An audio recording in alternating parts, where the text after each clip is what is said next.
This guy hops on a bus and asks the driver how much the fare is, who knew everyone would laugh in his face. Because anyone who even owns a single cent stands at the pinnacle of society. Who knew he'd whip out a genuine cent, and everyone stares in awe. Something felt off, so he took his spare pocket change to the bank. The teller nearly had a heart attack. The sum was astronomical. Turns out the value of everything in the world has plummeted a millionfold, but his money, completely unchanged. Enough preamble, let's not drag this out. Let's get started. The story opens in an apartment somewhere in the city. Lin Yifen's voice rings out, tinged with helplessness. What do you mean? We already agreed on everything. A bride price of 200,000, plus a deposit on a 1,300 square foot apartment, that's 2 million total. I've known Zioya since high school. I've scraped and saved for 11 years to put that together. Now you want another 800,000. I really can't come up with that much more. Zhu Royu Zioya's mother hears him say he can't cough up any more for the bride price and flies into a rage. What did you just say, boy? You make it sound like I'm selling my own daughter. Zioya, Lin Yifen's girlfriend,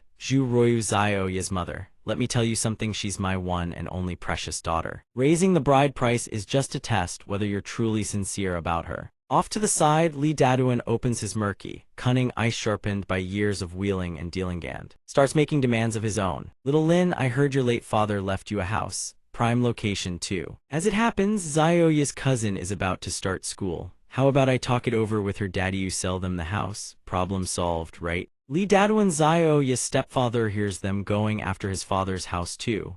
Yifen stares at them in utter disbelief. Uncle, that house was assigned to my dad by his work unit. It can't be sold. Royu hears him still refusing to produce anything and tears into him for being cheap. What do you mean it can't be sold? I think you just don't want to sell it. Yuya watches her mother seething with anger and immediately puts on her helpless, delicate daughter act, trying to calm her down. Mom, please don't be angry. I'll talk to Yifen again. To defuse the situation, she waves him off, signaling him to leave first. She follows him down the stairs, step by step. Once they're outside the apartment building, she immediately switches to her softest, sweetest voice to persuade him. Yifen, just listen to my mom, okay? You do have 800,000, right? As much as he wants to marry her, Yifen simply cannot come up with that kind of money right now. Zioya, you know my family's situation. I already scraped together over 2 million. My family truly can't squeeze out anymore. Seeing him keep refusing, Yuya puts on her poutiest, most sulky face. Do you even want to marry me or not? It's just a bit more money, can't you just borrow it? There are tons of online lending platforms out there, aren't there? Seeing her like this, Yifen, driven by love, grits his teeth and says, fine. Just give me some time, I'll go borrow the money right now.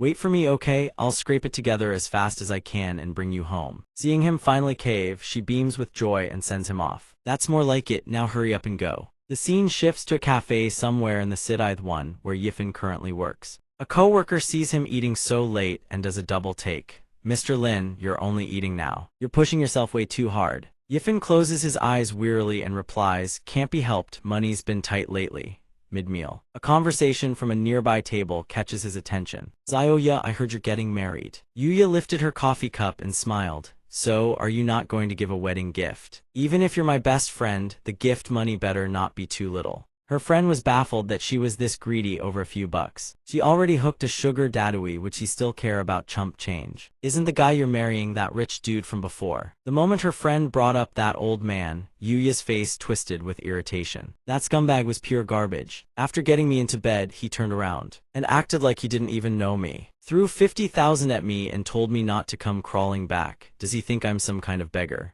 Her friend asked in shock, then who are you marrying? Don't tell me it's that lovesick simp. Embarrassed as she was, Yuya still revealed who she was tying the knot with. Who else could it be? Found out a few days ago I'm over a month pregnant. Convenient timing, I'll just find someone to handle it for me. Once the kid is born and a bit older, I'll go after that old guy for a cut of his assets. Lin Yifen couldn't hold back anymore. She had not only cheated on him, but was treating him as a backup tire while openly humiliating him. Yuya didn't even know he worked at this cafe. Spotting him standing there, she barked orders, hey, you over there, get us some water. We've been sitting here all day, and not a single person served us. Some people are born to be nothing more than waitstaff their whole lives. Hey, are you mute? Don't you even know how to speak? What kind of service is this? Not going to answer. Fine, I'll file a complaint later and we'll see if you still have a job. Staff break. Room. After retreating to the break room, Yifen couldn't endure it any longer. He crumpled to the ground in agony, clutching his head. Just then, a phone call pulled him out of his despair. His mother's gentle voice came through the receiver. Yifan, Lin Ning is about to start school. She's arriving in Wuchang City. Remember to pick her up at the airport. Hearing his sister was coming, he replied at once, yes, I'll head there right now. After hanging up, he stripped off his work apron and stood alone under the shower in the staff bathroom, letting the water pound down as he gnawed at the pain of betrayal. Under the rushing water, he screamed hoarsely, money, money, money, it's all because of money. At that exact moment, a mechanical voice from nowhere echoed in Yifan's ears. System host's emotional state detected. Fury level maximum. Initiating world price restructuring to resolve host's distress. System all global assets and commodities devalued by 1 million. System host's balance within system bank remains unaffected. System bank interest rate 50.1%. Daily interest payout 256 yuan. He heard every word but understood absolutely none of it. The sudden voice terrified him. What the hell? Who's talking? Forget it. I must be hallucinating from all the stress lately. He left work and headed for the nearest bus stop. As soon as he boarded, he instinctively asked the driver, hey, how much to the airport? The driver burst out laughing as if he just heard the joke of the century. How much you say? Kid, you must still be dreaming. The other passengers stared at him like he was a clueless fool bragging about nothing, their eyes dripping with mockery. You've only got a few dollars and you're already trying to spend them. Stop daydreaming. All that nonsense about hitting the jackpot and turning a couple of bucks into a fortune whether from tabloids or novels, it's all fake. Yeah, just keep working hard, who knows? You might even land a job paying a whole 2 jiao a month. Getting suddenly mocked and talked down to like that left Yifan completely bewildered. What's wrong with everyone today? Doesn't the bus only cost a couple of dollars anyway? What did I even say wrong? Driver, just tell me how much it is. I'll pay up so the people behind me can get on. The bespectacled man, seeing Yifan keep asking, figured he was just flexing. He jabbed a finger and sneered, you wouldn't fetch a single dollar if someone tried to sell you. Who do you think you are? Some tycoon's heir from Wuchang City. Can't afford the bus, then get off. What I hate most are deadbeats like Yaoyang punks who loaf around all day, never doing an honest day's work, with nothing but delusional fantasies. The non-stop insults made Yifan's blood boil. What's your problem? I'm riding the bus and asking about the fare. What's wrong with that? Besides, if you're going to daydream, you only dream about a few dollars. Just how poor are you? The two passengers sitting up front, hearing Yifan keep saying bizarre things, had no idea what was going on. What are you even talking about? Not a pen and not a jiao, you were saying dollars. Do you even know how much that actually is? Exactly. Just look at the clothes he's wearing. If he can pull out a single dollar, I'll swallow this entire bus. The bespectacled man bragged with absolute smugness. I feel sorry for this kid, honestly. My car's in the shop today. If you can't afford the fare, just call me uncle. Maybe I'll give you a lift. I may not have much, just a 2 jiao a month salary, but lending you a penny or two is child's play. Yifan, hearing them go on and on with this nonsense, grew even more bewildered. He thought he'd stumbled onto a movie set and kept looking around for cameras. He couldn't find a single camera. Have all these people lost their minds?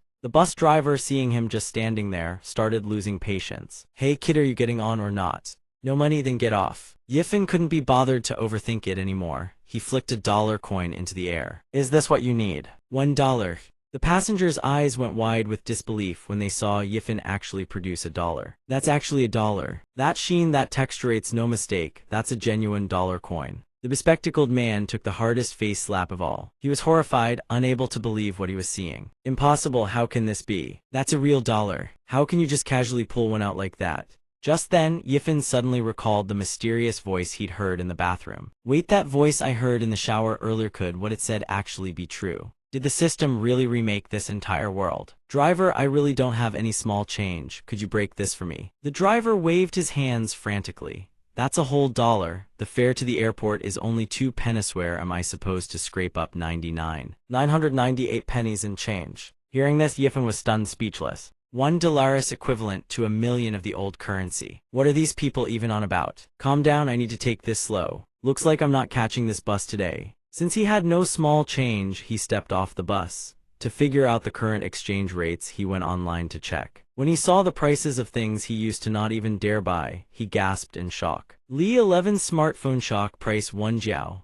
Classic brand name backpack from the display counter price 1 cent and 7 jiao. If I've been getting paid in all 100 yuan bills these past few days, wouldn't they just be completely unusable? I need to make a trip to the bank. XX Bank. After waiting for a while, the female teller's voice called out, "Number 1069, please proceed to counter 3. Hello, sir. How may I assist you today?" Yifan sat down and stated his request. "I'd like to deposit some cash." The female teller offered a professional smile and asked, "Of course, how much would you like to deposit?" He casually pulled out the cash he had on him. "Just these a few $100 rounded off. Also, please activate mobile banking for me. I want to be able to pay with my phone." The female teller's face went pale with shock when she saw the massive stack of cash in his hands. "Sir, I can't authorize a transaction this large on my own. Let me get the manager for you." Yifan's cash was fed through a bill-counting machine, each note dropping through methodically. After a moment, the machine beeped verification complete. Xiao Zia held the stack of cash so gingerly she didn't dare breathe and reported, "System correct, every single bill is a verified large denomination note." Further briefing for the host: the primary currency units in this world are dollar, jiao, cent, and penny. All large denomination notes have undergone special anti-counterfeiting treatment. After being briefed in the VIP lounge, Yifan confirmed once more with Xiao Zia. $1 equals 10 cents, 100 jiao, and 100,000 pennies. Is that right? Done verifying. She held the stack of cash gingerly, looked at the man before her, and answered, "Mr. Lin, your cash has been counted. A total of $271.4. Would you like to deposit the full amount into our bank?" Yifan replied casually, "Go ahead. While you're at it, break some into smaller denominations for Miasir to carry. Don't need much. $3 to $5 will do." Just then, the door suddenly burst open. Yuya walked in clinging to her date's arm, cooing sweetly, "Yes, yes. Although I have no idea what kind of background this Mr. Lin has, he's at least the treasured heir of some wealthy clan. Our mission is complete. That fool already agreed to marry me." He shamelessly groped her butt right there in broad daylight. "Soon enough, you'll be someone else's wife. Think about it, docent, that make it even more thrilling." Yifan overheard the whole thing and couldn't help but scoff coldly. Hopping into someone else's ride. How could that not feel great? "Yuya, I never realized just how disgusting you really are." She noticed him and feigned surprise. "Lin Yifan, what are you doing here?" "You came to the bank, was it, to borrow money for my bride price? What about me? A girl like me having a boyfriend and a husband, isn't that perfectly normal? Instead of blaming me, why don't you check yourself? Maybe it's because you didn't give enough." Hearing her speak so shamelessly, even flipping the blame onto him for being useless, Yifan had no desire to continue the conversation. "Right now, even looking at you one more time makes me sick. Manager Su, the paperwork is done. May I leave now?" Xiao Zia hurriedly blocked his path. "Please wait a moment, Mr. Lin. The bank director has been informed of your situation and is on his way. Please wait just a little longer." Yuya's companion, seeing that he had insulted them and was about to leave, shouted to block his path. "Stop right there. This little punk thinks he can just slip away. You insulted my precious girl, shouldn't you apologize first?" Seeing that the man not only showed no shame but was trying to bully him, Yifan's expression darkened. "Who the hell do you think you're trying to intimidate? Look at that bloated body, that frail, kidney-deficient frame of yours. If we actually came to blows, I'm afraid you'd be the one on your knees begging for mercy." The man was used to bullying others, and seeing Yifan fight back, he flew into a rage and started screaming. "Do you even know who the hell I am? I'm the chairman of Tianyu Group, Wu Cheng's top taxpayer, raking in several dollars in taxes every single year. Whether you believe it or not is your problem. One word from me and you won't be able to get a single thing done at this bank." Just then, the bank's security guards, drawn by the commotion, walked over. "Gentlemen, what seems to be the problem?" Seeing someone from the bank arrive, the man put on an act of fury, criticizing the bank's service quality. "Perfect him and get this brat out of here. How does a dead-broke loser like him even get into the VIP room?" The security guard, already briefed beforehand, not only refused to side with him but issued a warning. "Sir, please show respect to our bank's black gold VIP customer." The man acted as though he hadn't heard.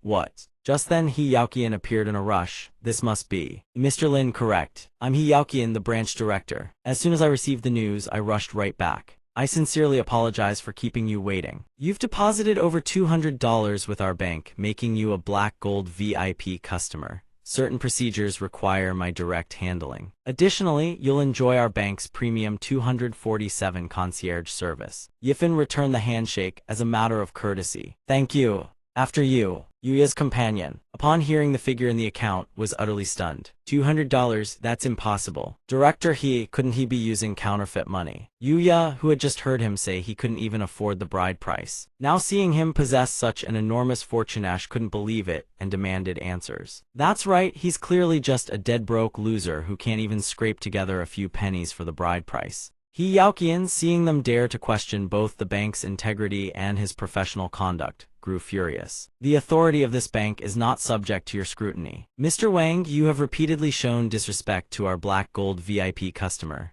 Therefore, our partnership ends here. From this moment on, our bank will no longer provide any loans to your company. Hearing that Yaoqian was cutting off his credit line, the man's face went deathly pale. You can't do this, Director without the loans, we won't be able to maintain cash flow, the company will go bankrupt. Yuya, upon confirming that Yifan was truly wealthy, dropped to her knees in a panic and began pleading. Yifan, I was wrong. I admit I was greedy for that bald man's money, but you know what his body is like. Only you can satisfy me. Words this disgusting Yifan could no longer bear to listen. He spoke, issuing an order. Director please have all irrelevant parties removed. Yaoqian, seeing his VIP customer was clearly displeased, immediately ordered the security guards to act. Of course were the guards still standing around for. As they were dragged away, Yuya's companion kept on pleading. Director, without the loans, I'll really go bankrupt. By now, Yifan had arrived at the city airport. Yifan glanced at the time on his phone, guilt gnawing at him.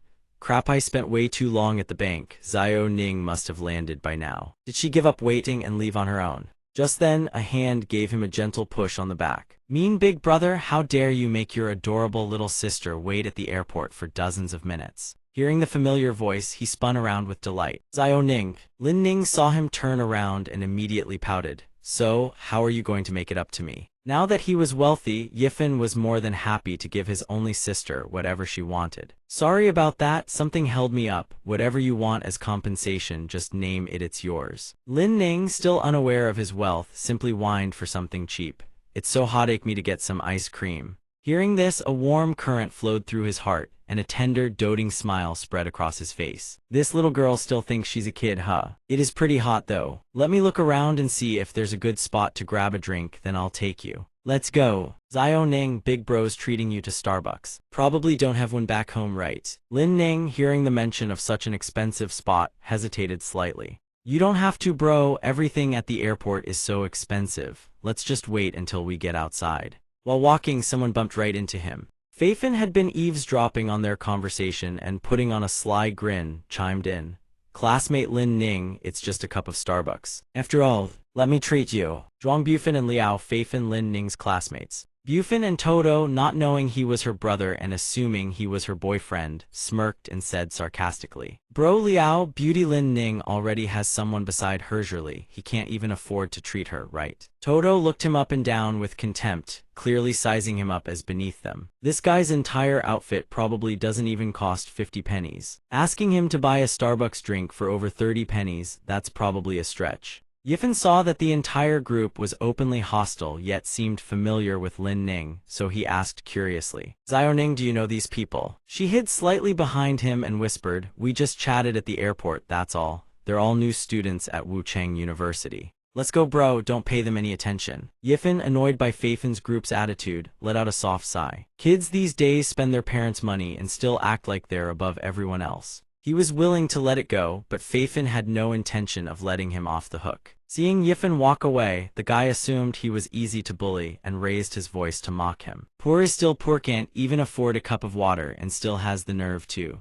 act all high and mighty. Toto's eyes flashed with jealousy as she chimed in with her own venom. Forget about her, bro Liao, let's just go get our own drinks. Sitting with her, I'm afraid the stench of poverty might rub off on us. I'm definitely going to expose this weirdo in the freshman group chat. System Quest notification panel activated. Just then, a Quest interface materialized before his eyes, accompanied by the cold, mechanical voice of the system. System spending Quest activated. Host must spend 1 cent within 2 hours. Reward low-grade stamina pill. Seeing the Quest notification pop up, Yifan can't hold back any longer. He pulls a cent from his pocket and flips it into the air with a grin. Perfect timing. Toto has no clue her crew is about to get face-slapped. She's still clinging to Feifan, cooing sweetly. Forget these broke losers, let's go get a drink, I'm thirsty. Seeing her seductive act, Fei Fan is instantly mesmerized. Sure thing, babe, I'll let you drink your fill later. Suddenly, the crowd behind him surges forward like maniacs. Someone even slams into him hard enough to send him stumbling. Shoved off balance, Fei Fan snaps, "Are you blind?"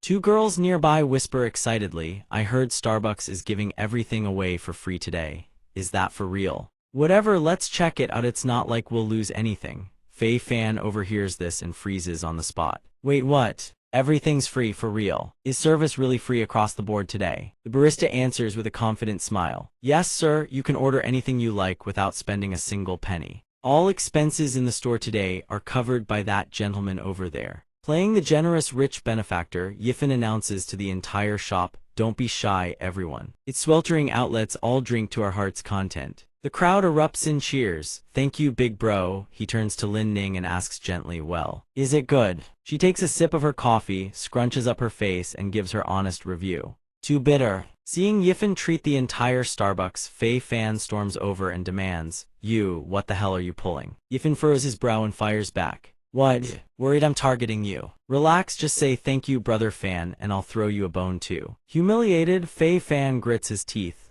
"Trash is still trash. Spend a little pocket change and you think you can flex in front of me? You really think I'd touch this garbage? Let me educate you, thigh's bottom shelf chain. Back in New York, even dogs wouldn't drink it." Everyone drinking nearby goes dead silent, their eyes boring into him like bullets. Seeing him pause, Yifen leans in with a taunting smirk. "Go on. I'm listening." A hot-blooded punk like Fei Fan can't take this kind of provocation. He jabs a finger at Yifen, sneering that only country bumpkins who have never set foot abroad would treat this place like treasure. "I'm no beggar, the hell would I drink your handouts?" Those words land like a bomb on a powder keg. The crowd's faces go dark with fury. They're ready to beat him into the ground. "You little punk, who the hell are you calling beggars? Big bro's loaded and treating everyone, and you haven't seen you drop a single cent." "Damn right, boys, let's teach this brat a lesson." Beaten black and blue, Fei Fan reaches out toward his crew for help. "Little Zhuang, save me." One of the guys sees him calling out to Zhuang Bufen's group and spins around, ready to smash both of them. "You know this brat." Seeing how aggressive he is, the two of them nearly piss themselves, frantically waving their hands. "And no, we don't know him."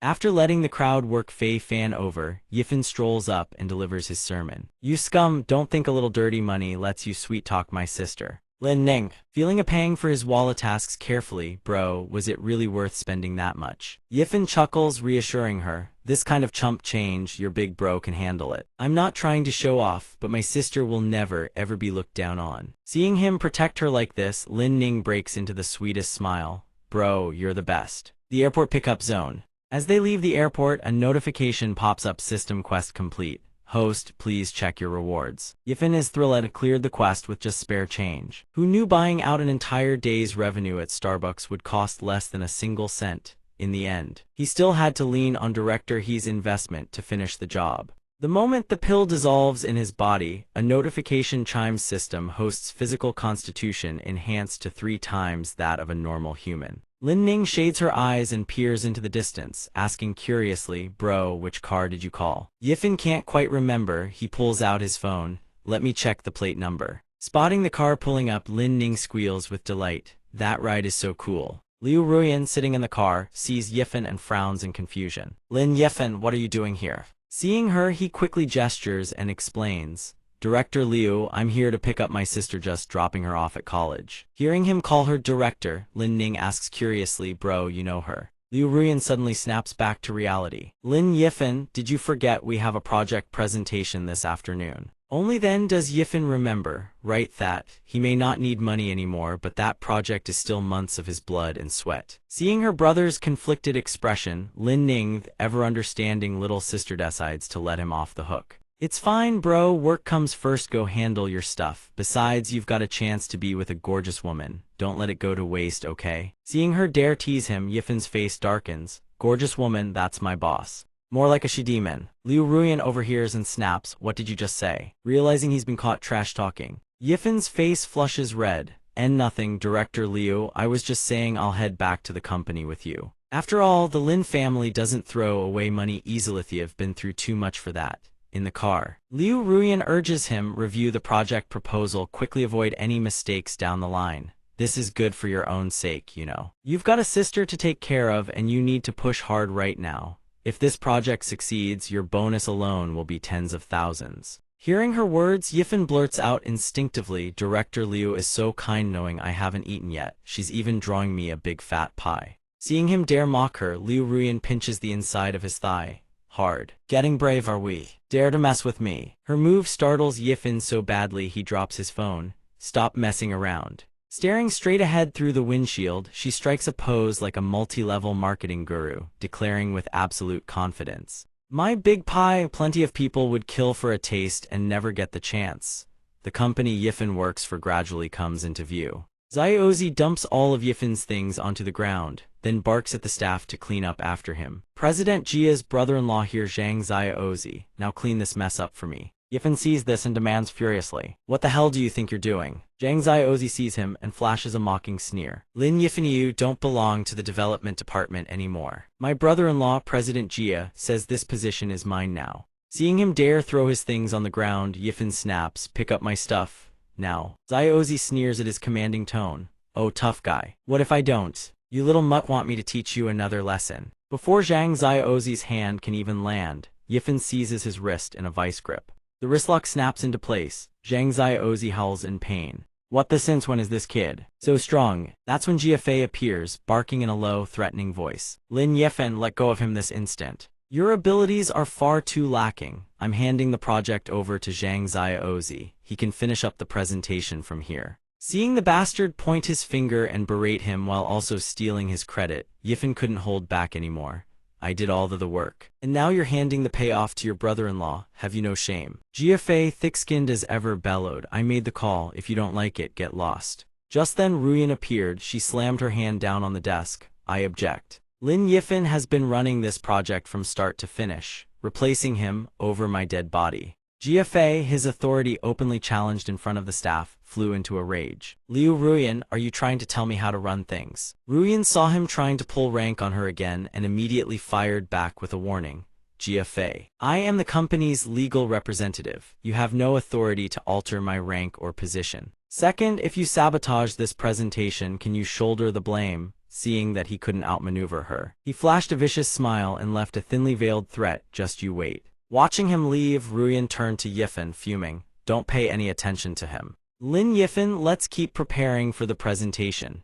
Protected by her, Yifen found himself re-evaluating her for the first time. This woman may be a demon at work, but she's actually pretty decent to her subordinates. In the conference room, Ruyan stood at the podium, radiating confidence as she delivered her closing statement. Director Fang, that concludes our full project presentation. Fang Ping gave a thumbs up, clearly impressed with the proposal. Excellent work, this exceeded our expectations. Truong Fuong Min from Julong Technology saw how pleased Fang Ping was, and happily high-fived Yifen. We're in. When her generous curves pressed against him, Yifen nearly lost composure. He sighed internally, coach, is body-on-body contact during a ball-handling drill a foul? Since the plan was flawless, Fang Ping spoke up. Next, once Director Wang arrives, we can begin settling the outstanding debts. Hearing this, Ruyan asked in shock, debts? What debts? At that moment, Jia Fei barged in through the door, his expression fierce.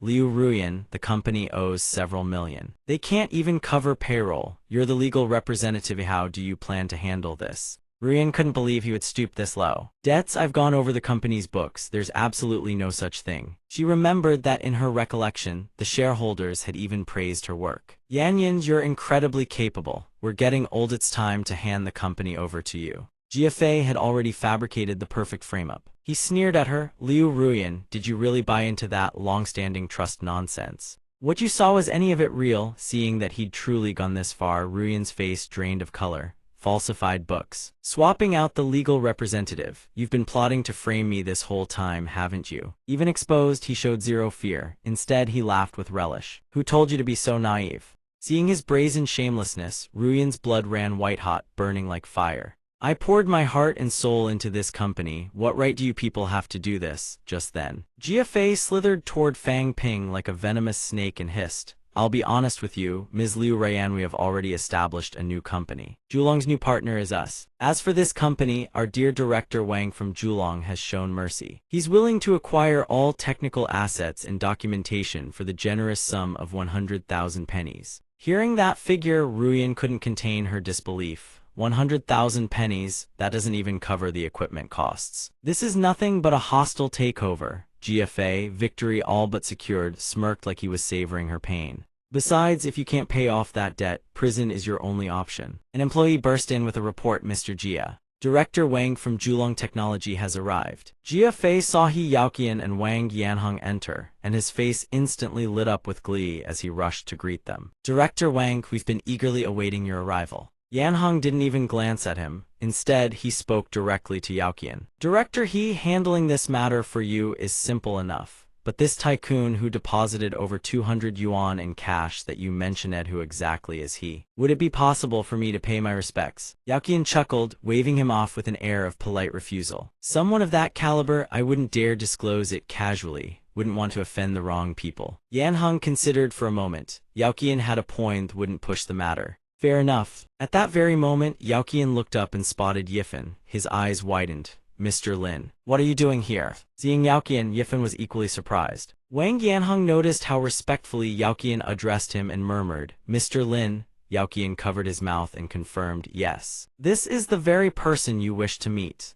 With Yaoqian's confirmation, Yanheng immediately strode forward and warmly shook Yifan's hand. Mr. Lin, I am Wang Yanheng, chairman of Julong Technology. I've admired you for a long time. I never imagined we'd have the fortune of meeting here. Yifan responded with polite courtesy. Chairman Wang. Jia Fei saw how warmly Yanheng greeted him and immediately sensed something was very wrong. Chairman Wang, surely you've mistaken him for someone else. This Lin Yifan is just my errand boy. Hearing him dare call Yifan an errand boy, Yanheng erupted in fury. An errand boy? Your errand boy casually deposits 200 yuan in cash into a bank. Hearing that number, Jia Fei's face went sheet white. 200 yuan. That's 200 million pennies. Yifan, as if casually, let out a small cough and spoke up. Chairman Wang, I hear you're planning to buy out my company's entire assets for 100,000 pennies. Seeing Yifan confront him directly, Yanheng forced a smile and waved his hands. Your company, but I didn't see your name on the shareholder registry. Had I known sooner, I wouldn't have dared get involved. Seizing the momentum, Yifan stepped forward to play the hero and save the damsel. The real game starts now. Director He, how much is the outstanding debt? I'll cover it. Ruyan stared at him stunned. Lin Yifan, he cut her off, but I have one condition. These people are suspected of falsifying company books and conspiring to embezzle corporate assets. Director He, I want a thorough investigation. Don't leave a single detail unchecked. He Yaoqian, entrusted by his most important VIP client, adjusted his glasses with practiced professionalism and gave his guarantee. Rest assured, Mr. Lin, the audit will be conducted under our supervision. We guarantee a rigorous investigation. GFA still couldn't accept reality. How can this be? How? In the end, it was resolved like this. GFA was dragged off behind bar charged with embezzlement, tax evasion, fraud, and falsifying company records. Ruyan poured wine, her voice unexpectedly gentle. I truly owe you my thanks this time. Lin Yifan, thank you for protecting everything I've poured years of my life into. Come, let me toast to you. Her demure, deferential demeanor amused him to no end. Cheers, the company is still yours to manage, but be more careful this time. Don't fall into someone else's trap again. Already flushed red from the wine, Ruyan pouted coquettishly. But I'm so easy to fool. Come on, one more toast. As she stepped toward him, she lightly stumbled and let out a soft, alluring gasp. Yifan rushed to catch her, his voice filled with concern. Careful, are you all right? Ruyan winced as if in pain. I think I twisted my ankle. Could you carry me to the room upstairs? But don't you dare try anything funny. Yifan nearly laughed out loud. I promise, no problem. The two made their way to the door of a pre-booked room. Yifan gently set Ruyan down on the bed. Well then, Director Liu, get some rest. I'll be on my way. But as he turned to leave, Ruyan hooked her slender legs around him. She rose in one fluid motion and pulled him toward her. Her stunning face was now flushed crimson from the alcohol, radiating seduction. Her sweet breath washed over his face as a low, husky, and utterly beguiling voice whispered, Looks like you're the one who fell into the trap this time. When temptation is served on a silver platter, only a fool would turn it down. He immediately pinned her onto the bed, leaned down, and sealed her soft moan with his own lips. After it was all over, Ruyan clutched her aching body, sobbing with regret. In the end, she'd been the one caught in the trap. She'd looked so innocent, yet he'd kept her going for 6 straight hours. Is there anyone else like you? Yifan grabs a towel and wipes the sweat off his body. He freezes mid-thought upon hearing that. Probably the stamina pill, but I seem to recall someone being pretty damn confident yesterday. That sure doesn't sound like the same voice now, does it? Back when the two of them were in the heat of passion, Ruyan had been cocky as hell, taunting him without a shred of hesitation. Come on, young manies, that really your max attack speed. The scene was utterly seductive. Describing it in full would probably get the stream banned. Her plump red lips parted to reveal a nimble little tongue, flushed cheeks ripe as scarlet berries, and eyes glistening with moisture. He's an ordinary man. Add those provocative words on top, plus a face that gorgeous. Who the hell could resist? Her slender legs, sheathed in sheer black stockings, draped across Yifen's body, and his blood ran hot like magma. At the peak of it all, Ruyan's voice breaks as she begs him, I give up, I surrender, okay? By the time Yifen finishes getting dressed, the system pings a notification window. System spend 500,000 penny today to receive a random reward from the system. Yifen's eyes lock onto the last four words instantly. Random reward. Right, I'll sink another investment into the company. Ruyan has finished dressing too. Hearing his offer, she shakes her head. No need. Yes, GFA's scandal spooked some partners. But now that the tumor's been cut out, I'm confident I can get the company back on its feet stronger than before. That's also the best way I can repay you. A major shareholder of the company shifts slightly, and a numb tingle immediately spreads through a very sensitive area, drawing a soft yelp from her. She gently peels off her stockings, looks down at her still swollen, reddened knees, and murmurs a soft reproach. My whole body aches, it's all your fault. Yifen gently takes her hand and tries to comfort her. Then why not take the day off? But with her workaholic personality, she refuses immediately. Absolutely not, I have to go to work. I need to grow the company on my own and build something brilliant. Watching her leave, Yifen feels exhaustion hit him like a wall. He yawns long and mutters, guess I'll catch another nap then, old Wang. What about him? Andy Shen is hospitalized. Wuchang City First Hospital. After receiving the call, Yifen heads straight to Auntie Shen's room. He sits by her bed with a paring knife and an apple, alongside Hebang. Seeing both of them show up, she says weakly, it's nothing serious, just troubling you two for nothing. Hearing that, Yifen smiles gently to reassure her. What are you saying, Auntie Shen? Even if nothing's wrong, I should still visit you regularly, right? Back during my internship, if I hadn't freeloaded dinner at your place every single day, I probably would have starved to death. Am I right, old Wang? His best friend, Wang Hebang, hears this and laughs, scolding him. Kid, you never had an ounce of shame when it came to eating our food. Yifen turns back and grins at the elderly woman. Here, Auntie, have some apple. But behind his cheerful expression, Hebang is brooding. The hospital fees are still short. He'd originally planned to borrow from Fanzi, but then saw that his company was in trouble and his sister was off at college. Thinking about it, the guy really has it rough. Forget it, I'll figure something else out. Just then, a female nurse walks in, flanked by two burly male nurses. Bed 42, that's the one. The male nurses wear stone-cold expressions as they move too. Take her away. Auntie Shen, time to get up. Come with us, we are transferring you.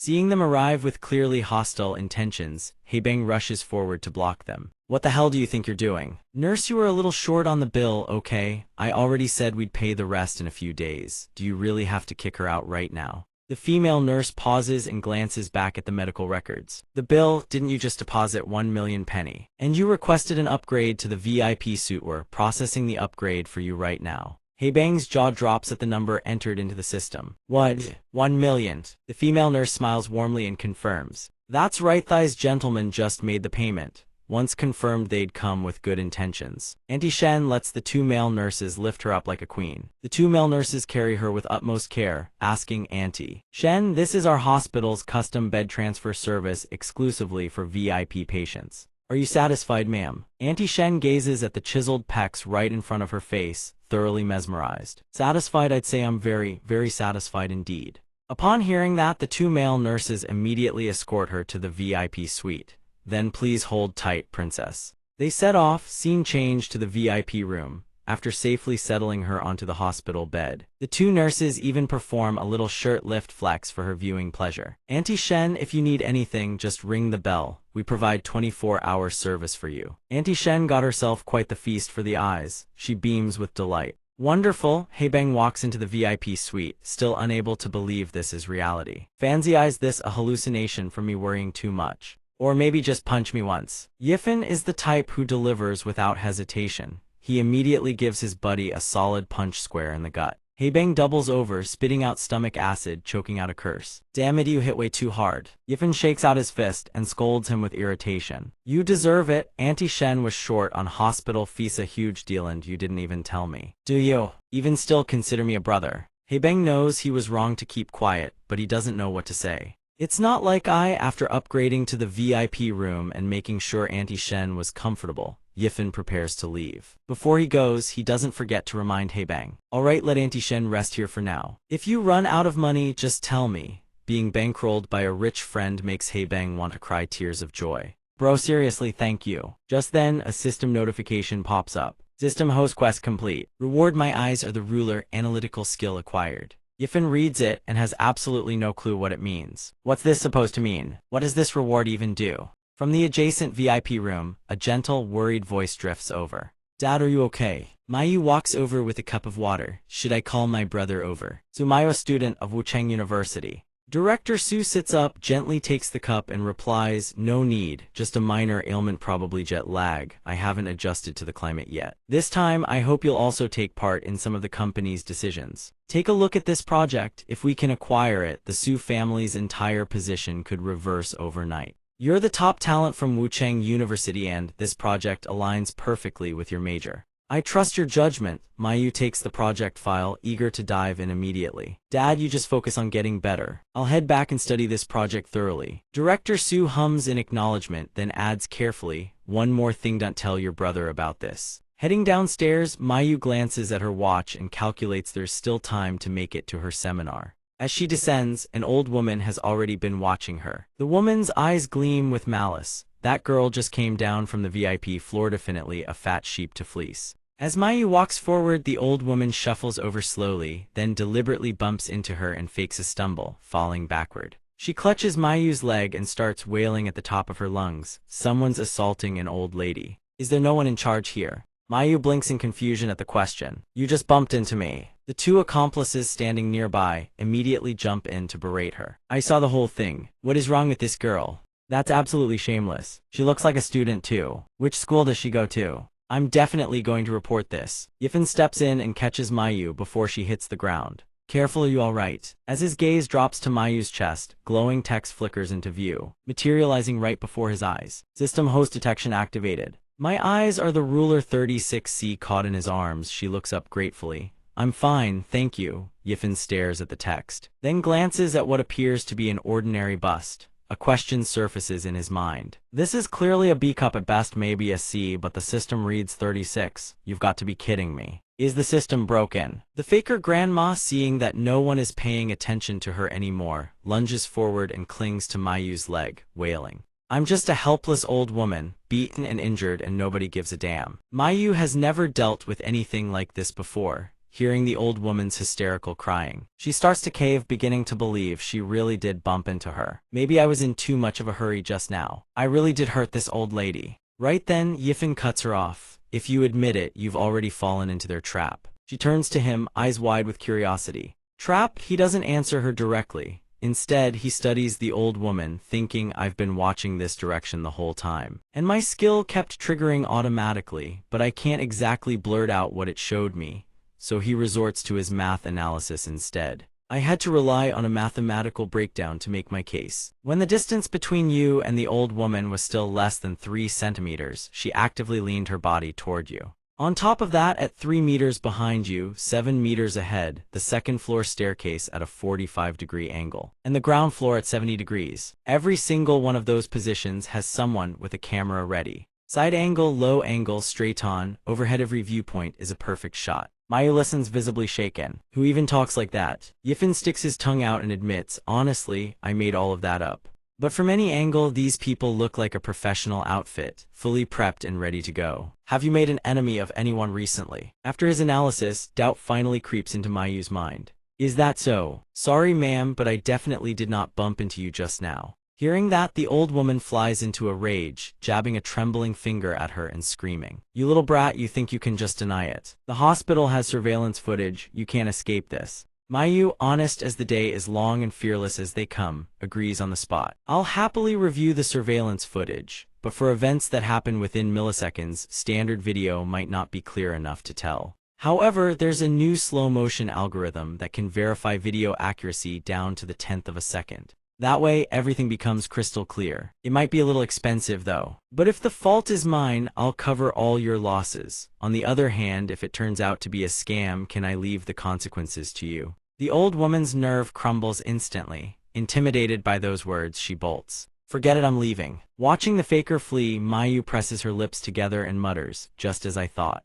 Yifen, half believing her bluff was real, leans in and asks, you actually know about that kind of technology? She flashes a mischievous wink. Nope, I made that up too, but hey, it worked, didn't it? Two kindred bullshitters meet. They share a quiet laugh. Delighted to find a fellow con artist, she introduces herself. Oh right, I'm Manhua. I really do owe you one for this. Seeing that she's introduced herself, he offers his name in return. Lin Yifen. Noticing how much time has passed, Manhua hurries to say goodbye. I'm a bit pressed for time today. When you're free, come visit my campus, I'll give you the grand tour. Watching her dart away, Yifen thinks to himself, how nice. Isn't that just a polite way of keeping me at arm's length? Whatever, people with big ambitions but no sincerity aren't worth getting close to anyway. Is it already 6 o'clock?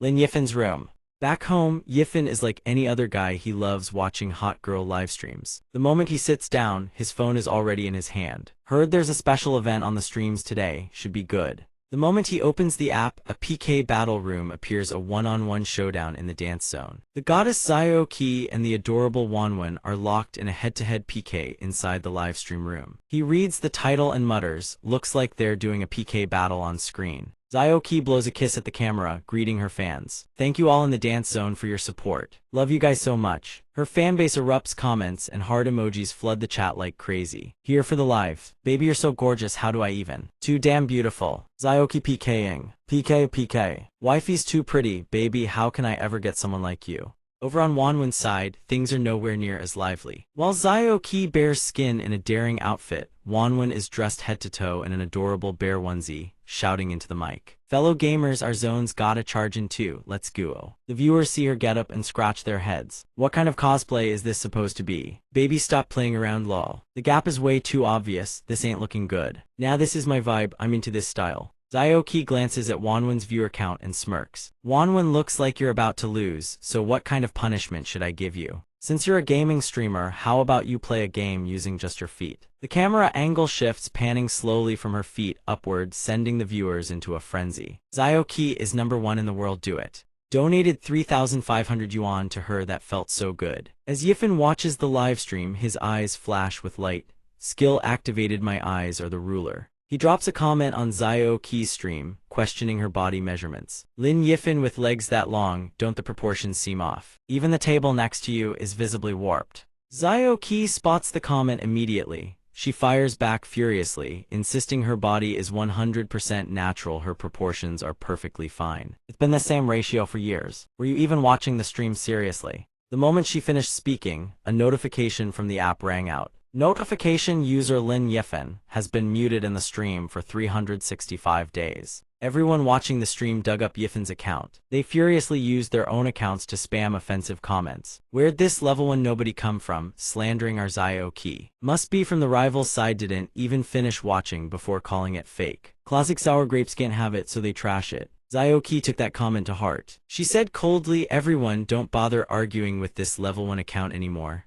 Mods handle it. Immediately after, a notification popped up. You have been kicked from Xiaoqi's room. Kicked from the room just for one question. Yifen seriously doubted humanity for the first time. Does some no-name streamer really need to be worshipped this much? Can't even let someone speak. Fine, I'll just go to another channel. Wanwen saw that her donations still couldn't match Xiaoqi's and was on the verge of tears. It's over, the PK timer's almost up. Bros, can anyone help out? At that moment, comments from her fans appeared, all looking helpless. LV6, my noble gent. Alright, our tourist zone is all poor folks, you know that. LV23, honey brother, who told you to PK against the queen of the dance zone? Just surrender already. LV15, retired boss, really love watching your streams though. I am Lin Yifen, sent 5 spaceships. When that comment appeared, both Wanwen and Xiaoqi were stunned speechless. In Wanwen's livestream room, the chat erupted into a frenzy. One spaceship costs 88,000. Brother Fafen is way too generous. Big bro, you still need a little brother. With Yifen's 5 spaceships, Wanwen's score instantly crushed her opponent. Comeback, we're making a comeback. Wanwen immediately formed a heart shape and sent it to the kind-hearted Yifan. Thank you for the support, big brother Lin Yifan. Xiao Qi looked at the name that popped up and immediately remembered the account she'd kicked. Lin Yifan is the guy from just now. Bros, Xiao Qi is about to get overtaken, can you push a little harder? While she was rallying her fans to donate, Yifan, if out of revenge, immediately threw even more money at Wanwen. User Lin Yifan sent 10 spaceships. Everyone watched the spaceships wave riding across the screen and screamed in shock. Oh my god, 10 more giant ships, a million credits tossed around like it's nothing. It's not that my team isn't trained, it's that the other side has a whale. Xiao Qi watched him drop 15 spaceships on Wanwen in one go and turned pale. How do you even compete with that? Wanwen won and cheered with pure joy. Alright Xiao Qi, time for your punishment. At that moment, a notification appeared on the livestream room. System user Lin Yifan has activated the global channel speaker. Muting Lin Yifan, fat lot of good that does, still can't shut him up. Item info global channel speaker, obtain 1 unit for every 1 million NAP recharged. That's when the viewers realized they had ticked off their rival's big spender. Xiao Qi, hurry up and apologize to brother Feifan. Speak up if big bro can't hear you, say it again.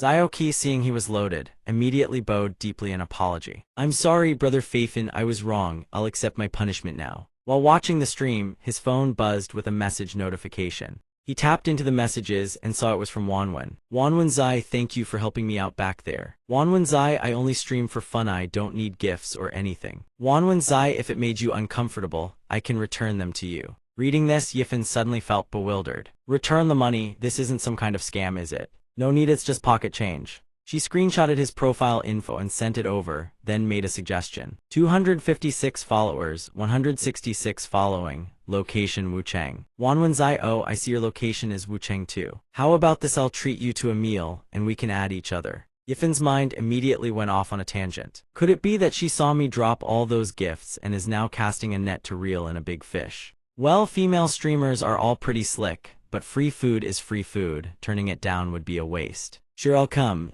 Linjiang Villa District, Wuchang. Through the light streaming into a room filled with designer handbags, Wanwen's mother saw her glued to the livestream without a glance in her direction and grew furious. This ungrateful child abandons her own mother here without a care, spending all day glued to that streaming nonsense. Hearing the complaints, she hurried out of the room and cooed sweetly. It's work, Mom.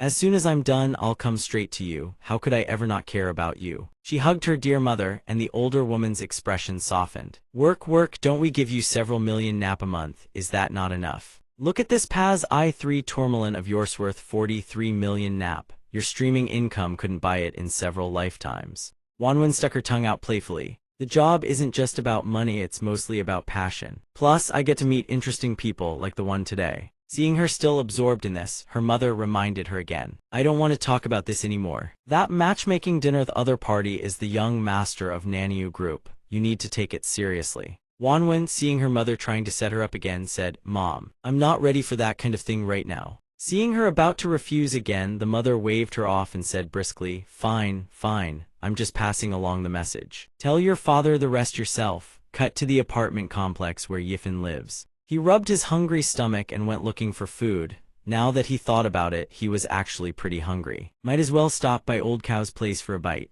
Skewers, grilled flatbread, and a cold beer on the side. No, that's the life. At a street-side stall named Old Cow's Grilled Skewers, a desperate voice came from inside the shop. Sister Wang, could the rent be extended for a few more days? Business hasn't been great lately. As soon as I have the money, I promise I'll pay you back. Sister Wang, her face hard as stone, sneered, extended, don't make me laugh. Am I running a business here or a charity? Can't pay rent, then get out. I don't give a damn about market conditions. The rent you owe, I'll take your equipment as collateral. Old Cow froze and asked in disbelief. What? Before he could react, Sister Wang waved her hand and ordered her thugs to rush in and take everything. Old Cow panicked and pleaded, these ovens are all custom made, they cost a fortune. I only owe you the rent. The thugs behind her didn't care one bit. They shoved him to the ground and spat, get lost, this junk wouldn't sell even if you scrapped it. Taking this for your debt, consider yourself lucky. At that exact moment, a slender hand appeared and clamped down on his shoulder removable. He whipped his head around in terror. Why couldn't he move? Yifan's face turned stormy. He whipped around to face her and spoke through clenched teeth, Sister Wang, right. How much does he owe you in rent? I'll pay it for him. Hearing this, she froze, staring at him suspiciously. Sister Wang assumed he was just talking big and immediately refused. Even if you pay, I won't agree. I was being generous back then, letting him rent the shop at such a low price. Now this area is about to become the Manhua commercial district. Thou can things stay the same? Old Cow sneered the moment she opened her mouth. How nice that sounds. Really, you're just chasing rumors that rent prices are skyrocketing. Sister Wang pointed at the neighboring shops and declared arrogantly, I don't care, all 3 of these shops are mine. Big chain brands are already lining up to rent from Miet's shop, paying 20,000 pennies a month. Yifen couldn't take it anymore. He reached into his pocket, pulled out his phone, and dialed Yaoqian immediately. Director, is that you? Meanwhile, Sister Wang went full gouge mode. If you're willing to pay 30,000 to 50,000 pennies a month to keep renting, I might be willing to discuss it. Yifen ignored her completely, focusing only on his conversation with Yaoqian. After getting confirmation, he said, the rush paperwork is done, thanks for all the trouble. With a landlord as ruthless as you, there's nothing left to negotiate. This place belongs to me now. Sister Wang burst out laughing, dismissing him as delusional. Belongs to you? Who the hell do you think you are? You think I'm some subletter? Let me tell you, I'm the primary owner. No price will make me sell. Now stop standing around. Keep going, move all their stuff out. When the 2 thugs rushed forward, he calmly spread both arms and blocked them dead in their tracks. The 2 men bounced backward like cold springs. Sister Wang watched him so effortlessly, sent her 2 goons flying, and began to tremble with fear. What do you think you're doing? Believe me now. I'm calling the police. After dealing with the thugs, Yifen dusted off his hands and explained, what you bought was only the usage rights to this shop.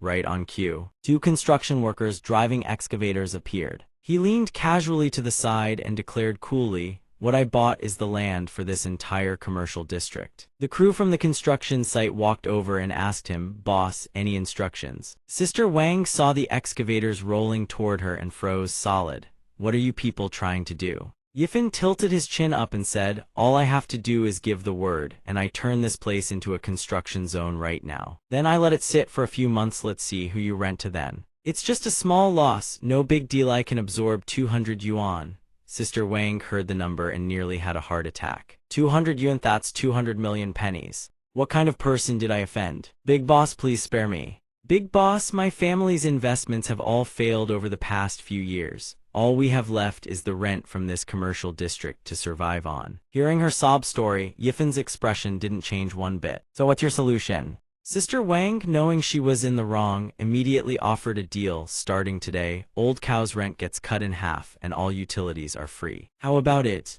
Seeing her come to her senses, he nodded with satisfaction. Now you're being reasonable. After completing a successful face slap, the system issued a congratulatory notification.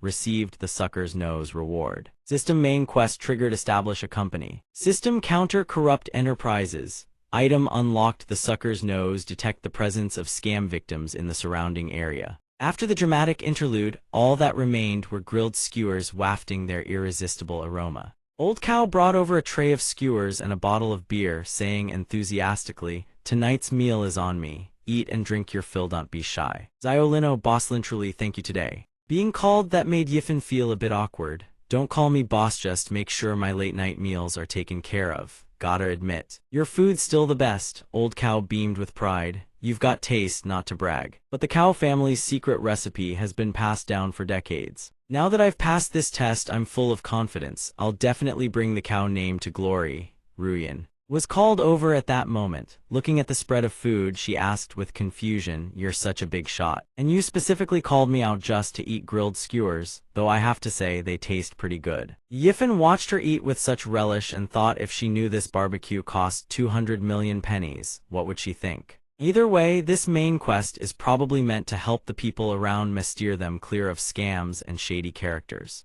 Looks like the sucker's nose detection hasn't been activated yet though. Seeing him suddenly lean in close and sniff at her, she blushed and protested, what are you doing? We're outside, there are people everywhere. If you're into it, we can go home and you can sniff all you want. Yifen felt the conversation veering into R18 territory, and straightened up immediately, getting to the real reason he'd called her over. Ruyan, the reason I asked you out tonight is because I want to set up a new company. I need your help with some initial groundwork, scouting locations, setting up office equipment, that sort of thing. Ruyan picked up her beer glass and pouted slightly. So he sees me as his little errand runner. Fine then, what kind of company are you planning to open? Any special requirements for location and equipment? Though Yifen had decided to start a company, he still had no idea what kind. He could only vaguely outline his requirements. Haven't decided on the type yet. Maybe an investment company. The more prime the location and the more upscale the equipment, the better. A sudden thought struck him: if Liu Ruyan gets scammed while shopping for office supplies, and I step in to help her dodge the trap, would I get a reward?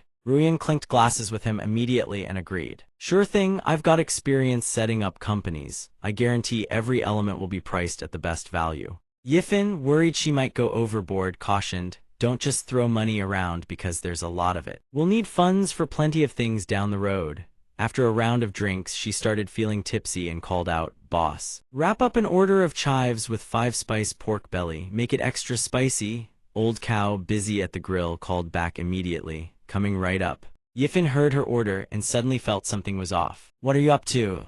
After finishing their meal, the two walked toward Yifen's apartment. Ruyan kissed him softly and murmured, "You're so heartless. I've been slaving away managing your company and you're out here chasing other women." Caught off guard, he denied it. "I haven't." She saw him deny it and smiled knowingly. "The perfume on you doesn't lie. I don't need anything else, just be there when I need you and recharge my energy. Can you do that?" With a fish jumping straight into the net, Yifen wasn't about to refuse. Deal. Liu Ruyan heard this and pulled him along faster. "Then let's hurry back to the room." When neither of them was paying attention, a shadowy figure emerged from a dark corner, eyes locked on the two of them. The instant he appeared, the sucker's nose skill triggered an alert. Skill activated. My eyes are the ruler. Yifen discreetly glanced back and assessed the stranger. The shadow maintained a steady distance as he'd been tailed the entire way. Knowing someone was following them, Yifen refused to put her in danger. He stopped her and groaned, "Wait, Ruyan, my stomach hurts." "Must have been the skewers. I can't make it tonight. Head back without me."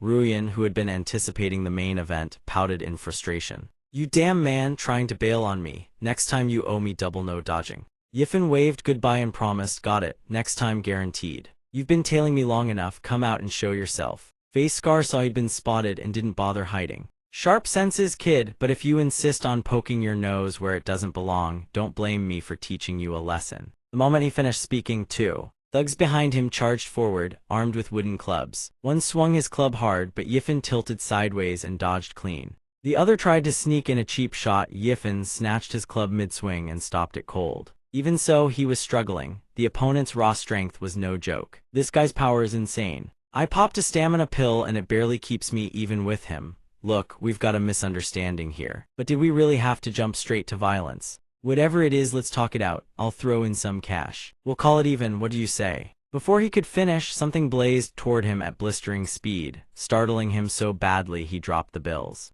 Face Scar gripped his blade and grinned viciously, licking his lips. "Kid, you still don't have a clue who you've crossed. Money means nothing here, and nobody's around to hear you scream. Remember this. Stop sticking your nose where it doesn't belong." Right at that moment, a hand landed on his shoulder and a voice remarked, "Not bad. These muscles are pretty solid." All the old folks in the area swarmed in and started scrutinizing him. "This kid really is a training fiend. I heard they're recruiting extras over here. We just came to check it out. Pay up front before we act. Don't even think about scamming us." This old lady Ruyan held a stack of cash in her hand, reassuring them. "No scam here, no scam at all. Thank you for your trouble, everyone. 200 yuan each right here. Here you go." Lin Yifen watched the person who had already left turn back, bewildered. It was Ruyan. She tossed the bills into the air for everyone to scramble for, then shot him a smug look. "Kid, you still think you can pull one over on me? Sis here has seen it all. I'm not that easy to fool." The old folks confirmed it was real money and burst into excited cheers. "We actually got paid. All right, this old man will definitely give the performance of his life. Hey kid Grinson, you see this? Grandma's gonna be on TV." Lin Yifen looked at the middle-aged and elderly squad Ruyan had assembled and couldn't help but laugh. Money supposedly can't even summon ghosts, yet it somehow recruited our most powerful fighting force.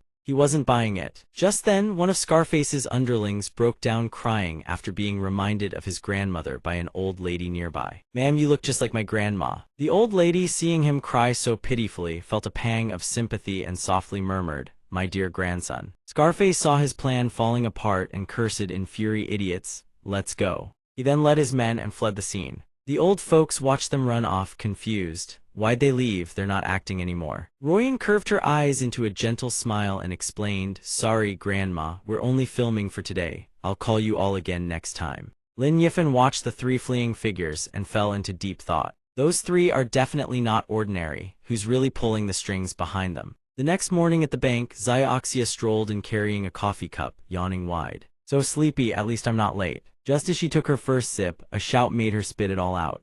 What kind of behavior is this, young lady? Zilly stood at the front of the group, criticizing her unprofessional demeanor. In banking, personal image is everything. You're lazy and sloppy. How can customers trust you with their money? The others chimed in, piling on the criticism. Service image is extremely important. You represent the bank, understand? The younger generation really doesn't have the discipline we had back in our day. Ambushed by a mob of scolding strangers out of nowhere, Xiaoxia was completely bewildered. Who are these people? He Yaoqian saw the crowd gathered at the bank entrance and asked in confusion, why is everyone congregating at my humble little shop? Xiaoxia walked over, looking utterly clueless. Director, he saw her blank expression and realized she had no idea who these people were. Xiaoxia, let me introduce you. This is the director of Development Bank, and the gentleman beside him is the head of Morgan Bank's China division. And this last one is the director of Huiking Trust. Hearing that every single one was a director of a major bank, Xiaoxia's face went pallid. They were all titans of the financial world. Why are they all here? He Yaoqian, somewhat displeased that they arrived unannounced, spoke with a hint of irritation. Listen, everyone, you are all prominent figures. Why are you standing around at the entrance like this? It's not a good look. How about we all head to the VIP lounge to rest? The moment Director Lin shows up, I'll notify everyone immediately. But his explanation only made the big bank executives even more agitated. Director He, you've already had your chance to get close to him. We still haven't even met Director Lin. Exactly, he pulled off an acquisition of that magnitude overnight. There will definitely be more moves coming. Morgan Bank isn't about to let a client like this slip through their fingers. Xiaoxia listened to their complaints for a while before finally understanding they were all here for young Master Lin. The development bank director spoke up excitedly. On top of that, we can even help you supervise and train your staff. How many people would kill for an opportunity like this? He Yaoqian heard this and glanced at Xiaoxia beside him, reminding her, exactly. Xiaoxia, you're a deputy director, no, you should learn more from these senior experts. She immediately bowed deeply and said respectfully, thank you for your guidance, sirs. The crowd, learning she held such a senior position, was collectively stunned. A deputy director, such a young deputy director. Oldie, how did this happen? Where are your standards, man? He Yaoqian, bombarded with criticism, hurried to explain, don't talk nonsense. What kind of person do you take He Yaoqian for? But the bank executives still weren't buying it. Then explain, how did she become deputy director? Xiaoxia received a text from Yifan and immediately called out, Mr. Lin, you'd like to deposit another 597 yuan. Of course, the bank can arrange door-to-door service for you. Hearing this, the directors' faces lit up with excitement. Young Master Lin, you mean Director Lin, correct? Of course, who else would drop 597 yuan like it's nothing? He Yaoqian finally had his chance to explain. The one who directly handled young Master Lin's business was Xiaoxia. Now do you understand how she became deputy director? Learning she was the one who personally served Yifan, the same people who'd been criticizing her moments ago suddenly turned overwhelmingly warm. Xiaoxia, you're incredible. You're the pride of us bankers. The banking crowd. Xiaoxia, where did you and Director Lin first meet? Xiaoxia, let me treat you to dinner. Let's sit down and have a proper chat. Time flew by until noon. Xiaoxia, after fending off those old foxes, rushed to Yifan's place and was practically gasping for air. Seeing her panting like that, he handed her a bottle of water. You've worked hard, drink up. Xiaoxia took the bottle and said respectfully, to protect Mr. Lin's privacy, all of this is just part of the job. I had to switch 3 different cars and cut through 4 streets before I finally shook off those big shots. I never imagined so many people were tailing me. However, the 3 from yesterday were definitely not these financial bigwigs. Yifan was still mulling over yesterday's events and the cryptic words Scarface had left behind, meddling in other people's business. Could he be talking about that small-time streamer I crushed in the competition the other day? Yo bro. Just then his phone buzzed. On the screen appeared a message from her Wanzi, 6 p.m. at Yaemu restaurant. I'll be waiting. Seeing this, Yifan decided to go enjoy the meal and get to the truth. She might just hold the clue he needed. Following the appointment, he arrived at Yaemu restaurant. Upon entering, Zhang Shun greeted him, welcome. Are you looking for someone or dining in? Caught off guard, Yifan was slightly embarrassed. Come to think of it, I don't even know her real name. I can't just call her by her screen name, can I? Zhang Shun noticed his confusion and offered, "If you haven't made a reservation, we still have tables available. I can show you to one." Right at that moment, the restaurant manager appeared and barked at him. "Zhang Shun, what do you think you're doing? The VIP room Miss Lu's favorite is the Lingland Suite. I've told you several times already and you still got it wrong. Do you actually want to work here or not?" Scolded Zhang Shun can only bow repeatedly. I'm sorry, manager. I'll go replace it right away." The manager, still furious, berates him further. "If we lose this customer, selling you off wouldn't even begin to cover it. What are you looking at? We're not hiring security guards here." Out. Dressed in such rags, and Zhang Shun actually dared think he was a customer. Absolutely clueless. Just then Wanwen calls. He picks up. "Hello." Wanwen's sweet voice comes through the phone. "Hey, where are you right now?" Yifan tells her, "I'm in the hotel lobby." The manager, annoyed at being ignored, waves him off impatiently. "Take your call outside."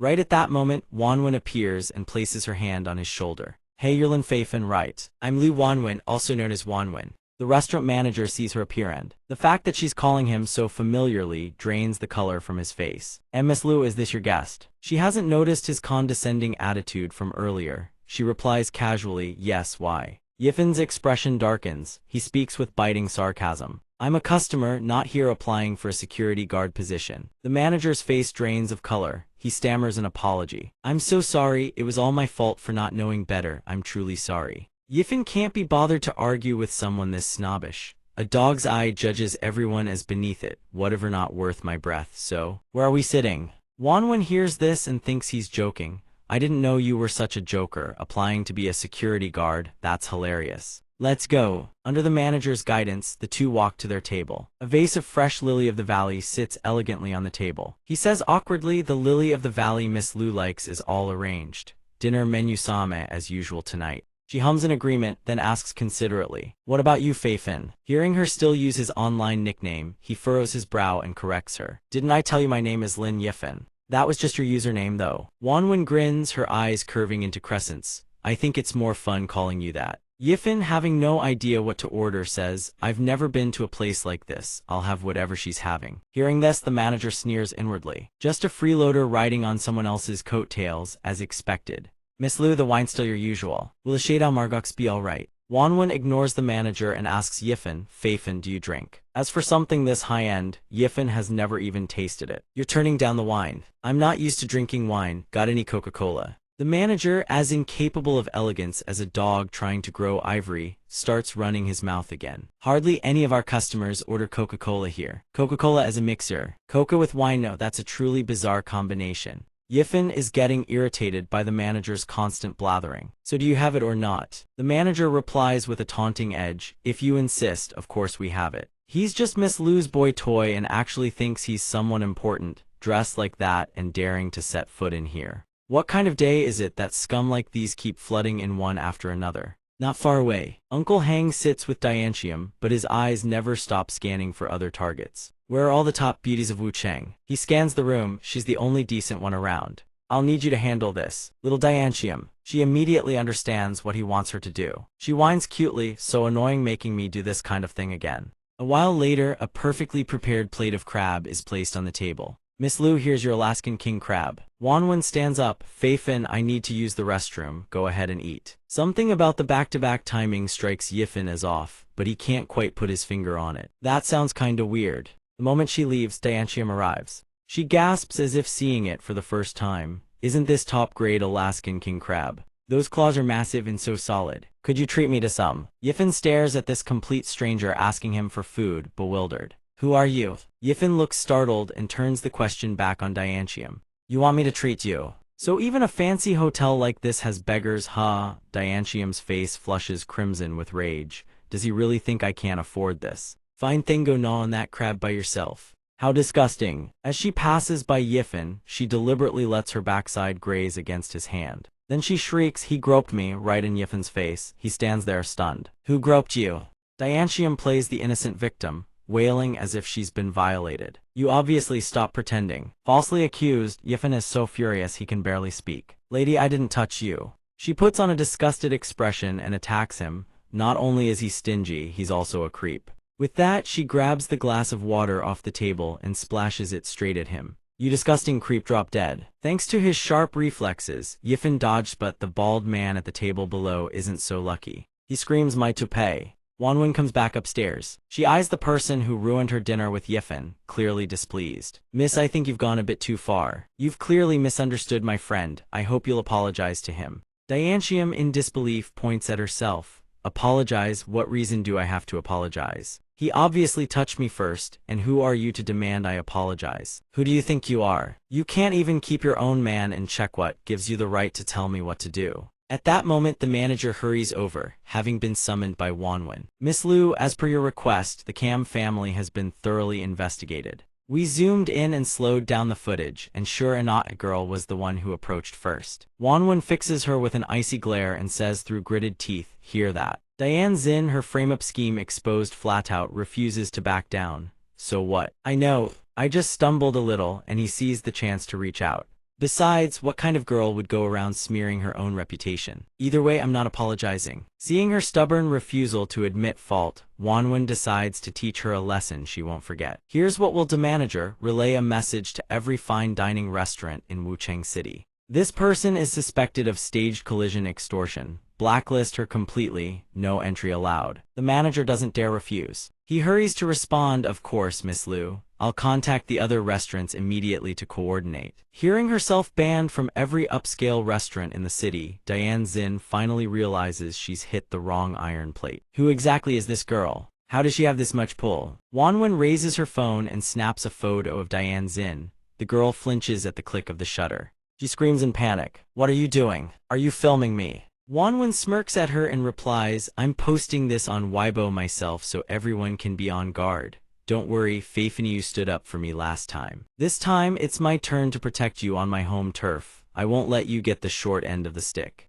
Only now does Diane Xin truly panic, finally grasping just how stupid she's been. "Wait, if every high-end restaurant in the city blacklists me, how am I supposed to network with rich people and make money?" Beihang, sensing the situation going south, steps forward and places a hand on her shoulder, putting on a soothing act. "Apologies, me friends had too much to drink. It's all a misunderstanding. I think there's no need for any announcements. How about I treat everyone to this meal? Consider it making new friends. Sound good?" Diane Xin hears this and anxiously calls out to him. Young Master Fu's expression turns ice cold as he snaps, "You apologize to them both right now and get lost." In the end, Diane Xin, though unwilling, has no choice but to bow deeply and apologize. I'm sorry, miss." Wanwen gracefully takes a seat across from Yifan. She looks at Beihang and asks curiously, "Who are you exactly? I don't think we've met." Seeing her address him, he hurries to introduce himself. "I'm Fu Beihang, young master of the Fu family from South District. I just arrived from South District, so it's only natural you wouldn't recognize me." Wanwen glances at Yifan and gently asks for his opinion. "Brother Feifan, he says he wants to treat us. You okay with that?" Being invited, of course, there's no reason to refuse. "Sure, go ahead. I'm just here for the free food anyway." Only now does Wanwen break into a wide grin, turning to Beihang. "You're really treating us. So we can order anything we want, right?" Beihang doesn't answer right away. He sneaks a glance behind him before replying, "Of course. Please enjoy yourselves, miss." Watching Yifan casually sip his water, he flashes a smug grin. Red wine is poured into their glasses. As the waiter walks away, Beihang is still reveling in his own cleverness. The plan hit some bumps, sure, but in the end it worked. A handsome, wealthy young man who can freely enjoy luxurious dinners, versus some broke kid across the table who'd need to work months just to afford one meal. In the end, who would she choose? One look and the answer's obvious. The more straightforward ones will fall into his arms that very night. The shyer ones might put up a little resistance first. Either way, this catfish technique, young master here has pulled it off more times than he can count. After finishing dinner, Wanwen happily springs to her feet. "Let's go, brother Feifan. I've eaten way too much. Come take a walk with me by the river." Beihang watches them about to leave without sparing him a single glance, his face going pale. "You're just going to leave without even saying goodbye to me?" "Going for a walk, miss. I happen to be free too. How about we all go together?" Wanwen, seeing him trying to butt in, snaps with irritation. "Why would we go with you?" Beihang refuses to give up. "In that case, at least exchange contact info," he says, but Wanwen shuts him down cold. There's really no need. The cashier, seeing Beihang about to follow them out, rushes over with the bill. "Leaving so soon? You haven't settled the bill yet." The number on the slip hits him square in the face, jaw dropping, doesn't even begin to cover it. His voice shoots up to a pitch that could shatter glass. What the hell, on single meal cost me 3.2 million jiao. Wanwen looks at his stricken face and lets out a soft laugh. I saw through you from the start. Thought a little pocket money meant you could play girls? What a piece of trash. Can't even cough up 3 million jiao. Why don't you call me Big Sis Wan? I'll cover it for you. Being played like a fiddle sends Beihang into a blind rage.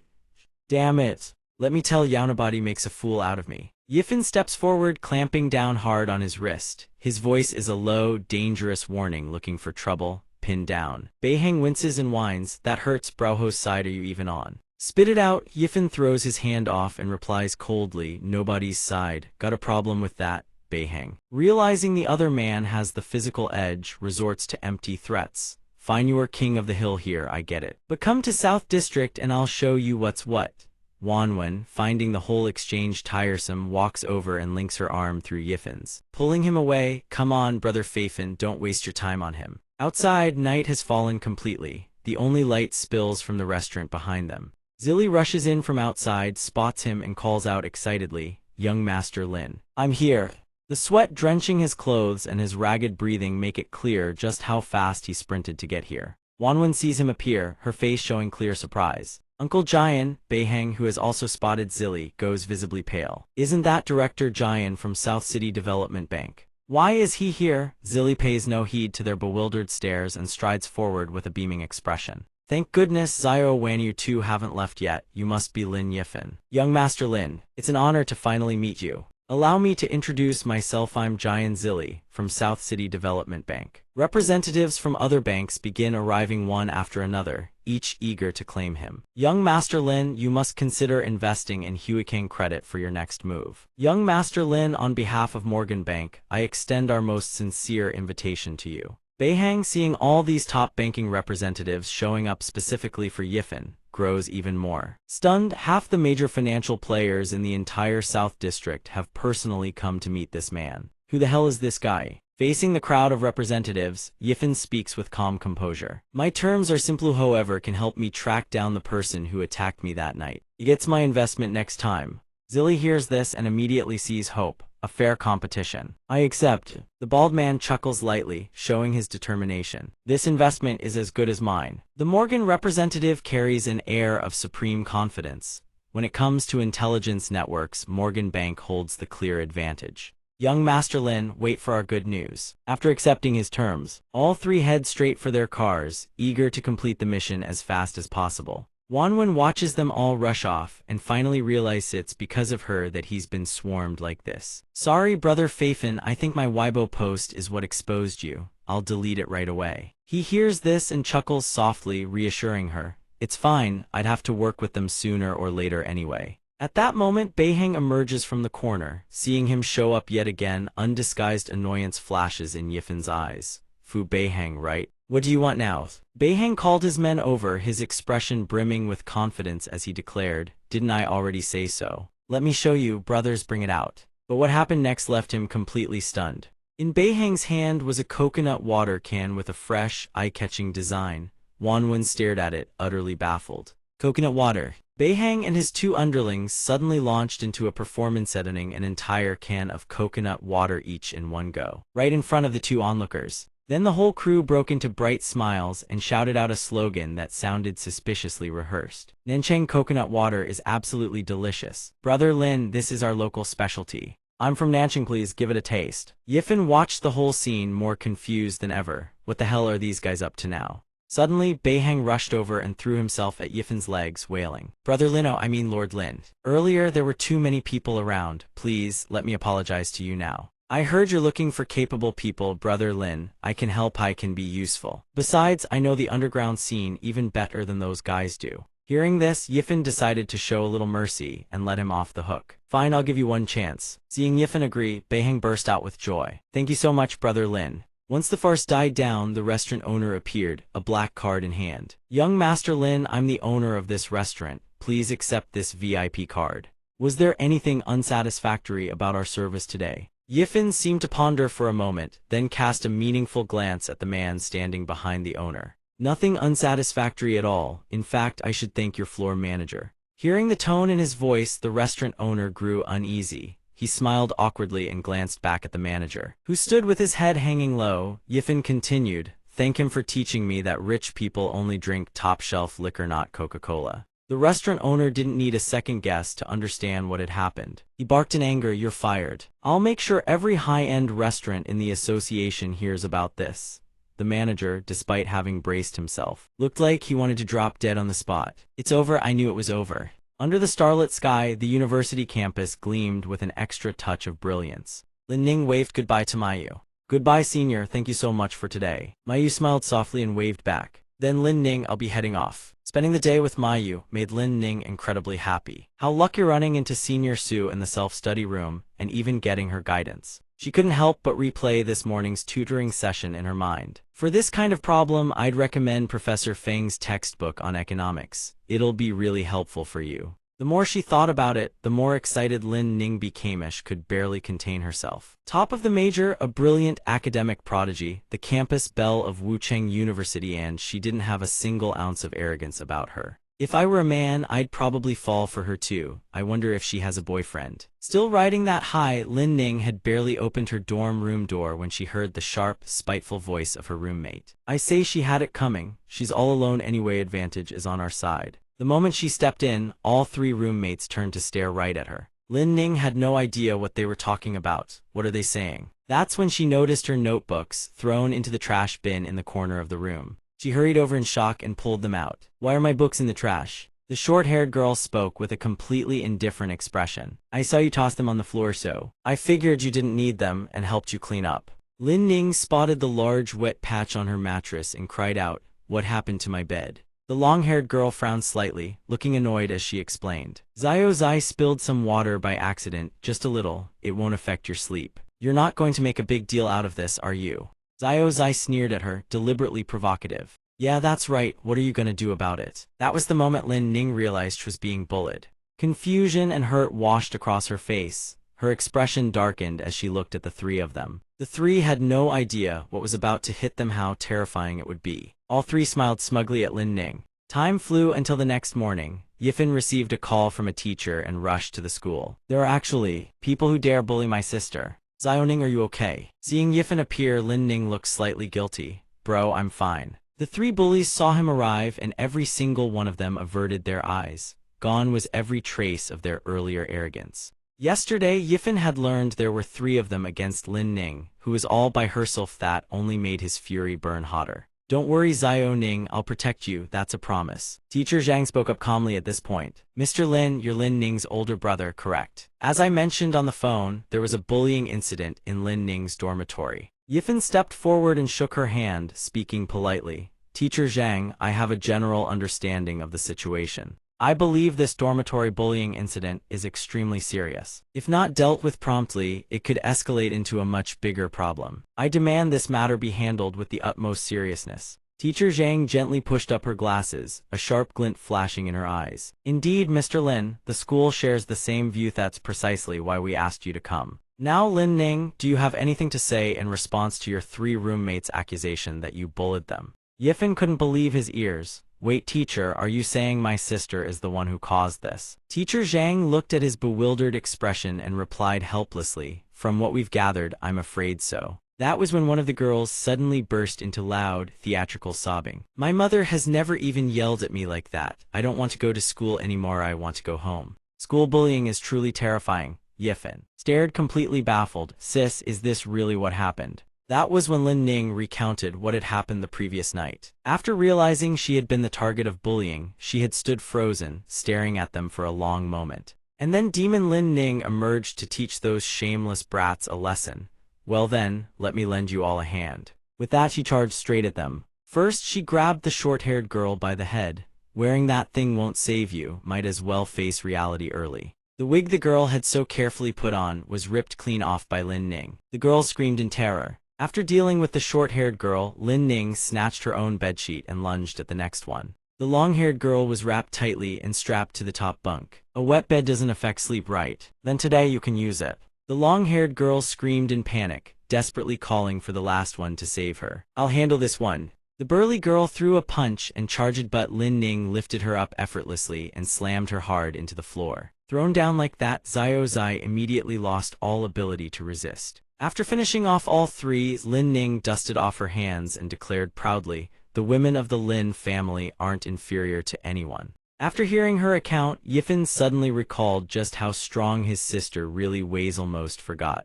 When it came to raw toughness, he wasn't even half as good as her. Turns out back in their hometown, diving into the ponds, hauling in nets, catching fish, all of it fell on his sister's shoulders. "But Miss Zhang, don't you think something doesn't add up? My sister had no reason to do that, so why would she?" Miss Zhang lightly touched his shoulder, gesturing for him to follow. "Mr. Lin, could you come over here for a moment?" "Mr. Lin, there may be more to this than meets the eye, but right now, all three students have given consistent statements, and Lin Ning has already admitted to what she did. So for now, the best course of action is to focus on consolation and mediation to keep this from escalating any further. Of course, I assure you the underlying cause will be thoroughly investigated." At this point, Yifan understood perfectly well what she was really saying. He'd take it upon himself to find the real culprit. "I understand, Miss Zhang, leave the rest to me. You three, we step outside and discuss how to settle this." Seeing his mild-mannered approach, the three girls immediately got cocky. "Hey mister, this isn't something simple, you know. If you want to settle this, you'd better show some sincerity." "Exactly, think about your sister's reputation." Looking at the three idiots before him, Yifan let out a cold laugh and waved his hand dismissively. "Sincerity, huh?" Right on cue, a delivery worker rushed over carrying armfuls of goods per his earlier request. "Mr. Lin, your express delivery has arrived." Yifan took the items and held them out in front of the girls. "The latest flagship phone, a leather handbag, designer perfume. Is this sincere enough for you?" The three girls stared at the luxury items before them, greed plastered across every face. "Well, that works, I suppose." Suddenly, Yifan let go. Everything crashed to the ground. He furrowed his brow and warned them coldly, "I dare give these to Yao, but the real question is, do you deserve them?" The short-haired girl frowned in confusion. "What do you mean?" Yifan's expression darkened. "Tell me, did you target my sister? If you hadn't provoked her first, she would have had no reason to fight back." Caught off guard by the question, all three girls exchanged nervous glances. "Nothing to say," Yifan's voice turned ice cold. "Fine, don't talk, but the value of what's on the ground here I can pay double, triple, even 100 times over. There's always a way to dig out the truth. But if I find out on my own and broadcast it across the entire school twice, the outcome will be a very different story for you." Just then, the short-haired girl, terrified beyond words, caved and spilled the truth. "We actually had no grudge against Lin Ning." The long-haired girl couldn't hold out either and broke down. "A guy from our department paid us to bully her." Xiao Zai pulled out a photo of Zhuang Bufin, pointing out the mastermind. "Yes, that's the one. Zhuang Bufin, it was him again." Yifan clenched his jaw in fury. A single-unit apartment for a university student. After making the bed for Lin Ning, he reminded her gently, "All right, don't go back to the dorm anymore, just stay here, it's much cleaner." Pampered by her brothers, Lin Ning beamed with joy. "You're the best, I'll look around the area. Get familiar with the neighborhood and see if I can make some friends." Meanwhile, in another unit, Mayu was crawling around on the bathroom floor in frustration. After failing to fix it time and again, she finally gave up. "Strange, why did the pipe break? Guess I'll just call someone to take a look." She opened the door only to find Lin Ning standing right at the door across the hall. Sensing her gaze, Lin Ning turned around and spotted Mayu. "Senior Sayu live here too." Seeing her, delight flickered in Mayu's eyes as well. Lin Ning, through the gap in the doorway, Lin Ning had already spotted Mayu's leaking sink. "Senior Su, it looks like there's a leak over here." Mayu gave a soft hum. "I was just about to call someone to check it." Lin Ning immediately volunteered, brimming with confidence. "Why bother calling anyone? Let me handle it." Hearing that, Mayu was taken aback. Lin Ning crouched down to examine the sink, then gave a confident guarantee. "It's a small thing, don't worry about it, senior." Just then, Yifan walked over and caught a familiar scent. Something about it felt strangely alluring. It was her. Mayu recognized him at a single glance. "You're the one from the hospital." Seeing her, he chuckled and teased, "You still owe me a campus tour, don't tell me you forgot." Mayu, not yet knowing he was Lin Ning's brother, gave a light laugh laced with warning. "If you followed me all the way to the girls' dorm just for that, I might have to call security." Hearing that, Yifan felt a chill run down his spine. Does this girl seriously think I came here to hit on her? "The goofy girl over there is my little sister. I'm here to help her with registration." Hearing his explanation, Mayu turned in surprise to look at Lin Ning. "Oh, so that's how it is." Suddenly, Yifan's dormant system chimed in with a new quest. "System host, the sucker's nose has activated. Its reading is accurate. Person before you is a grade A sucker. System quest initiated. Rescue the sucker. Lin Ning finished the repair and stepped out, stunned to see the two of them chatting. Bueno, Senior Su too. Alright, come check it for me. Mayu was surprised to see she'd actually fixed it. That fast. Noticing her brother staring after Mayu, Lin Ning called out softly, "Brother." He was still lost in thought about the system quest, never expected it to be her. Mayu went in to check the faucet, and when she saw it was truly fixed, her face lit up with delight. "No more leaking, Lin Ning, you're amazing." Beaming from ear to ear at the praise, Lin Ning was over the moon. "Of course, I live right across from you. Next time something like this comes up, just find me." But the words had barely left her mouth when karma struck. The faucet suddenly came loose, water spraying everywhere. Mayu was drenched on the spot, every curve of her figure now clearly visible through her soaked clothes. Lin Ning let out an awkward laugh. Looks like there might have been a tiny little oversight." Yifan was still deep in thought over the system quest. It said he'd resolve the issue but gave him zero intel. He couldn't just walk up and say something like that out of nowhere. For some reason, his mind conjured up an image of himself kneeling before Mayu, begging, "Miss Su, please let me save you."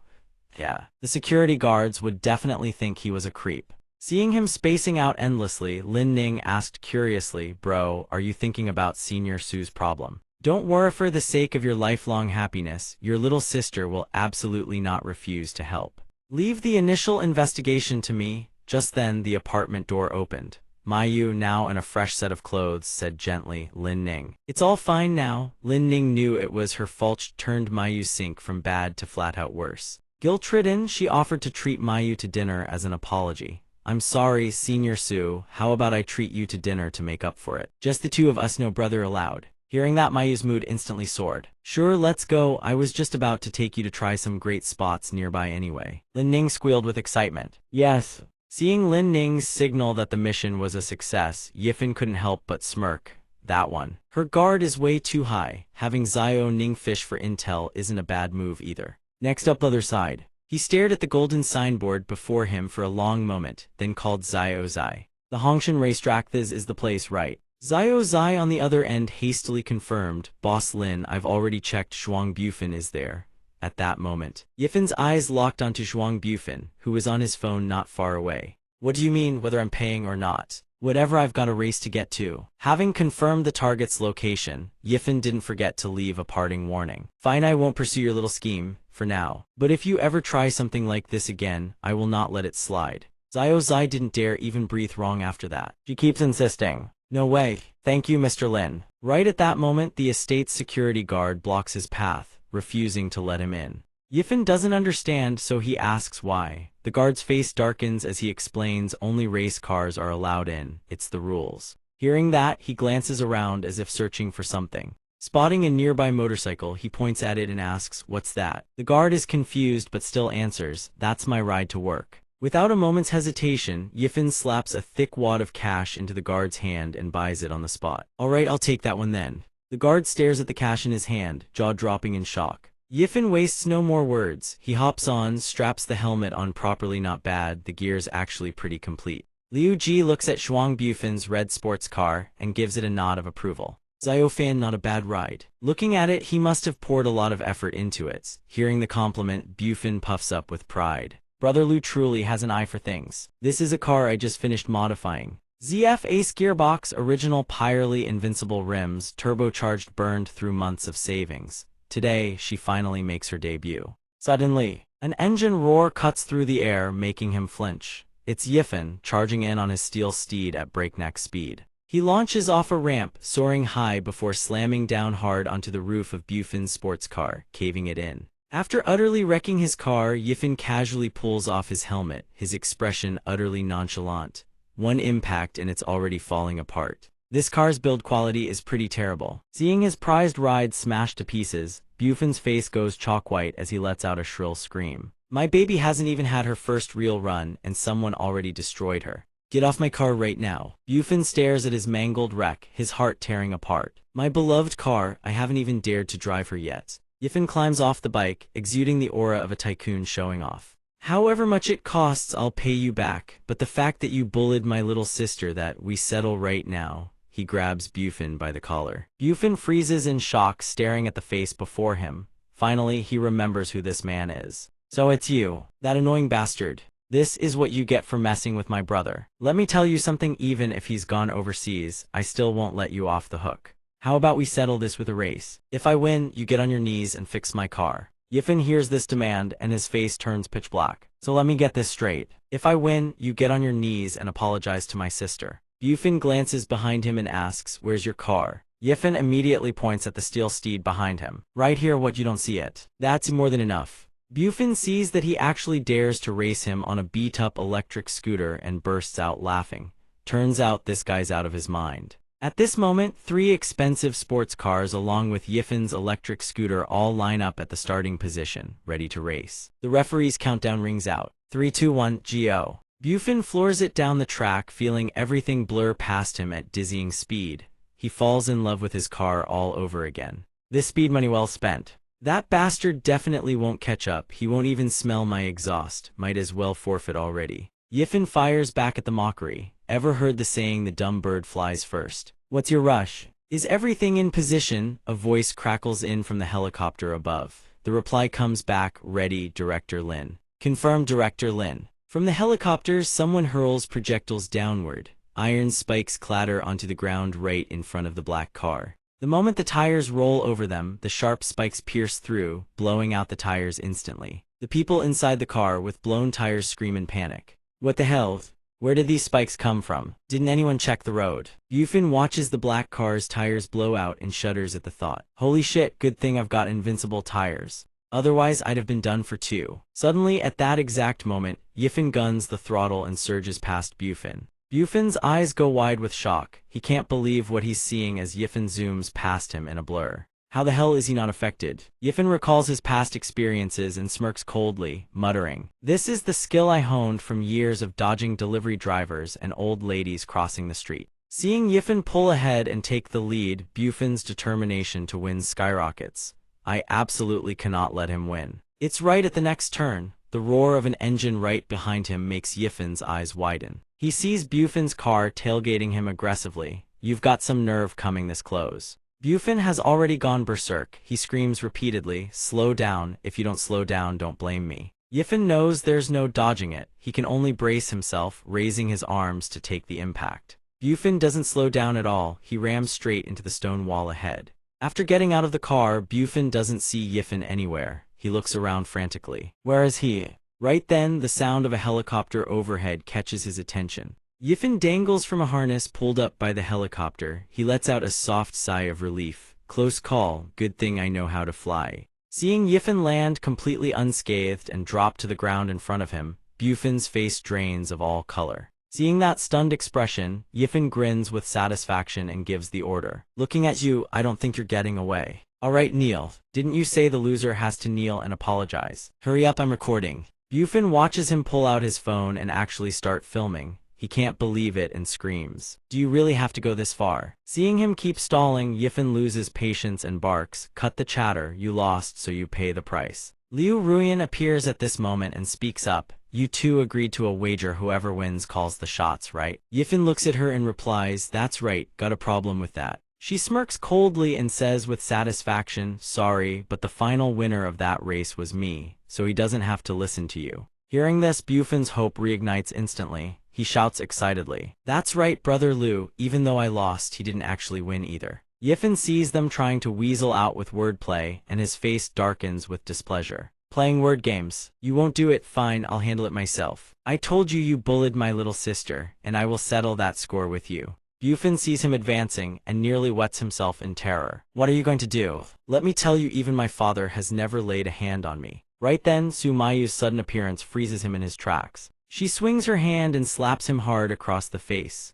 Looking at this spoiled brat who always causes trouble, she is absolutely livid. Dad won't lay a hand on you, but your sister sure as hell has the right to discipline you. Slapped across the face, Zhuang Bufin glared at her, humiliation burning in his eyes. Her sudden appearance seen the revelation that she was Bufin's sister left Yifen bewildered. Mayu crossed her arms and interrogated Bufin. Mom and Dad sent you to Wucheng universities that just so you could spend every day chasing girls, street racing, and bullying people. You've really let me down. I'm cutting off your credit cards so you can face the consequences of your actions. The moment he heard cut off, Bufin crumpled, clutching her leg and begging, "I'm sorry, sis. I know I was wrong. Please don't cut my cards." Yiffin snapped out of his daze and asked, "You're his sister?" Seeing his surprised expression, Mayu scratched her cheek and laughed awkwardly. "We're full sibling, same parents. I take our father's surname, and he takes our mother's." Lin Ning rushed over, looking guilty, and explained. "Senior Su asked me why I booked a single room. I told her the reason, and she got so angry she dragged me here. But why are you here, bro?"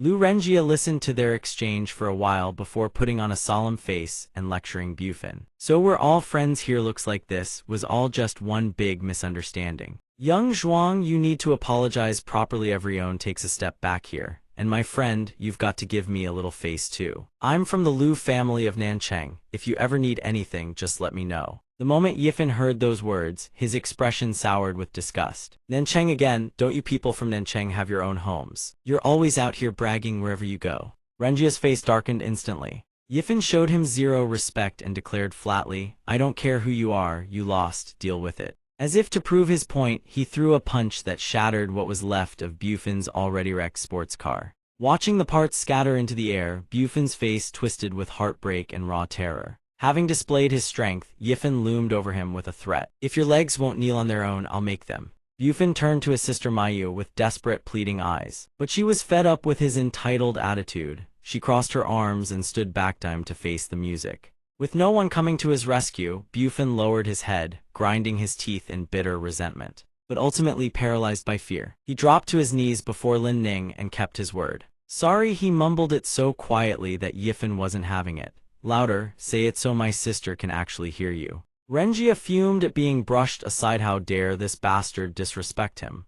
But then again, with Bufin making such a pathetic scene, it only killed whatever chance the kid had with Mayu. Silver lining. Once she got Bufin's apology, Lin Ning had no interest in dragging things out. She tugged at Yiffin's arm sweetly. "All right, that's enough, bro. Let's head down the mountain early. Senior Su said she'd take me around the area tomorrow." Mayu hummed in agreement and suggested, "There's a department store over there where you can pick up daily essentials, and some clothes that are on sale right now." Lin Ning's heart leaped with joy, and Senior Su had almost the same body type. Maybe they could even swap outfits. Yiffin read her expression in an instant and called her out. "Don't even dream about it. You two aren't the same size. You wouldn't fit into her stuff." After saying that, his gaze drifted to Mayu, looking at how both of them had their generous curves squeezed so tightly into their clothes. He couldn't help but wonder, do they even squeeze themselves in like that? "Aren't you worried about ruining them? Such a waste." Lin Ning stared at him in shock. "Bro." Caught by his blatant stare, Mayu blushed furiously. How does he know? Realizing he'd said too much, Yiffin forced an awkward laugh. "Just thinking out loud, don't mind me." Watching them chat so intimately, Renjia's jealousy nearly ate him alive. What the hell happened between this bastard and Mayu? Bufin flinched, startled and terrified by the sudden shout. He crept over and whispered in her ear, "Sis, let's ride down the mountain in Mr. Lu's car later. It's getting dark. The mountain roads aren't safe." Seeing Bufin being so tactful, Renjia was deeply pleased. "Good boy." He shot Yiffin a sly glance, but to his surprise, Mayu refused. "No need, Mr. Lu. I'm not used to riding in supercars." But even after being rejected, Renjia refused to back down. "It's a supercar, sure, but the interior is actually very spacious." "Mayu, and if not my supercar, then what you are going to squeeze into this guy's little electric scooter? Even if he wanted to give you a ride, you wouldn't all fit." At that moment, a white car pulled up, its headlights sweeping over them. Renjia, standing directly in the beams, was nearly blinded. Beibang spotted the car blocking the road and blared his horn. "Whose car is this? You're parked in the middle of the road." He opened the door and stepped out. Spotting Renjia, he sneered mockingly. Well, if it isn't the second young master of the Lu family. Looking a bit less grand than usual today, aren't we? You dare drive that rust bucket worth a measly 2 million. Seeing him, Renjia's expression shifted to confusion. "Fu Beibang, what are you doing here?"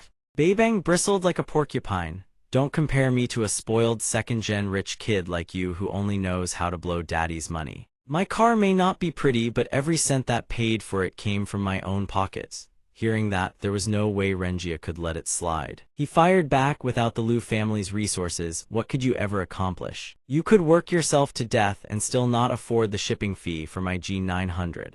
Beibang dismissed him with contempt, unwilling to waste another word. He walked up to Yiffin and greeted him respectfully. "Let's go, bro Lin, what a surprise running into you here. I'll give everyone a ride down." Before Renjia's eyes, the two were whispering back and forth, looking incredibly close. Beibang looked at Lin Ning and Mayu, then waved them over warmly. Are these two friends of yours, bro Lin? Hop in all of you. Seeing Beibang for the first time, Lin Ning grew wary. Bro, can we trust this guy? He's not some kind of human trafficker, right? Yifan assured her, relax, nobody's kidnapping you. Branded a potential kidnapper, Beibang put on a wounded expression. Sis, that really hurts, you know. With her brother's assurance, Lin Ning grabbed Mayu's hand and pulled her along. Senior, this car looks pretty roomy. Come on, let's all go together. Yanked along suddenly, Mayu blurted out, wait, Xiao Ning. Beibang clicked the key fob and opened the door, saying respectfully, right this way, bro Lin, take the front seat. Yufan glanced at Renjia's dejected face and spoke up nervously. Mr. Liu, I tried my best. Rage blazed through him like wildfire. Renjia kept repeating to himself, calm down. Liu, Renjia, stay calm. You've been grooming this fat sheep for so long, you absolutely cannot lose your composure now.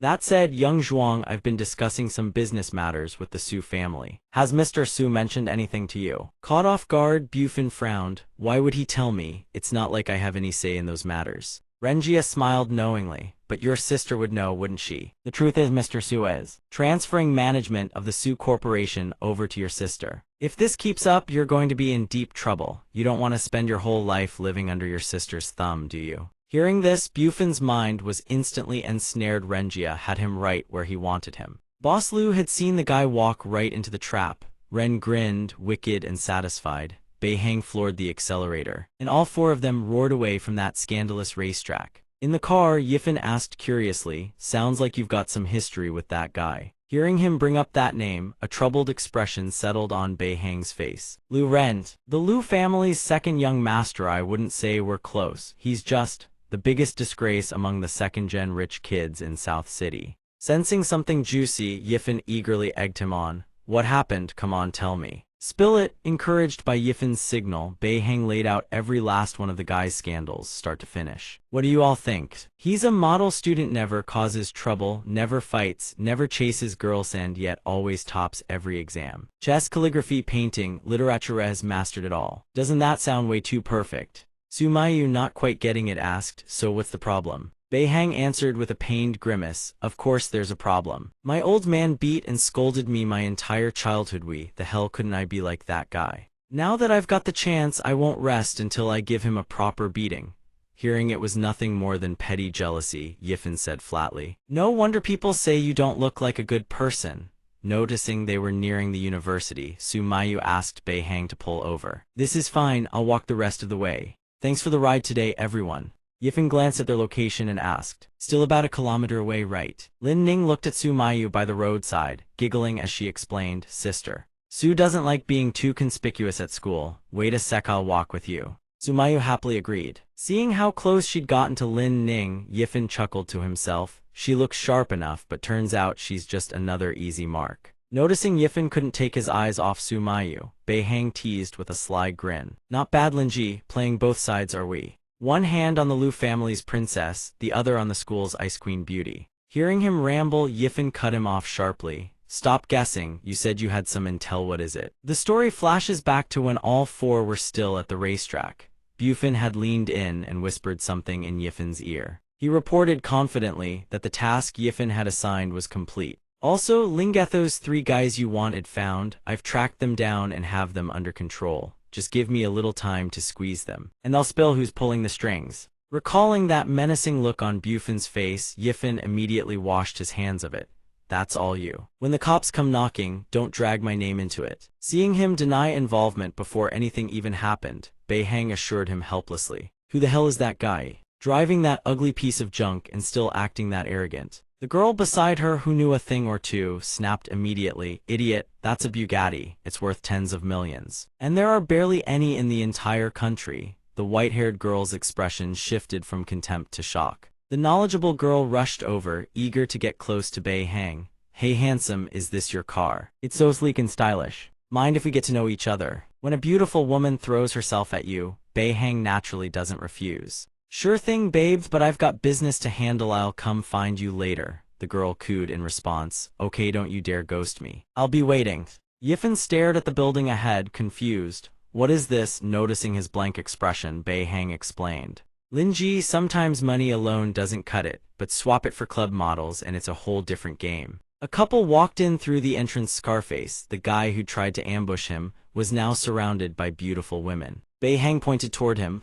There. Linji, he's right over there, hasn't left for 2 days. Everyone inside is my people, not a single whisper has leaked. The manager saw him coming and rushed over immediately to greet him. Young Master Bei, you've arrived. Anything you need, just call me anytime. Yifan looked at him and asked, any way to get a video recording? The manager's expression changed instantly. He refused the request. Recording video, sir, please don't joke around. This place has a strict no filming policy. That would be a serious rule violation. Yifan casually pulled out his wallet. 1 million pennies. The manager blinked in confusion. What? Yifan pointed at Scarface and laid out his terms.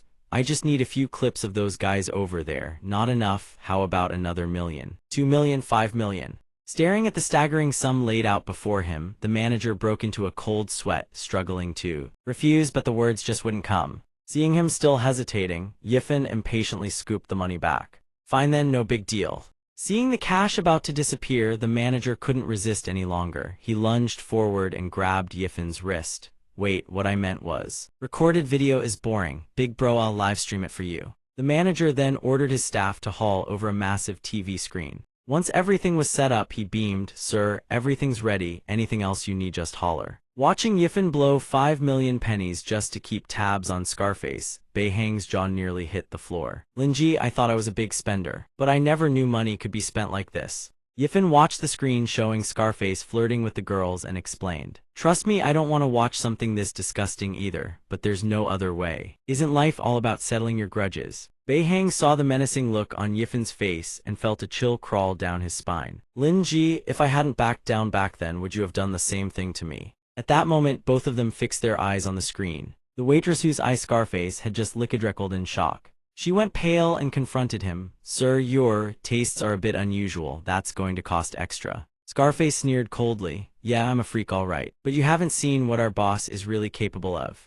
Our boss wanted to woo some college girl, so he planted a whole crew at the hospital just to make her life hell. The waitress's voice came through the TV. Make her life hell. What do you mean? The waitress kept prodding him to talk. Wasn't it supposed to be a romance? Then why make her suffer? Scarface, completely unsuspecting, grinned lecherously and made his request. Come a little closer and I'll tell you everything. Boss doesn't just want to play the hero saving the damsel. He gets off watching someone hit rock bottom first. Think about it first, you destroy the campus belle's reputation. When she's at her absolute lowest. Boss swoops in, if you were her, wouldn't you be moved to tears? After that, whatever he says goes, she'll do anything he wants. If everything went according to plan, Su Mayu would end up on a bed, completely at his mercy. After hearing this sinister plan, the waitress commented with a look of horror. So that's how it works, your boss really is a sicko. That campus beauty, is she doing really badly right now? At the mention of this, frustration and fury twisted across Scarface's face. Nothing came of it, some idiot ruined the whole plan. We were going to teach him a lesson, but the bastard got lucky and slipped away.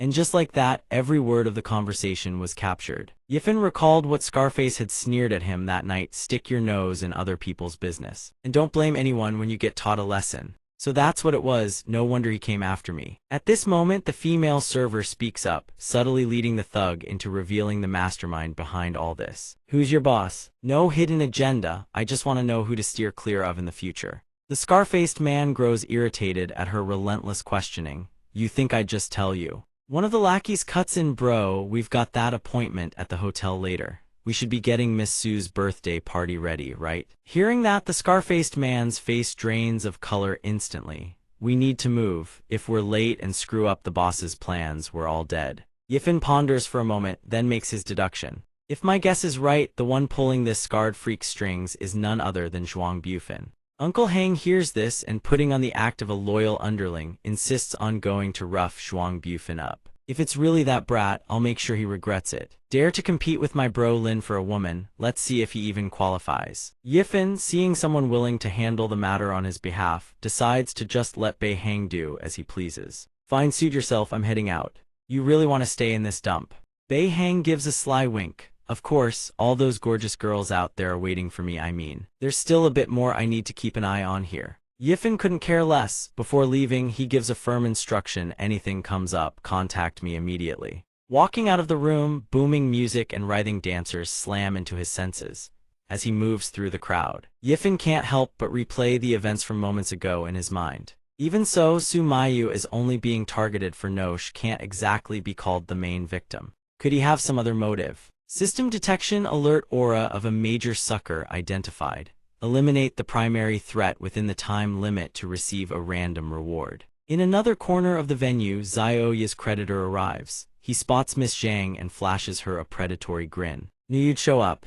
That outfit really does look stunning on you. I wasn't wrong, was I, Miss Zhang? Miss Zhang sees his filthy hand reaching toward her and instinctively jerks away. Is that enough? You all promised that if I wore this outfit, you'd extend the deadline by another 3 months. Hearing that, he lets out a sinister, cackling laugh. Oh, Miss Zhang, you're quite the comedian. A pair of black stockings to knock off 100,000 pennies. You think there's such a sweet deal in this world? One of the lackeys chimes in, barking at her to strip. Sweetheart, if deals like that existed, how would they ever fall to someone like you? Tell you what, take 'em off for me right now. I'll wear them every day. Seeing them go back on their word, Miss Zhang's face turns ghost white with fear. You clearly agreed before. Seeing her try to bolt, he signals his men. They move in, blocking every exit, leaving her no way to run. Don't be hasty, aren't we here to negotiate? Miss Zhang, how about this? Go up there and dance for me, nothing crazy, just 5 minutes. Dance for 5 minutes and I'll extend your deadline by 3 months. Deal. Hearing this, Miss Zhang immediately stammers out a refusal. But I don't know how to dance.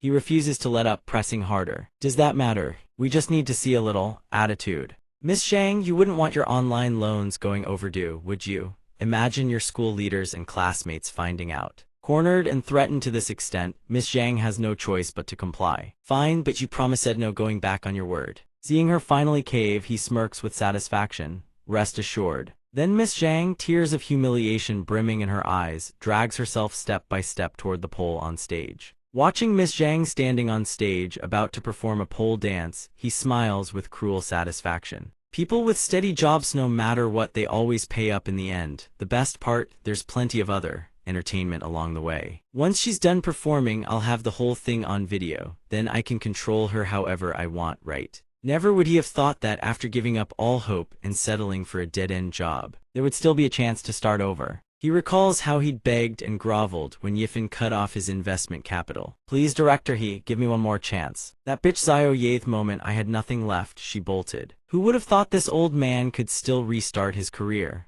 After gathering enough courage, Ms. Zhang grabs the pole, ready to dance. At that moment, Yifan appears and stops her. Ms. Zhang, don't let them deceive you anymore. Seeing him, she panics and accidentally calls him the wrong name. Lin Ning. Yifan doesn't mind the mix-up and speaks up to counsel her. I overheard everything from over there. Trust me, those 2 scumbags won't leave you alone. They'll definitely use this to blackmail you. Seeing his scheme ruined, the man storms over, cursing. Who the hell are you? What kind of trouble are you causing here? Yifan looks at him, killing intent flashing in his eyes. Forgotten who I am. Need me to remind you more clearly? Seeing Yifan, the man trembles like a mouse before a cat. But for the sake of face, he forces himself to stay tough. Debts must be repaid, that's the way of heaven and earth. What are you going to do about it? Yifan repeats the man's words in a mocking tone, debts must be repaid.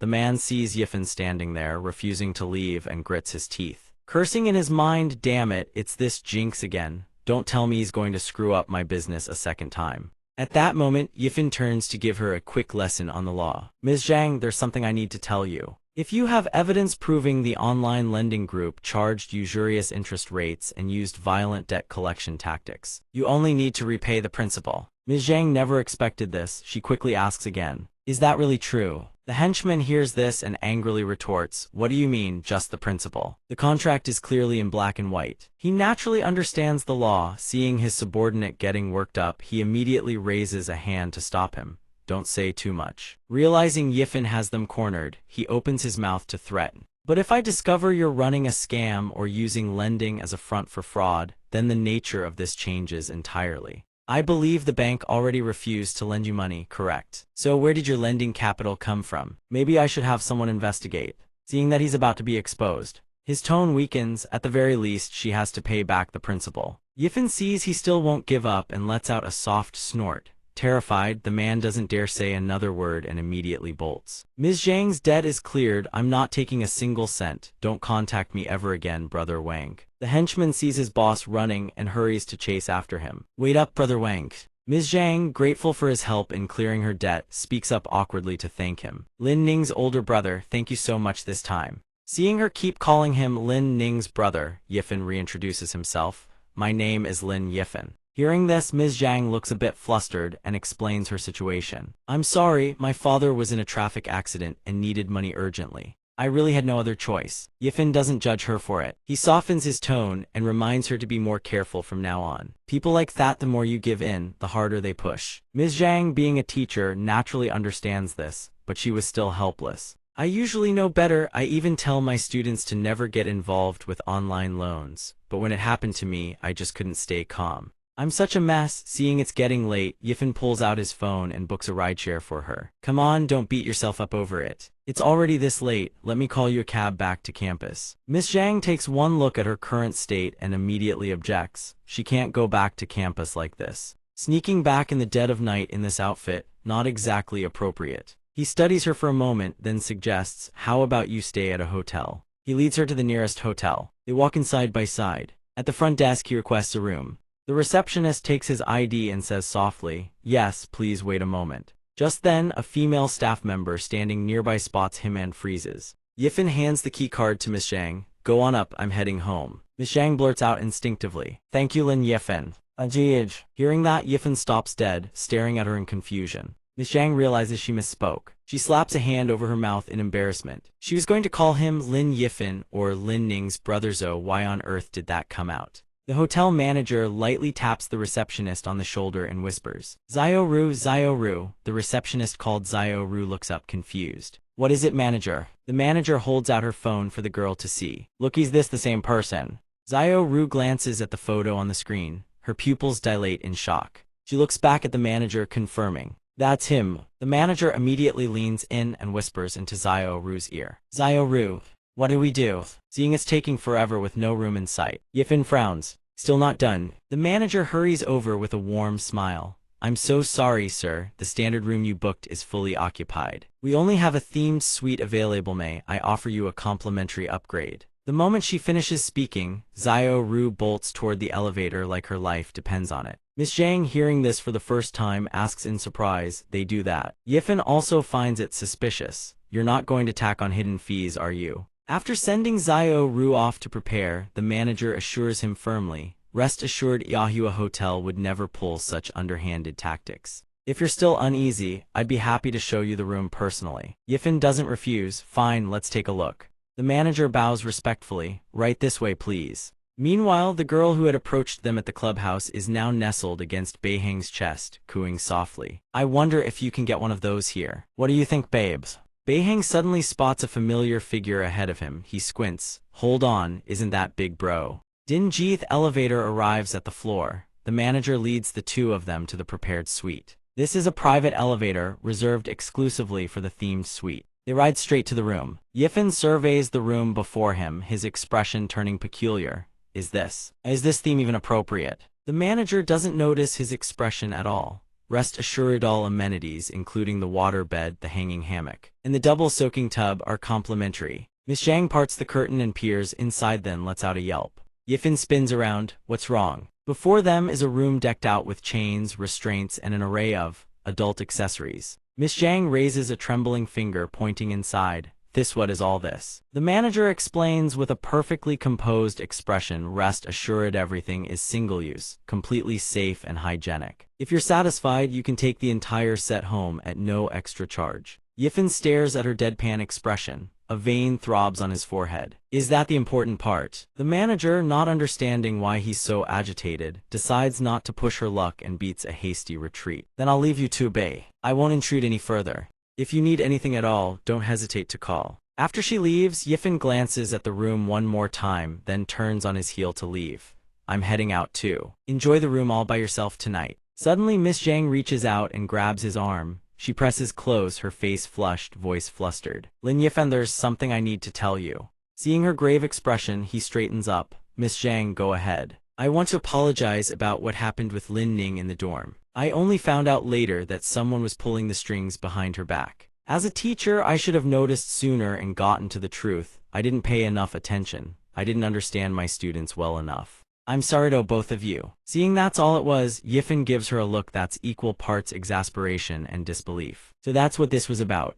Seeing her still drowning in guilt, he speaks up to reassure her. Zhuang Bufin has already been dealt with, and as for Xiao Ning, I've already moved her into a private apartment. You don't need to worry, Miss Zhang. Even so, Miss Zhang can't let go of the knot in her chest. She asks carefully, could you give me Lin Ning's current address? I'd like to talk to her about this in person. Seeing it's nothing more than that, he agrees immediately. No problem. After seeing Miss Zhang off to rest, he steps into the elevator and descends to the first floor. The moment the doors open, Beihang is standing right there waiting. He grins like a cat that got the cream. Linji, I've finally found your weakness. Yifen thought the guy was still back at the clubhouse. Seeing him here is a surprise. What are you doing here? Beihang ignores the question entirely and latches onto the fact that Yifen walked a girl up to a hotel room. I saw it with my own ICU, let a girl upstairs. Pretty late at night, don't you think? Want me to prescribe you some health-boosting supplements? Yifen sees him talking nonsense and raises his leg to sidestep past him, but still offers a brief explanation. She's just an acquaintance of my sister's. I was just making sure she was safe and had a place to rest. Beihang's mouth says he understands. His face says, we're bros, bro, I get it. I get it, I totally get it. A friend in the morning, a little sister in the afternoon, and a little sweetheart by midnight, am I right? Just then the hotel manager appears out of nowhere, looking flustered. Mr. Lin, you're leaving already. Was there anything unsatisfactory about our arrangements? Yifen finds her panic completely baffling. I never said I was staying here. Is there a problem? The manager barrels on as if she didn't hear him, voice frantic. Mr. Lin, your surprise inspection came far too suddenly. If there's anything that fell short of expectations, please tell me. The entire Manhua team will correct it immediately. Yifen doesn't understand a thing. A surprise inspection. The director is stunned and asks him to repeat himself. That's right, didn't you come here to inspect? He asks her back, completely unfazed. Why would I need to inspect anything? The director stares at his bewildered expression and asks hesitantly. Because you are our newly appointed largest shareholder. She pulls her phone from her breast pocket as if to prove her words, holding up the screen with the appointment notice right in front of him. The notice just came through. I saw it immediately. I assumed you were here specifically for a surprise inspection. System time-limited quest complete. Reward controlling rights over Manhua Group acquired. After reading the notification, he realizes in shock that this was a gift from the system, the reward from just now. He hadn't even had time to check it. Beihang suddenly speaks up, praising him. Nice. Damn, Brother Lin, you really know how to play the game. Bought an entire hotel just for yourself to leave no trace. Gotta say, every rich kid I know is nothing compared to you. Seeing him start spouting nonsense again, Yifen immediately flexes his authority. You're the director, correct? Run a thorough check on this kid and the documents of whoever he's staying with. If anything's missing, he doesn't get to check in. Director Yan Jin complies with the order. Understood. President Lin Beihang panics. Don't be so serious, Brother Lin. I've already sorted out the small stuff. Now you're telling me to relocate. Way to kill the mood. Ladies, I'm very close with your boss. He's just joking around. After giving Beihang a proper scare, Yifen leaves the Manhua hotel with a satisfied grin. Time flies to the next day. In an apartment complex in Wuchang, Auntie Shen looks at him and asks gently, Zaya, Fan, how's the braised pork? Yifen eats with sauce smeared all over his mouth like a kid. Delicious. Tastes exactly like it did back in school. Seeing him eat with such gusto, Auntie Shen beams. As long as you can eat well, that's what counts. It's all thanks to you. I've made a full recovery now. My body feels so much better. I can go out dancing, no problem, and the old man is even asking for your WeChat. Heibang leans in and whispers in Yifen's ear, assuring him, Yifen, the money you fronted over 700,000, I'll pay it all back. The rest I'll return gradually. Yifen keeps picking up food with his chopsticks while urging him on. Pay me back, hurry it up. Make money fast and get your marriage with Xiao Qi sorted too. That'll put Auntie Shen's mind at ease. At the mention of this, Heibang sighs sadly. Don't even bring it up. Seeing him like that, Yifen pushes him. Stop dragging it out. If there's something, just spit it out. Finally finding someone to confide in, Heibang spills out everything that's been eating at him. Xiao Qi's been avoiding me lately. We barely even talk anymore. Hearing this, Yifen thinks for a moment and asks, if I remember right, Xiao Qi works at a car exhibition, correct? Heibang doesn't understand why he brought that up. That's right, why? He finishes the last of his rice. He puts down his chopsticks, stands up and says, let's go, might as well check out some cars while we're at it. The two head to the Su family's car dealership.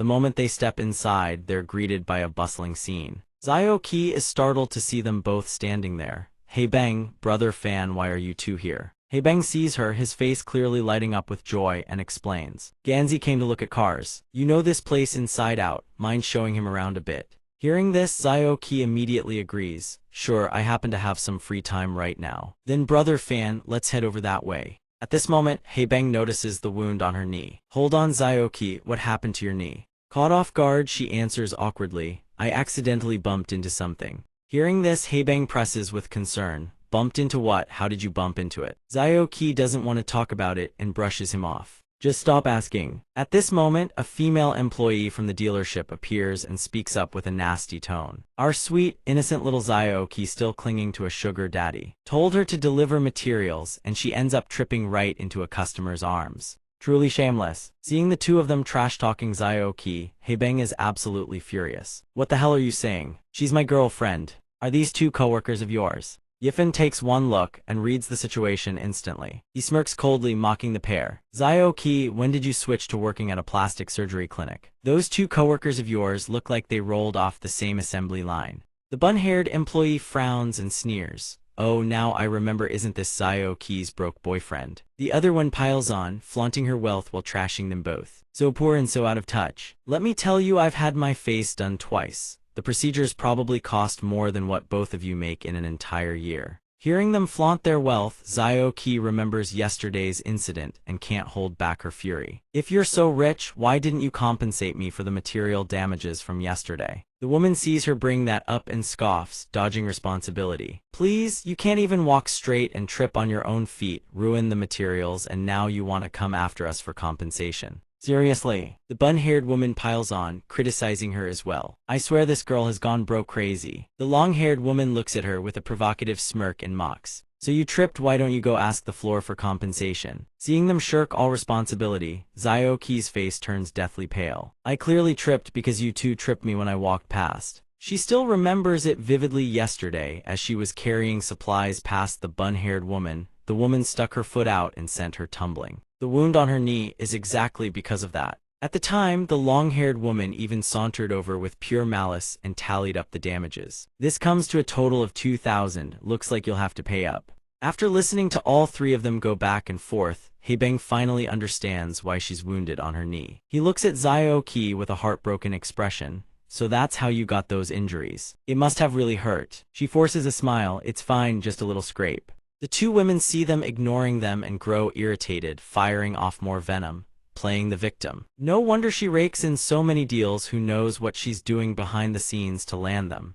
Now she's out here acting all pure and innocent. Hey Bang can't take it anymore. He steps forward and demands they apologize to Zio-ki. "Apologize to her, you don't get to insult my girlfriend." "Apologize." The bun-haired woman panics seeing him get so aggressive. "Are you out of your mind?" At this point, the long-haired woman is also scared stiff. She screams out, calling for her man. "Babe, get out here now." At that moment, someone walks over and shouts, "Who dares lay a hand on my two precious darlings?" The moment she spots him, she clings on like she's found her savior, tattling in a whiny voice. "Honey, it was these people. Look at what they did to my hand, it's terrifying." Wanwen, walking behind him, catches sight of Yifan and freezes in surprise. Joy flashes across her eyes as she asks, "Brother Feifan, what are you doing here?" Hearing the familiar voice, Yifan turns and is equally stunned to see her. "Wanwen." Wanwen notices the commotion around him and approaches curiously. "I came to pick up something for my dad. What happened here?" At that moment, the two nasty girls, sensing their sugar daddy has arrived, huddle closer to him. The two sides form a standoff. Noticing Wanwen standing with them, he furrows his brow and says arrogantly, "You're Miss Lu's friend, correct? Then apologize to my darling and we'll call it even." Yifan hears this and sneers coldly. "Apologize? Is there something wrong with your head?" Seeing Yifan dare to mock him, the man's face twists with rage. "Miss Lu, your friend here has no respect, then I won't be polite either." Wanwen isn't fazed in the slightest. In fact, she seems almost amused as she warns him, "Is that so? Then by all means don't be polite, just know whatever consequences follow, you'll be bearing them yourself." Hearing this, the man panics. "What do you mean?" Wanwen has no patience for this petty man. "Besides, our agreement can be put on hold for now. Every word out of her mouth is laced with protectiveness toward Yifan. The man gradually loses his nerve. What the hell is this kid's relationship with the Liu family's young lady for her to value him this much? The two girls see him going silent and start to panic. Honey, I can't apologize to that poor girl. Exactly, it's too embarrassing and it's your face on the line too, honey. As much as he wants to play the hero for these women, the thought of the contract money makes him hesitate. Losing the Liu family's deal could cost him profits exceeding $1 million. Sensing his hesitation, the bun-haired girl flushes slightly and pleads, "Honey, if you're good to me, I'll be good to you too." The long-haired girl knows exactly how primal his desires are. For the sake of her own pride, she puts on a seductive act offering up something he's always craved, not that she can't give it to him. In the end, for the sake of a beautiful woman, the man decides to shoulder the burden and confront his opponent head-on. "Sorry, but my darling did nothing wrong. If you disagree, go call the cops." Seeing him act this stupid, Wanwen drops all pretense of courtesy. "Then I'm also revoking our earlier agreement." Yifan steps forward and places a hand on her shoulder to stop her. "There's no need, Wanwen." After saying that, he turns as if to leave, catching Wanwen completely off guard. The man sees this and assumes Yifan is scared. A smug grin spreads across his face. All four of them walk out of the car dealership.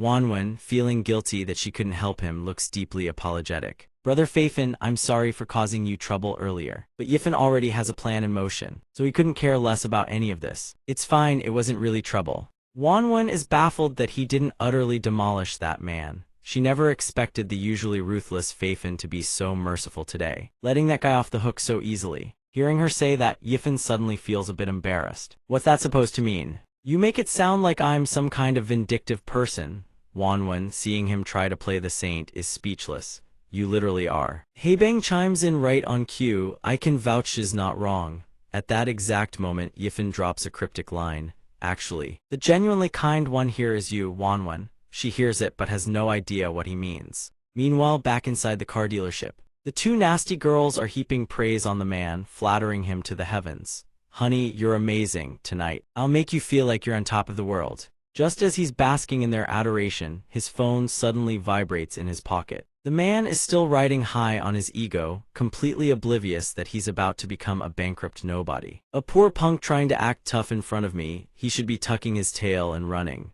The moment his eyes land on the text on his screen, his pupils contract in disbelief. His face drains of all color as he gasps, "Lin's supply chain. How is that possible? Not just don't touch Methai's time, even little invincible. Every single car manufacturer has immediately cut off my supply. If this is true, every undelivered order will require massive compensation. How is this possible? How is this possible? Who has the power to pull something like this off?" "That poor punk." The bun-haired girl notices him going silent and grows confused. "Honey, why aren't you saying anything?" "Too happy to speak."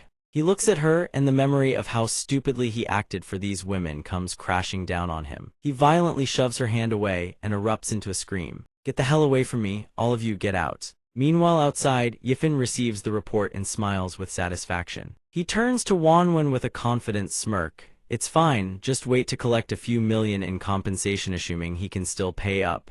Time flies. A sleek black luxury car speeds along the coastal road. Zio Qi sits in the driver's seat, gripping the wheel with excitement.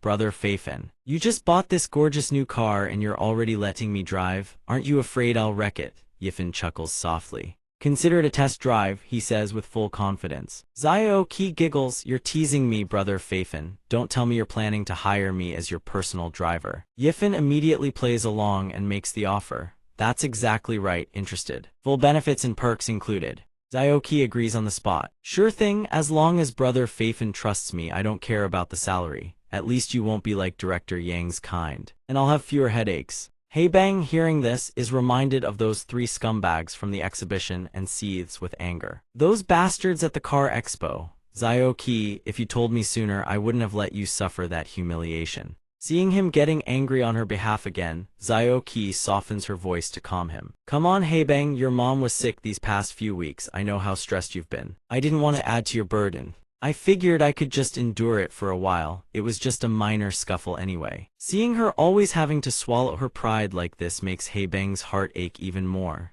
"Zio Qi, I'm sorry you had to go through that." Seeing the pain in his eyes, Zio Qi replies cheerfully, "It's okay. As long as I have you, I'm not suffering at all." Watching the two of them lovey-dovey in his own car, Yifan, officially the biggest third wheel alive, feels utterly out of place and speaks up. How about I just drive for you two? Wouldn't want to hold you lovebirds back. Eyes on the road, watch the road. Thanks to his timely warning, Zio-Ki slams the brakes just in time before rear-ending the white car ahead. Realizing she nearly sent them all to the police station, she apologizes sheepishly. Sorry, brother Fafen, I mean boss. After that little hiccup, the car finally pulls up at Ruyan's company. Seeing Yifan arrive so late, Ruyan pouts and says, "You brat. You still remember me? You had me rush all the way down. What's the big announcement?" Yifan pushes Zio-Ki forward and makes introductions. "This is your new boss, you can call her Sister Liu." Then to Ruyan, "Her name is Zio-Ki. From now on, she's your personal driver." Ruyan hears the arrangement and lets out a soft laugh.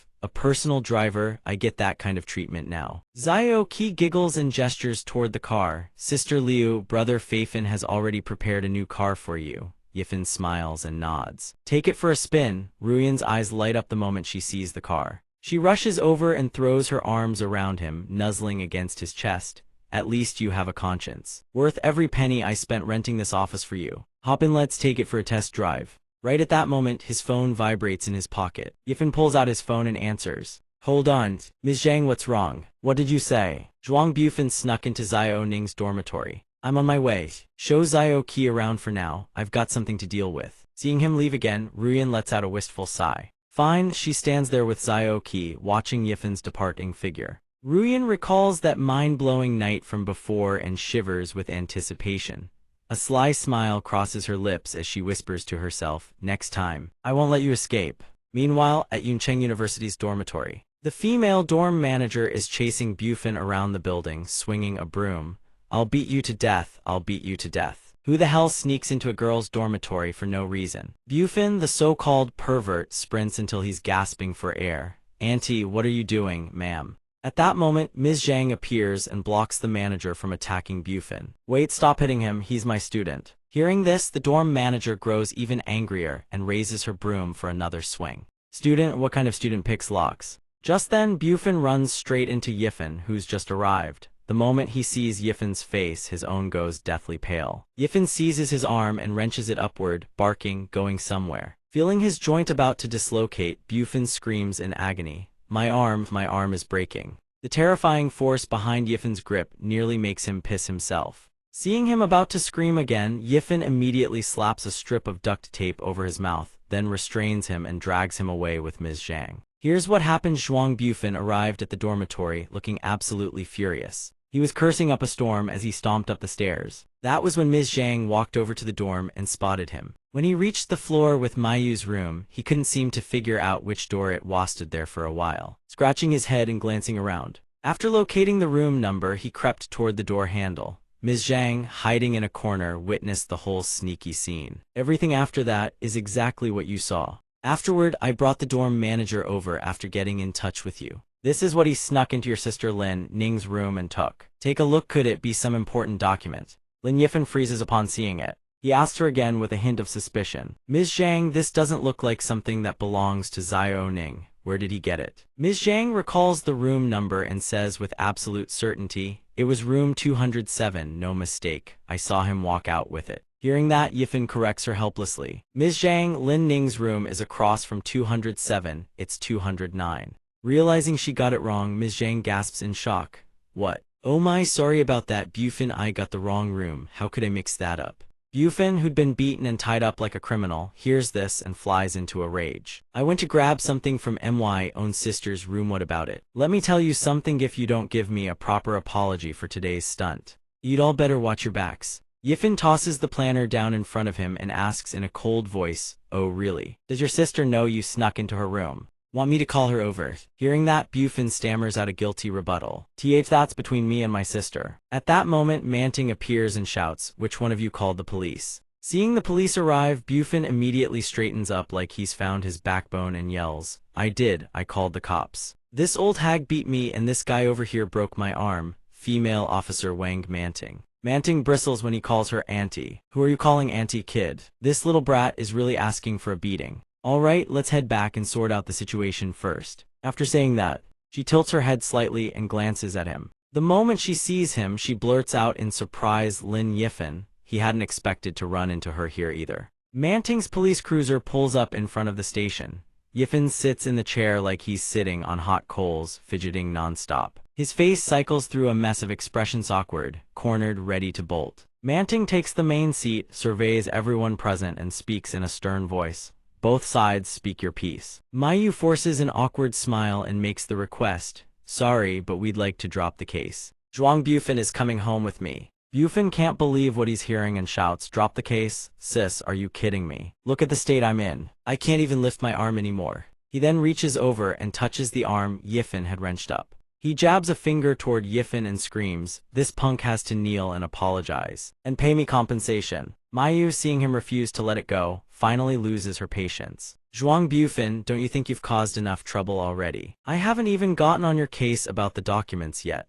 Before this, you swore that with me keeping an eye on you in Wuchang City, you wouldn't pull any stunts. Our family sends you a separate allowance every month. If you can't even listen to me now, then I'll have mom and dad cut you off completely. The moment he hears she's threatening to cut off his money, Bufin visibly backs down. Don't be like that, sis. I'll listen to you. Let's just go back, okay? I only looked at those files because I wanted to help you out. Hearing his explanation, she snaps irritably, no need, just take care of yourself first. Hearing that, Bufin surrenders helplessly. Yes, don't worry, sis, it won't happen again. Seeing him back in line, Mayu softens and asks with concern, does your hand still hurt? She tries to take him to the hospital, but Bufin keeps swinging his arm around to prove he's fine. It doesn't hurt anymore, look, I can even spin it around. Come on, sis, let's go eat. Seeing them about to leave, Yifen also tries to slip away. Well, since the other party dropped the case, I'll be heading out too. But just as he turns to leave, Manting's sharp voice cuts in, who said you could go? Dropping the case only cancels the civil complaint. If the medical report comes back showing injuries above minor, it becomes a criminal matter and I can still arrest you. Hearing that, Yifen sits back down obediently and asks nervously, so where's the report? Manting watches his meek expression and grins mischievously.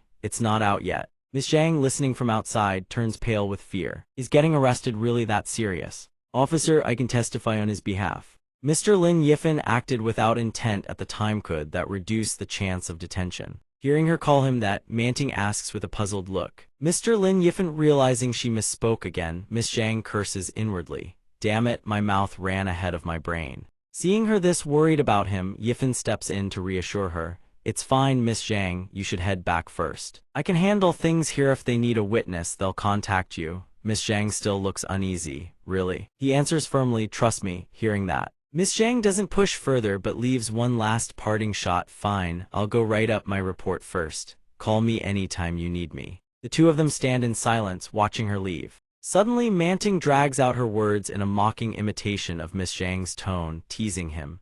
Mr. Lin Yifen, so that's your type now. No wonder you never reached out all these years. You probably forgot about me a long time ago, didn't you? Hearing her interrogating him like a suspect, Yifen fires back with an irritated retort. Wasn't it you who dumped me back then? That's right, Wang Manting was my first love. Strictly speaking, she was also my senior back in school. Getting arrested and thrown in a holding cell by your first love, is there any reunion more awkward than this? Manting turns away, feigning a wounded tone. I get it. Young men never appreciate the girl right in front of them. Lin Xiang Sr. is the real treasure. Yifen still has some lingering feelings for her. Hearing that, he instinctively denies it.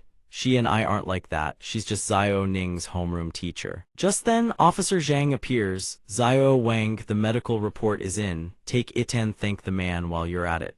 Thanks, Officer Zhang. You got lucky, kid minor injury. Hearing that, Yifen immediately wants to leave. Then I can go now, right? But there's no way Manting is letting him off that easily. Not yet, my shift just ended actually. Go shopping with me. She says shopping, but somehow they end up at Manting's apartment complex instead. She bends down to take off her shoes and waves him in. All right, come in. Yifen, realizing this is her place, asks in confusion. Officer Wang, didn't you say we were going shopping? Why are we at your place? She states the reason flatly. Don't I need to change first? As it happens, you can before he can react. She yanks him inside and he blurts out. Easy, let's talk this out, no need to get physical. This is way too chaotic. Manting curves her eyes into a smile. Exactly, why else would I invite you in? You can help me tidy up while you're at it. Yifen can't believe his ears. Manting flops onto her bed without a shred of embarrassment in front of him. Yep, back in school you helped me clean up a few times, hurry up. Other people would kill for the chance. So tell me, how many girls have you dated over the years? Be honest, don't even think about lying to me. Yifan, grilled like a suspect under interrogation, can only answer helplessly and truthfully. The only one I was ever serious about. Well, we've already broken up now. The words barely leave his mouth before she fires a kick straight into his back. Yifan takes a kick to the leg out of nowhere, completely confused, and asks what she's doing. Manting is so furious she wants to stomp him again. All these years I haven't touched another man. What gives you the right? He grabs her foot tight and protests through gritted teeth. Break up already, can't you even let me have freedom to date? Isn't this kind of behavior affecting the national birth rate policy? Hearing him dare talk back, Manting flies into even greater rage. Did I ever break up with you? Who brought that up? When it comes to that subject, Yifan is more aggrieved than anyone. She vanished without a word that year, gave no reason. Wasn't that an implicit breakup? Come to think of it, where exactly did she go back then? I asked around everywhere and got nothing. Knowing she was in the wrong, Manting still wants to teach him a lesson. Wanna know? Fold my bras for me first. In the end, Yifan has no choice but to obediently clean up her things. Right at that moment, Manting raises her phone and snaps a photo of him holding her underwear. Then acts like she accidentally hit the shutter, letting out a gasp, and just happens to capture the incriminating evidence. If something like this leaked, what would become of a girl's reputation? Yifan never expected her to pull a stunt like this. He lets out a shocked yelp. Oh god. This is entrapment. After successfully pranking Yifan, Manting sticks out her tongue with a mischievous wink, her eyes brimming with malicious glee as she threatens him. Little fans, you wouldn't want Uncle Lin and Zio Ning to find out you're that kind of person, would you? He looks at her helplessly. Fine, what do you want? She thinks for a moment. Haven't figured it out yet. Anyway, come pick out a gift with me next week first. My father's 60th birthday banquet. Hearing this, Yifan tries to dodge. I'll go if I have time. But Manting sees right through his attempt to weasel out. She jabs a finger at him. You will make time, let's go. Out shopping they go. Seeing how excited she looks, he realizes just how naive he'd been. I still haven't changed my clothes. Manting opens her wardrobe and asks Yifan's opinion. So you pick, what outfit do you want to see me wear? She reaches for the round glasses on the table, puts them on, and grins mischievously. Big sis or little schoolgirl, I can do either. Her seductive act nearly makes Yifan lose all restraint, but right at that moment, Manting's phone rings. Seriously, they need more police now. I'm on my way. Seeing her called away for work, Yifan is overjoyed. Officer, looks like you don't have time now. She walks to the window, points outside, and gestures. Quick, look, there's an emergency over there. He naively walks over as she says, there's nothing. Which side? A fire or a fight? Right then, Manting steps in close, her face inches from his. The moment he turns around, she presses her lips to his. She smiles with curved eyes, points at her own lips, and says mischievously, it's right here. The emergency is don't forget me. Now I've got to go protect Justice. Yifan stands frozen in place, watching her leave. Her innocent words make him laugh out loud. Protect Justice, that's exactly the kind of thing this little fool would say. Right, time to get down to real business. In a certain building in the city, Zilly reports confidently from the other side of the screen. Mr. Lin, we're all set. Yaoqian is puzzled by his urgent summons. Mr. Lin, you urgently gathered Uzis, there's some business that needs handling. Yifan replies with a cold smirk. I'm not here for business, I'm here to chew people out. Yaoqian has no clue what he's talking about. Chew people out. Right then, his expression shifts, turning savage. He roars, look at you lot combined, you could prop up half the southern region's economy. And yet calling you fathers would be an insult to any ordinary second-gen rich kid. Zilly speaks up hurriedly. We apologize, Mr. Lin. Investigating and tracking individual targets really isn't our specialty. The others chime in awkwardly. Exactly, every trade has its specialty, Mr. Lin. If you need corporate investigations, we guarantee higher efficiency than any agency out there. Hearing their assurance, he smiles with satisfaction. You said it. As it happens, I do have a company to investigate. No competing this time. I'll invest 1 billion naps in each of your firms. I want you to build an intelligence agency that serves only me. All information and resources consolidated in one place. Hearing the figure, all three shout in disbelief. 1 billion, Mr. Lin, are you serious? Yifan calmly confirms. Of course, the prerequisite is doing the job well. 4 billion naps sounds like a fortune. But it's really just a few thousand real yuan, half a month's profito. Build my own intelligence network. Dirt cheap. Hearing this astronomical figure, the three are ecstatic enough to float on cloud 9. Rest assured, Mr. Lin, as long as our Huikang is willing, absolutely no corporation will have any secrets. The bespectacled man goes even further, will even track when the toilets are empty for you. That's when Yifan finally states his real request. I want to investigate a new French energy company. If Su Mayu is being played for a fool, the company she's about to partner with likely has problems. In a certain hotel room, a beautiful woman watches Beihang panting heavily and asks with concern, "Baby, what's wrong?" Beihang, completely drained, trembles. "I can't, I'm so dizzy. Today I definitely can't anymore." The woman doesn't lose interest. Instead, she pulls out a certain toy and suggests, "If you can't, then let me take a turn." Beihang stares at the thing.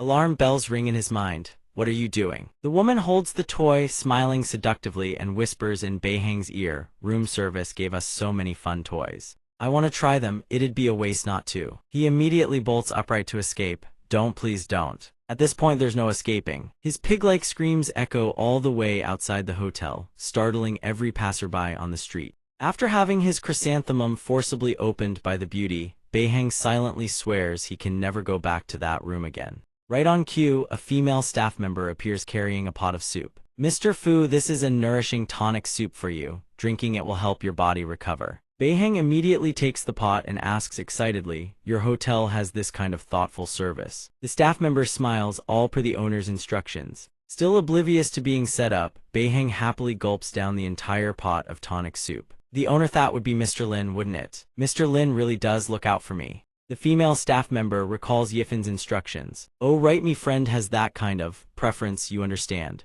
Feel free to prepare some props for him. Of course, using them is quite harmful to one's health, so prepare some recovery tonics for him." The staff member finds this odd but complies nonetheless. "Yes sir, rest assured." After pulling off his little scheme, Yifan is thoroughly pleased with himself. After this, that brat probably won't bring up the hotel incident again. A somewhat familiar voice sounds from just ahead.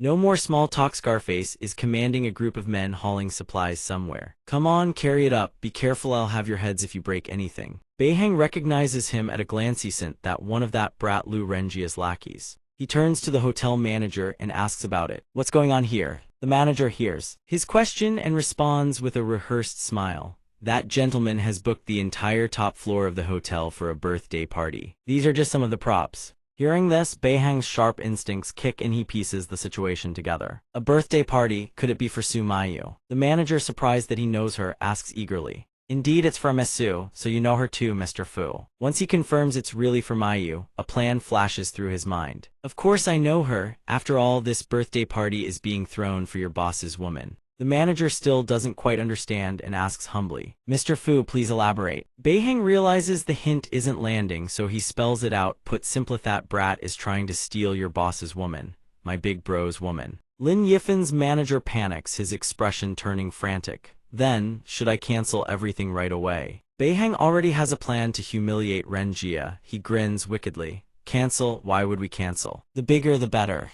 Scarface surveys the beautifully decorated rooftop and nods in satisfaction. "Not bad, Director Liu. The setup looks great. Here's a million. Consider whatever's left a tip from our young master Liu." Director Liu sees the card being offered and waves it off. No, money doesn't matter. What matters is making Miss Su's birthday party tonight absolutely perfect. Don't you agree, sir?" Scarface didn't expect him to be so agreeable. He burst into a hearty laugh. "Good, then it's settled, Director Liu." The bastard must have picked up on the boss's extraordinary status. Wanting to butter him up means he at least has eyes. Watching from a corner as they head for the exit, Beihang pulls out his phone and calls Yifan, urging him to come quickly. "Bro Lin, get to the rooftop of Yahua Hotel right now, come watch the fireworks." Yifan, lounging at home, gets called out to watch fireworks and refuses with irritation.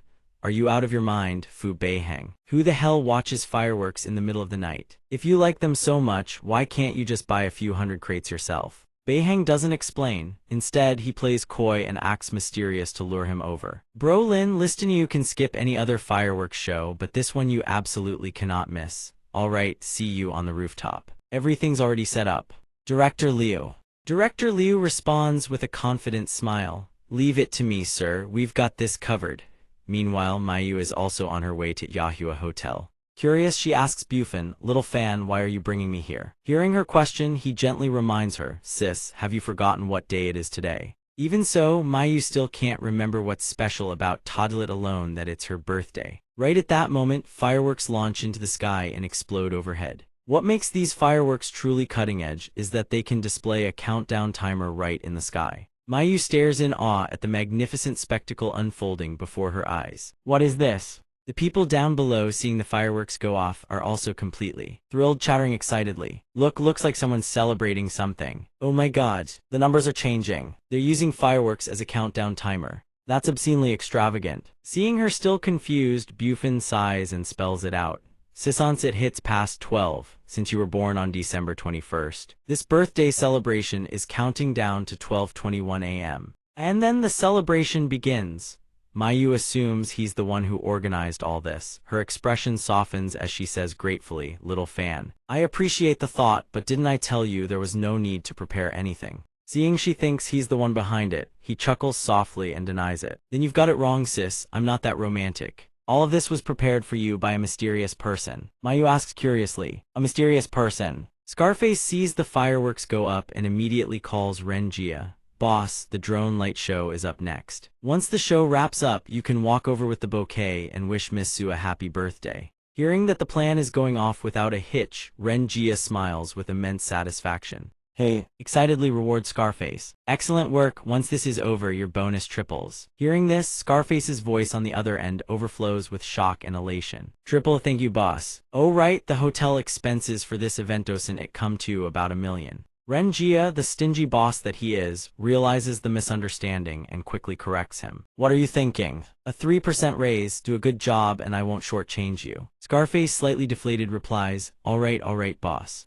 Only now does Renjia notice what Scarface mentioned earlier. "Wait, what was that about the hotel expenses?" Scarface brings over the bouquet and quickly answers, "I said the hotel didn't give a discount, they actually tacked on an extra 500,000. Renjia, eager to please his woman, waves it off without a care. "Don't sweat such chump change. As long as the job's done, everything else is easy. It's almost time, let's go." Scarface follows behind, nodding, "Yes, boss." What he doesn't realize is that Scarface, fed up with his penny pinching, just skimmed even more off the top. "Damn it, if you're tighter with your boys than you are with your woman, don't blame me for blowing this cash at the club." Mayu grows impatient as Bufin keeps stammering without giving a straight answer. Little fan, just who prepared all of this. He's already spotted Renjia from afar, but keeps the information to himself. "Honestly, I don't know either, sis, but let's just watch and find out." Right then, amidst the sky full of fireworks, Renjia appears with a bouquet in hand, greeting her warmly. "Mayu, happy birthday." Hearing the familiar voice, she turns around in surprise and asks, "Bro, Lu, you're here too." Renjia is about to claim he's the one behind the party, but suddenly changes his mind. "No need to wonder why I'm here, right? After all, just keep watching, you'll figure it out." The people below, seeing the fireworks display nearing its finale, shout excitedly, Look, there are words now. Now that's how rich couples roll. Holy shit, I just watched a year's worth of my living expenses go up in smoke as fireworks." Mayu looks up at the words appearing in the sky and gasps in astonishment. Bufin, catching Renjia's signal at just the right moment, speaks up. That's obviously for Lu, isn't it? Bro, Lu, gotta say, you really went all out. But what about those extra letters, ly? Who's that supposed to be?" Renjia, seeing something that was definitely not in the plan, is about to blow his top. He glares and questions Scarface. "What the hell is this? Scarface, did you even finish elementary school? You can't even spell." Scarface flinched under his glare, trembling as he replied, "No boss around, could the hotel have messed up?" Beihang stood off in a corner. He'd been waiting all night for Yifan to show up, but there was no sign of him. He scratched his head in agony and decided to sacrifice himself to buy time. "Damn it, big bro still hasn't shown up. Guess I have to step up first. Miss Su, this is a small token from my big bro. He hopes you like it." Mayu heard this and asked in surprise, "Your big bro?" Beihang answered with a rose clenched between his teeth, "Brother Lin." "Lin Yifan." Mayu murmured the initials carved on the bamboo letter. Lin Yifan's initials actually seemed to match. Scarface saw Beihang appear and ruin Renjia's plan, so he roared in fury, "What the hell? Which bastard are you, showing up to crash this? Manager Liu, get out here." Manager Liu was already nearby. Hearing the shout, he rushed over at once. "Sir, I've been right here. How may I help you?" Scarface jabbed a finger at Beihang and barked, "What's the meaning of this, Yahua Hotel? Our boss Liu is throwing a birthday party here. How dare you let these nobodies crash it? Throw them all out." "Mane." Jur Liu played dumb. "A birthday party. A birthday party. Sir, since when has anyone booked a birthday party here?" Scarface saw him dare to deny it and raised his fist to punch him.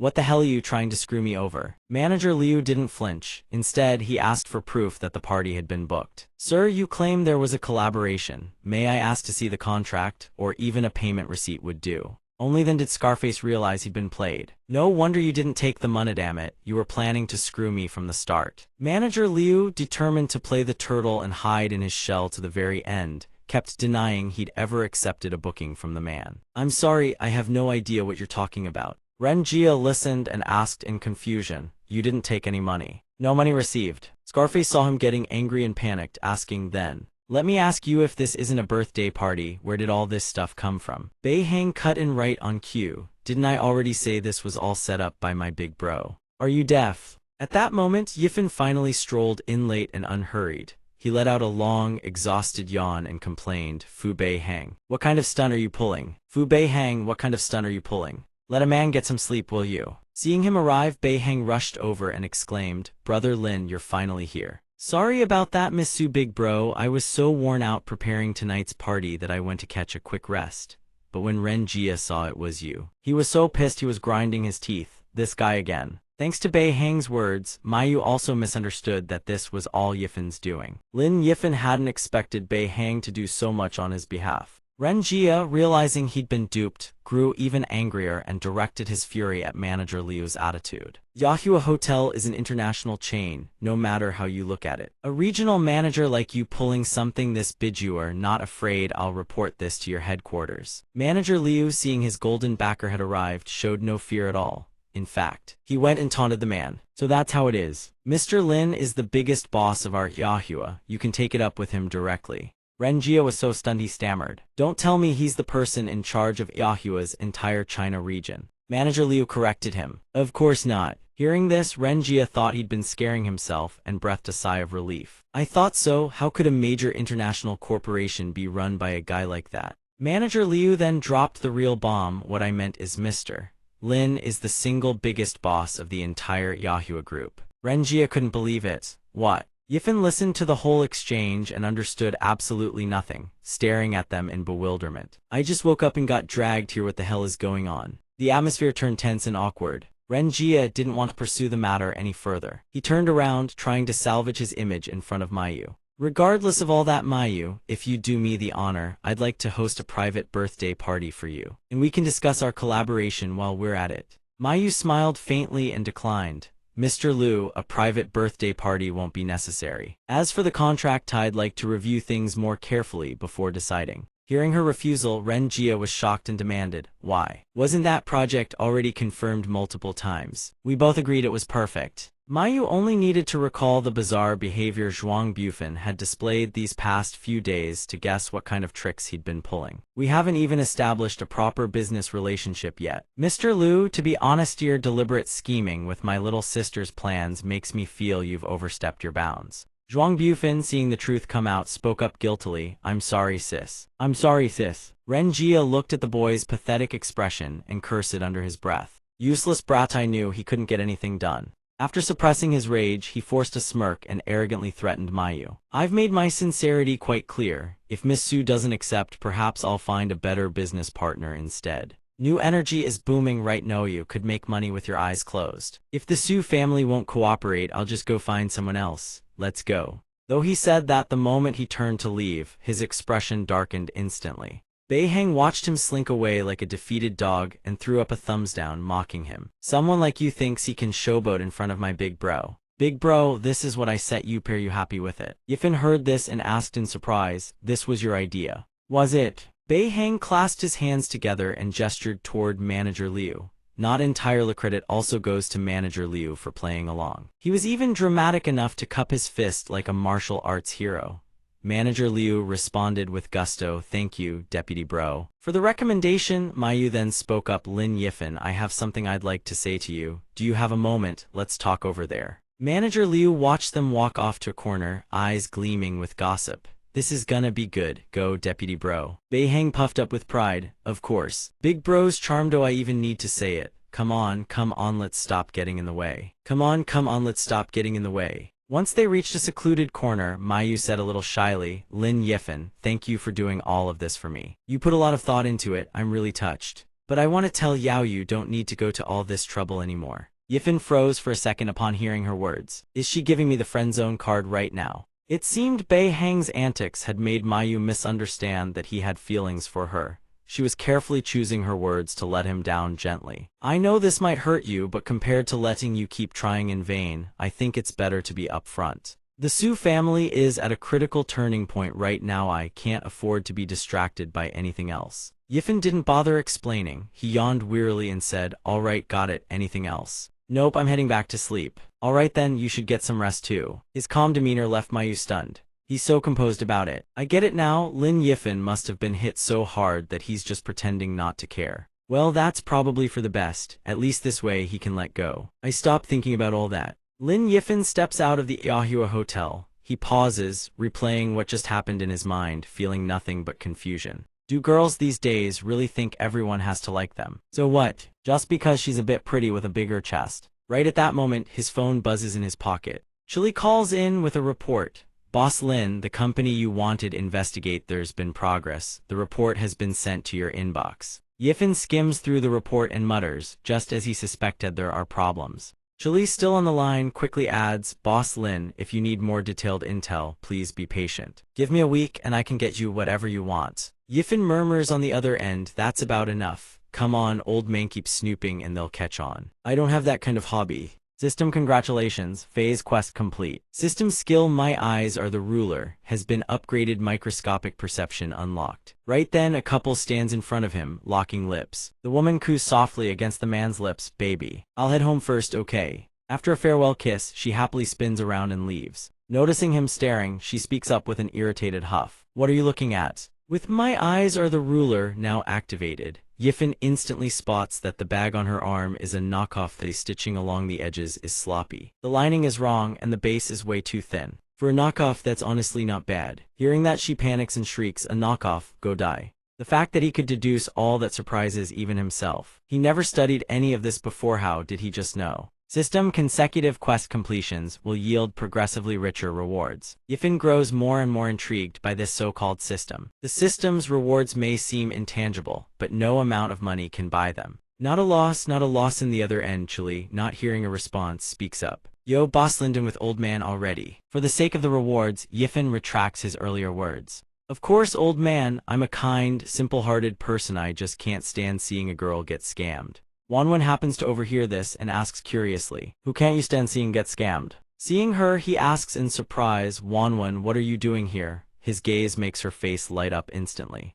Brother Yifan, my dad dragged me to a tea gathering earlier on of those stuffy middle-aged men meetups. I barely escaped. There were gorgeous fireworks over there earlier. Do you know what's going on? Yifan answers her questions one by one. That's right. What happened? So where's that camera of yours? Wanwan pulls out her camera with a proud grin. Today's my day off, perfect for gathering material. Perfect timing, brother Yifan. Where do you live? Can I come check it out? Hearing this, Yifan is stunned and double takes. In the end, he brings her back to where he's staying. Seeing she's actually following him home, he asks helplessly, hey, you're running around this area at night, aren't you worried about danger? Wanwan giggles, completely unfazed. I told you I'm gathering material. You're not going to do anything weird in front of the camera, are you? Brother Yifan. Yifan asks, are you live streaming? She quickly denies it and explains what she's actually doing. Nope, just recording a video. This episode's title is The Super Tycoon's Mansion. When I run out of content, I'll drop this to grab some views. When that happens, you have to play along for me, okay? Being asked to appear on camera makes Yifan a little awkward.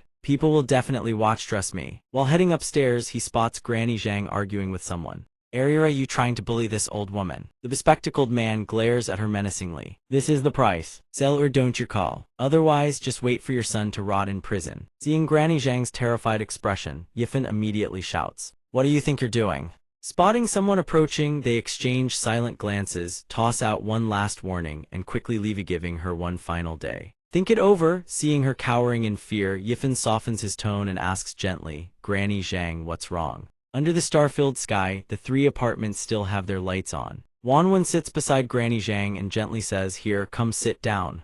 Yifan hands her a glass of water to calm her down. Granny Zhang drinks some water. What on earth happened? Granny Zhang waves him off with a kind smile. Thank you, Zio Lin. I'm fine, it's just, I can't rent this place to you anymore. I came here to tell you that. Zio Lin, I'll return your last month's rent and your deposit. The moment she finishes speaking, the system perks up like a hound catching a Sentinel quest triggered. System, the sucker's nose detection skill detected the presence of a great wronged soul. Rescue the great wronged soul within the time limit to claim your reward. Hearing the system issue a quest, Yifan lets out an intrigued "oh." He sits down and casually asks, Granny Zhang, why is that? I've gotten used to living here. I was even planning to offer more money to buy this whole place from you. Hearing he's come into money, Granny Zhang beams with happiness for him. Zio Lin, I'm so glad you're doing well now, and your girlfriend is so pretty too. Wanwen, mistaken for his girlfriend, freezes in place. Granny Zhang doesn't want to sell at a loss either, but she's facing serious financial hardship. Unfortunately, there's no other way. I need to sell every last unit.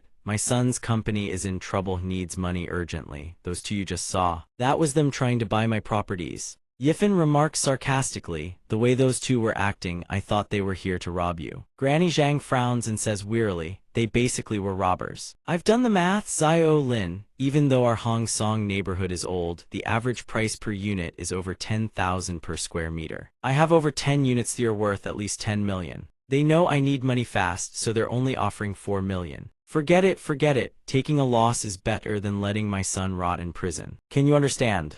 Seeing her in such pain and with the system quest freshly triggered, Yifan makes his decision.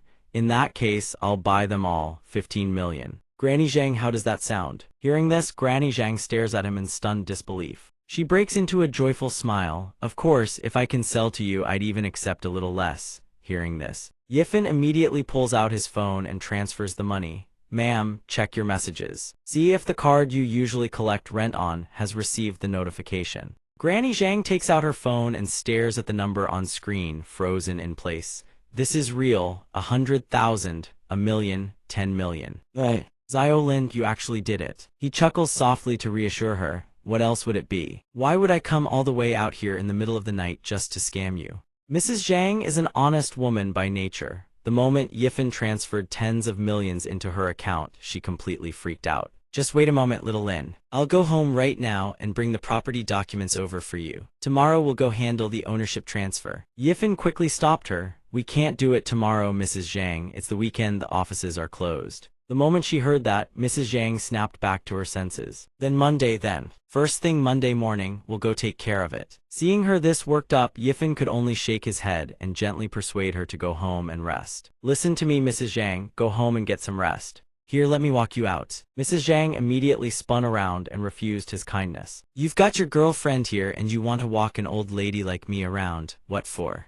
Go on, no need to see me off. This old lady's got money now, I'm calling a cab, and if I happen to get a handsome young driver, maybe I'll even chat him up a little. Hearing that, Yifan could only sigh in resignation. Alright, just be careful out there. Mrs. Zhang might be a bit rough around the edges, but she was always a fair landlady. Whenever a tenant hit hard times and couldn't make rent, she'd happily defer payment for a month. After hearing Yifan's explanation, Wanwen finally understood why he'd helped the old woman. Oh, so that's why you stepped in to help, Brother Feifan. Yifan chuckled and shook his head. Help? Not exactly. This is an old residential block. Look further down the road at the price I paid. It's pure profit. No way I'm losing on this deal. Wanwen slumped into the chair, stretched lazily, and mumbled, Hong Tung District. Why does that name sound so familiar all of a sudden? Then it hit her, a conversation between her father and some investor. Let me tell you all a piece of insider information. Today the city just approved the new development zone. Really?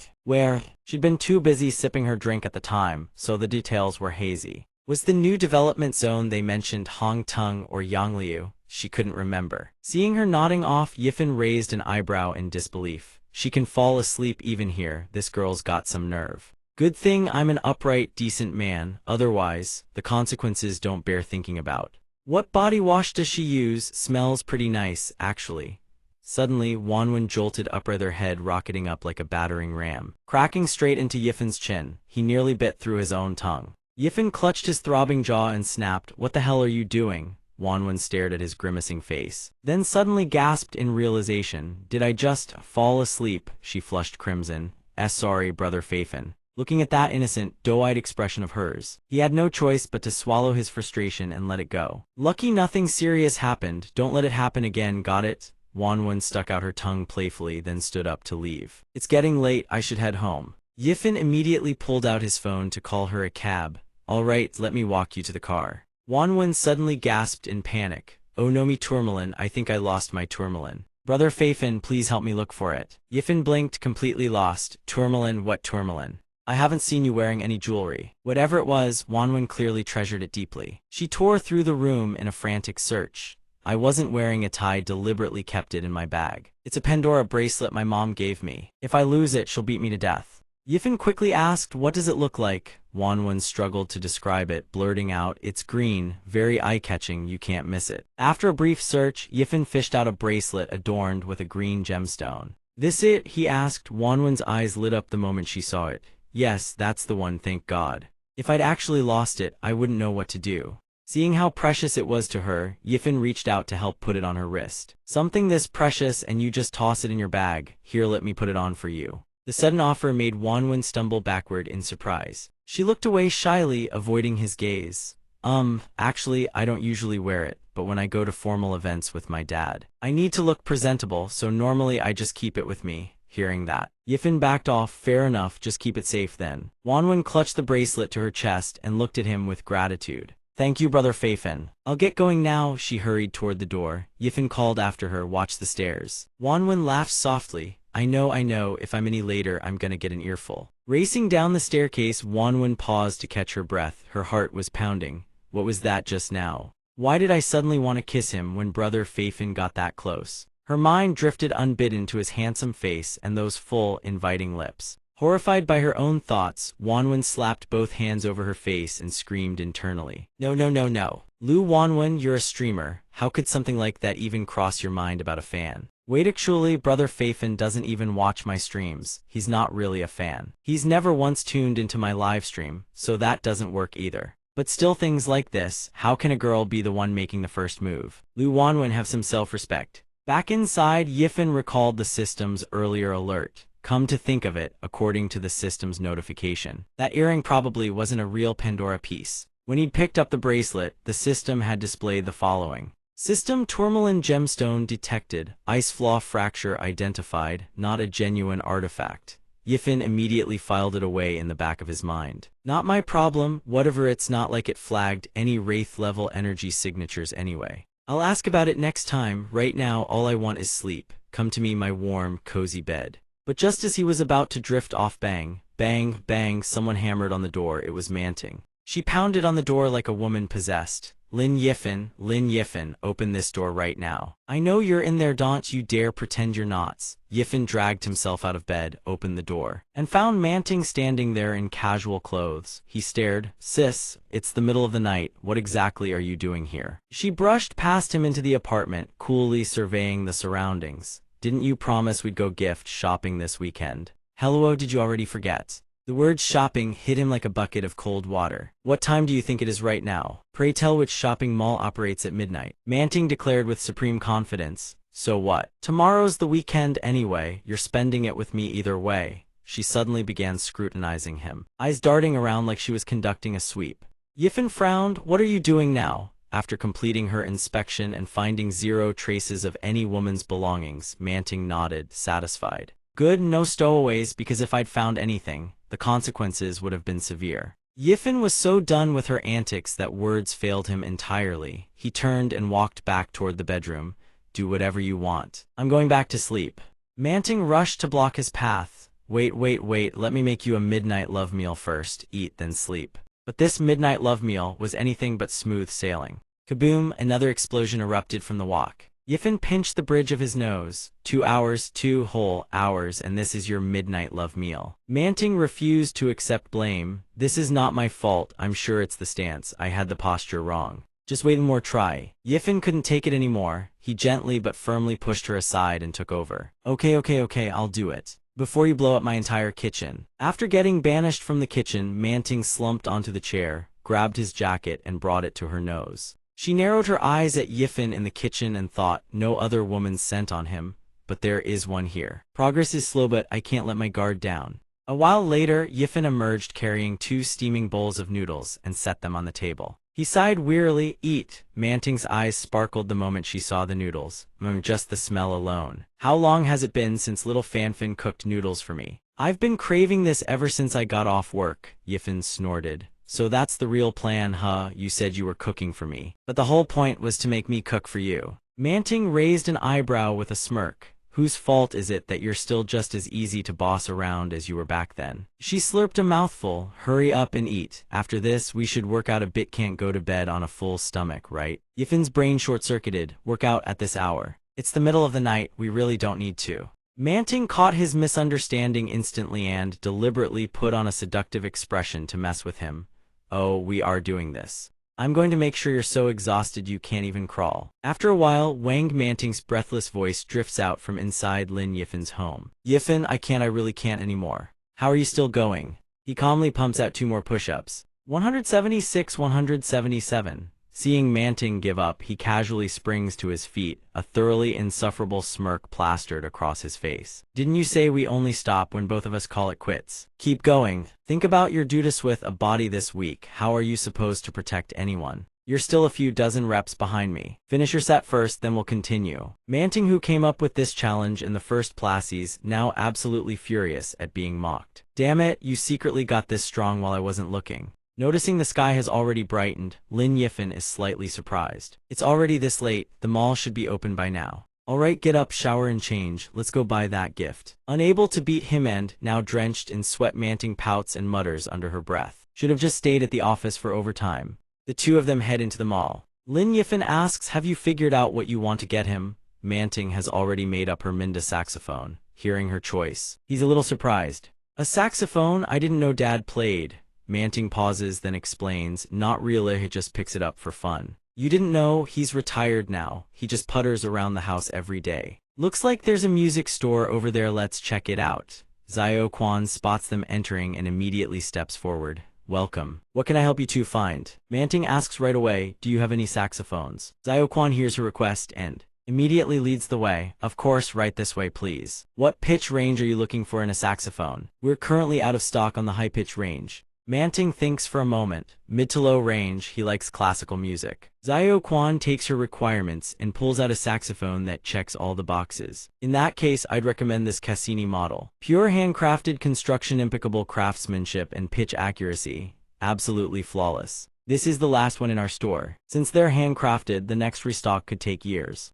Only one left. Manting's mind is made up on the spot. I don't really know much about these things, but it doesn't look bad. Alright, let's go with this one. Seeing her decide on the spot, Xiao Quan beams with delight. Of course, I'll print up the invoice for you right away. At that moment, a woman dripping with airs of wealth struts into the store. She immediately describes the exact saxophone Xiao Quan just sold to Manting. I heard you carry some kind of top-shelf saxophone, Harith, really expensive one. Get me one. Xiao Quan knows exactly what she wants the moment she hears it. But since Manting already claimed it first, she has no choice but to approach and explain. Ma'am, are you looking for the Cassini? I'm terribly sorry, but this young lady was just about to pay for it. The woman's face twists with rage. Already sold. She digs into her clutch, whips out a black card, and shoves it in Xiao Quan's face. Do you know what this is? A black gold VIP card from Hengji Mall. Cancel her order and sell it to me. But professional duty demands professionalism. Xiao Quan can only offer an apologetic smile. I'm very sorry, ma'am, that goes against store policy.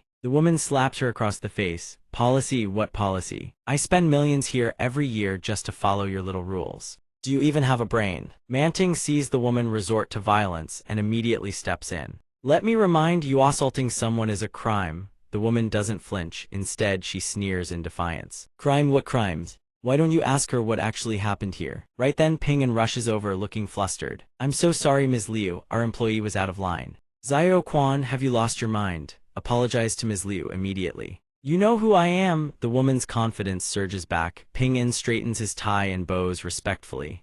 Of course, Ms. Liu. Though you've never graced our store with your patronage, your reputation precedes you throughout the entire Hengji complex. Having you visit us today is truly our honor. Seeing how well he knows her, the woman grows even more brazen and starts barking orders. Good that you know. Fire this girl immediately, then make those two broke nobodies hand over that saxophone to me. Hearing herself called a broke nobody, Manting's temper flares. I'm telling Yao you've crossed the line. Lin Yiffin puts a hand out to stop her. It's fine, step aside, I'll handle this. Seeing that confident look on his face, Manting inexplicably backs down and lets him take over. What the hell is he planning? She sees him walking toward her and raises her hand dismissively. What do you think you're? What is it, loser? Trying to play hero. Do you even know whose turf this is? Lin Yifan suddenly cuts in with an unexpected question. Ma'am, have you been constipated lately? The question hits a nerve. She stammers, how do you know that? Wait, what does that have to do with you? Listen up, hand over that saxophone right now and I'll give you 2,000 yuan as a tip. Think about it, that's a whole month's salary for you poor losers.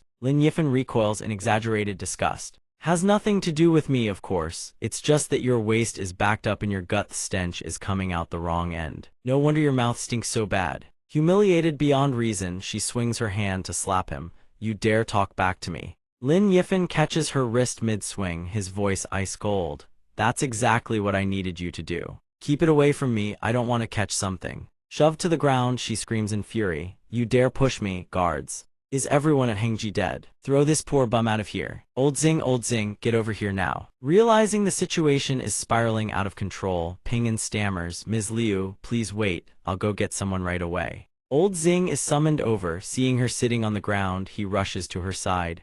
What happened? What's wrong, darling? The woman puts on a pitiful, victimized act, tears welling in her eyes. Old Zing, where were you? I wanted to buy a saxophone for Xiao Hui, but this broke-ass nobody not only refused to give it up, he pushed me to the ground. Old Zing doesn't bother checking whose fault it is. He sides with her immediately. Don't worry, darling. He turns to Lin Yifan with a threatening glare. Let me tell you something, kid, if anything happens to my girl, not even chopping you into pieces will be enough to pay for it. Lin Yifan finds the threat absolutely hilarious. If anyone should be saying that, it's me about your girlfriend. A woman like her, the moment she spots a handsome guy like me, she rushes right up to get her hands on me. Looking at you, sir, I can tell her usual diet isn't great, but surely she shouldn't be this desperate, right? Hearing those words, Old Zing roared in fury. What did you just say? She tugged at his arm, trying to say something. Old Zing assumed she was afraid he wouldn't stand up for her and quickly reassured her. Don't worry, baby. I'll make him pay for you. But she clutched her stomach and let out a pained cry. Noits my stomach. It hurts so bad. Seeing her like that, Old Zing asked anxiously, what's wrong, sweetheart? Did that bastard push you too hard? She felt another violent cramp tear through her gut and blurted out in a panic. It's that kind of pains, I need a bathroom right now kind. My stomach's bloating up and my legs have no strength. Yifan looked on with amusement and casually reminded him, looks like you better let her go relieve herself first. Old Zing saw that she genuinely couldn't hold it any longer and pulled her up. But before leaving, he threw out one last threat. If you've got the guts, don't you dare leave. I'll settle the score with you later. Yifan watched the two of them stagger out of the store and thought to himself, who knew this was what the system's reward would do. Yesterday, after he completed the money transfer, the system had chimed in with a congratulatory notification. The quest, Rescue the Ultimate Sucker. Granny Zhang was complete. Reward received Skilled Divine Physician's Death-Defying Talisman. When the woman had swung at him, Yifan seized the opportunity to shove her and activate the ability at the same time. Perfect chance to test it out on her. Old Zing helped her toward the restroom. Seeing her face had turned deathly pale, he hurried to comfort her. Bye, just hold on a little longer, I'm getting you there. But his move was far too effective, Ash couldn't endure it. I can't anymore, Old Zing, I can't hold it. Right then, Ping'an showed up with a crowd in tow. Miss Liu, don't worry, I brought the security team to help you. His booming voice carried across the entire center. People started gathering around. Hey, look over there, I heard someone's giving Miss Liu trouble. Who's the punk? Must have a death wish messing with our Miss Liu. Let's go see the show. Old Zing watched her shudder like she was about to completely lose it, and his face went pale. Hey, you're not seriously going to do it here, are you? Hold on just a bit longer, but Ping'an was already blocking her path. She had reached her absolute limit. I can't. The moment those words left her mouth, a vile stream of stench like rotten fish erupted from beneath her. Everyone present was nearly knocked unconscious by the putrid stench. She panicked and lunged toward Old Zing. But the reek had already terrified him senseless. He immediately flung his arm away and denied knowing her. Get lost. I don't know this woman, don't come near me, holy shit, it stinks to high heaven. He was already 100 meters away. Manting covered her nose and sighed. That's seriously cruel. Yifan shrugged lightly, feigning helplessness. How was I supposed to know rich folks play it like that? The legendary Hengji right. I wasn't sure before, but now I'm positive it's the real deal. After witnessing the woman's complete disgrace, Ping'an cleared his throat and put on airs. Well, that settles it. There's no more Miss Liu now. Consider it water under the bridge. From now on, be more careful about who you associate with. If something like this happens again, there won't be any cleaning it up. Xiaowan was scolded but couldn't retort. She could only meekly reply, "Yes, Manager Chen." Just then, Ping'an's phone rang. He had to pick up. Boss Lei was calling. Xiaowan, meanwhile, frantically went searching for the horn. "Where's that horn?" Ping'an answered the call with a beaming face. "Boss Lei, what can I do for you, sir?" A furious voice exploded from the other end of the line. "Chen Ping'an, what the hell kind of mess have you got me into this time? You have 5 minutes, get your ass out here, now." Ping'an heard this and tried to explain. "Wait, Boss Lei, what happened? Is this about Miss Liu?" But he was immediately cut off with a roar. "Miss Liu? I don't know any damn Miss Liu. Let me spell it out for Yao. You just messed with the boss's boss." Ping'an's face drained of color. "Boss Lei, could you please explain a little more?" Seeing that he still had the audacity to ask, Lei roared into the phone, "And you still can't figure it out? Fine, get lost, go die wherever you want." Meanwhile, Yifan had retrieved the horn from Manting. "Here, your horn." She looked at the horn and asked in surprise, "Where did you get this? Did you pay for it? You didn't steal it, did you?" Yifan suddenly leaned into his mischievous streak and teased, "Nope, haven't paid. So go ahead, cuff me." Manting knew he was joking. She scolded him lightly. "Cut the nonsense. How much? I'll transfer it to you." Yifan waved his hands. "No need for that. I've got a friend who has connections here. I just made a call. He said it's a gift for you." "I made a call. He said it's a gift for you." When the incident happened earlier, he had called Bai Heng to ask, "Hengjiasent, that a brand your company owns in the south side of the city. You got any connections there?" Bai Heng heard the question and answered immediately, "Hengji belongs to a junior of mine's family. Whatever you need, just say the word, Brother Lin." Hearing this, Manting accepted the horn and smiled. She turned around and asked curiously, "Speaking of which, earlier you wouldn't let me step in. Were you trying to protect my image?" Yifan's heart skipped. He hurried to deflect. "What image? What are you talking about?" Manting calmly analyzed. "Think about it. What if a conflict broke out and someone filmed it? If netizens discovered I'm a police officer, wouldn't that be a career ender? Not only would the right become wrong, but it'd also tarnish the entire profession. You thought about that, didn't you?" Yifan, cornered by her closeness, fumbled for words. "And no, that's not it. I was worried that if a fight broke out, before the other guy could even land a hit on me, you'd already have me in handcuffs." Manting nodded at his explanation. "That actually sounds pretty likely. Never mind, then where are we going later? It's not every day we get a chance to hang out." Right at that moment, his phone rang. A call from Yahoo Hotel. "Manager Wang says the hotel got reported. Sorry, Manting, something's come up. I have to go handle it. Your uncle's 60th birthday, make sure you call me, okay?" Seeing that he had business to attend to, she didn't try to keep him. "All right then." Manting stood in silence, watching him walk away. For her, the tremor in her heart had never faded, not even by a fraction. She watched his retreating back and swore to herself, her voice firm, "I may end up cuffing you, but before that happens I'll stand right beside you. Because I made a promise, uniform or not, I won't let anyone hurt you." At Yahoo Hotel, a drop of crimson blood hit the water's surface, turning it into a pool of red. A woman's anguished voice echoed through the room. "Why did it end up like this? Why, if this world has no place for me anymore, then I don't want to live either." Just then, a hotel staff member noticed the checkout time had long passed with no sign of the guest. She opened the door to check. "Hello, housekeeping. What's that smell? That's weird. Seriously." The moment she pushed open the bathroom door, she saw the woman holding a knife, ready to plunge it into herself. A blood-curdling scream tore through the hotel. Yifan arrived at the hotel as soon as he got the call. He demanded urgently, "What happened? Is someone dead?" Director Liu hurried to deny it, then began to explain. "Nothing. That guest had a very serious skin condition. Her entire body was covered in sores and lesions, and she ended up cutting herself with a knife. She's been rushed to the hospital now. Thankfully, her life isn't in danger." That's when the husband showed up. The moment he arrived, he blamed everything on our hotel. "It's because your hotel is filthy. My wife had a face like a jade flower, and it's your hotel that gave her this skin disease. Now she doesn't even want to live anymore. What kind of goddamn hotel are you people running? Murderous hotel, scum hotel." Sensing Yifan's questioning gaze, Director Liu Guoju spoke up, "Mr. Lin, our hygiene protocols and sanitation standards here are extremely strict. There's no way something like this could happen on our end. They're clearly here to cause trouble." Yifan watched the whole scene unfold. There was nothing left to misunderstand.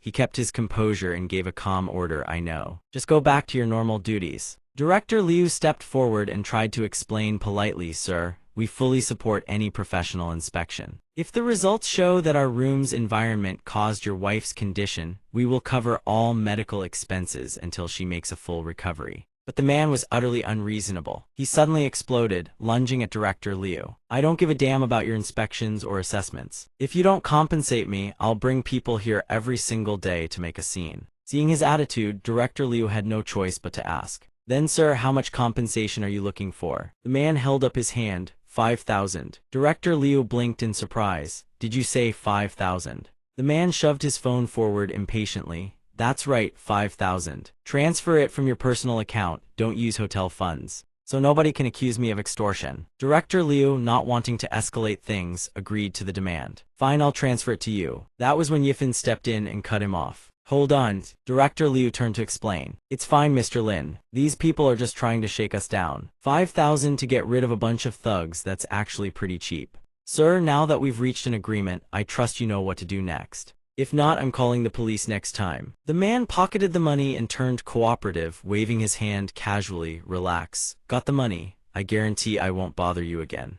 Let's go. Yifan watched the man leave after just 5,000 and frowned with suspicion. He mobilized all those people for just 5,000. Something doesn't add up here. The man led his crew out of the hotel and right into Scarface, who was waiting outside. Seeing the job was done, Scarface cracked a satisfied grin. Yifan spotted him from inside. That's him. Scarface swaggered into the hotel like a man holding all the cards. You must be Mr. Lin, right? Saw you were busy earlier, got time to talk business now? Yifan, knowing full well he was the puppeteer behind all this, stayed calm and asked, what exactly do you want to talk about? Scarface opened his mouth like a bandit and immediately tried to buy the hotel at a dirt cheap price. Young Master Liu really likes this hotel of yours. 5 million, how about it? Director Liu erupted in outrage. That's absolutely ridiculous. 5 million can't even buy the damn lobby. Security, get these people out of here. Scarface held up a bag of white powder with a smug, threatening grin.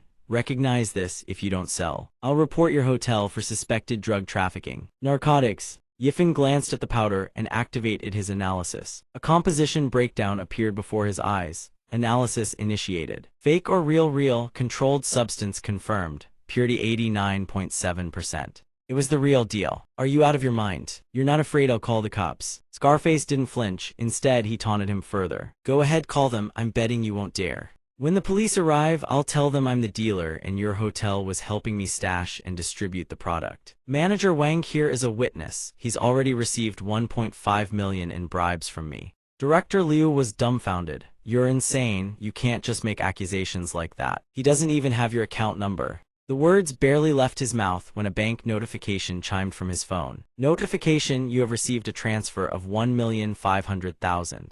Scarface held up his phone, grinning with triumph. What do you have to say now? The evidence is right there. That was the moment Yifan understood why the man earlier had only demanded 5,000. It was all a setup and Scarface thought he had Yifan cornered. He sneered with satisfaction. You made our young master Liu suffer, and you think there's no price to pay. Relax, with this amount of product they won't sentence me to death. 12 years tops, but this hotel is finished. It'll never open again. And if that's not enough, young Master Liu still has plenty of tricks up his sleeve. Today it's an infection scandal. Tomorrow, maybe someone shows up to off themselves in your lobby. Yifan didn't show a shred of fear. He burst out laughing. Scarface stared at him, bewildered. What the hell are you laughing at? Yifan looked at him like he was staring at a complete idiot, then mocked him openly. What a dumbass. And here I thought there was actually someone competent backing this little operation. He snatched the bag of powder right out of Scarface's hand and held it up with a loud, contemptuous laugh. 90% purity, that's not even worth garbage, and you think you can buy our hotel with this?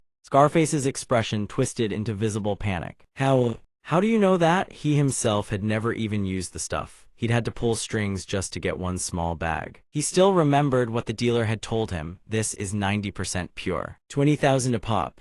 Yifan saw the panic on his face and knew his words had shaken the man to the core. He stepped closer, his voice dropping to a dangerous, mysterious tone. You think someone my age becomes the head of Manhua Hotel on what? Luck. You think a deal like this, where does the biggest supply chain come from? Scarface stared at Yifan's menacing expression and something clicked. His eyes went wide with horror. You mean? Seeing the realization dawn on him, Yifan turned and gave the order. Manager Wang, take him to my wine cellar. Let him see what real high-quality merchandise looks like. Director Liu didn't fully understand, but he complied, understood. By now, Scarface had already been shaken by Yifen's overwhelming presence. Hearing those words only deepened his terror. Wine cellar, what wine cellar? Could it be I've stumbled onto a real kingpin? Yifen slammed the bag of white powder onto the table and stared Scarface down with a hard expression. Now look at this. Tell me, what is it? Scarface picked up the bag, his face full of confusion. Isn't this just sugar? Yifen didn't even blink. He lied through his teeth without a hint of shame. At least you can recognize product. This is a new molecular flavoring agent. Beneath the 0.1 mm ultra-thin sugar coating, it's 99.7% pure. A touch of sweetness to heighten the rush, nothing like the garbage you're peddling. Director Liu looked at the package. The powder in Scarface's hand left him utterly bewildered. Wasn't this just the stuff I use to boost my blood sugar when it crashes? 100% sugar. Lin Yifen watched the mixture of confusion and terror on the man's face and smiled with cold satisfaction. Weren't you about to call the cops? Want me to help out, maybe give you a few more? You think one is enough? Psychologically manipulated beyond reason, Scarface began to genuinely believe Lin Yifen's nonsense. I'm so stupid, I'm really truly stupid. Why the hell did I go and provoke a big shot like this? Someone of this caliber definitely has connections in both the underworld and the legit world. Holy shit, I'm dead. Boss, I was really wrong. I was forced into it, I swear. I skimmed 500,000 from Lu Ren's shares, caught me and blackmailed me. Please, big shot, give me a chance. I want to do business with you. Lin Yifen understood men like him all too well. He calmly exposed the man's true intentions. It's not that you know you were wrong, it's that you know you have nowhere left to run. What exactly have I done for you to disrespect me like this? Seeing the big shot's cold demeanor, Scarface was so terrified he pulled out a knife ready to offer his own hand as atonement. I'm willing to pay the price, even if it costs me my hands and feet, I'll accept it. Lin Yifen didn't actually want blood spilled here. He lunged forward and snatched the knife away. Kids shouldn't be playing with sharp objects. His blazing speed made Scarface tremble in fear. So fast, unless you've spent over a decade crawling through the underworld, there's no way you'd have reflexes like that. He set the knife on the table and put on a cold, contemplative expression. No need for that, let me think. True, if I let you go, others would just come knocking anyway. Manager Wang, the hotel will be shut down for 1 week. Handle the customer compensations. Also allocate 2 million for a staff vacation. Hearing the order, he immediately responded, yes, sir. CEO Lin Scarface, confused by his orders, stammered, boss, what do you mean? Lin Yifen looked at him calmly and replied, isn't Lu Renj trying to threaten me? Consider this the fruit of your efforts. I'll give him another 500,000, that should be just fine. At that moment, Manager Wang chimed in, touting the company benefits to lure him over. See that? This is our CEO Lin. Paid leave, 4 dishes, and a bowl of soup at the company cafeteria. In short, every employee benefit you can think of, we have got them all, and then some. Nothing like that Lu Renj you work for. Hearing about the benefits above, good heavens, tears streamed down Scarface's face as he wailed, as if he'd just seen his long-lost parents. Manager CEO Lin, I want to roll with you guys. Seeing him take the bait, Lin Yifen smiled with satisfaction and agreed. Then let's give it a trial run and see how things go. The firm confirms. Eager to prove his loyalty, Scarface hurriedly spilled everything about Lu Renj. CEO Lin, there's one more thing I want to tell you. Lu Renj is desperately trying to win over the Su family. Can you guess why? Manager Wang thought for a moment and offered his guess. Isn't it just a small timer trying to control a big player? Scarface immediately shot back. No way, if that were all, it wouldn't be a big deal. Lu Renj is a scumbag who wants to leave the Su family completely wiped out, with no heirs. Hearing this, Lin Yifen's interest piqued. He signaled the man to continue. Elaborate, Scarface, having fully committed to betraying Lu Renj. He laid it all out, detail by detail. The Su family clan was currently in decline, and everyone from top to bottom was on edge. He spotted exactly that vulnerability. He set traps to drive the Su family to ruin, and then heal. Seize their daughter and their entire fortune. Having heard the full story, Lin Yifen understood everything. A calculating glint flashed in his eyes. Got it, go back and report to Lu Renj first. As for what comes next, leave it to me. Scarface cheered with delight. Understood, big shot. A thought crossed Lin Yifen's mind, and he paused to give another order. Oh, right, that supplier of yours. Hand over their identity information. Can't let anyone ruin the rules. Scarface replied respectfully, yes, big shot. Lin Yifen walked out with his hands in his pockets, a sense of satisfaction welling up inside him. When the time came, he'd hand it off to Wang Manting Perfect, Liaoyuan tea house. Su Mayu sat elegantly in her chair, studying the contract before her. Across from her sat Lu Renj, having heard Scarface's report. He raised his eyebrows in satisfaction. I thought he'd be some tough nut to crack. One little scare and he obediently shut the place down. So, is that acceptable? Also, you're sure it's 550,000, right? Seeing the doubt in his eyes, Scarface suppressed the excitement in his heart and answered firmly, of course, Boss Lou. How would I dare make the same mistake twice? Hearing him confirm the job was done, Lou Renge smiled with satisfaction. Glad you know better. Sign it. Mayu, no one is more sincere than I am. For every distribution, I'll pay you an extra 10% above market price. After reviewing the contract, Su Mayu's expression remained unchanged. She said just one sentence. I'm quite satisfied with this ratio, but I'd like to review the other terms first. Lou Renge, convinced everything was already in his grasp, showed no urgency whatsoever. Take your time. If you prefer, we can head upstairs. There's a private room. If you get tired from reading, you can rest there. The moment he finished speaking, Su Mayu pulled out the pen she always carried. Seeing this, Lou Renge broke into a smug grin, but then she suddenly raised her hand, signaling she needed to check her phone. She seemed as if she'd spotted something unexpected. Her expression shifted with a hint of surprise. After reading it, she immediately stood up, halting the contract signing with Lou Renge. I'm terribly sorry, but something's come up. Let's pause here for now. Her sudden departure left him completely baffled. What's going on? Mayu, do you want me to come with you? Unable to stop her, he clenched his teeth in fury right at his lips, and it slipped clean away. It drove him insane. Son of a so damn close. By now, Su Mayu had reached the underground parking garage. Ruyan's familiar, flashy car appeared. Ruyan sat in the driver's seat and apologetically explained the situation. Miss Su, why so suddenly? I can only speak with you briefly here in the car. I hope you understand. My surname is Liu. I'm the representative of an investment consulting firm, Manhua Investment. Hearing this, Su Mayu was full of questions. Manhua Investment. Ruyan looked at her puzzled expression and gently explained, your father, Mr. Su, is an important client of our firm. He entrusted us with an investment analysis task. This is a survey report on the investment target that we've just received. Please take a look.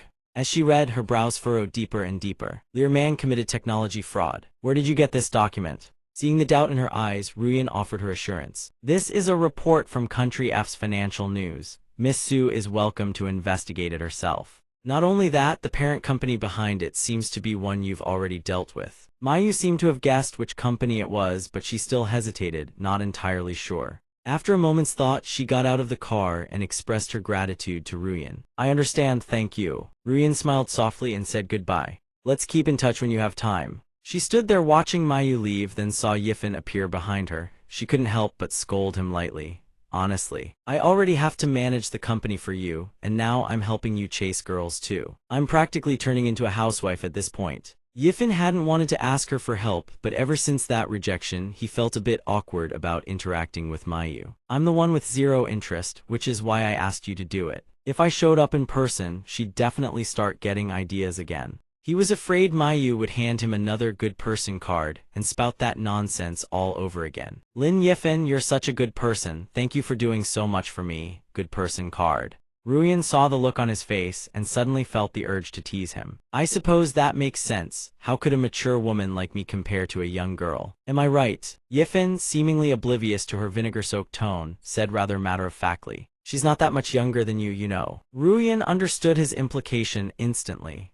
She confronted him angrily. You know her that well and you still claim you're not interested. Glared at by her furious eyes, he guiltily protested, I'm a kind and chivalrous person. Ruyan, seeing him still not taking her seriously, grabbed him by the collar, intent on giving him a lesson. Come on, get in the car with me. Yifan was dragged along, his face flushed as he tried to resist. What are you even? Ruyan saw him trying to refuse and cut him off firmly. I thought you were the chivalrous type. I want to see just how capable you really are. The following scene is intended for mature audiences, unable to view, skipping to when the two have finished their car activity. Ruyan's face was flushed an unusual shade of red as she muttered under her breath. Wasn't this car supposed to have a luxury suspension system? It didn't do a damn thing, and it hurts like hell on top of that. Yifan let out a satisfied breath and laughed at her. That's your own fault, total noob, and still insisted on playing. Hearing that, Ruyan bit him hard. Hearing the phone ring, Ruyan wanted to pick up, but what just happened had left her without an ounce of strength.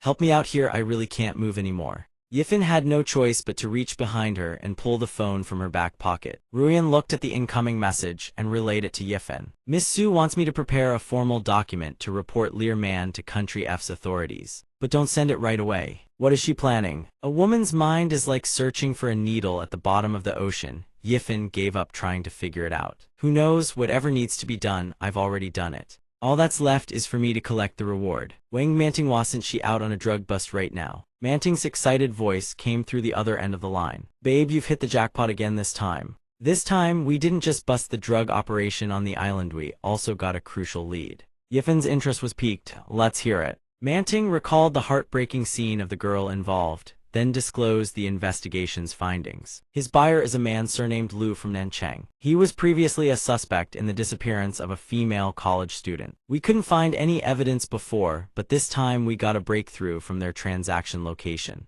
Yifan frowned confused. Disappearance. Manting was still on duty and couldn't talk long, so she had to hang up. Anyway, just wait for my good news. When it's all over, I'll reward you properly. Time flew by to the afternoon. Renj was called over and he asked smugly, Mayu, you've finally made up your mind. Armed with the documents from Yifan's side, Mayu now harbored nothing but pure contempt for Renj. Before we proceed with this partnership, there's one more issue. I've heard that Learman's payments haven't been fully settled. The moment those words left her mouth, his expression darkened with wariness. Seeing that reaction, Mayu was now 100% certain the documents were real. If that's the case, I'm afraid I won't be able to go through with this partnership.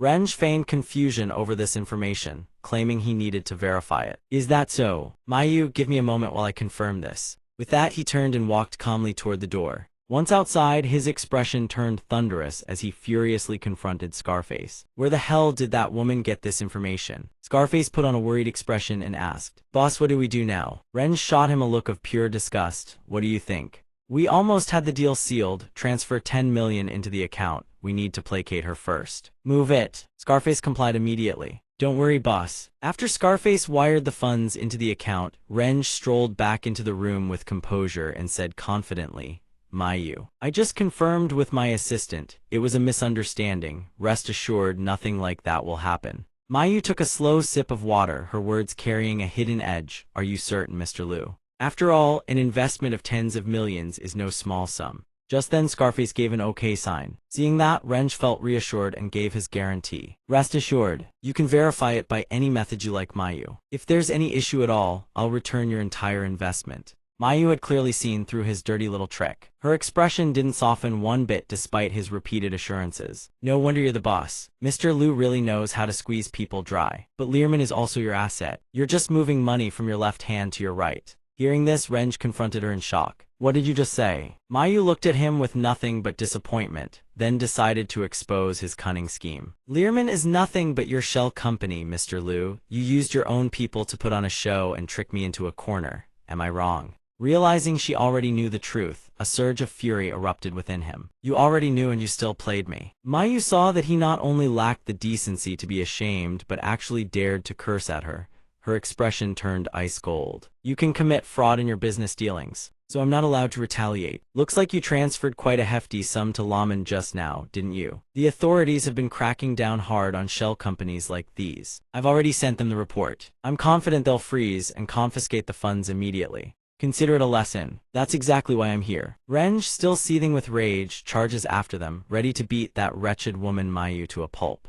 Mayu doesn't want to hear his nonsense. She walks to the car and speaks to Bu Fan. Zio Fan, let's go. But Bu Fan had already been on Renj's side all along. The moment he unbuckles his seatbelt, Mayu is stunned. Little Fan, he holds a stun device in his hand.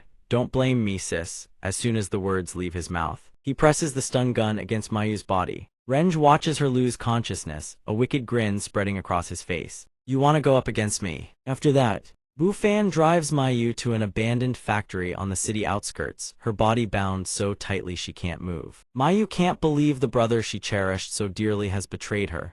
Bu Fan, are you insane? Do you want to destroy the Su family? Hearing her reproach, Bu Fan screams in fury. The Su family. The Su family has nothing to do with me. Everything belongs to you. Mom and Dad only ever cared about you. The Su family's future is yours too, so what about me? What do I ever get? Hearing his twisted reasoning, Mayu is devastated to her core. so that's why you helped him. Even now, Bufan is still naive enough to believe Renge will play fair with him. Brother Lu already promised me. After this, I'll be the head of the Su family, and I'll finally be free from your control. Seeing that Bufan truly harbors murderous intent over nothing but wealth, Mayu feels both self-blame and crushing disappointment. And to think someone like you is my brother. Hearing her tone, Bufan sneers, showing he couldn't care less. That's right, I don't need a sister like you either. From now on, once Su Mayu disappears, just obediently follow Brother Lu and you'll be fine. Don't worry, I'll drop by from time to time and pass along some news about Mom and Dad. Brother Lu, she's all yours. Renge looks at him with satisfaction. Good, you can rest easy now.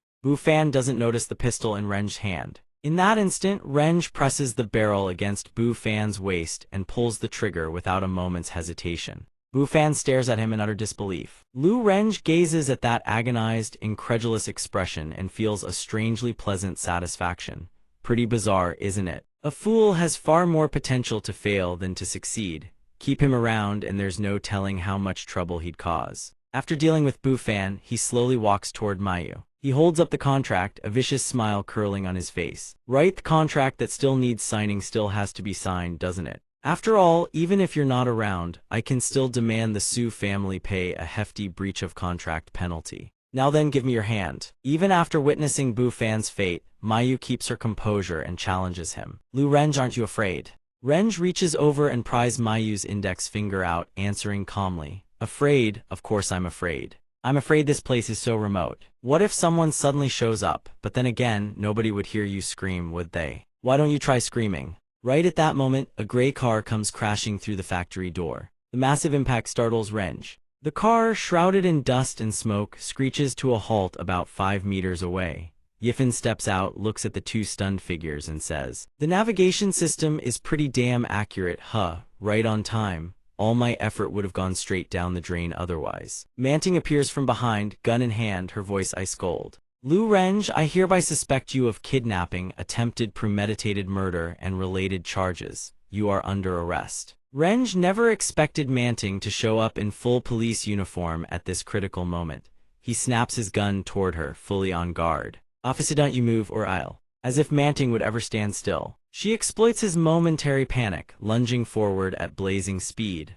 Her arm snaps back before delivering a devastating palm strike. Then she pivots behind him, wrenches his arm into a lock and takes control. You're the one who shouldn't move, otherwise. I can't guarantee how many pieces your joints will break into. Yifen watches her series of seamless, fluid movements, a look of admiration flashing in his eyes. That impressive, huh? Pleased by the praise, Manting can barely contain her grin. It's nothing, just a few martial arts championship wins. After cuffing Renge, she leads him outside. Let's go, other officers are waiting outside to help you. Yifen unties Mayu's restraints. She looks at Manting with deep gratitude. Thank you. Yifen, as if afraid Renge isn't angry enough, adds a few more words to twist the knife. Mr. Lu, I gave you 500,000 and you returned 500 million. That's far too generous of you. Renge has absolutely no idea what he's talking about. 500 million, has this guy lost his mind? Manting, annoyed by his hesitation, barks at him to move. As they walk out, she speaks. Even though he's been arrested, Renge shows no fear. He's still waiting for Scarface to come bail him out. Defeated but not entirely finished. I've still got 2 billion in the accounts. I'll mobilize every resource bill out at the very least, and once I'm back, I won't spare a single one of them.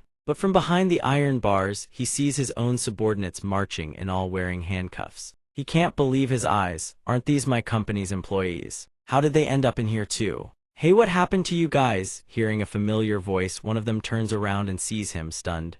Boss. Everyone said the company was in trouble and that you'd already fled.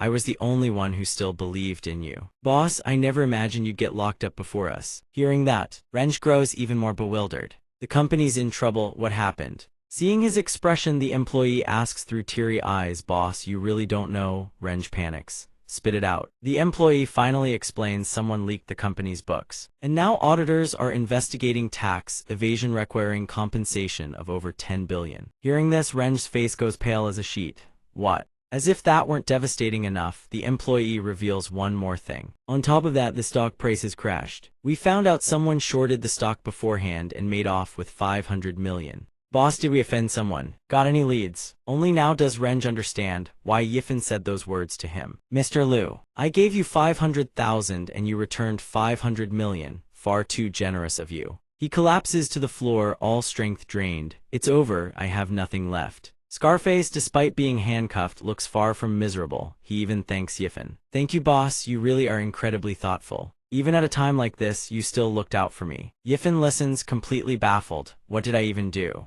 Turns out this guy got arrested and misunderstood the whole situation, thinking Yifen arranged everything so that he, the undercover operative, could live in peace. If my role as a mole got exposed, even with Liu Renj dead, others in his circle would come after me and might even target my family. But if you arranged for me to get locked up too, nobody would ever suspect me again. Yifen gives him a thumbs up, playing along. Not bad, very enlightened. Even now, Scarface still has no idea he's been played. He swears to Yifen with deep gratitude, boss. I swear I'll reform myself properly and come out strong. Other than hanging out with you. Seeing all of Renj's men finally behind bars, Lin Yifen's satisfaction buried deep beneath a veneer of composure turned and walked away. It's finally done, time to head home and collect the system rewards. Old Cow walks up to Lin Yifen's door, knocks loudly and calls out, Boss Lin, here's the grilled food you ordered. Hearing the knock, he opens the door and offers his thanks. Thanks, buddy. Old Cow even brought it up personally. Old Cow waves his hand dismissively. Thanks to Yifen helping out last time, it was nothing.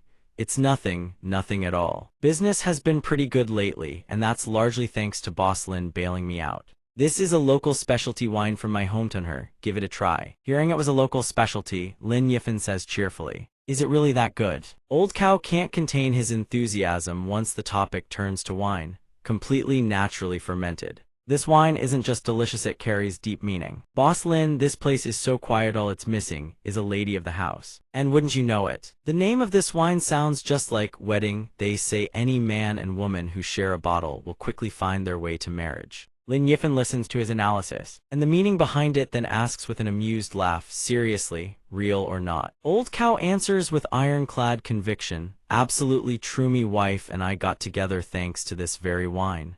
But Yifen, living in this day and age, would never fall for such things. What century are we in? Feudal superstitions won't do. Old Cow sees him dismiss it and earnestly advises. Don't be so quick to doubt, it's infused with quite a few traditional herbs. In modern scientific terms, it can promote some kind of romantic compound or something. Take your time with it, I'll head back down to tend to the other customers. He waves goodbye to the old man. Sure thing, thanks Old Cow. After Old Cow leaves, he sits down to eat while sipping the wine. The wine is smooth, mellow, and rich with sweetness. Pretty good actually. But there's no way it's as magical as Old Cow claimed. Tastes great though, I'll buy some more from Old Cow next time. What's wrong, Old Cow? Did you drop something? When he opens the door, the person standing there is Su Mayush, has clearly dressed up carefully before coming.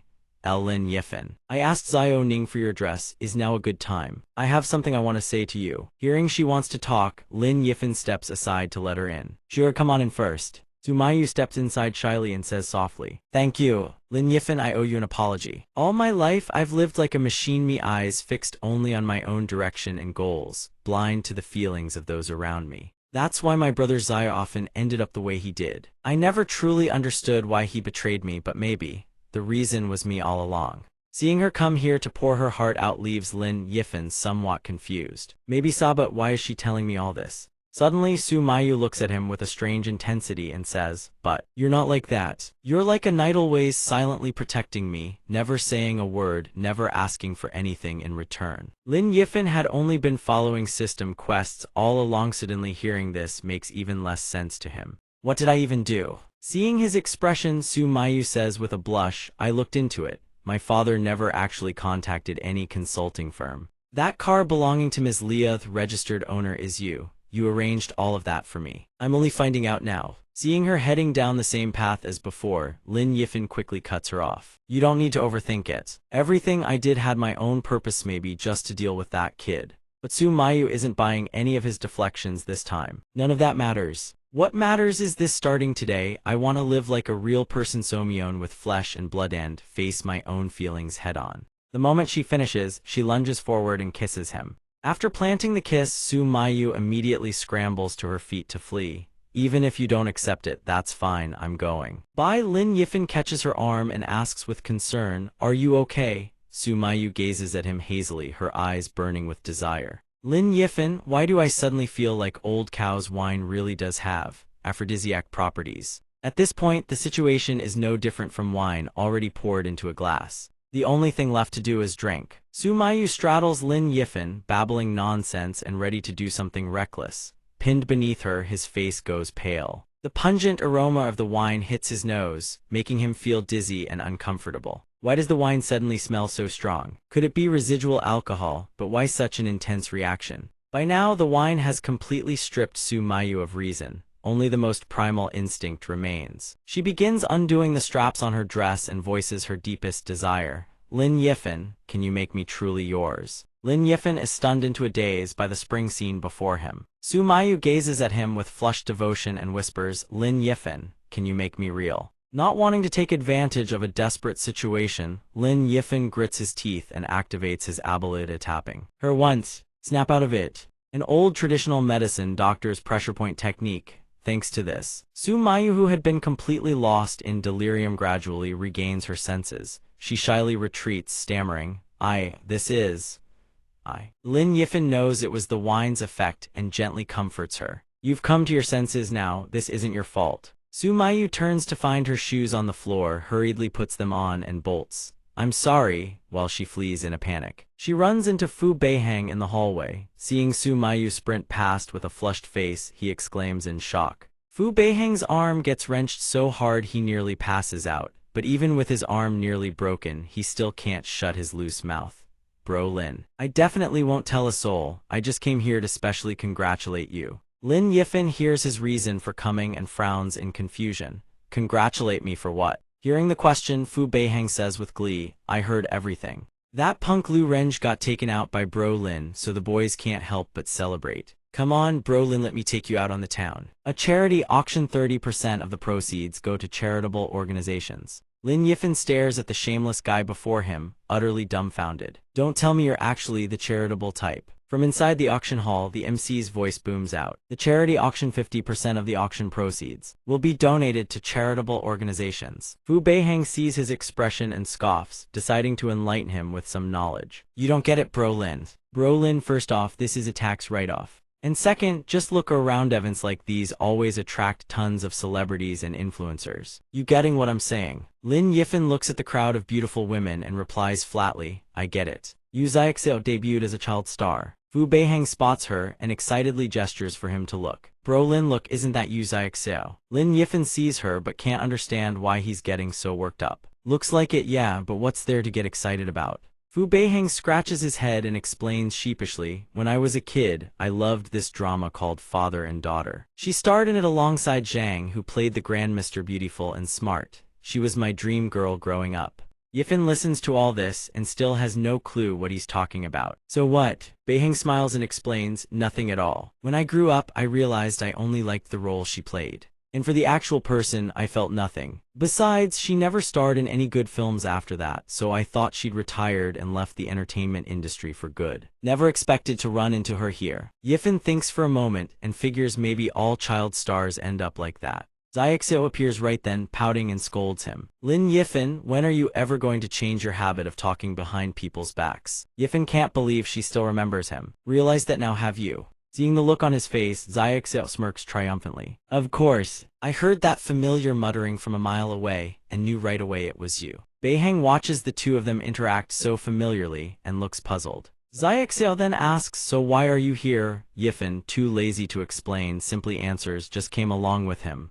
Beihang steps forward, shakes her hand and introduces himself. Hello, I'm Fu Beihang. Hello. Being his friend, she responds very courteously. I'm Yu Xiaoxiao. Knowing he's acquainted with young Beihang, her loose tongue starts running again. Brother Bei, what's going on? How come no one can escape your clutches? The moment those words leave her mouth, Yifan kicks him hard enough to remember for a lifetime. What the hell are you thinking? You're her fan, yet you don't even know where she's from. We're from the same town, okay? Beihang kicked unjustly protests. About that, Bro Lin, I had no idea where she was from either. Only then does Yifan realize that the information about her hometown has been kept secret. Right, that makes sense. The fact that he actually knew a child star piques Beihang's curiosity enormously. So how exactly did you two get to know each other? Yifan recalls the past and briefly recounts. Back in middle school, she wanted to transfer to the best school in town, and our homeroom teacher asked me to tutor her privately after class. Xiaoxiao sees him recounting this in such a reluctant tone and gets annoyed. Back then so many boys were fighting over that spot and you didn't even want it. Good grief. But Yifan dense and clueless as a versace, are you out of your mind? Don't you know how much of my time you wasted at internet cafes and gaming arcades?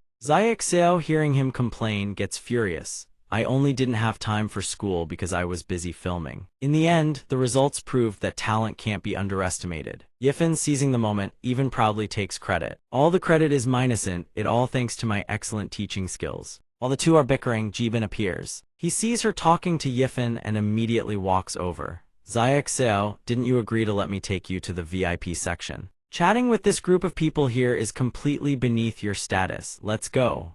Xiaoxiao, upon seeing him, shows visible disgust and recoils. She moves closer to Yifan and rejects him outright. I'm sorry, Mr. Chen, I'm perfectly fine here. If you think that's wrong, maybe it's because we're simply not the same kind of people. Come on, classmate, let's go in. Jibin has never been rejected to his face like this, especially not in front of another man. His face darkens as he glares at her. A nobody of a star, what is there to be so smug about? Yifan curiously asks, Who is that guy? Xiaoxiao slowly reveals his identity. Chen Jibin, riding on his father being the richest man in the cities, the type who loves pulling young actresses into his little circle. I couldn't care less about his dirty money. Beihang, caught under Yifan's judging gaze, quickly defends himself. Don't look at me like that, I've never broken a girl's heart. Yifan sits down next to Xiaoxiao and mocks him with a laugh. Now I finally understand why you were famous so early, but aren't hot anymore. Hearing this, she isn't angry at Alanstead, she's incredibly proud. Isn't that because I'm upright and pure, like a lotus rising from the mud, untouched by filth? Yifan removes her hand from his shoulder. He asks with a grin, because you love making enemies everywhere.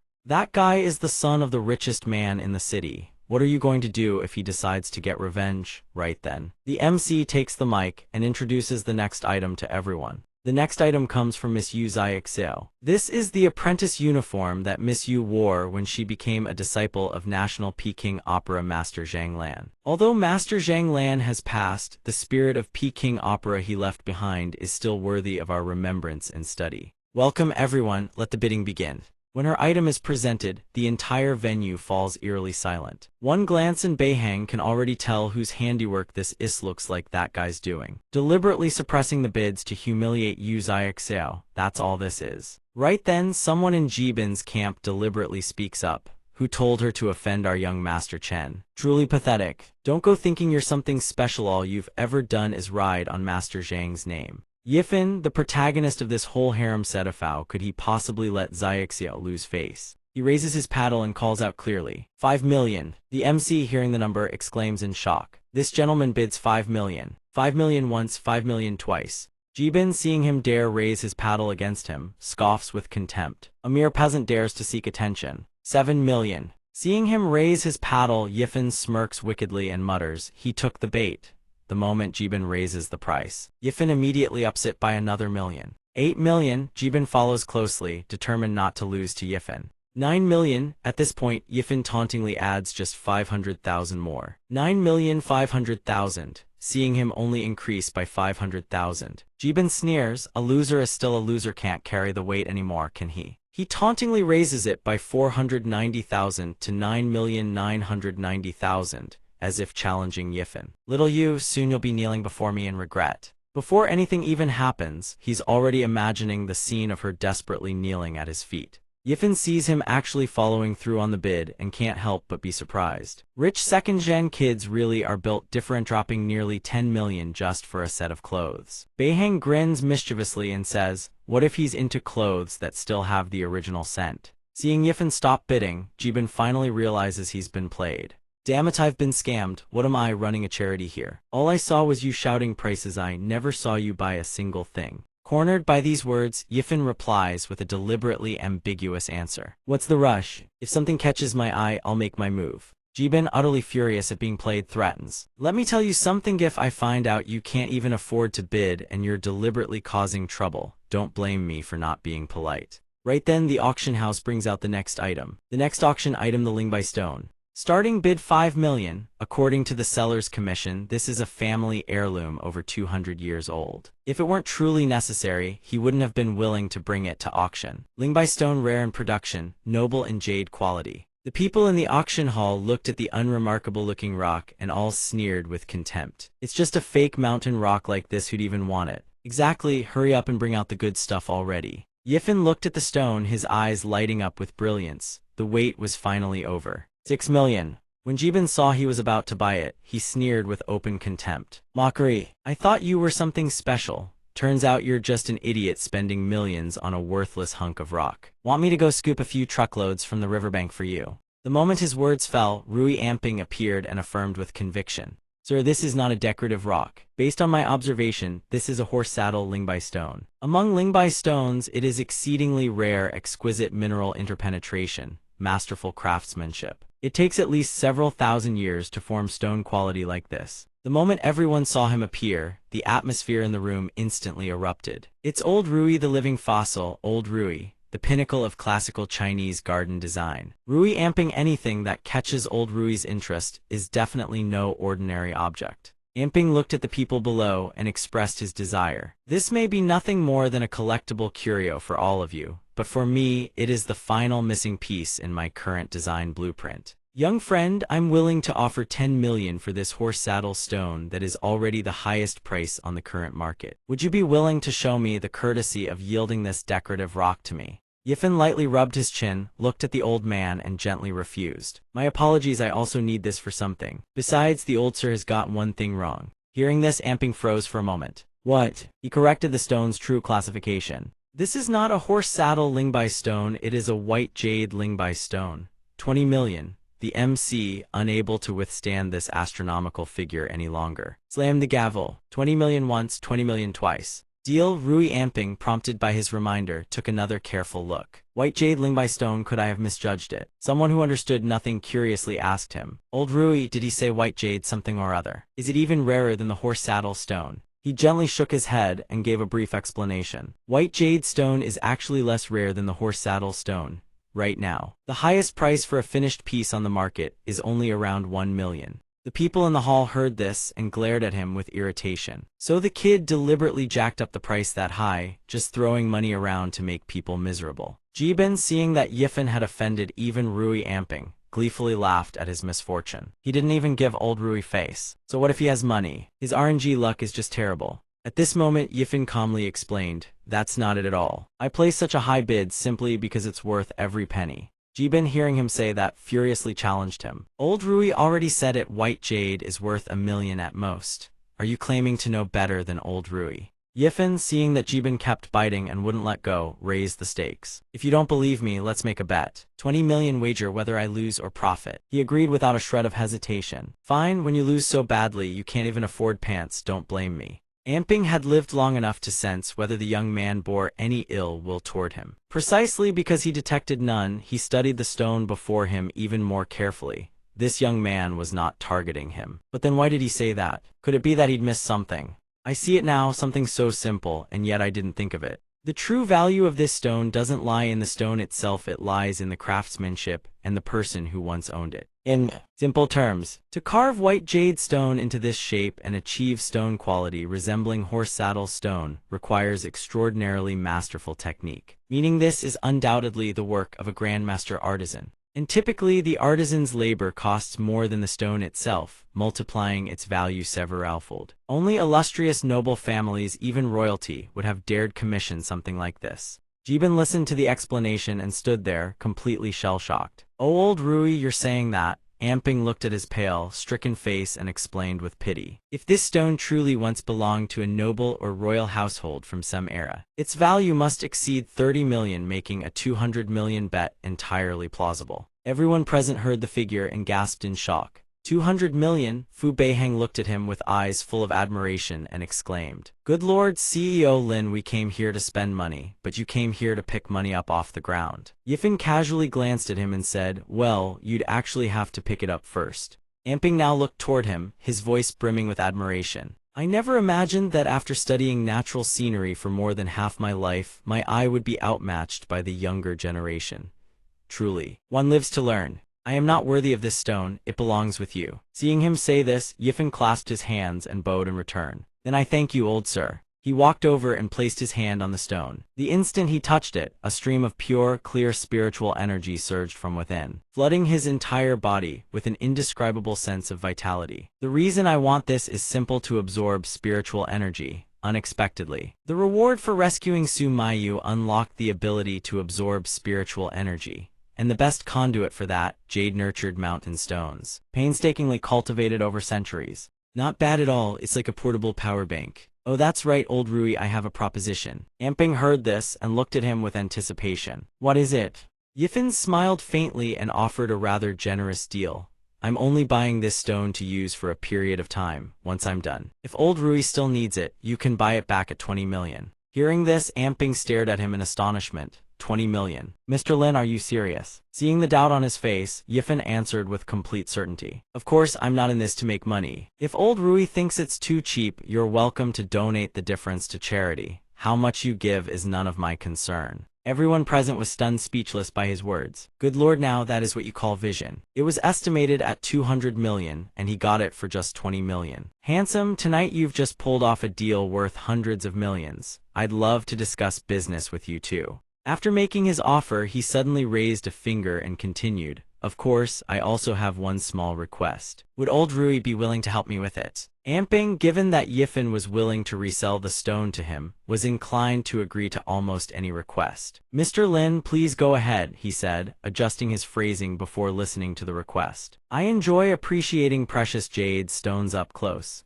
If it's not too much trouble, could you help me find a few sources? Ampeng, seeing it was such a simple request, agreed immediately. If that's all, I'm acquainted with quite a few museum directors. I should be able to help you, Mr. Lin. Yifen heard this and smiled with satisfaction. A deal struck with a single word. A flawless plan. Not only could he absorb the spiritual energy within the stone, he'd also get access to a whole trove of premium artifacts. Some items in those museums couldn't be bought even with money. Amping suddenly let out a long sigh and murmured with gratitude. I truly thank you, Mr. Lin. After all, I fell in love with this stone at first sight. Honestly, finding another one like it, I'm afraid none would come close. Yifen saw the gratitude in the old man's eyes and felt genuinely humbled. In the end, he even has to thank me. Right at this moment, Jibin, driven mad by his humiliating loss, storms out of the room in disgrace. Out of the way. Everyone get the hell out of my way. Damn it, 30 million blown over Thisme old man is going to absolutely lose it. Beiheng is already waiting at the door. Jibin freezes the moment he spots him. Seeing his desperate attempt to flee, Beiheng sneers. Yo, where do you think you're going? Yifen looks at Jibin and scoffs at his fleeing figure. The son of the city's richest tycoon, and you're trying to skip out on a measly 30 million. Accused of welshing, Jibin panics and starts stammering. And no, I'm not skipping out, I just can't access the funds right now. Once the Kungtung community renovation project gets approved, I'll have the money, I swear I'll pay you back. Hearing him mention that location, Yifen is taken aback. Isn't Kungtung community where I live? What renovation project? Who told you that? Jibin doesn't fully understand either, but he tries his best to explain. It's just insider talk circulating among industry people. Who cares if it's real or not as long as someone guarantees it? I'm putting my money in. After hearing his explanation, Yifen finally understands why Mrs. Zhang's son threw himself headlong into investing. No wonder her son's business suddenly went south.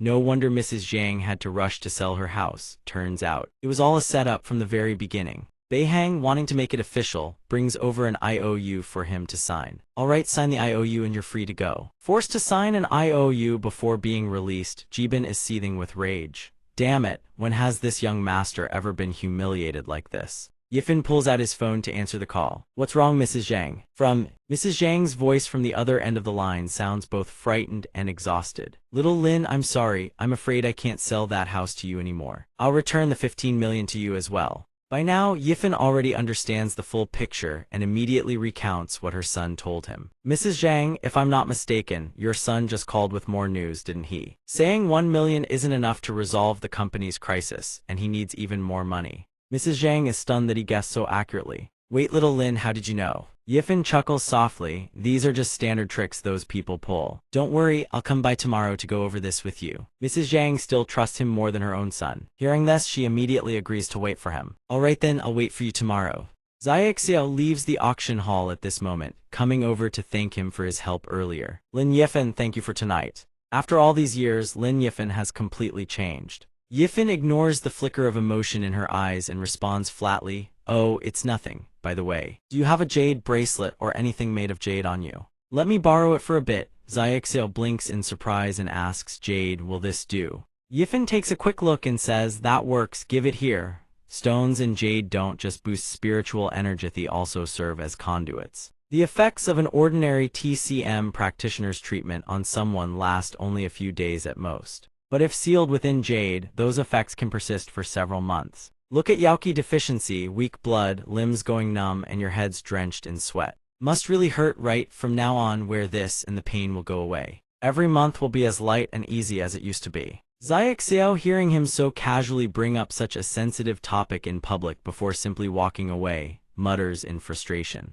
Who talks about these things in a public place? But then again, he hasn't changed one bit. By now, he arrives at Mrs. Zhang's apartment complex. Sitting across from him are Zhang Yuan and Mrs. Zhang. Looking at the man, he asks Mrs. Zhang curiously, who? The man furrows his brow and slowly introduces himself. I am Zhang Yuan, chairman of Yuan Meng Group.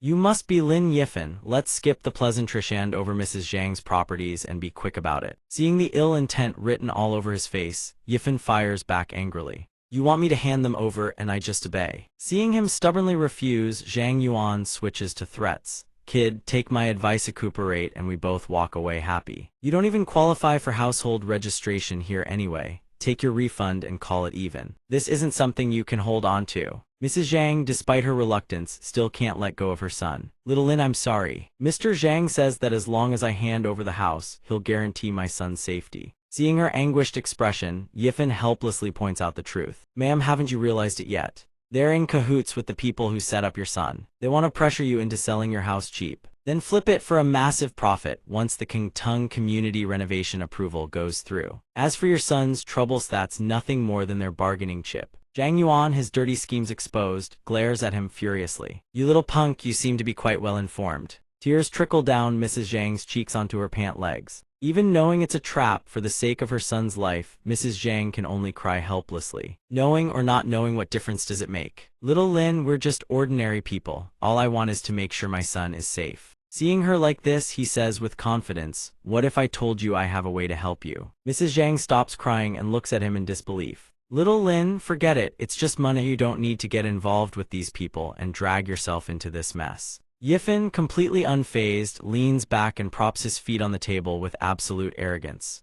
Bring it on. Let's see what they can do if I refuse to back down. Zhang Yuan, seeing his brazen attitude, finally loses his patience. He claps his hands, signaling his men. You little punk, you like playing tough. Hey, why don't you take a good look at whether you've got the chops for it? They charge from behind, ready to teach him a lesson who refuses the cup of respect, so they'll force-feed him the cup of punishment. The two closest ones throw their fists. POW, POW, the impacts ring out non-stop. The two who rushed him get knocked flat on their backs. After dealing with the thugs, Yifen turns his gaze to Zhang Yuan and says smugly, sorry about that, looks like I really do have what it takes. Right at that moment, two men in police uniforms appear. Police, nobody move. Zhang Yuan, seeing the police arrive, immediately points the finger. Officers, it's him. He assaulted innocent civilians. Arrest him now. The officer walks over and grabs Yifen's wrist, barking at him. Yifen retorts, officer, they're the ones who gathered here causing trouble. Look at how many of them there are against just me. How could I possibly have the advantage? Stop your nonsense. I've witnessed your criminal behavior myself. Cuff him and take him away. Zhang Yuan, seeing Yifen restrained by the officer, grows confident. He turns around and saunters over. He exchanges a look with the officer clearly. The two have some kind of arrangement. Then he gazes at Yifen and thinks smugly, kid, what exactly are you going to use to fight me? Yifen catches the exchange between Zhang Yuan and the officer and thinks with a cold smirk, so that's how it is, huh? Yifen is quickly escorted to the police station. The corrupt officer in cahoots with Zhang Yuan roughly shoves him into the interrogation room. Get in there, behave yourself. Yifen shoots him an annoyed glare. He surveys the room and says icily, mixing up right and wrongness, abuse of power.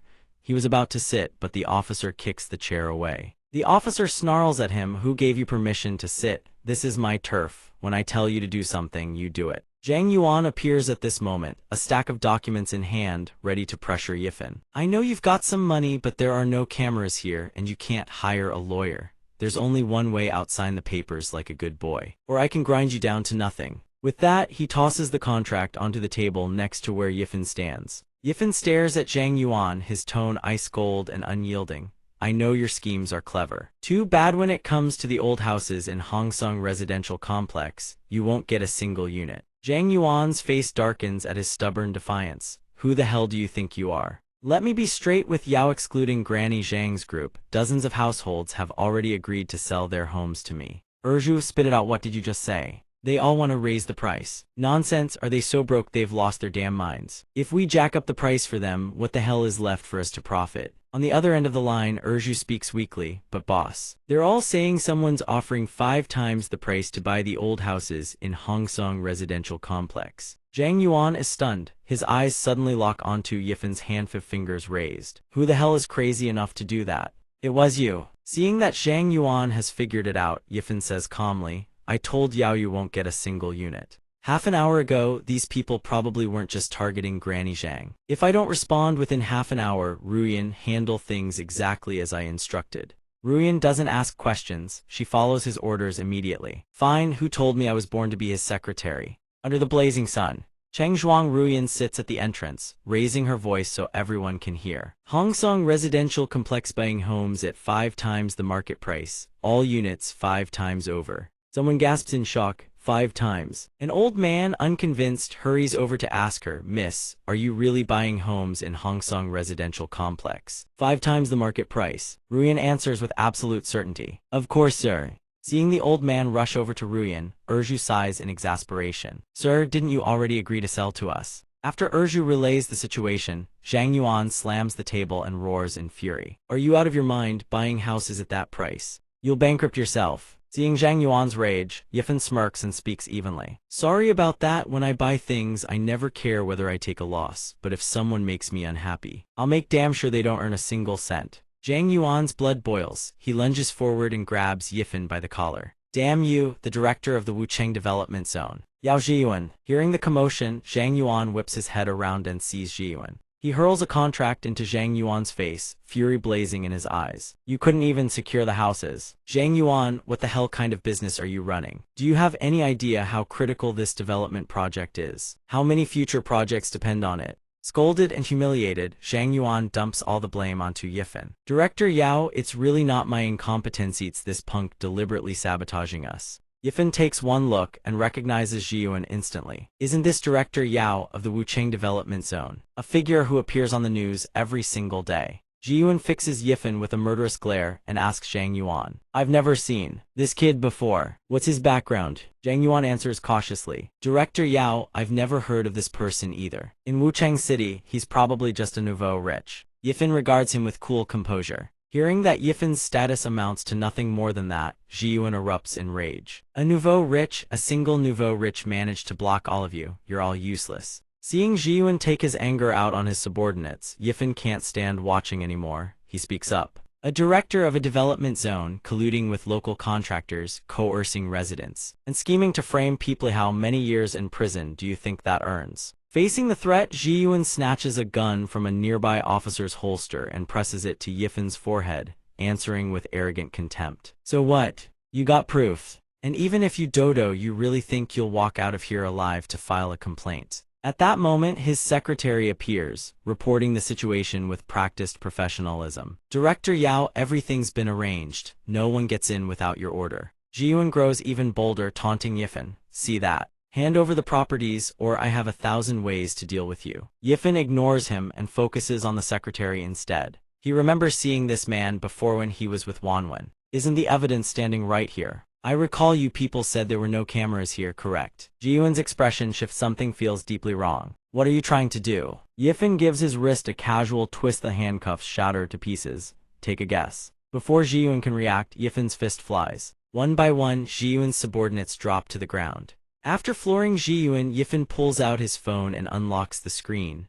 Mind if I borrow this? Half an hour later, Zhiyun lies on the ground, unable to stand, watching Yifan lounge casually in a chair, scrolling through his phone, veins popping with rage. You dare assault a government official? I'll make sure you rot in prison for the rest of your life. Yifan lifts his foot in front of Zhiyun and smirks. Get out of here first, then we'll talk. This one's right back at you. Seeing Yifan tapping away on his phone, Zhiyun panics.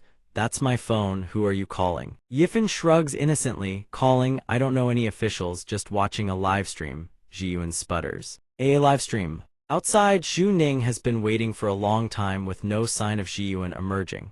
Anxiety creeps in. Director Yao has been quiet for too long. Is everything okay in there? Hearing the voice, Zhiyun shouts frantically, Captain Zhu, get in here, this Lin Yifan is a terrorist, attacked me. Hearing this, Xu Ning kicks the door wide open. What? Don't move, hands up. Zhiyun, emboldened by Xu Ning's arrival, sneers. You're done for, Lin Yifan, aren't you good at fighting? Come on, try it now. Let's see who in all of Wuchang City can still save you. Right at that moment, Commissioner Shen appears, his voice deep and grave. I wonder might I be of some help, Director? The police chief sees an officer with a gun aimed at Yifan and roars furiously. Xu Ning, what do you think you're doing? Zhiyun, who was so arrogant a moment ago, turns deathly pale with terror. Commissioner Shen, Zhiyun, still grasping at straws, tries to lie his way out. Commissioner Shen, what brings you here? This is all just a misunderstanding. Wanwen stands beside Commissioner Shen and snorts. A misunderstanding. Director Yao, your secretary conspired with contractors from the Menjuan Group to threaten the residents of Hongsong Residential Complex. Is that also a misunderstanding?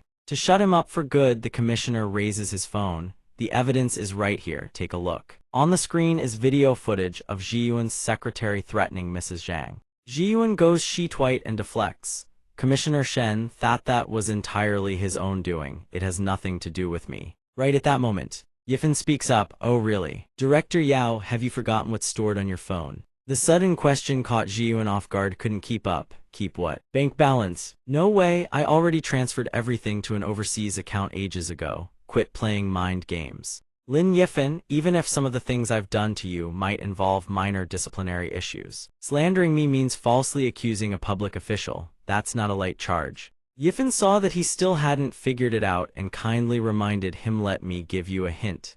It's the chat history you left on a livestream platform. Zhiyun still didn't get it. A livestream platform. Seeing that the man still didn't understand, Yifan glanced toward Wanwen and had her explain. Miss Liu here is a streamer. She saved video evidence of your aide threatening Director Zhang. And the fastest way to reach her was through her livestream. Wanwen flashed a V-sign, giggling at them. The story rewinds a few minutes to when Wan was live. Thanks to #1 powerhouse of Wuchang City for gifting me a yacht. #1 powerhouse of Wuchang City. Wanwen, I'm Lin Yifan, check my ID. Wanwen's eyes widened at the message. She gasped, bro Feifan. Yifan continued, I used your account to contact Miss Liu, but guess what I found? Zhiyun seemed to realize what he was about to say. Cold sweat poured down his face. Yifan stepped forward, patted him on the shoulder, and exposed his dirty laundry for everyone to see. Director Zhiyun, looks like you're quite the collector of fine art, aren't you? Always bringing your treasures to streamers for appraisal. As it happens, I know a thing or two about that. From what I can tell, every single piece is authentic and extremely valuable.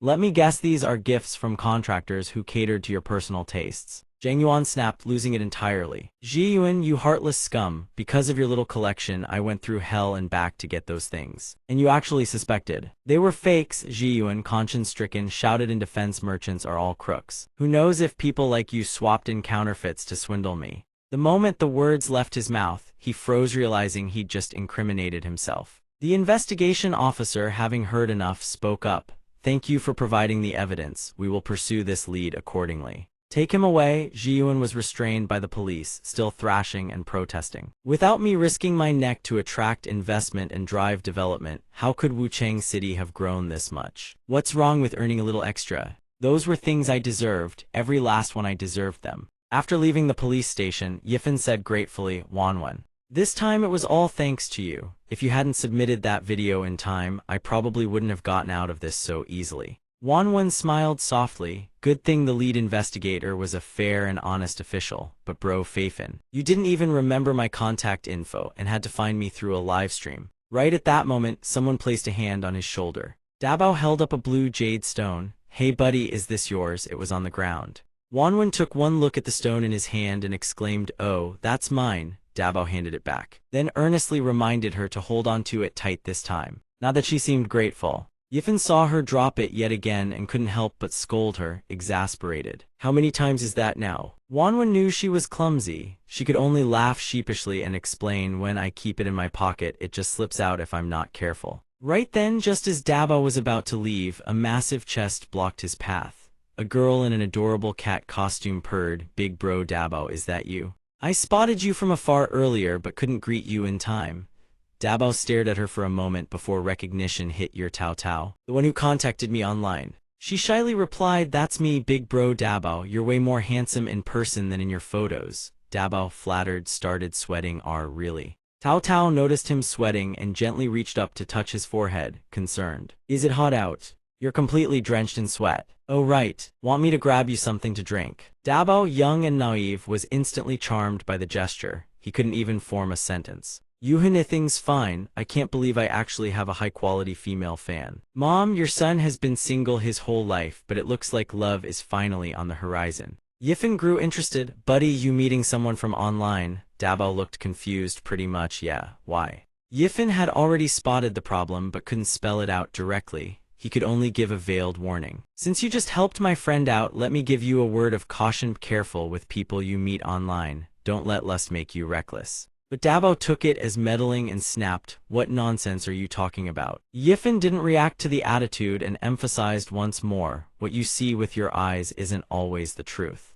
You, be careful." Dabo didn't understand why Yifen was saying this, but after years of thriving online, he had a certain confidence in his judgment. "Listen, buddy, you don't need to worry about that. I'm not bragging, but my eyes are basically golden fire eyes, golden gaze, that's me. I've been hustling online since I was a kid. Nobody who can scam me has even been born yet. Worry about yourself instead, pal." Seeing that Dabo had made himself perfectly clear, Yifen decided not to push further. "Fine, your call." Tao Tao returned with the drinks, calling out sweetly, "Big bro Dabo, I got them, here you go.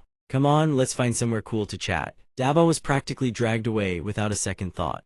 Sure." Watching the lovesick grin on Dabo's face, Yifen let out a deep, weary sigh. Right then, the system's silent until No suddenly spoke. "System host has completed all beginner quests, entering the next phase." At the notification, he slowly turned to look behind him. Oh, finally, a quest prompt appeared with 3 options. Before claiming rewards, host must select main quest difficulty. Hard, normal, very hard. Seeing the 3 choices, Yifen cursed internally. "Oh, come on, stop making my life miserable. Just pick the easy one." He then cheerfully tapped an invisible button in the air. Wanwen stared at him, completely baffled. Then she turned toward the girl who just walked off with Dabo. It seemed she'd misunderstood something. Her face scrunched up in irritation, and she rammed her head into Yifen. "You guys are all the same." Yifen, head-butted out of nowhere, was utterly confused. "Wanwen, what are you doing?" Wanwen, as if she'd seen right through him, accused him angrily. "Don't think I didn't notice. Just now, bro Fafen was staring at that girl for a really long time, wasn't he?" Unfortunately, because of Wanwen's headbutt, Yifen had accidentally selected very hard. A notification popped up, making Yifen jolt. System host has selected extreme difficulty main quest, build your own business empire. Quest 1 within 1 week, recruit 3 top-tier industry professionals. Quest 2 within 1 month, upgrade all subsidiaries into a national tier leading enterprise. All quests must be completed within the designated TIMEFRAMES. Failure penalty host will lose the urination function. Reading the failure consequences, Yifen's face twisted in horror. What the hell? Wanwen, after finishing her accusation, realized she might have headbutted him too hard. Bro Fafen, did I hurt you? Your face doesn't look too good. Yifen, having just received the most nightmarish quest imaginable, turned on Wanwen with a death stare. Hurt me? Wanwen, that wasn't just painful, you nearly sent me to the afterlife. Another quest this ruthless. Becoming the top of China, is that really something I can pull off? The moment Rui Amping saw him pick up, the old man's voice crackled with excitement. Young Lin, remember last time you told me you wanted to see some stones? The Wuchang City Museum just got a new exhibition piece in.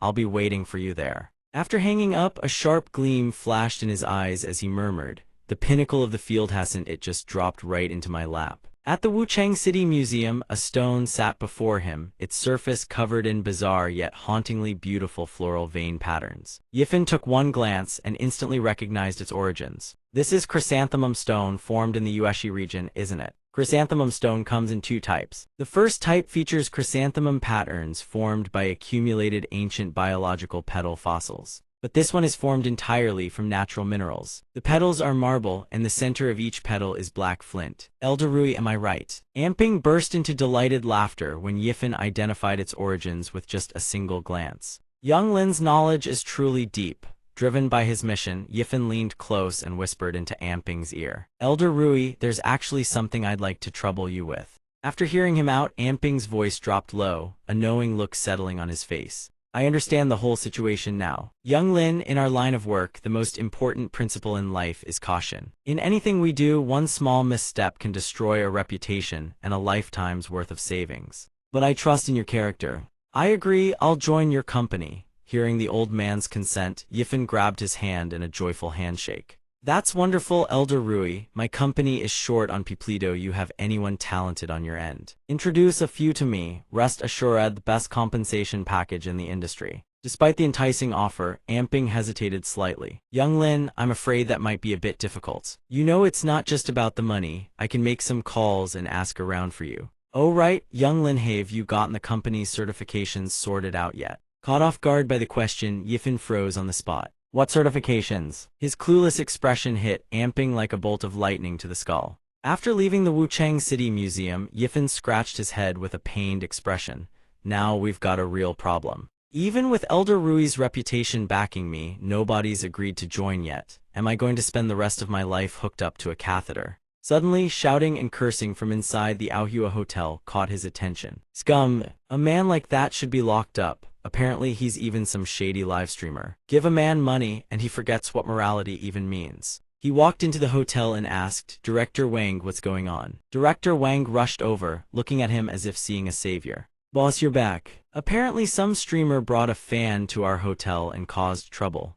To put it nicely, he said he was going to sleep with the fan in reality. He was trying to assault a girl. The victim didn't consent and resisted immediately. A woman stepped forward to comfort Dao Jia. Don't worry, miss, there are plenty of us here who will definitely help you seek justice. Seeing it was Dao Jia, Yifen smirked faintly. So it's him. Suddenly Dao Jia choked out through sobs. But I'm actually a guy. Everyone who had been on his side assuming he was a girl went completely stiff. A guy. Seeing the disbelief on their faces, he unbuttoned his shirt and yanked it wide open, revealing his flat chest. That's right, I like cross-dressing. What's wrong with that? Does that deserve being bullied? It was this pervert. He kept saying he had a thing for my type and absolutely insisted in having me. He couldn't get a word out. Seeing everyone glaring at him with nothing but disgust, De Bao was in agony but couldn't even defend himself. Come on, clearly he's the one who seduced me. Before he could explain, the righteous citizens charged in, fists and feet raining down on him. Scum, you only know how to bully the weak. Take 5 of my punches if you dare. Back off, back off. Looks like you've been possessed by demons. You look like a piece of intestine and you dare say he seduced you. Right, what kind of guy would sacrifice his own dignity just to frame you? Watching everyone rally behind him, Dao Jia smiled with satisfaction. Yifen took one glance and read the situation instantly. This was almost certainly a setup. That kid was radiating a bitter aura just now. I already warned him, told him not to listen, didn't I? Director Wang noticed the weariness on his face and quickly reassured him. Boss, don't worry, even though this happened inside our hotel, it absolutely won't damage our reputation. In fact, since we always stand up for the victims, we can actually leverage the publicity to promote our corporate image. A thought suddenly struck him. Wait, you said that guy is a streamer, right? Director Wang didn't understand why he asked but answered anyway. That's right, apparently. He's some kind of artifact appraisal, live streamer, something like De Bao appraisal. Why, boss? To verify, Yifen pulled out his phone and scrolled through it. Staring at De Bao's profile page, he thought, no wonder he looked so familiar. The streamer that District Chief Yao had been trying to contact it was him. With audiences this massive even after the live stream ended, he had to be top tier in the artifact appraisal streaming world. By now, reporters had caught the scent of a hot story and swarmed in. Shutters clicked incessantly. Camera flashes blazing until everything became a blur. Some were already crafting sensational headlines on the spot. Breaking De Bao appraisal, famous streamer and apex predator exposed for sexual assault on fans. Didn't see that coming, did you folks? A real man takes on challenges head on. Streamer De Bao truly understood the meaning of those words now. De Bao stared at the completely spiraling situation, his mind going blank. It clearly wasn't like that. Why are you framing me? He recalled Dao Jia's innocent face, the way he had leaned in mysteriously and said, Bro De Bao, I'm a big fan of yours. I have a family heirloom I want to show you. Since it's a family heirloom, we can only find a private place for you to see it alone. Let's get a hotel room. Help me, someone help me. This person is trying to assault me. Watching him suddenly scream, De Bao panicked beyond all reason. I didn't do anything. He watched as everyone turned to glare at him with nothing but disgust and condemnation. De Bao had never felt such regret. He cursed himself for being so stupid. Anything he said now would be useless. I'm sorry, Mom. He wrenched free from the officer's grip with all his strength. The officer yelled, he's trying to run, get him. He didn't dare look back, just sprinted blindly forward. Staring at the solid wall ahead, De Bao silently composed his last words. The dream of letting Mom and Dad hold their grandchild. I'm afraid it'll never come true now. Fortunately, Yifan rushed in and stopped him just in time. Don't splatter blood on the wall. If smashing your head in doesn't kill you, the repair costs will. De Bao cried out in shock. Big bro, I was so stupid, honestly. If only I'd listened to you earlier. Seeing him weep uncontrollably, Yifan sighed helplessly. All right, stop crying. Join me, I can help you. Hearing that, De Bao immediately dropped to his knees. Big bro, can you pull the surveillance footage from the room to prove my innocence? Yifan looked at him with a mix of pity and exasperation. Stop dreaming, how would there even be footage? By now the crowd had closed in, all shouting in unison at De Bao. Scum. Lowlife deserves to be castrated. He's getting away. Dao Jia watched with barely contained excitement as everyone turned on De Bao exactly as planned. He put on his most tormented expression and turned to leave. Thank you, everyone. I'm feeling too distressed right now. I'd like to leave first. Director Wang, of course, wasn't about to let him walk away. Please wait a moment, sir. Blocked from leaving, Dao Jia asked with a puzzled expression, what's the matter? Director Wang raised his voice in a professional tone and said, we sincerely apologize for the incident you experienced at our hotel. To ensure the safety and rights of our guests, we will arrange a staff member to accompany and assist you before the police arrive. Zhang Dao immediately refused in fear. Call the police. No need. I don't want to make a big deal out of this. Right at that moment, a pink-haired girl appeared, her expression absolutely furious. So now you don't want to make a big deal out of it, Mr. Jiang. Last month when you slandered us, threw a tantrum, and demanded compensation, you sure didn't feel that way. Allow me to introduce myself. I'm the person in charge of the new Charm Talent Agency. Mr. Jiang here is a former employee of our company. He fabricated claims that we bullied him into depression, severely damaging our company's reputation.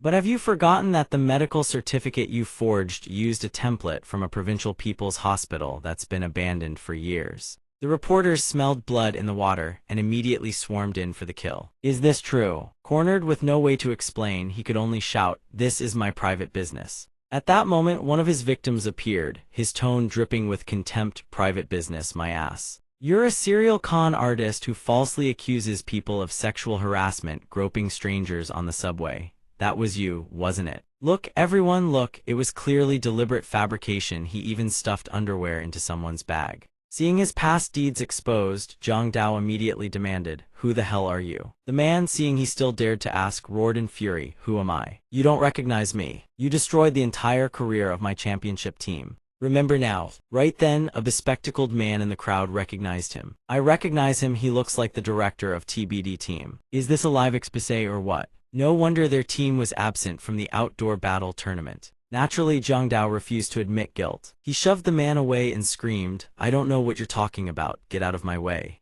Right then another person appeared, voice seething with rage. Hold it right there, Zhang Dao, you spiked my coffee with alcohol, got me arrested for drunk driving and made me miss a critical court case. Too bad you didn't expect the dashcam to have dual lenses that could record inside the car, huh? Dabo watched as person after person appeared to expose Zhang Dao's dirty deeds, and stood there frozen. Boss, this is, Yifan had calculated everything, he chuckled softly. Just because we couldn't start by dealing with your case doesn't mean the other side has no weaknesses. Right then, a man in the crowd seemed to have found something and shouted, I found it, look everyone. Isn't this the guy who disguised himself as a blind massage therapist last year to defraud disability benefits? Someone cursed in fury upon hearing this. Damn it, just last week he was still scamming money through a fake sister on a charity fundraiser app. Just as Jiang Dao tried to make a run for it, the police arrived. Mr. Jiang Dao, you have been flagged as a key suspect in multiple criminal cases. Come with us. The victims who had been scammed were overjoyed to see him arrested. Who would have thought screwing people over would come back to bite you in the ass? Even at this point, he still didn't think he'd done anything wrong and fought back shamelessly. So what if I fought back? You got scammed because you deserved it, every last one of you pretending to be righteous. When I was running my cons, weren't you self-righteous lot the ones slipping room cards into hospital wards? The reporters once again caught the scent of a hot story and immediately shot glances at the people around them. Dabao, tears and snot streaming down his face, sobbed, "Now do you all believe me? I was framed. Really, bro fan, this time it's all thanks to you for proving my innocence. If you hadn't stepped in, I might as well have crossed the bridge to the underworld." After Dabao signed the framework contract, a system notification popped up: Quest progress, recruit 3 top-tier industry professionals, 23 complete. While Yifan was still checking the system progress bar, Dabao, brimming with devotion, said, "Bro fan. From now on, I'm setting up a bed right next to the company's live stream studio. No more missed streams, guaranteed. I swear I'll repay you properly." Right then, Ruyan rushed over clutching a medical record. "Fanny, look at this. Even though we've already handled the PR and posted clarifications debunking the rumors, they keep getting deleted almost immediately. Plus, there are tons of bot accounts disrupting public opinion." On the screen were all the negative comments about him, every single one targeting one goal: tarnishing Dabao's reputation in Hangcheng City. "Last year, my close friend was catfished by him into going to a hotel. He wasn't even famous back then. There are chat logs as evidence. Link to web archive. I told you this kid was sketchy." Someone dug up photos of them sharing a backstage dressing room at a music concert last year. He and that male model had their faces pressed together in that room. They're just trying to whitewash it now. People in the industry know the truth. This livestream team spends millions of yuan every year on public opinion manipulation. To whoever's blowing the whistle, watch your back. Yifan read through the comments planted by the enemy's hired water army and was left speechless. "Looks like we've offended someone powerful. Think, does anything ring a bell?" Regarding this, Dabao looked completely clueless. "I honestly have no idea. If I had to say, there was a really hot old coin model making waves in the appraisal circle a while back. I accidentally mentioned that the shipment volume was way too high. Something was off. That can't be what this is about, right? Anyway, boss, I'm not gonna overthink the other stuff. I'm just a small timer. If someone wants to target me, it's too easy. From now on, I should be more careful with how I act and what I say." Seeing him reach such an epiphany, Yifan nodded approvingly. "Good, that's the spirit. Now get to work. Go to a sales livestream." Hearing this, Dabao froze and asked back in disbelief, "A sales livestream? Bro fan, we're in totally different industries. Are you telling me to sell real stuff or fakes?" Yifan was exasperated by the stupid question. Fakes, obviously. What genuine collectible could ever be mass-produced? Upon hearing the word fakes, Dabao's face went pale. He didn't dare do it. "But boss, Dabao here has never earned money that goes against his conscience." Yifan. Seeing him trying to dodge work, Yifan flipped the ruthless capitalist switch and went into threat mode. "Who was it that promised to work hard to repay me, huh? I signed a contract with you to make money. If you don't hit 1 million yuan in sales today, you're not coming off that livestream." After strong-arming Dabao into compliance, the boss laughed heartily. Meanwhile, at the Zing Group building, from Zing's phone came the passionate voice of Dabao doing his sales livestream. "Listen up, everyone. Today, Dabao isn't going to sugarcoat it. I'm here to sell you fakes. This limited edition damning Lake Qinghua porcelain vase, I won't BS you and say it's a centuries-old heirloom. This is a modern handcrafted limited edition premium kaolin clay with 3D printing technology.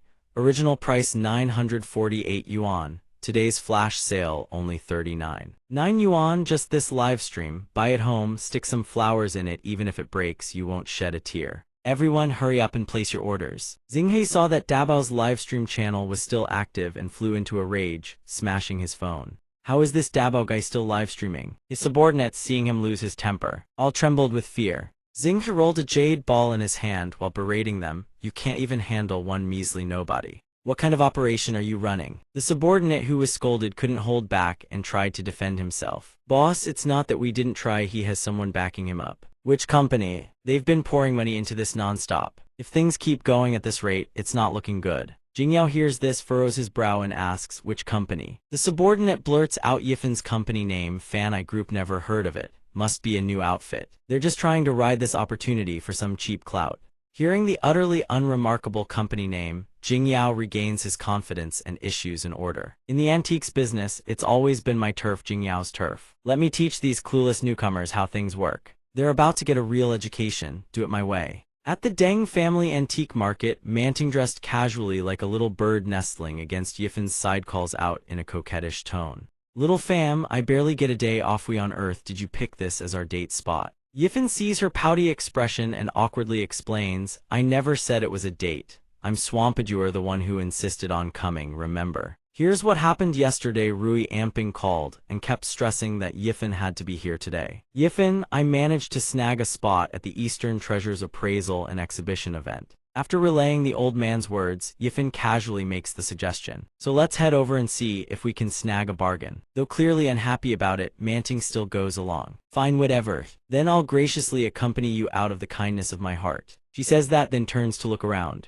When they reach a ceramics stall, she immediately calls him over. Lin Yifen, the shopkeeper, says this vase is from the Ming dynasty. Yifen takes one look and delivers his verdict. Fake. Manting refuses to give up. She walks to another stall, picks up an item and declares, Lin Yifen. Look at this bronze incense burner, it's definitely real. Yifen only needs one glance. Fake. If it were real, the shopkeeper would have been arrested ages ago. Manting is dead set on finding something genuine. She picks up a jade necklace. Jadeite, isn't it beautiful? Yifen watches as every single item she picks up turns out to be fake, nothing but helplessness. Sweetheart, that's glass, not jade. Didn't you say you weren't interested when we got here? So why are you more into it than I am? Manting sidles up to him like a little bird, eyes curved in a happy smile, and says, well, I've never been to a place like this before. Besides, it's actually fun. Right at that moment, his eyes land on something laid out on a cloth on the ground. He walks up to the vendor and asks, how much for this fire poker? The vendor sees someone interested in his stick and immediately grins slyly, quoting his price, boss. This is authentic Heicheng Huanghuali wood. One, price it in 1,000. Unable to contain her curiosity, Manting whispers in his ear, is this a treasure? Yifen doesn't know how to explain, so he simply says, sort of, but just because he says it's Huanghuali doesn't make it so. 800 yuan. Take it or leave it. The vendor, seeing how absurdly low the offer is, wrinkles his face and pushes back. Come on, kid, bump it up a little. Yeah. Van doesn't want to push too hard and agrees. Fine, I'll throw in another 200. He pays the vendor, then picks up the firewood and shakes it lightly. The moment he touches it, a system notification frame materializes. System item identified Millennium ZITAN PARWOD. Seeing the text above, he grins to himself. This is worth dozens of times more than Huanghuali. The shopkeeper didn't recognize it. Can't say I scammed him, but fine wood deserves fine craftsmanship. At least the system proves useful now and then. System host selected the highest difficulty quest. Reward unlocked, skill crafter's hands. All artisanal and handicraft techniques across the universe automatically downloaded. System mastery achieved from jade carving and woodcraft to nanotechnology. All techniques complete. Yifen immediately sits down. He pulls out a razor-sharp blade from inside his coat and makes the first cut into the Millennium Zitin pearwood. Knowing this will take a while, he tells Manting to go ahead, walk around for a bit. I need to work. Seeing him ditch her again for work, Manting huffs, fine then, I'll find treasures on my own. After a while, Yifen whittles the Millennium Zitin pearwood into a pipey, strangely shaped piece at first glance. But the closer you look, the more its exquisite craftsmanship reveals itself. Yifen is quite pleased with the result. Just then, Li Sanjiang walks by and spots the pipe in Yifen's hand. He stops dead in his tracks. The young man looks at the old fellow, puzzled. What's wrong, sir? Sanjiang extends his hand, requesting to touch it. Young man, may I borrow that pipe for a moment? After getting his hands on the pipe, the old man lets out a sharp gasp. As I suspected, Zitin pearwood. Yifen sees that the old man recognized the material and chuckles softly. Impressive eye you've got there, old-timer. Seeing him about to leave, the old man rushes to make an offer. Young man, name your price, I want to buy that pipe. But Yifen never had any intention of selling. He refuses on the spot. Sorry sir, it's not for sale. After wandering the antique market for a while, Manting is bored to the point of wanting to leave. So boring, none of this stuff is any fun. Now this thing of yours is interesting. Seeing her grab it roughly, he warns anxiously, don't mess with it, I need that. I'll make you something else next time. But Manting, still bitter about being ignored earlier, gets a mischievous idea and tucks the pipe into her chest. Nope, if you want it, come and get it yourself. Her stump freezes Yifen in place. He swallows hard, staring at her. Right at that moment, Sanjung arrives with two other men pointing at him and shouting, "That's him, that's the one, don't let him get away." Seeing a whole squad of old men come hunting him down, Yifen curses in frustration. The hell is this, some kind of geriatric mugging ring? Sanjung catches his breath, puts on a dignified air and steps forward. "Young man, don't be hasty. I am Lee Sanjung, a collector. Everyone here is a heavyweight in the industry." After saying that, he immediately turns his greedy gaze toward the pipe in Manting's hands, his face wearing a kind smile, but his words drip with threat. "Young man, you can't hold on to Zitten Pearwood like this, hand it over." Seeing the old man so stubbornly persistent, Yifen flatly refuses again. "Old man, I already told you it's not for sale. Let's go." Seeing him about to leave, Sanjung reaches out and claps a hand on his shoulder to stop him. "Hold on, young man. You refuse to sell that, wouldn't happen to be because this wood has a shady origin, would it?" Hearing this, Yifen narrows his eyes dangerously. "What exactly are you implying?" "Can't have it, then destroy it. What a dirty old man." The old man raises his voice righteously and demands to report him. "I suggest we call the police and have them thoroughly investigate the origin of this wood. Who knows, it might lead to the uncovering of a tomb raiding case." Yifen catches the old man's true intent instantly. "So that's the play, pin a tomb raiding charge on me." Sanjung turns back and asks the man behind him, "What do you think?" Bureau Chief Sheena, man by nature averse to confrontation, hears the talk of filing a police report and hesitates. This doesn't sit right, does it? Sanjung sees the man doesn't share his thinking and roars with irritation. "How is it not right? You get to add another collectible to your shelf, and I won't have to worry about another Zitten Pearwood piece flooding the market and tanking the value of mine. His piece is crafted better than Mini Neon can see. It's no ordinary object. If it turns out to have a suspicious background, you'll be making a huge contribution." Yifen has zero interest in listening to this nonsense. He turns to leave this place of trouble. "You old folks hash it out, I'm leaving," but Sanjung won't let it go. He points toward Bureau Chief Shen and reveals the man's identity. "Let me be straight with you, young man. This gentleman here is from the National Cultural Heritage Bureau. You don't have to sell, sure, but then you'll have to hand it over to the state." Hearing this, Yifen turns back and looks toward Bureau Chief Shen. But it's Sanjung's next words that make Yifen's expression darken instantly. "You'd be wise to hand over the item, pocket some cash, and walk away, or wait until they slap a tomb smuggling charge on you. And then you'll no regret. Let's see which one you pick." Manting is a police officer, understands exactly what these slanderous words mean. "What the hell are you playing at? Are you people trying to frame someone?" Sanjung doesn't even realize he's threatening the wrong persona. Woman with a fierce streak. He smugly turns to Bureau Chief Shen and asks, "Whether it's slander or not, that can only be determined after expert appraisal.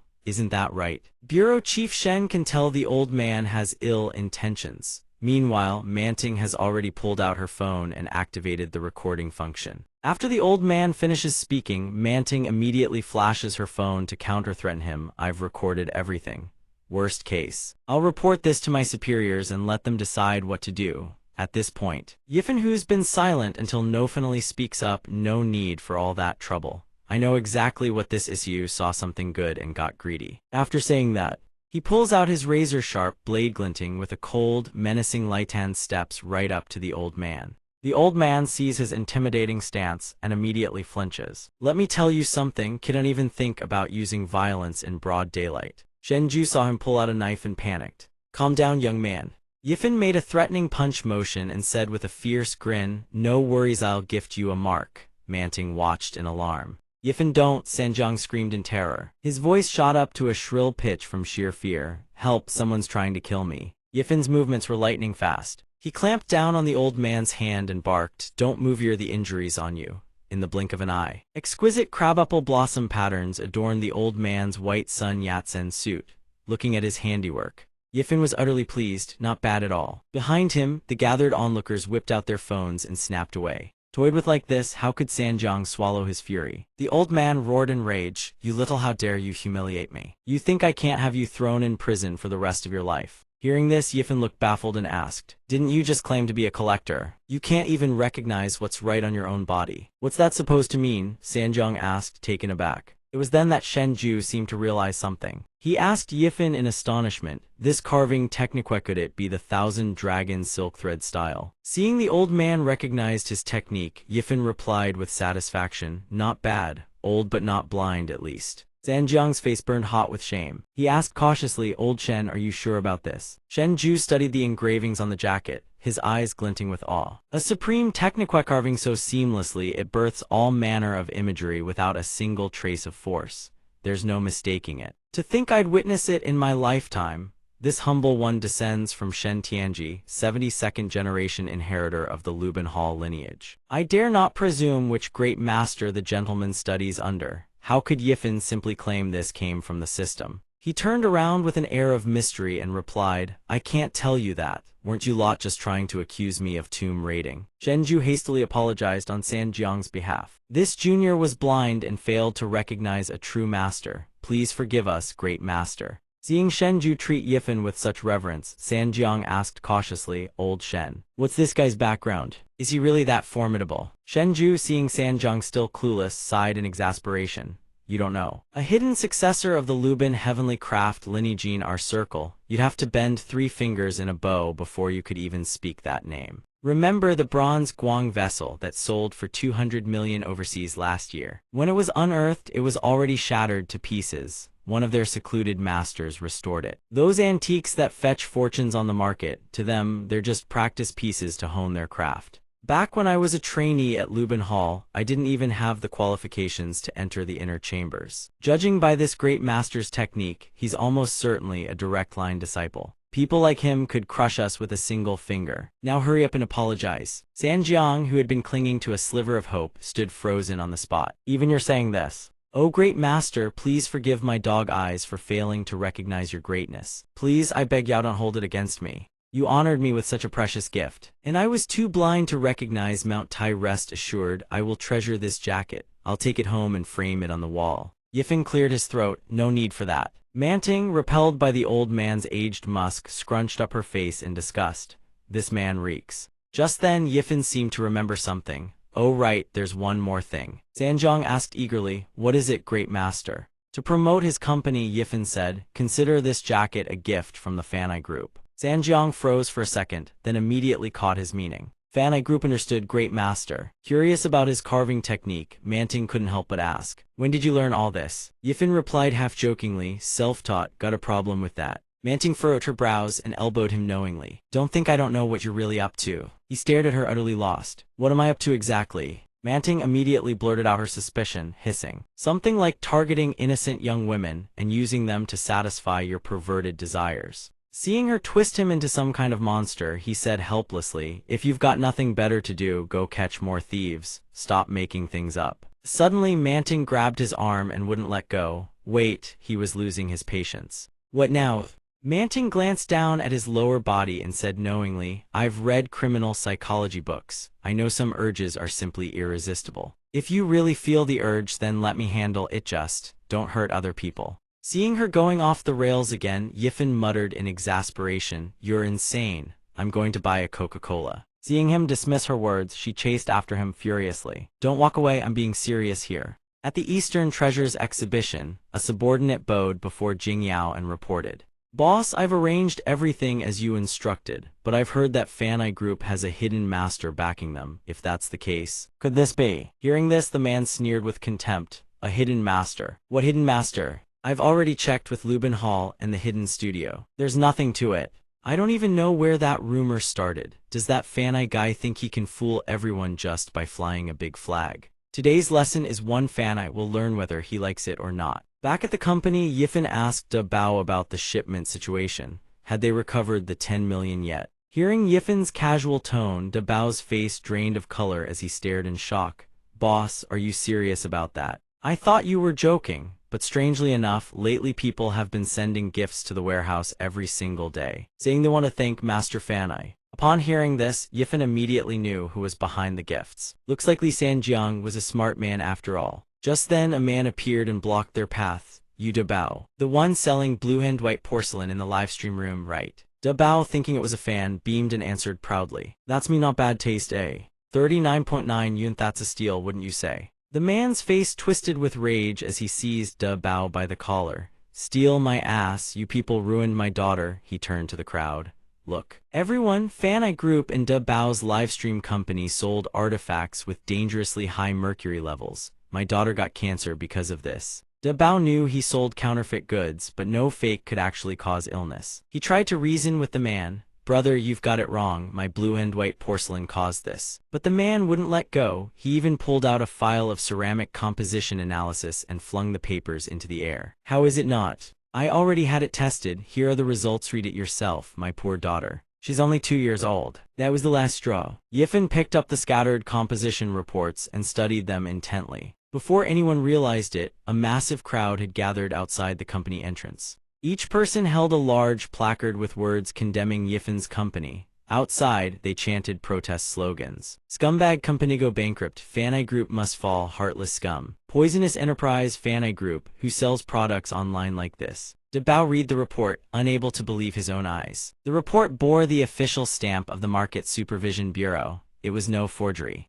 Boss, what do we do now? Should we disperse this crowd first? Yifen already has a counterplan ready. He calmly reassures him, no need, the bigger the crowd, the better. At that moment, Xinghe appears, bellowing at the top of his lungs. The agitated crowd freezes, all eyes snapping toward him. Stop, everyone, stop cursing. The crowd, seeing someone who seems to be on Yifen's side, erupts in fury. Who the hell are you? Are you here to defend Fanai? Get lost. Yifen, seeing Xinghe appear, doesn't look worried in the slightest, as if he'd predicted it all along. He chuckles. See, the stage is already set, isn't it? Amid the crowd's jeers and curses, Xinghe calmly steps forward and introduces himself. Everyone, I am Chen Xing of the Xing Group, and also the chairman of the Collectibles Association. Rest assured, I will give everyone a proper explanation regarding this matter. The collectibles trade is a heritage palace that nurtures the soul. Yet some people resort to despicable tactics against consumers. The Fanai Group, in their greed for ill-gotten gains, doesn't even spare children. What they trample isn't commerce, it's the very boundary of human decency. I, Chen Xinghe, hereby swear, as long as I remain in the collectibles industry, I will never let this cancer continue to harm the world. Of course, words without action mean nothing. Our Xinghe Group is a socially responsible enterprise. We will establish a compensation fund and take charge of reimbursing every one of you. Someone hears the word compensation and rushes forward excitedly. Xing, your Xinghe Group will actually compensate us. Really? The female secretary presents a contract, her tone firm and assured. Of course, simply register your purchase information, and you will receive compensation after verification. Immediately, the crowd showers him with thunderous support. Cheer after cheer rings out without end. CEO Chen is so generous. Now that's a man with real vision. Xinghe basks in the adoration. Collectibles are treasures of our nation. I hope fellow enterprises can join hand 7 if we don't profit. We must elevate and protect these items. As for the Fanai Group, Z will be permanently blacklisted from the collectibles world. All their products will be delisted from every platform. The Xinghe Group will not tolerate such trash tarnishing our traditions. A group of people looking to ride his coattails immediately steps forward, voicing their support. On behalf of the Boya Pawn Shop, I hereby pledge my support for Chairman Chen. Tianlu Appraisal stands with Chairman Chen as well. So does Moyan Studio. Sensing his plan's success, Xinghe flashes a triumphant smile. The man behind him lunges forward, grabbing Yifen's arm to drag him away. Get the hell out of here. Touched, Yifen flicks his wrist, sending the man flying. Don't touch me. Xinghe sees him dare to shove his man and puts on a furious front, threatening him. You must be CEO Lin of the Fanai Group, correct? I'm giving you face by letting you leave on your own. Otherwise, things will get very ugly. Yifen, seeing him still putting on that holier-than-thou act, can't help but laugh. CEO Chen, your acting skills are good enough to demolish half the drama camps in the entertainment industry. If you ever want to make a movie, you absolutely must come find me. I'll invest in you. Stung by the sarcasm, Xing stares at him, baffled. What do you mean by that? Yifen, seeing him still playing dumb, decides to cut straight to the point. What do I mean? Going through all that trouble just to frame me. You really don't mind wasting your energy, do you? All these people are paid extras you hired, aren't they? Where are their orders? I want to see them. Hearing him demand the orders, Xing has composure cracks. He clenches his teeth, steadies his emotions, and pulls out the invoices, slapping them down in front of Yifen. The blue and white porcelain vases you sold online are defective. Ethics is hard evidence. Look for yourself, it's already trending. At that moment, Yifen casually drops a question. I know you instructed the workers at the blue and white porcelain factory to overdose the raw materials with mercury. But are you sure the workers actually followed through on your orders? The subordinate, as if struck on his sore spot, snaps back reflexively. Why wouldn't they? I personally brought the stuff back myself. Wait, that's not what I meant. He recalls how he himself carried a defective sample vase from the blue and white porcelain factory and bribed the workers. There, I'll take this back for testing, just follow the plan exactly. Once the job is done, I'll throw in an extra million. After completing the task, he even smugly chuckled to himself. At that moment, the police appear, pushing through the crowd blocking the way. Make way, please. Xinghe panics at the sight of the police. Why are the police here? The officer presents his phone as evidence, explaining the situation. We have audio recordings proving you bribed workers at the factory to overdose the production line with mercury. Come with us. At this point, Uncle Hang steps out from the crowd, revealing a crucial detail. Sorry about that, the only vase with excess mercury was the custom-ordered one. All the others were produced normally. Officer, a custom-ordered product shouldn't count as an illegally manufactured product, right? The officer's expression remains calm as he reassures him. Don't worry, although there's a safety concern involved. Fortunately, you confessed in time. Xinghe takes in the scene before him. What more is there to understand? His once smug face goes pale as a sheet. Yifen, seeing he hasn't suffered enough, piles on with another cutting remark. Spending $1 million on a fake blue and white porcelain vase, CEO Chen really is generous. Oh, by the way, don't they say excess mercury causes cancer? You were the one handling it the whole time. Be careful now, wouldn't want anything to happen to you. Right at that moment, black veins of energy appear on the subordinate's hand, spreading across his entire arm. He screams in terror, my hand. Why is my hand turning black? Chen Xinghe, you said it was fine. If I actually get cancer, you're dead meat. The officer, seeing him lunge at Xinghe, rushes over to restrain him. What do you think you're doing? Come with us, no. Xinghe, seeing the man's panicked expression, quickly tries to calm him down. What are you worried about? This isn't the first time. Has anything ever gone wrong before? Keep your mouth shut in there, don't say what shouldn't be said, and I can still protect you. Even if something goes wrong, I can still get you treated. Does your mother still need that retirement fund or not? On the other side, Dabo looks at the livestream viewer count and cheers in excitement. Boss, the livestream just blew up. Sanjiang, thanks to the livestream, finally locates him. The old man shouts in delight, Master Lin, I've finally found you. Seeing him appear, Yifen asks curiously, Li Sanjiang, what brings you here again? The old man rummages through his pocket, pulling something out with an excited voice. Master Lin, I thought you might like Huanghuali wood. Take a look at this, if it's useful, it's yours. Boss Shen, you're here too. Right here, this Huanghuali wood bought from you, actually. Just happened to offer it up to Master Lin as a gift. Xinghe listens, completely baffled. He cautiously asks, Master Lin, what kind of master is he supposed to be? Yifen glances over. No longer interested in responding. I already told you I don't need it. Besides, yours isn't even real. Hearing this, Sanjiang stammers, it's not real. Impossible, I spent 20 million buying it from CEO Chen. Yifen picks up the block of wood and squeezes it lightly, showing him. Told you, but you didn't believe me. Watching the fragments crumble away, Sanjiang wails in agony. Master Lin, I know you didn't like it, but if you don't, at least don't crush it to pieces. Weight thighs is a veneer layer. Those tiny specks in the wood grain are actually fine magnetic filings. Son of a Chenzing, you dare sell me counterfeit goods. Seeing the counterfeit goods scheme exposed, Xinghe spins around to bolt. Sorry, I've got something to take care of. Everyone watching the livestream is left stunned, speechless, as they witness his appraisal in action. Real or fake, at a single glance, this guy is absolutely god tier. God tier, my ass. He's just a rich idiot, that's all. What the hell does he actually know? Even Li Sanjiang is practically a grandmaster. This young guy's skill level is definitely no joke. I don't understand the appraisal myself. But I know one thing is insanely cool. Dabo silently watches the stream of comments pouring in, all expressing their admiration for him. He realizes this is a golden opportunity for promotion and immediately swings the camera toward Yifen. Everyone, this is Lin Yifen, CEO of the Fanai Group. If you like what you see, make sure to hit that follow button. At that moment, the system delivers a quest completion notification. Collect 3 top-tier employees. A task was easy enough to finish just like that. Yifen is thrilled beyond words inside. I should really thank Xinghe for filling in the remaining hype quota. How embarrassing, the real professional expert all along was me. Dabo thinks back to the frame-up orchestrated by Xinghe. His sharp instincts pick up on something off, so he asks Yifen, right, boss, I've got one more question. Why did Xinghe try to bribe someone at the blue and white porcelain workshop, and how did it just so happen to be one of our people? Seeing the suspicious look on Dabo's face, Yifen lets out a soft chuckle and replies, you really think that was a coincidence? The entire workshop is mine. Whichever employee he approached doesn't matter, it be more accurate to say I bought up all these workshops precisely to bait him into walking right into my trap. He recounts how, when he first made the buyout offer, the workshop owner fiercely rejected it. Not for sale. My family built this workshop over 3 generations. The workers here are like family to me. If I sell to you, where are they supposed to go? But the matter was effortlessly resolved by Ryan courtesy of money.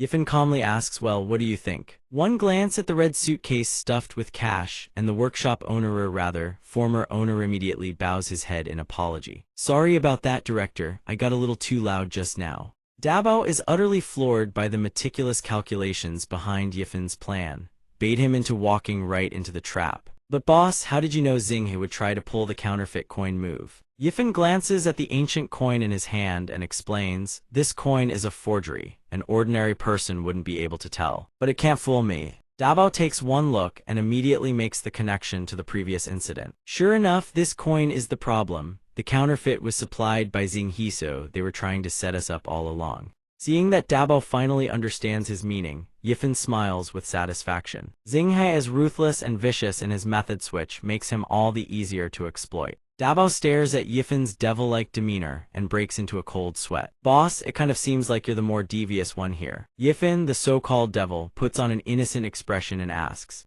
what was that? Seeing the dangerous glint in Yifan's eyes, Dabao immediately takes a step back, stammering, nothing at all, with the matter settled. Yifan promptly shoves him back to the livestream. Alright, nothing else to dodge it back to streaming. Like I said, if you haven't hit 1 million in sales, the stream doesn't go off. Hearing he has to go back to work, Dabao lets out a pained groan. Why do I still have to sell? At this moment, Lin Ning receives word of the online smear campaign against Yifan and rushes over to check on the situation. Bro, are you okay? Yifan notices Mayu following behind Lin Ning and asks curiously, Xiao Ning and you too, classmates, so how come you're both here? Lin Ning runs up and hurriedly explains, sis, I mean, Mayu saw the news and said your company was in trouble. Mayu still hasn't seen the update that he already turned the tables. She hands over a media response dossier. Lin Yifan, I've prepared several contingency plans for you, take a look. The toxicity issue is a bit tricky, but we can lean on authoritative certifications and legal measures to reclaim the narrative initiative first. Yeah. Fan reads through the detailed report, a glimmer of appreciation appearing in his eyes as he looks at Mayu. Thanks, very thorough work, just a shame the intel wasn't quite fast enough. Mayu hears this and doesn't understand. What do you mean? He finally prompts them to check their phones. Just take a look at your phones, you'll get it instantly. Lin Ning picks the most recent headline and reads it aloud. Her eyes go wide. The tables have turned. Xinghe's trap exposed, Fanai Group vindicated. And what's this about? The most handsome expert appraiser. You scared me half to death, bro. Why didn't you tell us sooner? We were panicking like crazy. Who had time to check the latest news? She smacks him. Even with Yifan's thick skin and sturdy build, he can't quite take it and winces. Easy, that hurts. Time flies and night gradually falls over Yifan's company. Lin Ning lets out a satisfied sigh. Fully stuffed now, thanks for treating us. Yifan looks at her piglet-like demeanor and teases. If I hadn't stopped you, you probably would have eaten the entire restaurant clean. Come on, let's take a walk outside, walk off dinner. But Lin Ning suddenly stands up and declines. Sorry, big bra can't this time. Professor Shen's class is tonight, I don't want to miss it. Make sure your wallet's ready for next time though, I'll come again. Keep it up. Watching her just leave him behind like that, Yifan suddenly feels a pang of bitterness. What the hell? Your own big brother matters less than your professor. Miss this chance and there won't be another one. Mayu looks at him at this moment. She gently offers a suggestion. Lin Yifan, would you like to take a walk with me for a bit? There's something I'd like to discuss with you as well. After walking a short distance, Yifan seems to suddenly remember something and asks, oh right, aren't you heading back to campus with Xiao Ning? She pauses briefly and replies, my parents arrived in Hangcheng City. I'm going to visit them tonight. There hasn't been a single response since last time. A man who acts like that probably isn't interested. I wonder if he finds me annoying. Maybe I should just come clean and stop bothering him from now on. Yifan suddenly turns around and makes a request. Oh right, there's actually something I'd like your help with too. Mayu stops in her tracks and immediately asks, what is it? He's still holding Mayu's media response report. He proposes inviting her to work at his company. Your abilities speak for themselves. How about coming to work here part-time? She's taken aback by the offer. Part-time. Seeing she doesn't seem inclined to refuse, he continues laying out the role she'd be taking on. Investment management. Risk analysis, risk control, strategic planning. You are going to take over the family business eventually, right? Everything you want to do, you can test drive it all at Fanai. Mayu thinks it over, then asks a very important question. But what about the investment direction? Yifan has always been extremely easygoing about such things. No limits, just do what you think is right. She hears this and mistakes his appreciation for talent as some kind of ambiguous romantic concern between a man and a woman. Is he looking out for me? Worried I won't have enough experience to lead in the future? Even though Toshi never says it out loud, he really does care about me. Meanwhile, Yifan is fiddling with an abacus, beads clattering away. The compensation package is quite generous. What do you think, classmate Sue? Planning a few steps ahead never hurts. Gotta watch out in case that damn system suddenly decides to screw me over again. Misunderstanding his intentions, she lunges forward, wraps her arms around him and agrees. Alright, I accept your offer, but I have one condition. Caught off guard by her sudden embrace, Yifan asks, stunned, what condition? She presses her soft chest against him and shyly makes her request. From now on, call me Mayu, stop calling me classmate Sue. Seeing her flushed face exactly like that time at his place, he thinks in confusion. Wait, is she drunk already? She barely had any plum wine. Since she's drunk, he has no choice but to take her home. Looking at the massive sofa in the living room, he can't help but marvel rich people really do have villas everywhere. Well then, I'll be going.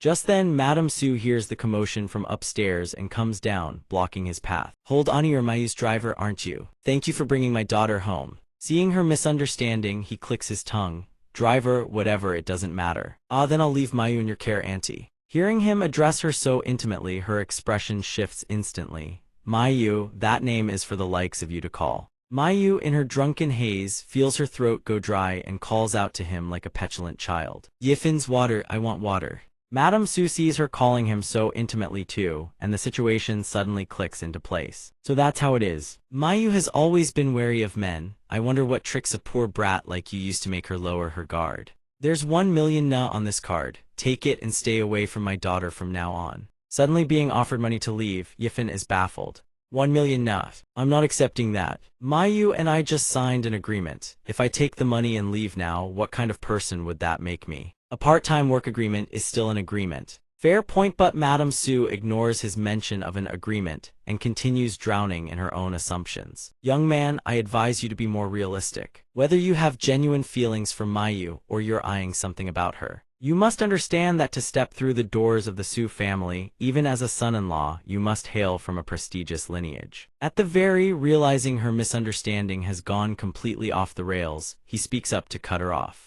No, ma'am, I'm afraid you've misunderstood. He smiles, turns to give her a deep, meaningful look, then turns to Mayu sleeping on the sofa in a gentle voice. Delivers words that hit like a thunderbolt. What I mean is Mayu is incredibly important to me. You need to add more money. His words are no different from confirming Madame Sue's suspicion that he's only with Mayu for the money. I can't believe Mayu ended up with a scoundrel like this. Fine, name your price, how much do you want? But Yifan reveals a number completely contrary to Madame Sue's expectations. 100 yuan, I just need 100 yuan, that's enough. Hearing this astronomical figure, she exclaims in shock, 100 yuan. Are you out of your mind? That's 100 million na. Do you have any idea that's robbery? Seeing she can't even part with 100 yuan, Yifan scoffs. My apologies, but 100 million na for freedom of action is still quite a bargain. Since you refuse to pay. Whether I approach Mayu or not is entirely beyond your control. Madame Sue is so infuriated by his audacity that all she can manage is, scoundrel, you're nothing but a scoundrel. If we didn't have a VIP guest arriving soon, I'd have called the police on you already. Mayu, woken by the noise, stretches with a long yawn, gently rubs her eyes and asks Madame Sue, Mom, where's Lin Yifan? She snaps angrily, he's gone, don't worry about him. Mayu, go freshen up, your father is bringing a VIP guest home later. If this deal goes through, our Sue family will have a brand new turning point. Get ready and come down quickly. A while later, the VIP guest Madame Sue mentioned arrives. Mr. Sue looks at Chen Mo before him and warmly instructs, Come, little Mo, have a seat, have a seat. Dear, pour some tea for little Mo. She pours him tea and says with a gentle smile, I think I'd better address you as CEO Chen. Please have some tea.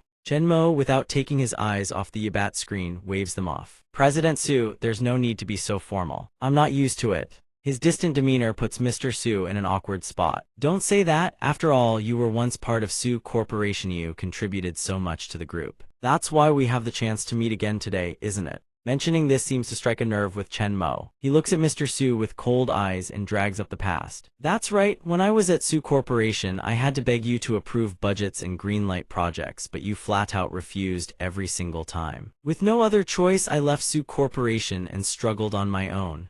Only after meeting a benefactor did I get to where I am today. Isn't that right? Little Vi Anna hears his voice and immediately responds in a tender tone. That's right, little Vi and Master went through so much to get where we are today. It was no easy feat. Noticing her outfit has changed, he asks curiously, why the change of clothes? Vi Anna pouts and explains, has Master forgotten? Little Vi can track Master's emotions through body temperature and vocal tone to gauge what kind of little Vi Master wants to see at any given moment. Her words seem to hit exactly the right nerve with Chen Mo. He leers at Vi Anna with a depraved gaze, speaking like a man possessed. Tempting me again, are you? When we get home, I'll pump your data full until you're completely satisfied. Hearing this, she coquettishly scolds him. You're so mean, Master. Mr. and Mrs. Su, witnessing his deranged behavior, exchange uneasy glances. They silently clear away the tea set. Then he calls them out on the silent looks they just traded. I know exactly what you two are thinking. You look down on me and you look down on the things I love. That's why you disdained me back then.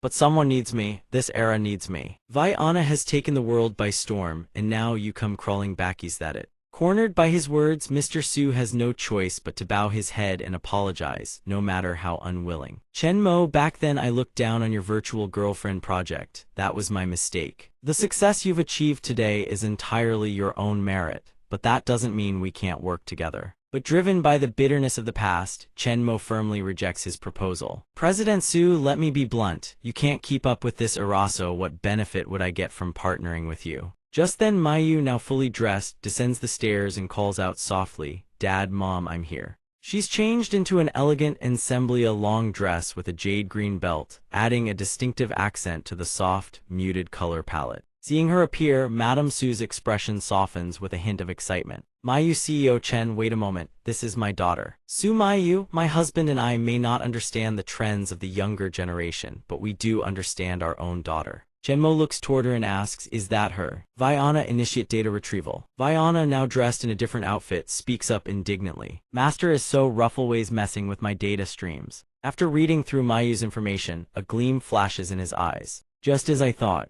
Mr. Su sees his expression and carefully introduces, Chen Mo, my daughter is an elite graduate of Jiang University. Chen Mo, already aware of this, cuts him off. Let's not go into those details. If President Su has a daughter like her, many things will become much easier. Seeing him walk toward Mayu, Madame Su's face lights up with excitement. Old Su, could CEO Chen have taken a liking to our daughter? CEO Su, who truly loved his daughter, saw the expression on her face and immediately reprimanded her. Keep business as business. I'm discussing a business deal here, not auctioning off my daughter. Chen Mo walked up to Mayu and crouched down to ask her. Miss Su, I have one more thing I'd like to ask you. Seeing his strange demeanor, she hesitated and asked, what are you trying to do? CEO Su saw his posture and immediately jumped to conclusions. Is he about to propose? That fast? Madame Su, with her inherently vain nature, grew even more excited at the prospect. Chen Mo was handsome and dashing, and this project could keep the Su family afloat for another 10 years. This is a good thing. Besides, this way those deadbeat losers won't have any chance to pester Mayu anymore. CEO Su knew Chen Mo's true character all too well. Hearing this, he immediately objected, absolutely not. I will never allow someone like that anywhere near Mayu. I've been around the block. You think I can't tell what's going on in that kid's head? But right then, Chen Mo stood up and leaned in to whisper something in her ear. CEO Su instantly twisted the image in his mind into Chen Mo bullying his daughter. Yes, just like that, Mo, perfect. But reality was nothing like he imagined. Chen Mo was actually asking her about the fireworks display from not long ago. Miss Su, I've already seen the news about you. A mysterious tycoon confessed to you at midnight. It was Lin Yifan, wasn't it? Today's hottest headline. Mayu looked at the article he showed her and asked, confused. Lin Yifan, so that's what you wanted to ask about? Chen Mo suddenly grew excited, stepping forward to make his request. Could you do me a favor? I want to meet him. Right at that moment, CEO Su thought he was about to do something, but Mayu grabbed a plate and hurled it at him. He roared in fury to let his daughter choose the man she loved, then hand her over to someone like that. Mayu shook her head and looked at him, trying to explain. Dad's CEO Su froze at the look in her eyes. Wait, wasn't he just about to propose? By then, Yifan had already been called over by Mayu. He looked at Chen Mo lying unconscious on the ground and said helplessly, I'm telling Yao you called me to rush back and help out. But you never mentioned anything about hauling a body. That's not the same rate. She looked at him apologetically, unsure where to even begin explaining. Lin Yifan, just hear me out first. Madame Su was oblivious to the situation. Seeing him appear only reminded her of the earlier humiliation. She sneered the moment she opened her mouth. It's that deadbeat loser again. Did CEO Chen Mo send you here? Looks like you've already pissed him off. Let me tell Yao you'd better get on your knees and apologize to CEO Chen properly. CEO Chen's attitude is the Su family's attitude. Right then Chen Mo stirred awake, clutching his head, groaning, ow that hurts. Mayu hadn't noticed he'd regained consciousness. She was still scolding Madame Su under her breath, Mom, stop making things worse. The moment Chen Mo opened his eyes and saw Yifan, he couldn't believe what he was seeing. Is it really you, my idol? My idol? Seeing his expression, Yifan asked curiously, have we ever met before? Chen Mo crawled forward and knelt before him, gazing up with eyes full of reverence. Mr. Lin, perhaps you've forgotten at the charity auction. You spent 20 million to purchase a Lingbai stone. Yifan still couldn't connect the dots, and then what? Chen Mo suddenly threw his arms around Yifan's leg and wailed. That Lingbai stone, it was me who sold it. You saved me, you saved Viana. You're our benefactor. Madame Su's face drained of all color when she heard him call Yifan his benefactor. What? Here's how Chen Mo recounted the story. Under the blinding stage lights, the stone was brought up to the podium. The placard bearing the number 17 rose like it was radiating a halo of light. And with it came a deep, resonant voice. Yifan's voice rang out across the auction hall. 20 million. Chen Mo, on the verge of despair, heard the price called out for the stone and froze. 20 million. That's wonderful, Xiao Vai, we're saved. My benefactor, I was at my wit's end.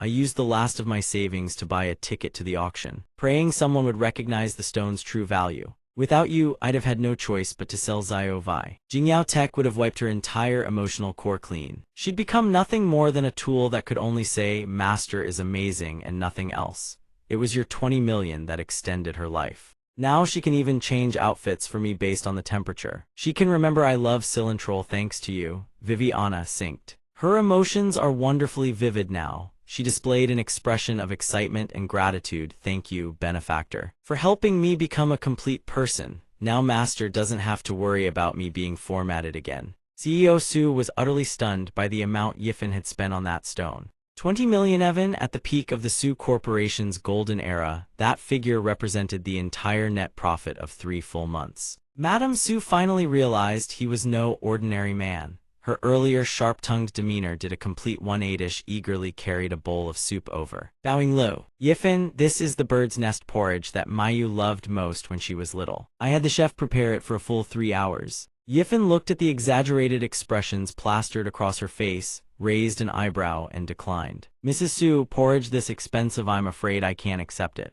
Madame Su saw him refuse and forced a smile.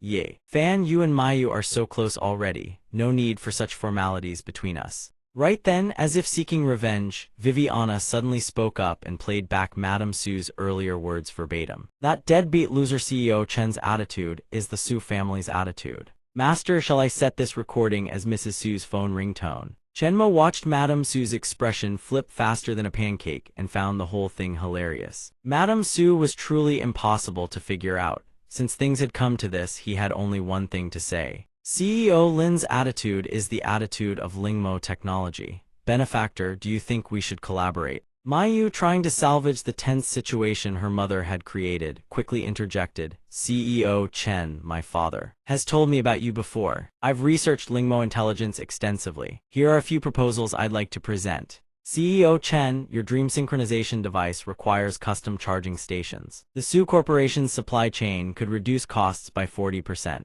As you know, we've long-standing partnerships with new energy fast-charging manufacturers. Chen Mo gestured for her to continue. Seeing his interest, Mayu grew even more confident. Second, Lingmo's user profiles show that 60% of your paying customers are concentrated in the Hangchang Delta region, yet your warehouses are located in the northwest. If you use the Su Corporation's cloud warehouses, delivery times for your devices could be cut in half. Furthermore, the Su Corporation Mall's membership system could provide a seed user base for Viviana. Their consumer habit data is more accurate than any market survey on the planet. After hearing her plan, Yifan smirked. Looks like you don't need my opinion anymore, you already know exactly what to do. CEO Su placed the contract forward and said carefully, this is the Su family's contract. Xiao Mo, take it home and review it. But Chen Mo picked up the pen without a moment's hesitation. No need, Viviana's already scanned the whole thing. Only now did Mayu have time to ask her mother about what she had said to Yifan. Mom, what did you say to Lin Yifan earlier? I caught something about 100-something. Madame Su certainly didn't dare repeat that conversation. Nothing, just small talk. But Mayu was far too curious to let it go. What was it exactly? Madame Su quickly deflected with a teasing remark to smooth things over. About your dowry, dear, Mr. Lin was just joking around. Mew. Yue heard that and somehow took it seriously. Lin Yifan's asking for 100 yuan dowry weight, 100 million. Could it be that Lin Yifan did this on purpose, wanting his parents to see it's too hard and back off? So he still doesn't like me. But if that's the case, then I need to prove myself to him even more. It's only 100 yuan, isn't it? Just you wait. Lin Yifan sees her acting crazy again. Yifan got so scared he bolted. What is this girl grinning stupidly about? Seeing his expression, Mayu quickly explains, it's nothing, I was just thinking of something pleasant. 3 days later, he recalls Chen Mo's urgent call and still can't figure out what the guy wants to show him. Bro, I've got something new, come check it out. When he steps out of the elevator, what hits him is a group of bizarrely dressed people. The cat-eared girl sees him dressed plainly and shoots him a look of contempt. Where did this country bumpkin crawl out from? He didn't even prepare a character design and he still wants to show up for an interview. Seeing their bizarre get-ups, he thought he'd gotten off on the wrong floor. Did I go to the wrong place? Not be no mistake here. The guy in combat gear walks over, frowns, looks him up and down, and warns him. Hey buddy, if you're here for the interview, you're supposed to submit a virtual avatar design, you know. This isn't a place for you to copy someone else's homework. Hearing this, Yifan finally understands why they were all looking at him strangely. So you all thought I was here for the interview. Dressed like this and you call that interview attire? King, who had been silent until now, speaks up to explain. Today is Lingmo's virtual avatar Open Davrion dresses in character to match the company culture. When we come for the interview, we also roleplay as the characters we designed ourselves. He points toward the elevator doors, his tone somewhat arrogant. Do you see the logo right at the entrance? Lingmo Chenmo's Dimension Breaker. Isn't what you're wearing basically the rebellious office worker look? After King's explanation, Yifan finally understands why their outfits looked so familiar. So that's it. A warrior, a fox-eared girl. I've seen these before, that's the singer, right? The girl role-playing the singer hears this, dark lines drop across her face, and she retorts. There's nothing new about it either. They call it avatar design, but it's all just recycled characters with minor tweaks. What would you know? We focus on breaking barriers between dimensions. The cat-eared girl, convinced she's right, criticizes his sense of style. Please, people like you are relics of the old era zero aesthetic sense, zero vision. How could you possibly understand the most cutting-edge, trendiest tech ideas of today? Is that all you can do? Then don't even dream of setting foot through Lingmo's doors. King picks up a pair of cat ears and offers to help, putting on a kind face. If you haven't prepared anything, you can use my spare cat ears. The warrior sees this and angrily intervenes. Don't waste your effort. If CEO Chen actually picks him, I'll crawl all the way down from here. At that moment, Chen Mo appears looking like a demon has sucked the life out of him, half alive, half dead. The whole group spots him and swarms like chicks spotting their mother, chattering nonstop. CEO Chen, you're finally here. CEO Chen, I'm the one your neighbor's friend introduced here. CEO Chen, I send you a private message online every single day, and you still haven't replied. Thanks to his sharp eyes, Yifan notices a dark aura swirling around Chen Mo. Resentful energy, he's never seen anything like it before. Chen Mo immediately rushes past the weirdos and sprints up to him, eyes sparkling. My idols, you're here, why didn't you call me? Yifan looks at him and replies flatly, I did call you, didn't pick up. Only then does Chen Mo notice the missed calls on his phone had been stuck in an exam the whole time and didn't check. Come on, my idol. Oh right, no interviews today, everyone go home. Yifan pauses, casually runs a hand through his hair and says to the warrior, almost forgot your crawling promise still stands. Don't forget to crawl back next time. Wanna come in and take a look? King freezes when she sees him looking at her and asking. Yes, I wanna come in. Outside Chen Mo's company, the sky already shows it's well past noon. Chen Mo glances at King, then instructs his subordinate. Go help her with the interview assessment. Sensing his boss's clear favoritism, the secretary respectfully complies. Understood, CEO Chen. Kinking is so thrilled she could jump for joy she actually got in. After handing off the task to the secretary, Chen Mo turns and heads straight inside. Bro Lin, this way. The entire walk over, Chen Mo says nothing about the company, which only makes Yifan more curious. Such mysterious theatrics. What is it already? Chen Mo leads the way, glances into the room, and grins proudly. Bro Lin, this is our memory resonance pod. Before them is a spacious room, in the center of which sits a sleek, futuristic-looking chair. Chen Mo slowly explains how it works. Zio Wei reads the user's key memories through neural sensing. For instance, someone who regrets never properly saying goodbye to a loved one, or someone who wants to see a deceased pet again, all of them can use the resonance pod to relive those moments. As he speaks, he guides Yifan into the chair. Once Yifan is settled, he continues explaining the machine's purpose, leveraging the interplay between reality and simulation to alter the past and mend regrets. That is the memory pod's primary advantage. Hearing its purpose, Yifan raises an eyebrow and teases, something this heartwarming doesn't quite fit.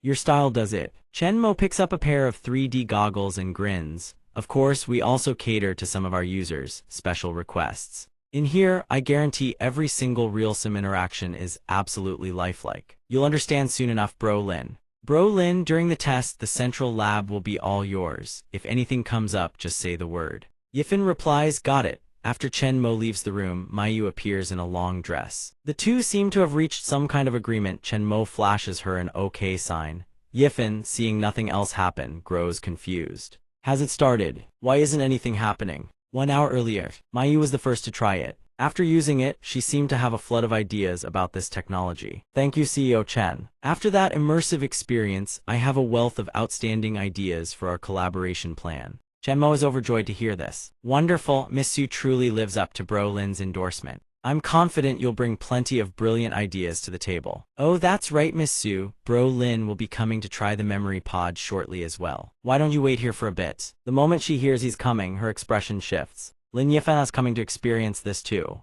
Her expression darkens, a glint flashes in her eyes, and with a spark of anticipation she makes a request. CEO Chen, could you do me a favor? And that is exactly why Mayu appears here when Yifan arrives. She presses play on the scene from the day she visited his home. The image instantly projects before Yifan. His face flushes red as he stammers. Why is it playing this scene? Mayu is thrilled to see the memory resonating. That's right, I saved this memory in the resonance pod so Zio Wei could recreate it. I want to know, if you could do it all over again, Lin Yifan, what would you ultimately choose? When you rejected me back then, were you truly being loyal to your own heart? Before you stands Yifan, reaching out his hand. Mayu happily spreads her arms wide, baring herself, gazing at him with anticipation. There's no one else here now, it's just me. Tell me your answer. Just like that.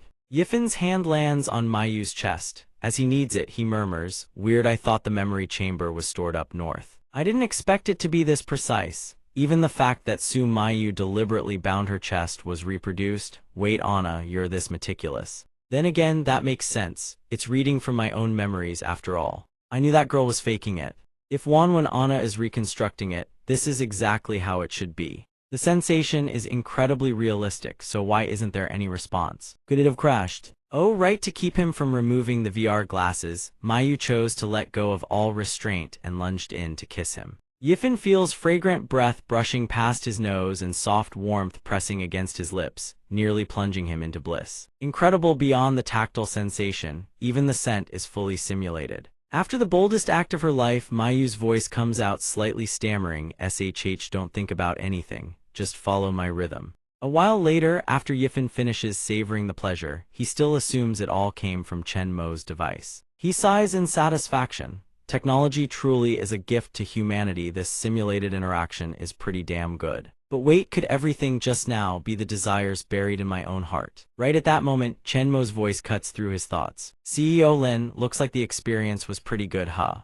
Yifan suddenly feels a pang of guilt. It was all right. Chen Mo grins knowingly, glad you're satisfied. He has no idea what happened in there, but honestly this husband and wife duo really knows how to play. Just then, a secretary rushes over from the mainframe department. CEO Chen. When Anna has been offline for 30 minutes and still hasn't recovered.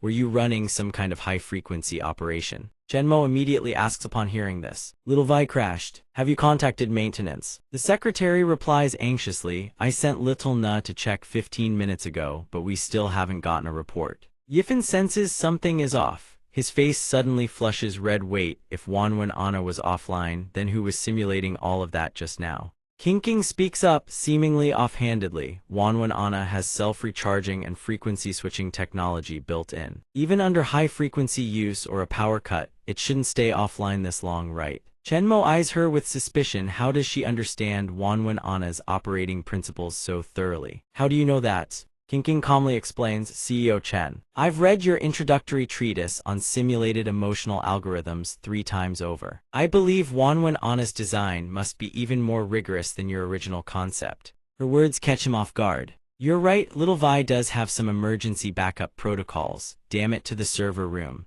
When he arrives at the server room, he finds Jingyao's people already inside. The man looks up. CEO Chen, what took you so long? Isn't this your precious wife? Won't it look bad if she gets exposed in front of outsiders? Chen Mo's expression twists into a snarl the moment he sees the man. You're from Jingyao's tech division. You've broken in illegally. What the hell do you want? The man shoves his hands in his pockets, looking utterly arrogant, and makes his demand, 150 million. Transfer the AI algorithm to us. Be smart about it. Jingyao can offer her a much bigger platform. The secretary takes one look at the situation and calls the police. After relaying the details, he steps forward to report. CEO Chen, police have been notified. ETA 3 minutes. Hearing this, Chen Mo regains his composure and issues a cold warning. Let me tell you something, stop dreaming. None of you are leaving here today. The man hears the threat. Not only does he show no fear, he actually laughs. Leave? Of course I'm not leaving. Your wife is still waiting for us. It's all over. Limo's Kinking suddenly screams in panic. No, they're going to format Wanwen Anna. With that, she lunges forward to block the man from inserting the USB drive. She plants herself in front of the server rack, standing firm with unyielding defiance. As long as I'm here, you won't lay a finger on Wanwen Anna. The man backhands her and snarls, you lunatic, this was just a warning. Go up against Jingyao and even the police can't protect you. Let's go. Chenmo stands with his phone in hand, watching them with a cold smirk. Is that so? The moment they step through the doorway, a high-voltage surge blasts them clean off their feet. As all 3 crash to the ground, the backs of their pants mysteriously rip wide open. Behind them, a machine bristling with tentacle-like appendages emerges from the shadows. Its mechanical voice rings out, deploying capsaicin injection system deterrent protocol against homewreckers.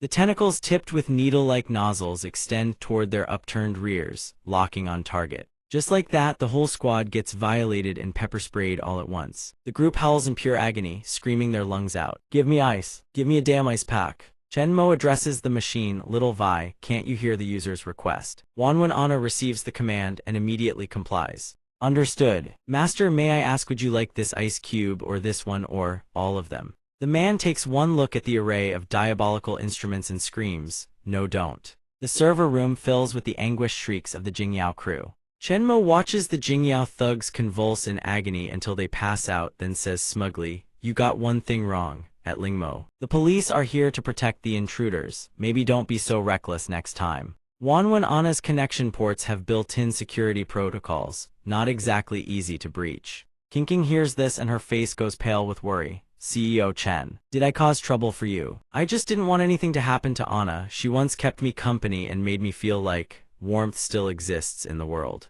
Chenmo turns away and leaves her with one line, report it to HR as a workplace injury. Once you've recovered, come straight in for onboarding. Hearing this, Kinking breaks into a delighted smile and bows repeatedly. Thank you, CEO Chen, I can come as early as tomorrow. After settling the matter, Chenmo turns to Yifan with an apologetic look. CEO Lin, sorry you had to witness that spectacle. Yifan, however, is brimming with curiosity. Little Vi has that kind of function too. Speaking of which, Chenmo puffs up with pride and boasts. That's right, security operations are Lingmo's core business. We've even got a government project reaching out for collaboration. I'll be heading over to study it soon. Hearing that he has a meeting to attend, Yifan decides not to overstay and prepares to leave. Go handle your work. If there's nothing else, I'll take my leave. Chenmo waves goodbye and thoughtfully adds, sure thing, CEO Lin. If you're interested, I'll have a unit custom built for you tomorrow. Yifan takes the elevator down to the first floor. The doors slide open. Right then, the system issues a warning. System host has not yet completed the main quest. Upgrade your subordinate enterprises into a Tier 1 national team. System, as your coordination function has been refined. Keep pushing forward.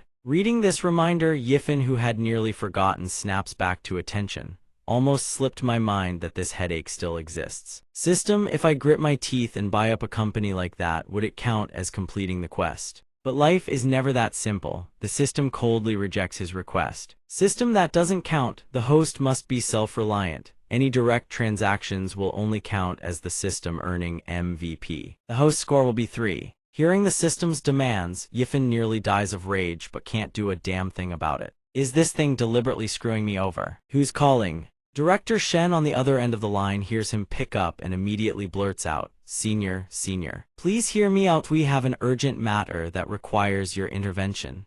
The Jiang City Bureau of Culture and Tourism. Yifen stares at the massive building looming before him, wondering is this the place. Chenmo pulls up in his car and spots him, visibly surprised. CEO Lin, what a coincidence running into you again. Yifen gives a slight hum and explains, someone called me here for something. Chenmo doesn't pry, just marvels at the timing.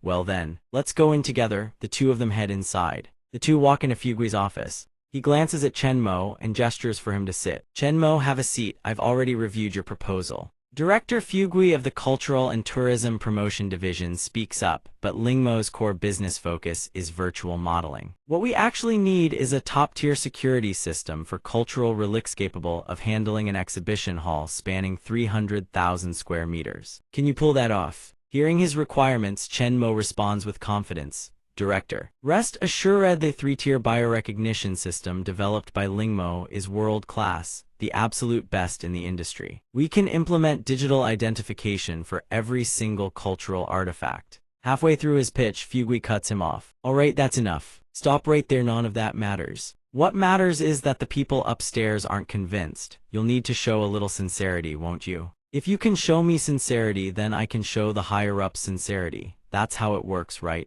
Chenmo takes one look at his expression and immediately understands the situation. This old fox changed his tune at the last possible moment, most likely angling for a kickback. Yifen, standing off to the side, can't help but sneer. Director Fugui, demanding a bribe out in the open like that, aren't you afraid of getting exposed? Those words hit like a slap. Fugui immediately flies off the handle. What did you just say? Don't you dare slander me. Seeing the old man blow his top before even being properly called out, Yifen smirks coldly.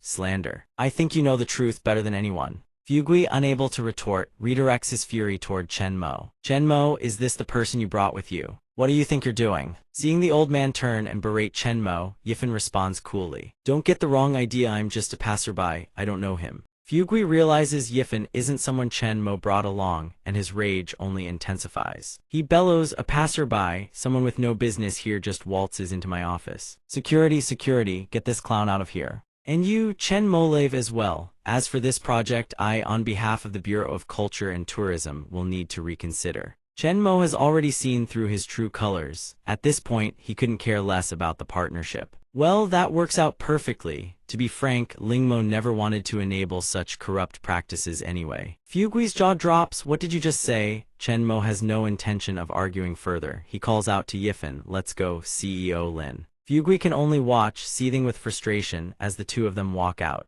At that moment, Shi Ming is in the hallway chatting with Director Shen. Old Shen, are you really able to invite that legendary expert? You have to understand our budget isn't exactly generous. He isn't sure about this either, so he can only force a smile and say, let's give it a shot. In any case, I've already called him over. Look right over there. Senior, where are you headed? You came all this way but didn't even call. May. Yifen takes one look at him and immediately recalls that wretched Fugui. Irritated, he snaps, where am I headed? I came at your request, but the person inside kicked me straight out. Shi Ming hears this and a string of question marks pops into his head. Kicked out. At China's Cultural Bureau, Bureau Chief Tu Min and Director Shen furiously swing the door open and scream, Gu Fugui. Do you even want to keep your damn job?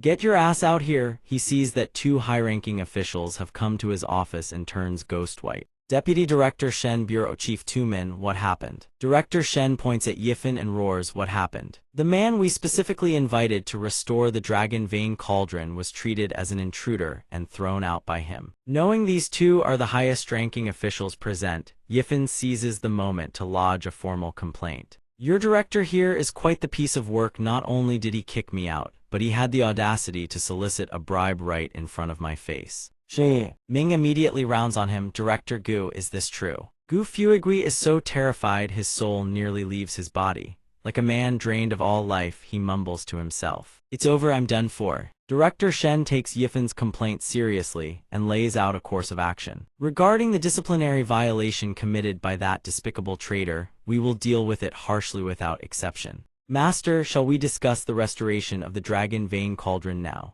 After that, the two of them lead him into a dim, secluded room. Xi Ming directs his gaze toward the Dragon Cauldron resting on a pedestal, then begins explaining its origins. Mr. Lin, this is the Dragon Vein Cauldron from the Western Zhou dynasty. 3 years ago, when it was first excavated, unidentified inscriptions were discovered on the interior walls. However, upon exposure to air, the engravings suffered severe oxidation. As for a full restoration, all 17 of our nation's leading experts have thrown their hands up in defeat. Even a partial repair demands costs so astronomically high that the city simply cannot foot the bill. Director Shen steps forward, his voice earnest and pleading as he begs Lin Yifan for help. Master Lin, this cauldron originates from Wucheng City. If it could be displayed at next week's exhibition, it would fill a crucial missing piece in Wucheng's historical record. Wucheng has been officially recognized as a city of cultural heritage. The entire trajectory of our cultural tourism development could hinge on this single cauldron. I am a native of Wucheng City. This is a once-in-a-lifetime opportunity. I cannot bear to watch it slip through my fingers.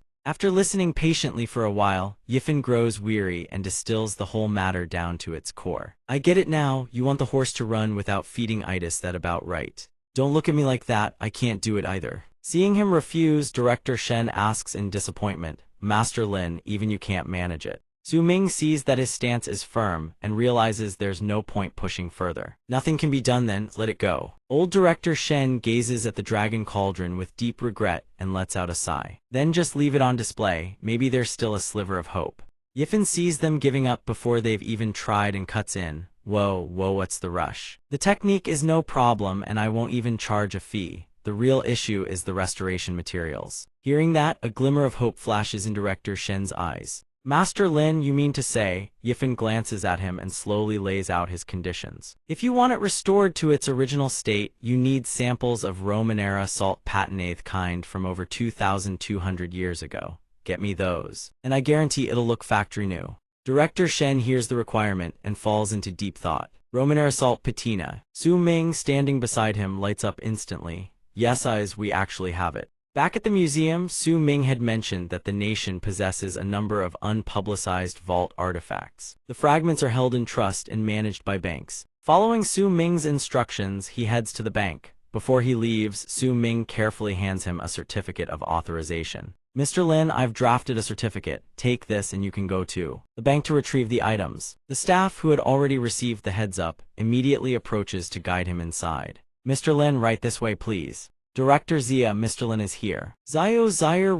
Deputy Director Zia doesn't even lift her eyes from her phone upon hearing a visitor has arrived. Her attitude radiates pure arrogance as she flatly refuses to receive him. Sorry, we're off the clock, come back tomorrow. Her attitude catches him completely off guard. Watching her grab her handbag and prepare to leave, Yifan raises an eyebrow and speaks up. You've got to be kidding me. Never mind the fact that I've been doing business on behalf of City Hall regardless of anything. I'm a Black Diamond VIP client of this bank. You girls don't even remember that much. Seeing that it was him, she put on a calm face and said, Oh, it's Mr. Lin, of course I remember you. If it were during business hours, I'd absolutely assist you with the utmost care and attention to detail. But unfortunately, working hours are already over. I'm about to clock out. She started to leave. Her attitude was so arrogant that he pulled out his phone, ready to call Yaoqian.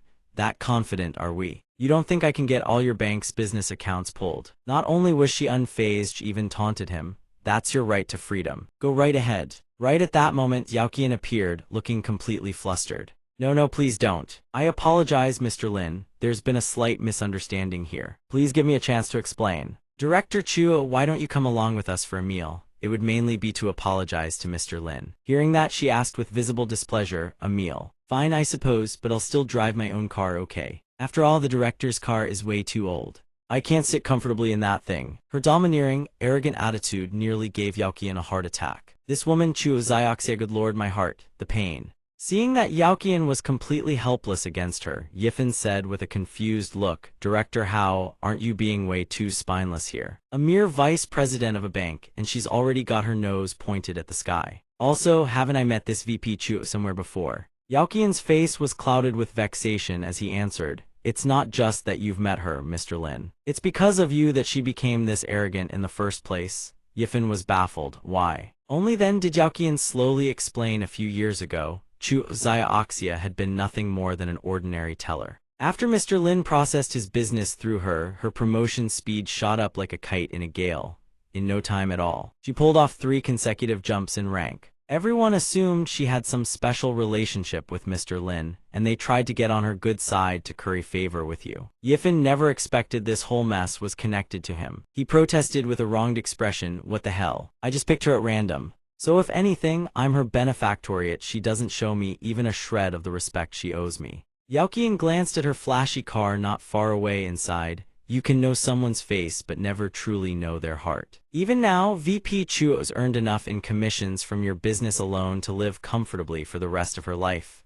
Nothing can be done about it. After that, the 3 of them headed to a restaurant not far from the bank. Xiaoxia looked at the table already covered in dishes but still didn't stop. She ordered even more stir-fried shark fin with goji berries, leopard coral grouper, braised goose feet with dried abalone, and black truffle steamed with fish maw. Yaoqian saw her ordering recklessly and tried to stop her. Director Chu, there are only 3 of us. We don't need this many dishes, do we? She twirled a lock of her hair and said with a feigned enthusiasm, it's not too much, Mr. Lin is our honored guest. We should treat him properly. Besides, it won't go to waste. I have takeout boxes to bring the leftovers home. Yifan spotted the takeout boxes already in her bag and smirked. Quite the preparedness, huh? Seeing the expressions on their faces, she seemed to enjoy herself even more. Can't stand me, can you? If you can't stand me, then fire me. I'll happily take the severance package enough to keep a few pretty boys and travel the countryside. I'm going to the restroom for a moment. Just then, a restaurant staff member walked in. Director Hao, as per the usual arrangement, the complimentary gift has been prepared here.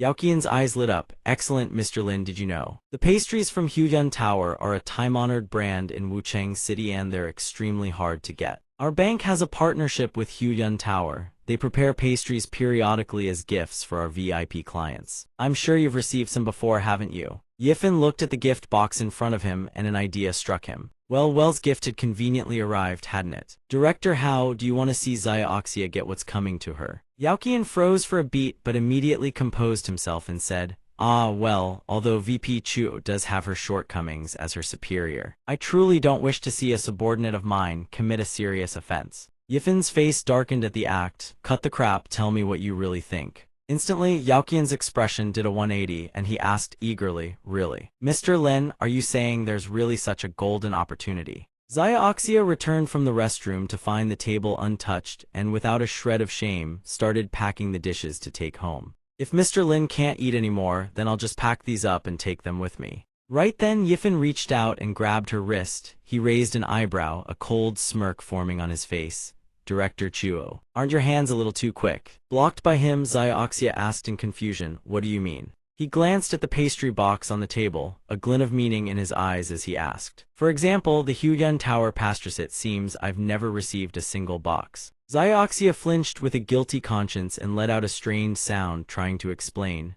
Oh well, it's just a trivial matter. If Mr. Lin likes them, I can have someone deliver them to you every day. But Yifan had already made up his mind to teach her a lesson. There was no way he'd let her off that easily. Pastries are one thing, but what about the rest? Xiaoxia was intimidated by his stare and asked nervously, what do you mean? He glanced at Yaoqian sitting beside him and said, I've already confirmed with Director Hao. The gifts the bank prepared for you, whether they were supermarket vouchers or commemorative gold bars, I never received a single one. The total value exceeds 100,000 yuan. That constitutes serious embezzlement. Isn't that right, Director Chuo? Seeing her crimes exposed, her face went deathly pale in an instant. She looked at Yaoqian in a panic, begging for help. Director, please explain it for me. Those items I couldn't reach Mr. Lin, so I was keeping them safe for him. I never dared to touch his things, I can return them at any time. Hearing her flimsy excuse, Yifen furiously called her out. Couldn't reach me. You have my phone number, you even have my home address, couldn't reach me. Or maybe you simply didn't want toned, you know that better than anyone. I'm preparing to file charges, you can talk to my lawyer. Yaoqian stepped in right on cue, trying to defuse the situation for Xiaoxia. Mr. Lin, could you please not press charges? Consider it a personal favor to me. Hearing him speak up to save her, Xiaoxia was moved to tears. Director Hao, you're the best boss I've ever had. I admit my attitude before was truly inappropriate. But at that very moment, Yaoqian's expression shifted. With a stern face, he laid out the resolution for the matter. Please leave it to me to handle internally. I will report this to the Disciplinary Inspection Committee for a thorough investigation. I guarantee Mr. Lin will receive a proper explanation. Hearing this, Xiaoxia screamed in terror. "No, please don't, Director." After Xiaoxia was dealt with, Yaoqian's attitude toward Yifen grew even more reverent. "Shall we go, Mr. Lin? I've already had someone retrieve the shards you requested. They're waiting for you back at the bank." Hearing this, Yifen smiled with satisfaction. "That's great, saves me another trip, but Director Hao, that was truly ruthless. This way, not only will her assets be seized as public property, she'll be looking at decades in prison." Watching Xiaoxia trudge toward her car, Yaoqian said without a shred of sympathy, "She reaped what she sowed." Just as Xiaoxia was about to get in her car, a rock came flying from out of nowhere and slammed into the vehicle. King appeared in a completely different look, flanked by what appeared to be a whole crew of toughs. She bellowed, "You scratched my car and you're trying to run, smash it." Xiaoxia watched them trashing her car and shrieked, "What are you people doing? This is a brand new car." King reached out and grabbed her by the back of her hair, then shoved a phone in her face, forcing her to look at the images on the screen. "What am I doing? Some rinky-dink piece of junk worth a few $100,000, and you can't even park properly. You scratched my car, got that?" With her hair yanked painfully, Xiaoxia burst into tears and shouted in anger. "It hurts, Ao, let go of me or I'm calling the police. I'll pay whatever it costs, just let me go." But King wasn't about to let her off. "Pay? And what exactly are you going to pay with? My car is an import. The cross-border logistics alone to get it repaired costs 500,000 yuan. The moment she heard the repair cost, Xiaoxia's face turned ashen. 500,000 yuan. Seeing the look on her face, King's smirk at her mind was already made up. "Can't pay, can you? Then this car is mine now. What happens to it is my call. Keep smashing." On her command, the thugs she brought along swung their clubs and caved in Xiaoxia's car. Yukian watched through the car window. Seeing the scene unfold, he could only sigh. "I knew it. That cocky attitude of hers was bound to run into someone tougher eventually." "Mr. Lin, you're not seriously thinking of helping her, are you?" He wasn't looking at Xiaoxia, was looking at King, who was perched on the hood of a car in the distance. "System skill activated. My eyes are the benchmark. Facial feature comparison complete. Match probability 100%. After confirming she was King from Lingmo Corporation, he opened the car door and asked Yukian for a favor. "Nothing that dramatic. I've stumbled upon something interesting. I need you to look into someone for me." A few days later, at the Wang family villa, the sound of congratulations fills the air. It was old man Wang's 60th birthday celebration. Lin Yifen looked at the villa and asked Manting in confusion. "This place is practically on the outskirts of Wuchang City. Why would Uncle Wang choose to live here?" She jogged to keep up with him and explained, "The old man likes the suburbs, says it's quiet out here. Besides, it's already too late to head back, might as well stay the night." Hearing that, Yifen said helplessly, "I've still got people pushing me to get back to work. You told me your dad wanted to see me. I'll just say hello and head out." Manting hugged his arm tight and urged, "Come on, just go inside first." As they stepped inside, a crowd of people surrounded Tianfeng, showering him with flattery. "Department Head Lu, for you to grace us with your presence today truly adds luster to this birthday celebration." Department Head Lu, how is his health these days? He replied with practiced humility, "You honor me too much, just call me Xiao Lu. On the contrary, I should thank you all on my master's behalf. It means so much that you still remember him." The man beamed, "What are you talking about? Old Wang and I have been close for years, so could I possibly not come?" The man beside him chimed in with praise. "Exactly right. Old Wang really did raise an outstanding disciple." At that moment, Old Wang walked over and lightly scolded him. "Tianfeng, didn't I tell you there was no need to come? It's not a big deal, don't let it interfere with your work." Tianfeng saw the unmistakable glimmer of joy in the old man's eyes. "Master, how could I possibly miss your birthday celebration? Don't worry, I already got permission." As he finished speaking, both of them heard a noise and turned to look behind them. Manting, arm linked with Yifen's, walked over and called out, "Dad, we're here."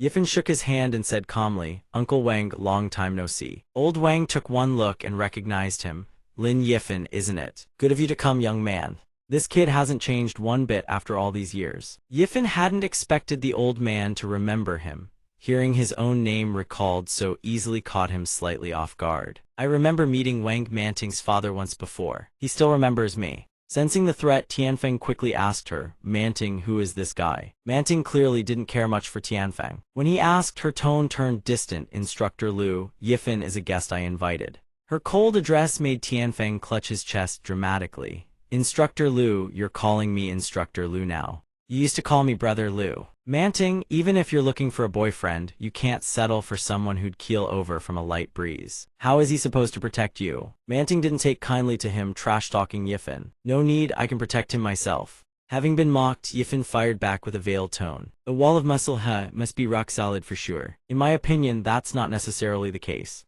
Tianfeng frowned hard at his words and asked sternly, "What did you just say?" Tianfeng, convinced of his own superiority, challenged Yifen. "Fair warning, in this little contest, I won't bully you. I'll only use 30% of my strength. If you can't even handle that, you have no business standing beside Manting." Yifen, fed up with the non-stop yapping, picked at his ear and cut him off. "Quit talking. Just come at me already." Seeing his arrogant attitude, Tianfeng charged forward in a rage. "Then don't blame me for not holding back." Indeed, his strength was far from ordinary. His striking speed alone was proof enough. Even Yifen was genuinely surprised by how fast the man moved. Tianfeng didn't expect Yifen to dodge that strike. Shock flashed across his face, then his entire body seized. A bone-deep agony erupted inside his skull, nearly bringing him to his knees. "What's happening? My head is splitting open." Seeing Tianfeng suddenly collapse, Yifen jumped back and shouted, "What are you trying to pull? I told you I don't even think about scamming me. I'm not falling for that." Two men saw what happened and rushed over in a panic. "Department Head Liu, what happened to you? Department Head Liu, are you all right?" The man in the blue tie assumed Yifen had pulled a dirty trick and bellowed, "You little punk, you dare pull a stunt like that? Do you have any idea who he is?" Falsely accused out of nowhere, Yifen was both indignant and furious. "Dirty tricks? If your eyesight's that bad, go see a doctor. I haven't even touched him." Tianfeng still wanted to continue the fight. He used the support of the two men to slowly stand back up. "Help me up, I can still go." But when Tianfeng suddenly vomited on the spot, the white-haired man stepped back and advised, "Department Head Liu, you really should rest for a bit." Blue Tie was still dead certain Yifen was behind it. "Rest assured, if we find out this punk played dirty, I guarantee he won't get away with Even Old Wang's face won't save him." Tianfeng may have had feelings for Manting, but he wasn't truly shameless enough to sabotage a rival like that. He forced himself to speak. "It has nothing to do with him. Come on, let's have a fair match one more time." Seeing his condition, Yifen smirked coldly and reminded him, "I'm fine, I just doubt you'll last more than 30 minutes. Tianfeng stared blankly. "What do you mean?" At that moment, his system skill triggers. System skill, my eyes are the benchmark, activated. System analyzing. Once the analysis was complete, Yifen casually pointed a finger at his own temple and said, "There's a parasite burrowed into your brain and you don't even know it, and you're still here trying to play the tough guy. If you keep stalling, that worm will send you straight to the king of hell." The two men's expressions shifted to disbelief and anger. A parasite. A worm in his brain. "Young man, why would you curse someone like that?" Tianfeng, of course, didn't believe a word of this nonsense. "Stop trying to scare people. I get a full physical every 3 months. There's nothing wrong with me." Seeing his skepticism, Yifen shifted tactics. "Don't believe me? Have you been to Yunqing in the past 2 years? More precisely, up in the Tianlao Mountains at the border between China and Vietnam." Seeing Yifen nail the exact location of his deployment, Tianfeng was stunned. "How do you know that?" Seeing that reaction, Yifen grew even more certain of his theory. "That confirms it. Everyone says deep in the mountains of Yunqing, there's a band of ancient Gu masters, every single one a specialist in insect cultivation. In ancient times, they'd be biochemical weapons specialists. His stuff comes from there and it's an invisible Gu. One of the hardest varieties to cultivate. Colorless, formless, you think a little beam of light can expose it."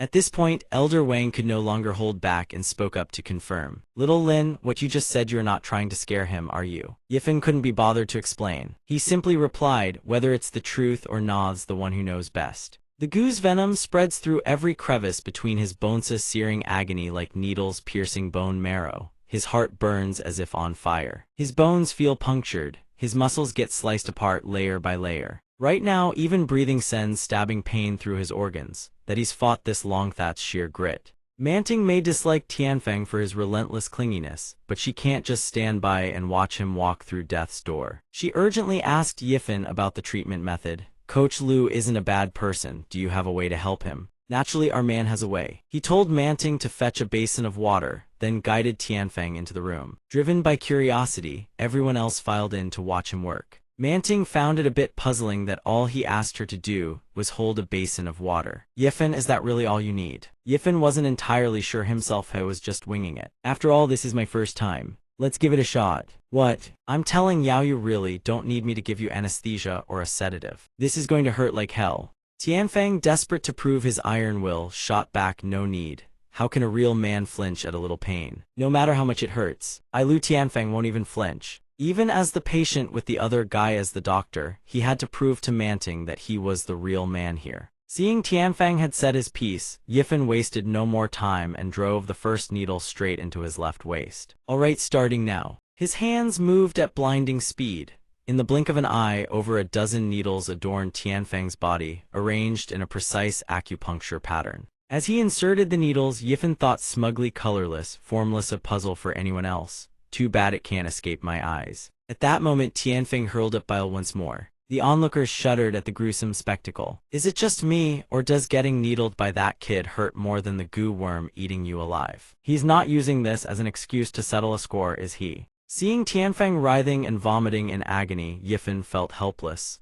I told you to get an anesthetic, you refused to listen. But I've pinpointed the goo's location. The final needle, the Xuanhu 7-star needle, was driven into a place far too private to mention. Tianfeng's eyes rolled back. He clutched his manhood, legs trembling so violently he could barely stand. After the last needle was placed, Yifan smiled with satisfaction and declared done. At this point, the blue-tie guy saw no worm crawling out and assumed Yifan was exploiting the situation for revenge. I'm telling you there's no worm at all. You're telling me this isn't a scam. Suddenly, Yifan stepped forward, swatted the man's hand aside, and with one quick motion, the blue-tie guy looked down at his bleeding hand. Trembling with fury, I've lived decades on this earth and you dare sneak attack me. I'll sue you for elder abuse. Seeing him getting more and more hysterical, Yifan lifted the man's hand up, forcing him to look at the black, foul-smelling goo worm skewered on his palm. Look closely, what is this? Colorless, formless, it feeds on your blood and chi, then stains itself crimson. Get it now?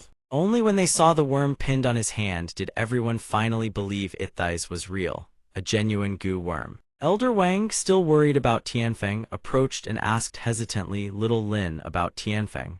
Seeing the anxiety on the old man's face, Yifan quickly assured him, don't worry, he's fine now. Elder Wang, even among those who know goo crafting techniques, creating an invisible goo like this is extraordinarily difficult. Each one is priceless. You mean? Yifan placed the goo into a vial and said, let this one keep the goo for research. Let him understand exactly what kind of person he messed with. Elder Wang accepted it. A goo containment vial, approval shone through in his voice. Very well, little Lin, I'll gratefully accept on his behalf. With the patient saved, Yifan had no desire to linger. I have business to attend to, excuse me. Manting immediately walked over, hooked her arm around his and said softly, Yifan, let me see you out. After witnessing Yifan's ability and the affection burning in Manting's eyes, Elder Wang finally had to admit his daughter had excellent taste. Tianfeng, I'm not playing favorites, but this girl Manting really does have impeccable judgment. Time flies, the sky had turned pitch black. From inside the villa, Tianfeng's mad cackling echoed. He didn't speak up.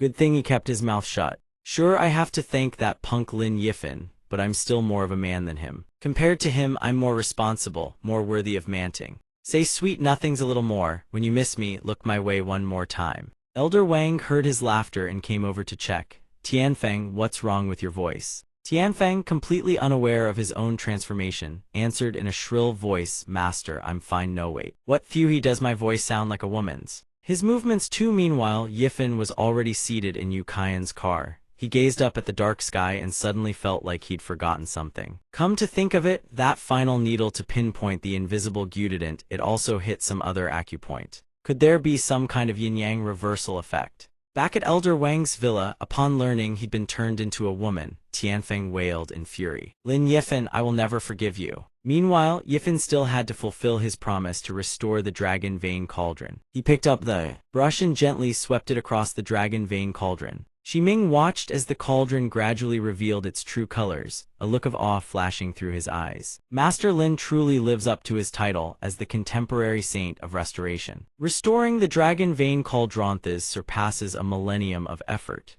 To think I'm witnessing something from 3,000 years ag just then. Yifan clamped a hand over his mouth. Don't speak, Mr. He, come over here. Humidity needs to reach 50%. The cauldron is repaired, it still needs one more night for curing. Keep the humidity and lighting in this room exactly as I've configured. If there's even a slight deviation, I can't guarantee the restoration quality. Realizing he'd nearly ruined everything, Ximing bowed his head in remorse. Forgive me, Master Lin, that was careless of me. In front of Yifan lay a table covered in tangled wires and cables. Yifan couldn't help but stare in curiosity. What's all this wiring for? Ximing immediately explained the dragon vein cauldron is of paramount importance. Its defense system has to match accordingly. We chose the Lingmo intelligent platform that Master Lin is familiar with and built the entire system from scratch. Just then, a staff member carrying supplies walked by and bumped into King's ladder. She let out a terrified scream. Help me! Yifan, who happened to be walking past, instantly became the landing pad.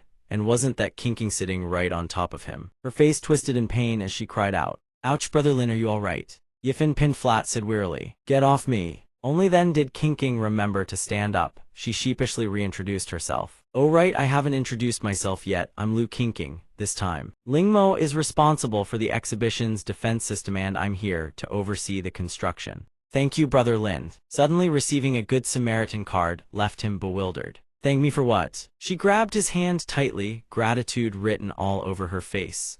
I got into Lingmo all because Brother Lin recommended me. Yifan pulled his hand away and replied flatly, I only opened the door. Whatever you've achieved is entirely your own effort. King slipped into an innocent girl act, her tone resolute as she argued back. How can you say that? Brother Lin, your help was absolutely crucial. I'm just a bookworm who studies all day. Socializing isn't exactly my strong suit. If it weren't for Brother Lin's help back then, I probably wouldn't have even gotten the interview. Yifan found her act a bit too over the top and cut right through it. It really wasn't that big a deal. You know, when you were playing the delinquent girl and threatening people, you were pretty smooth about it. Hearing this, King froze on the spot. Brother Lin, what are you talking about? Feeling his warning was sufficient, he turns and walks away, unwilling to exchange another word with her. It's nothing, I've got business to attend to, I'm heading out. King doesn't dare ask any more questions. Her expression stiffens awkwardly as she sees him off. Yes, Brother Lin, I know you're an artifact expert. I hope to learn from you in the future. Once everyone has left and only King remains in the room, she irritably strokes the braid resting on her chest, their previously innocent expression, now cold as ice. This guy's guard is higher than I thought. The moment he steps out of the museum, Yifan immediately calls Yaoqian. Director how's the investigation on Lu King going? Yaoqian had been about to call himself. Mr. Lin, we already have the results. Lu King is most likely the illegitimate daughter of Chen Jingyao, chairman of the Jingyao Technology Group. Hearing that name, he immediately recalls the encounter with their subordinates at the Lingmo company. The Jingyao Group's so-called selfless rescue of Xiaoyi was nothing but a staged act for Lingmo's benefit. At this point, Yaoqian finishes reviewing all the information and continues. Mr. Lin, Lu King's intentions may not be entirely aimed at Lingmo. Intrigued, Yifan asks, what do you mean? Yaoqian brings up Jing and says, Chen Jingyao has a younger brother, Chen Jinghe. The boss of the Jinghe group, the one who previously framed you, Chen Jinghe. Yifan immediately connects the dots. A look of realization flashing in his eyes. So that's how it is, they want to put on a grand show, huh? Then I'll graciously help you set the stage. A few days later at the museum, Ximing leads the appraisal team and guests to where the Dragon Vein Cauldron is on display. Ladies and gentlemen, the exhibit before you is the most precious treasure of this entire exhibition. A composite masterpiece representing the craftsmanship and 3,000-year historical depth of the Huaxia civilization. Under the restoration of Master Lin, its patterns are now crisp and vivid. Please take a look. But when the display case of the Western Zhou Dragon Vein Cauldron is opened, the cauldron inside looks like a pile of scrap metal. Ximing freezes on the spot. Master Lin, how did this cauldron turn into junk? Yifan lets out a long yawn, his expression utterly nonchalant. Is there a problem? Not enough maintenance time, and this is what happens. Shi Ming, who had seen the cauldron during its restoration, quickly whispers in his ear, Master Lin, yesterday it looked far better than this. Reporters from every country are watching us right now. We absolutely cannot lose face. When the onlookers see the dragon vein cauldron looking like nothing more than a heap of scrap,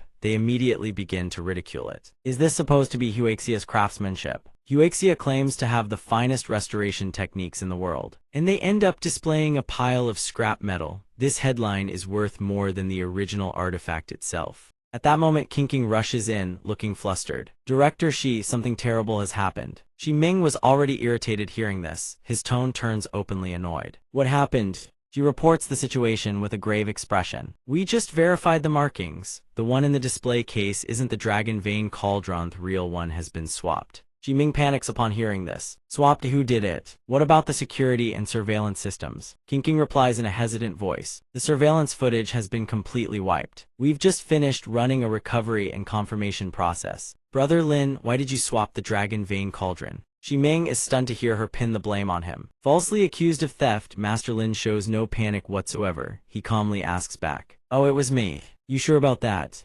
Qingqing puts on a helpless act, pulling out her phone and playing a video that shows him at the scene. I don't want to say this either, but the surveillance footage is right here. At that moment, police officers burst in from outside, barking, everyone move aside. Shi Ming looks at the one leading them and exclaims in shock, Captain Zhou, what's going on? Zhou Ning brows furrowed tightly, steps forward and lists Yifin's charges. Lin Yifin, you are suspected of smuggling first-class national artifacts and colluding with overseas profiteering rings. You are now officially under arrest. Even after hearing this, Shi Ming refuses to believe he is a thief. Arrested? Isn't there some kind of misunderstanding? This is Master Lin we're talking about. Zhou Ning holds up the complaint report and the arrest warrant. No misunderstanding. Someone has filed a report accusing Master Lin of swapping the dragon vein cauldron and attempting to ship it overseas for sale.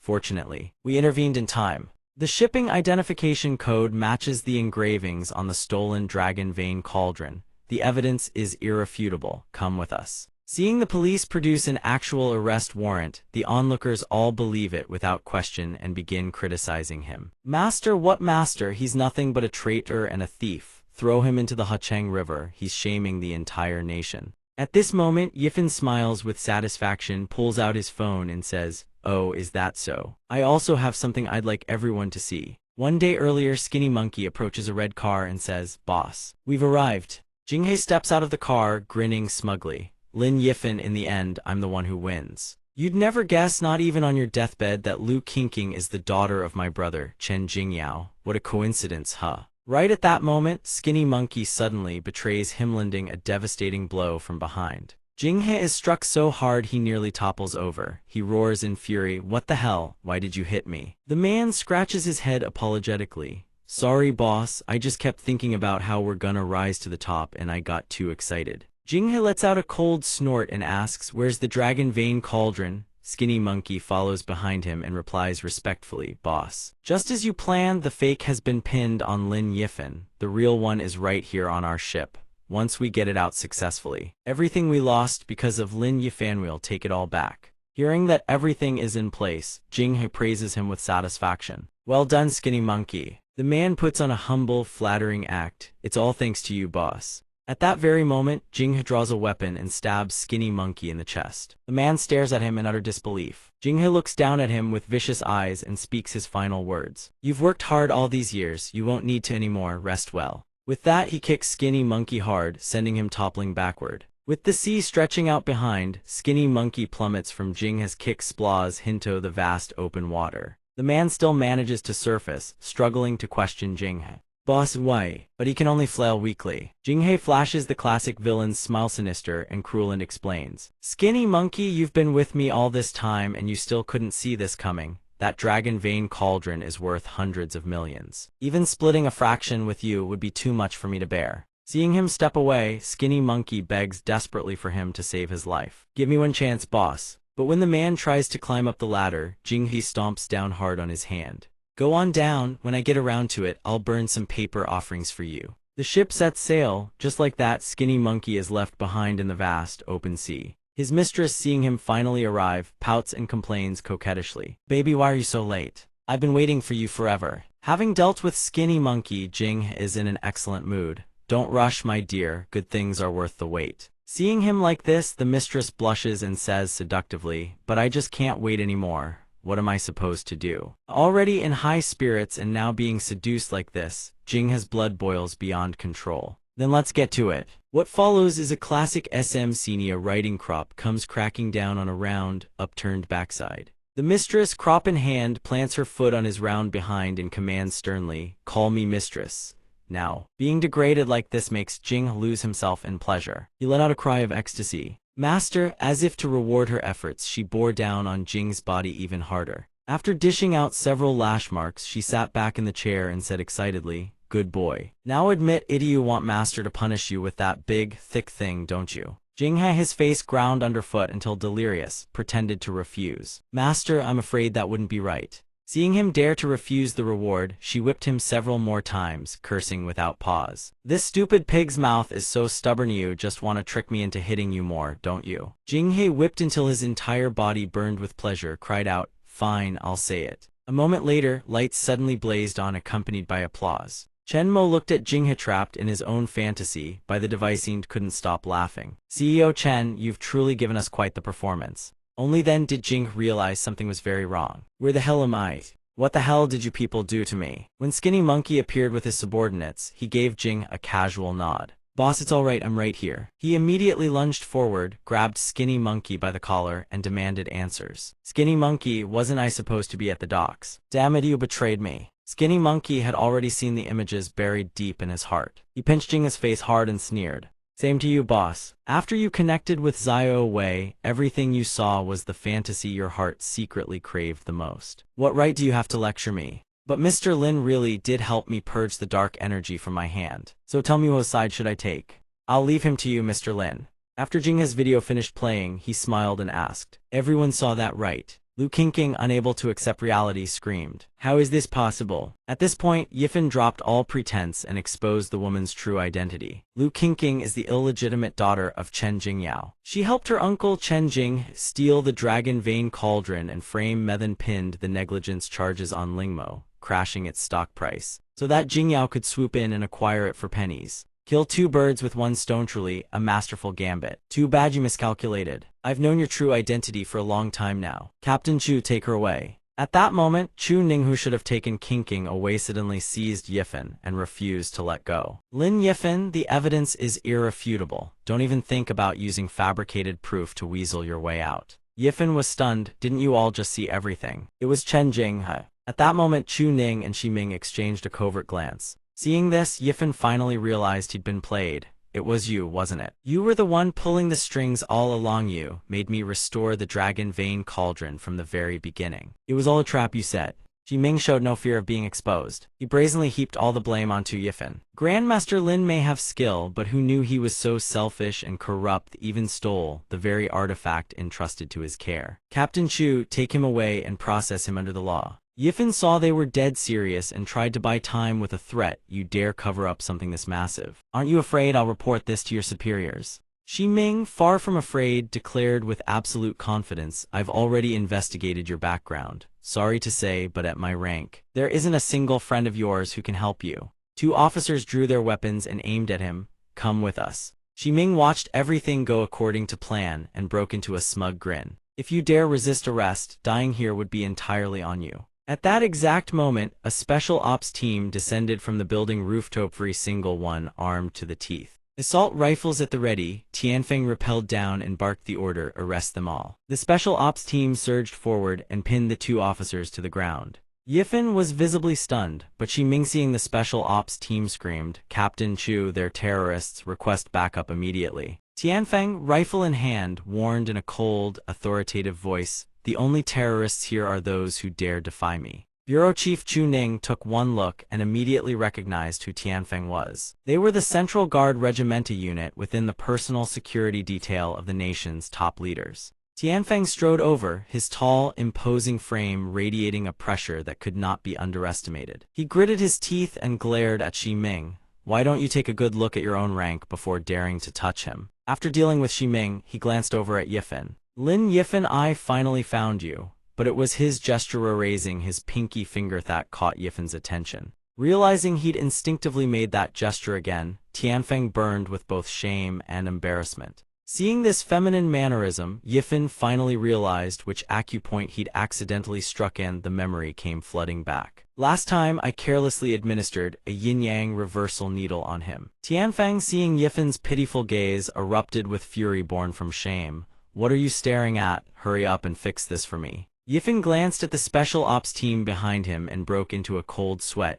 I didn't do it on purpose. Did you really have to mobilize the entire squad just to find me? Shi Ming, still in disbelief, stammered, Are you really the Central Guard Regiment? Seeing him still questioning at this point, Tianfeng sneered and asked in a razor-sharp tone, What about it? You think anyone would dare impersonate us? Hearing his tone, Shi Ming's mind began racing with calculations. The Guard Regiment is just a special duty posting. In terms of rank, they might not even outrank me. I'm warning Yao, no matter what personal connection you have with this man, he's a suspect in a major theft and smuggling case. He must be arrested immediately. I am Director Shi Ming of the Cultural Heritage Bureau. I've met top national leaders myself. Release us immediately. Or if you obstruct this investigation, I'll have your entire guard regiment dismantled. Tianfeng, furious that he dared issue orders, slammed his boot into Shi Ming's gut without hesitation.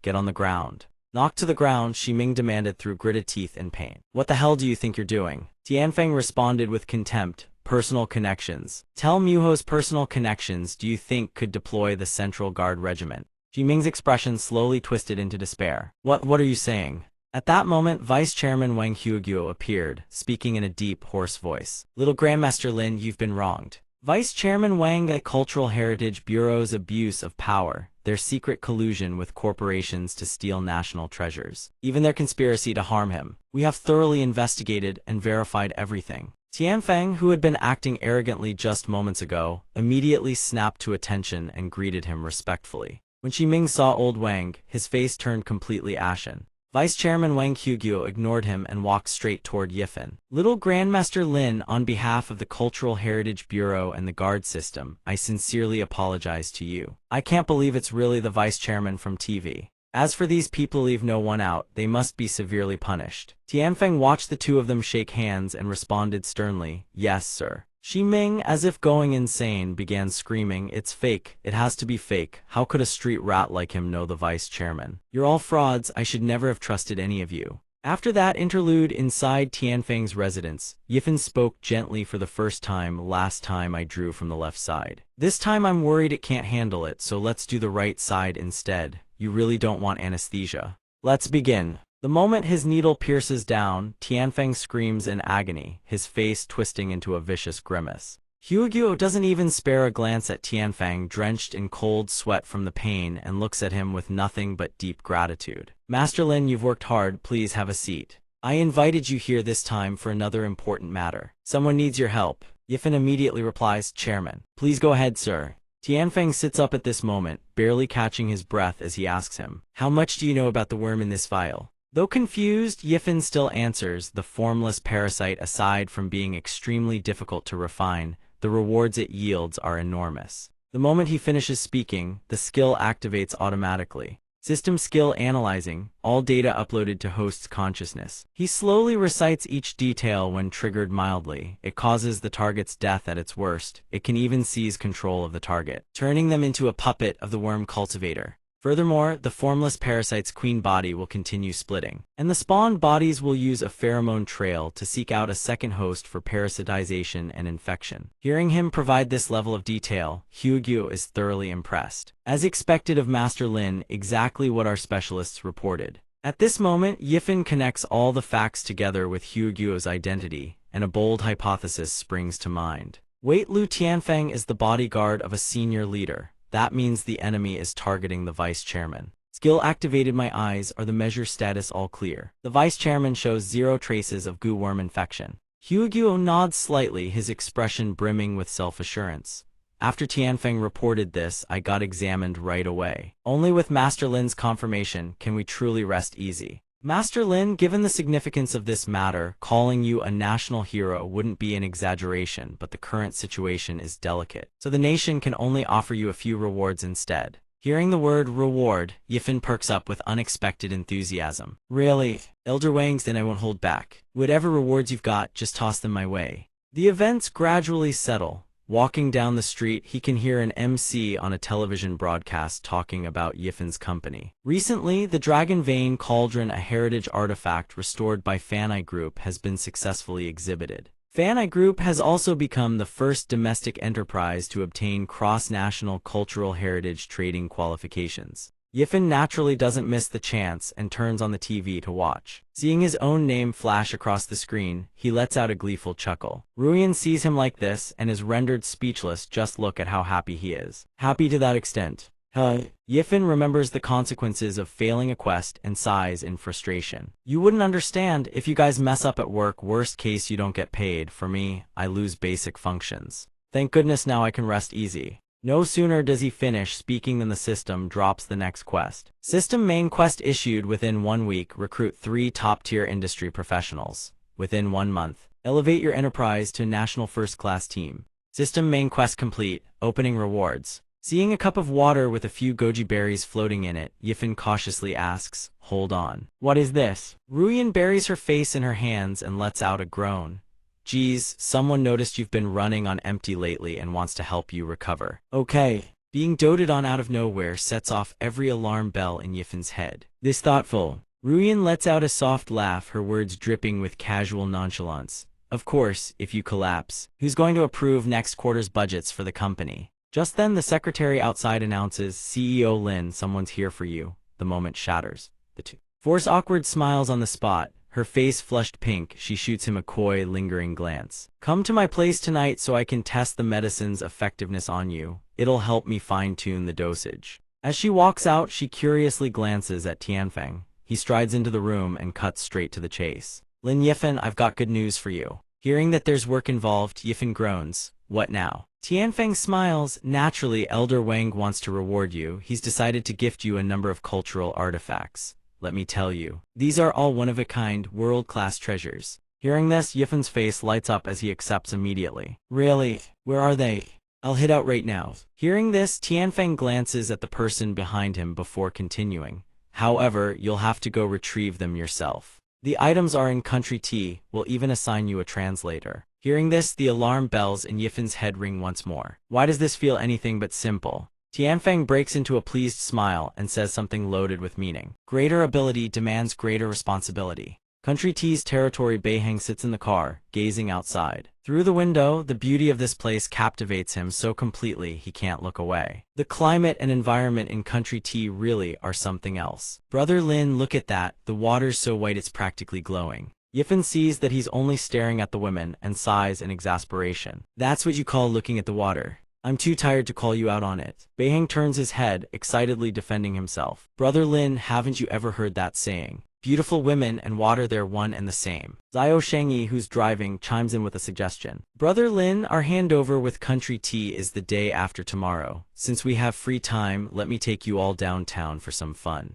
Beihang, thrilled at the prospect of sightseeing, agrees instantly. "Of course we're going. Country T has this many gorgeous women, wouldn't it be a waste not to get acquainted?" But Yifan feels exhausted and wants to head back. "I'm not going. I'll take a walk around the hotel, rest early, and take the chance to familiarize myself with the system's new rewards." Beihang sees him wanting to leave and assumes he's afraid of the lioness at home. He teases, "Brother Lin, what are you afraid of?" "I'm not going to tell Miss Su about it." Yifan closes his eyes and rebuts flatly, "Not interested." "Don't assume everyone's like you." Beihang just thinks he's putting on a brave face. "Whatever you say, Brother Lin." After returning to the hotel, he wanders around the nearby area, buys a meat skewer, and gives it a try. This skewer is actually pretty good. Right at that moment, an argument erupts nearby, catching his attention. "What the hell are you doing?" A man with a ferocious look is yelling and cursing. "I hired you to watch the stall. And what do? You go and bully customers." A middle-aged woman steps forward, jabbing her finger in accusation.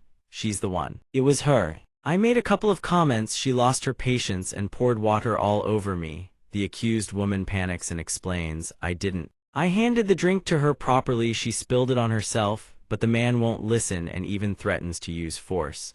"Stop talking nonsense. Why would a customer frame you? Pay up now." Lin Yifan had walked past earlier and saw the woman deliberately pour water on herself. He thought she was staging the whole thing. This girl is way too easy to bully, gets hit up for money from a distance. And now she's thinking about her siblings back home, doesn't want to hand it over. No, wait, that money is for my siblings' breakfast. Seeing her keep stalling, the man raised his voice and bellowed, not going to pay, huh? Today I'm going to teach you a lesson. That's when her two younger siblings appeared. Big sis, Lin Yifan couldn't watch any longer and stepped in, blocking the man's violent move. He pulled Shaw toward him, then held out a bill and said, "You want compensation, right? Is this enough? How about this?" The middle-aged woman saw the money fall and screamed excitedly, "Dollars, that's a huge amount of money." After settling things with money, Lin Yifan led Shaw away. "Come with me along the shore." She stammered for a long time before finally managing to voice her gratitude. "Thank you for saving me." Noticing she could speak fluent Chinese, he asked in surprise, "You can speak Chinese?" Seeing him ask, she finally opened up.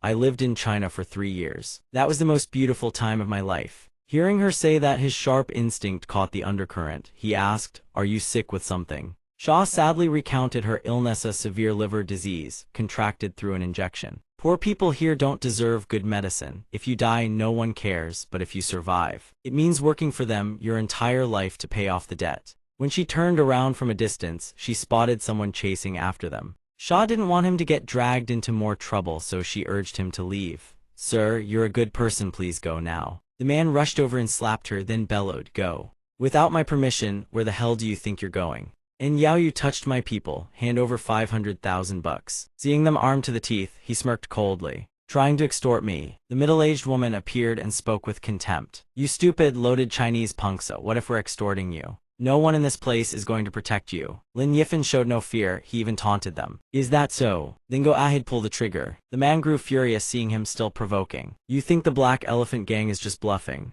I'll cripple your legs first." Shaw lunged forward, trying to shield him. "Sir." Lin Yifan immediately activated the system-rewarded skill. The void vault dollar bills stored inside the man's body suddenly materialized in a burst of golden light, and the notes, sharp as blades, flashed across his face. "What the hell happened to your face?" Lin Yifan was utterly satisfied with his new skill and broke into a grin. The skill information popped up. System main quest reward Void Vault. System: the host acquires the spatial rift point in the palm, within a 50-meter radius. The host can precisely absorb non-living objects into the Void Vault and launch stored items at any target. Lin Yifan watched the man writhing on the ground in agony and sneered. "All you wanted was money, right? I tossed it to you and you couldn't even catch it." The man, driven mad with pain, barked an order. "Damn it, waste him." Instantly, 2 subordinates raised their guns at him, fingers on the triggers. Lin Yifan glanced at them and snapped his fingers. Both handguns exploded on the spot. He looked at the 2 idiots collapsed on the ground and said with irritation, "Black Elephant Gang, more like Black Pig Gang. What a pain in the ass." Shaw, despite witnessing his overwhelming power, was still deeply worried and urged him. "Sir, the Black Elephant Gang's reach is enormous, please go now." Lin Yifan stepped on the men and cut her off. "Enough talk, come with me. I can cure your liver disease so you don't pass it on to the kids." Hearing he could cure her, Shaw could hardly believe her ears. "Sir, are you joking?" Noticing the doubt in her eyes, he smiled. "You lived in China, haven't you ever heard of Huaxia medicine?" He then brought her back to his hotel. Shaw, her upper body exposed as his chi penetrated her, felt as if she were being placed on a scorching brazier. She cried out in pain, "It's burning!" Lin Yifan channeled his chi but was gradually losing stamina. He tried his best to calm her down. "The treatment is complete. Your liver disease is fully cured." After the agonizing session, Shaw wept with joy and whispered, "Huaxia medicine, it truly is miraculous." At that moment, Beiheng returned to the room carrying bags of food. "Brother Lin, I brought you something good to eat." When he saw Shaw, his jaw dropped in shock. Before him stood Lin Yifan, cradling the unconscious Shaw, whose face was flushed and unnatural red. Beiheng covered his face and gave a thumbs up. "Brother Lin, I'm still too naive, I actually believed you." Seeing him misread the situation yet again, Lin Yifan panicked, stamping his foot. "Don't leave, get back here and let me finish explaining." A few hours passed and a new day arrived. The children looked at the lavish spread on the table and cheered. "Can we really eat all of this?" Zhao Shangyi looked at the children warmly and said, "Go ahead, eat up. Don't be shy and no one's going to charge you extra." Overjoyed, they said, "Thank you, miss." Lin Yifan, after failing to make his case, finally lost his temper. "Now do you get it? I genuinely felt sorry for them, so I helped cure her illness. but Beihang still didn't believe him and even spoke in a mocking tone. Sure, Brother Lin, anything you say, we believe you. It's just an act, right? I won't tell Miss Su. All three hadn't had a decent meal in ages, everyone was eating nonstop. Lin Yifan watched the little boy stuffing his cheeks until they puffed out. Afraid he'd choke, he reminded him, take your time, if you can't finish, you can take it home. Sha suddenly heard those words and her whole body went still. That's right, everyone has already helped us so much, we can't burden you any further. Hearing her words, he fell silent in thought for a moment, then turned to Zhao Shangyi and asked, is there any reputable employer near the Zai River area, something to give them a proper livelihood? Caught off guard, Zhao Shangyi paused, then recalled a place. A reputable one, yeah, I know one place. A film production crew. The manager looked at Sha struggling to carry the equipment and called out to remind her, work hard, and do a good job. In this Zai country, it's still best to work for fellow Huaxia people. Same day pay, no skimming. Loads of people are competing for this gig. If she didn't have someone to vouch for her, she'd never have gotten in. Lin Yifan smiled faintly and thanked the man. Thanks, brother, consider it a favor I owe you. When you go back to the country, come find me if you ever need anything. The manager, having no idea who he really was stunned by his words. This guy's a driver and talks this big, but overall seems like a decent person. Just then, a voice crackled through the walkie-talkie, dripping with irritation. Where's Ahui? Get over here now. Hearing the call, he immediately responded. Young Master Chen, I'm on my way.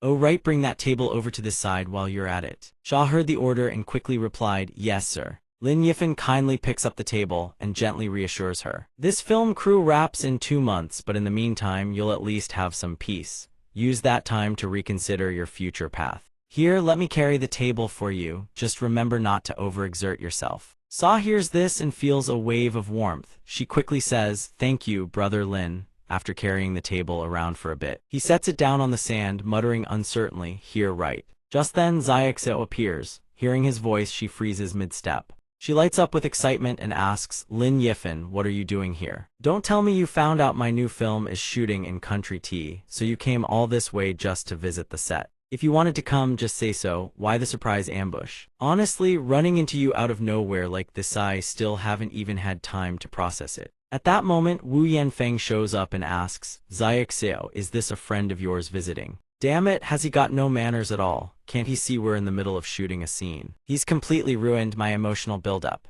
Seeing his disrespectful attitude toward Yifan, Xiaoxiao snaps back furiously. Wu Yanfeng, you met a bunch of fans just yesterday. Why can't my friend come visit the set? Yifan strolls over slowly, standing face to face with him. With an imposing aura, he asks, with my status, do you really think I'm here just to visit a film set? Wu Yanfeng is momentarily stunned by his sheer presence. Your status. Yifan suddenly slaps the table with a grin spreading across his face and replies, I'm a stagehand. Seriously. No joke, I'm just here to scope out the pay and conditions for stagehands. Wu Yanfeng realizes he was just intimidated by a mere stagehand. Shamed into rage, he explodes. What the hell, a stagehand acting all high and mighty. Someone get over here, drag this guy out and throw him off the set. The crew members immediately appear on cue. Yes, Brother Feng. Xiaoxiao sees him about to use force on Yifan and immediately steps forward to shield him. Wu Yanfeng, even if he really is just a stagehand, you can't just throw him out like that.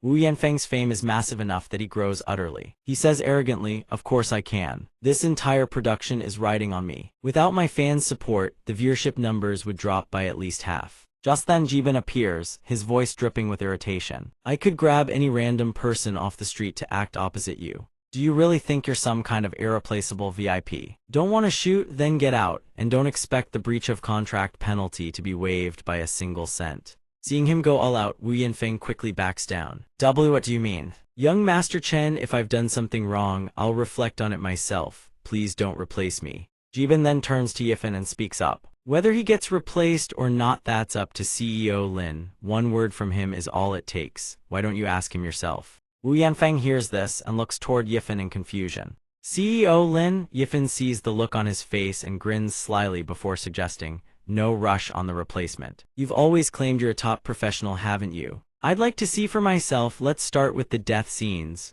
Wu Yanfeng throws himself into an all-out performance for the sake of his role. Mr. Lin, is my expression right? Mr. Lin, is my posture correct? Mr. Lin. Yifan watches Wu Yanfeng perform flawlessly without a single gap to exploit and feels a flicker of frustration. He'd planned to find fault and deliberately push the guy's buttons. Why isn't this working at all? Xiaoxiao chuckles softly and says, in his eyes, you're basically a mountain of gold. Who'd dare get angry at a mountain of gold? Jibin, seeing Yifan's irritation, steps in and offers a suggestion. Brother Lin, if you really want to deal with him, I've got ways. Yifan doesn't want to push things too far and waves him off. Forget it, being that thick-skinned is a talent in itself, let him keep shooting. He pauses, then asks, but why are you all filming here of all places? He hasn't been bullying you, has he? Jibin hears the question and quickly explains, Brother Lin, what are you saying? Miss Yu is your friend and you're my benefactor. How could I possibly bully her? Right, Miss Yu? Please say something on my behalf. Xiaoxiao sees his panicked expression and sighs, confirming his words. It's true, he really didn't know. I actually thought Jibin noticed your interest and snapped up the whole film just for you. Brother Lin, Miss Yu's role is about a woman tricked by a scumbag into coming to Country Tea, where he exploits her and tries to get her killed. Then she turns the tables and kills him. I think this role suits her perfectly. Suddenly, Xiaoxiao gets an idea. She leans in and whispers, CEO Lin, you already tested the male lead's scene, want to try the female lead's part too. She opens her big, beautiful doe eyes and gazes at him expectantly. Seeing no objection from him, she parts her lips, aims for his collarbone, and bites down hard, making him yelp. Ow, what are you doing? Xiaoxiao finishes biting him, then turns away as if nothing happened and says, dealing with a scumbag, obviously. Yifan, suddenly labeled a scumbag out of nowhere, is completely bewildered. What the hell just happened? Jibin, watching from behind, gives him a thumbs up in admiration. Brother Lin, I have to hand it to Yao, you really know how to play the game. Scene cut. The scene transitions to a wooden cabin. Noron salutes in military fashion and introduces himself. I am Noron, the designated liaison from Country Tea for this handover. The items have been prepared and are ready. Please inspect them. Thanks to his appraisal eye, he quickly identifies the origins of every piece. A head-on style river vase, an elevated foot glazed tray, a Champafunan-era Japanese tomb relic. These are all priceless treasures. Rewarding me with all this, there's no catch, is there? Xiao Shangyi, seeing that only these items are on display, immediately asks, Noron, isn't there one thing missing? Noron looks at him and smiles. The most important item isn't kept here, of course, please follow me. Yifan watches as the group has to trek on foot under the blazing sun for quite a distance, baffled. What kind of treasure requires stashing it deep in the mountains? After walking for a while, Noron stops at the mouth of a cave. Gentlemen, it's just up ahead. Yifan glances inside and asks, confused, a mine. Two officers bring over an iron crate filled with blue-green stones and explain, this is the first batch of production. Please verify. Yifan takes one look and his expression shifts. Instantly his skill kicks in, triggering analysis mode. Skill activated, appraisal eye, analyzing composition. Thanks to the appraisal eye, Yifan immediately recognizes what this substance is. Blue shell crystalliths is what every nation is researching as the core material for third-generation synthetic batteries. Xiao Shangyi is impressed that he identified it with just a single glance. Brother Lin, now I understand why the vice chairman chose you. One glance to weigh the heavens, truly nothing ordinary about that. Indeed, blue shell crystal is of critical strategic importance. Due to international tech embargoes, our nation cannot openly import it. Country Tea, for its own reasons, also cannot directly sign a resource export agreement. Yifan hears this and finally realizes the real reason he was assigned to come along. So I've been turned into a salesperson, huh? And they're entrusting this to a complete amateur like me. Elder Wang really is generous with his trust. Xiao Shangyi pats him on the shoulder and laughs. Doesn't that just prove how much faith he has in you, Brother Lin? Elder Wang has never misjudged a person in his life. At that moment, someone appears with an overbearing tone. Finally caught up with you, brat. We told Yao on this turf. The Black Ivory Syndicate runs the show. I don't care who's backing you. The ringleader fixes Yifan with a threatening glare and flashes a vicious grin. Kneel down right now and we might still leave you in one piece. Otherwise, don't blame us for using the cruelest methods to deal with you. Noron hears the syndicate's name and their threat, his eyes widening in surprise. The Black Ivory Syndicate, Mr. Lin, do you have a grudge with them? Yifan has offended too many people to bother guessing. He replies lazily. Who knows? There's always a few blind fools lurking around. Hearing this, Noron's expression suddenly darkens. A cruel smile spreads across his face, catching Yifan off guard. Then I have you to thank for that. Linzai and Sheng. Two soldiers appear from behind on his command, shovels in hand. The ringleader hears the commotion and shouts in a panic. who's there? The two officers waste no words and charge straight into the gang. Niu Long watches them beat the men senseless and quickly steps in to explain. These brothers have been hauling ore and cutting grass for so long. They're practically rusting from the lack of exercise. His words barely land before the two officers lock eyes as if they've just found free labor. They bark out orders immediately. Now go cut grass for us. Standard height 70 centimeters. Anything more or less gets deducted from your rations. The ringleader, caught by the military, is now regretting it so hard his guts have turned green. If I'd known he had the government and military backing him, you couldn't have paid me to touch him. The officer standing nearby glares at him and snaps, "Black Elephant Gang, huh? Screw up again and we'll rip out the most important tusk you've got." Yifan notices they keep bringing up the grass and grows curious. "Lieutenant Niu Long, is all this grass meant to cover the mine entrance?" Hearing the question, the man lets out a weary sigh. "That's right, Mr. Lin, I won't hide it, this grass situation is driving me up the wall. This is only mine number 1. Next we'll be opening mine number 2 and number 3. By then we won't be doing anything productive, just cutting grass all day long.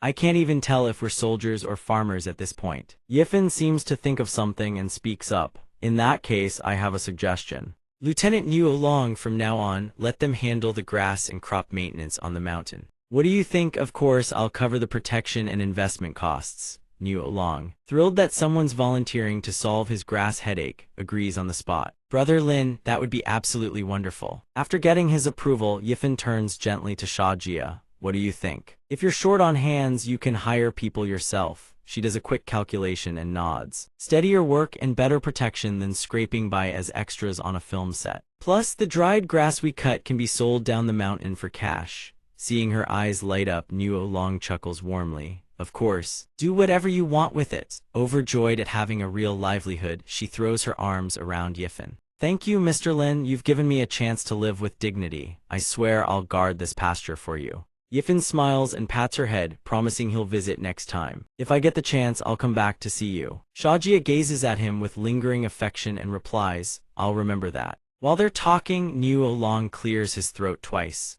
"Brother Lin, there's one more thing I need to tell you." Lieutenant Xiao Shangdi stands under the blazing sun, his expression dead serious as he lays out the current situation. "Brother Lin, we can't transport this blue shell crystal directly back. We'll have to route through Country Y and return via the South China Sea. It could get dangerous. You need to be mentally prepared." Yifan frowns at this. "Dangerous? In my experience, Country Y is more developed and safer than Country T, isn't it?" Xiao Shangdi closes his eyes and shakes his head. "It's not about surface-level security. It's about my junior disciple Lu Tianfeng. He was hit by a goo worm. You know this already. The place where he was carrying out his covert mission was Country Y." Tianfeng's name makes Yifan's eyes widen. "You're saying someone's deliberately targeting Huaxia's special operatives?" Xiao Shangdi confirms with a grave tone. "Exactly, we'll resupply in Country Y for 1 day. Brother Lin, we depart tomorrow on the dot." Yifan watches Fu Beihang tailing him like a lost puppy and sighs in exasperation.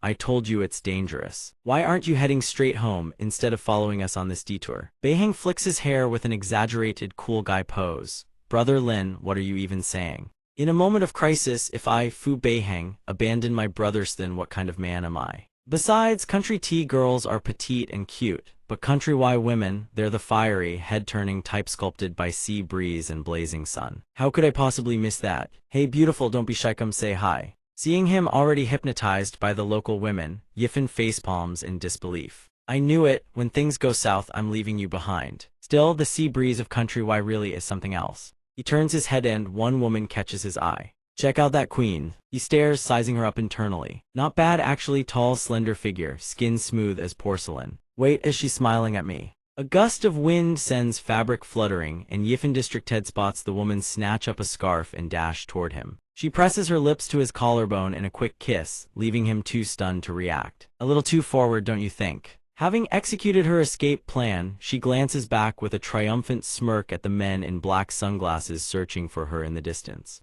Deciding that's not enough, she looks at him and says with an air of command, "I'll give you a chance, help me with something." Her domineering attitude irritates him. This girl asks for help without an ounce of courtesy. Wait, something feels off. The trap is way too obvious. She acts like she's certain he won't refuse, pressing her entire body close. "You're from Huaxia, aren't you?" Hearing this, Yifan raises an eyebrow in surprise. "How did you know?" The woman lets out a soft laugh and drops the pretense of politeness. It's obvious, of course. How convenient, just play the tourist and stroll around with me. I'm looking for someone. My sister said a mage would appear today. Let's see if it's true. But contrary to the woman's expectations, Yifen turns her down flat. Sorry, I've got business to attend to. A woman as gorgeous as you, plenty of guys around here would be tripping over themselves to help. Goodbye. A hug feels great in the moment, but once you fall for the trap, it's too late for regrets. Like I'd fall for something that obvious. Seeing him about to leave, the woman suddenly lunges forward and clings to him. She pants, her voice choked. It's bad. I can't believe it's flaring up already. Seeing her in obvious distress, he asks with concern, are you okay? Hey, that trick doesn't work on me. Wait, it's a goo worm.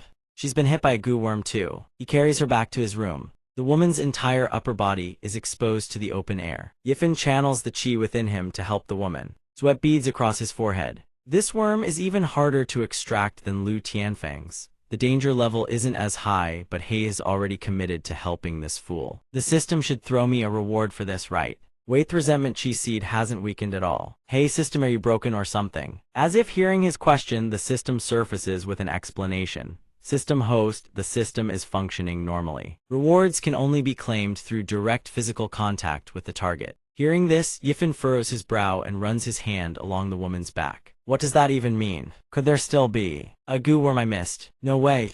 Right at that moment, Xiao Shangdi unable to find Yifen anywhere rushes back to his room to remind him. Brother Lin, what are you doing in there? We're about to head out. Just came to give you a heads up. Sorry to intrude. Seeing the scene before him, Yifen is too exhausted to even bother explaining. I knew it. Xiao Shangdi steps outside and turns to Beiheng with a sigh.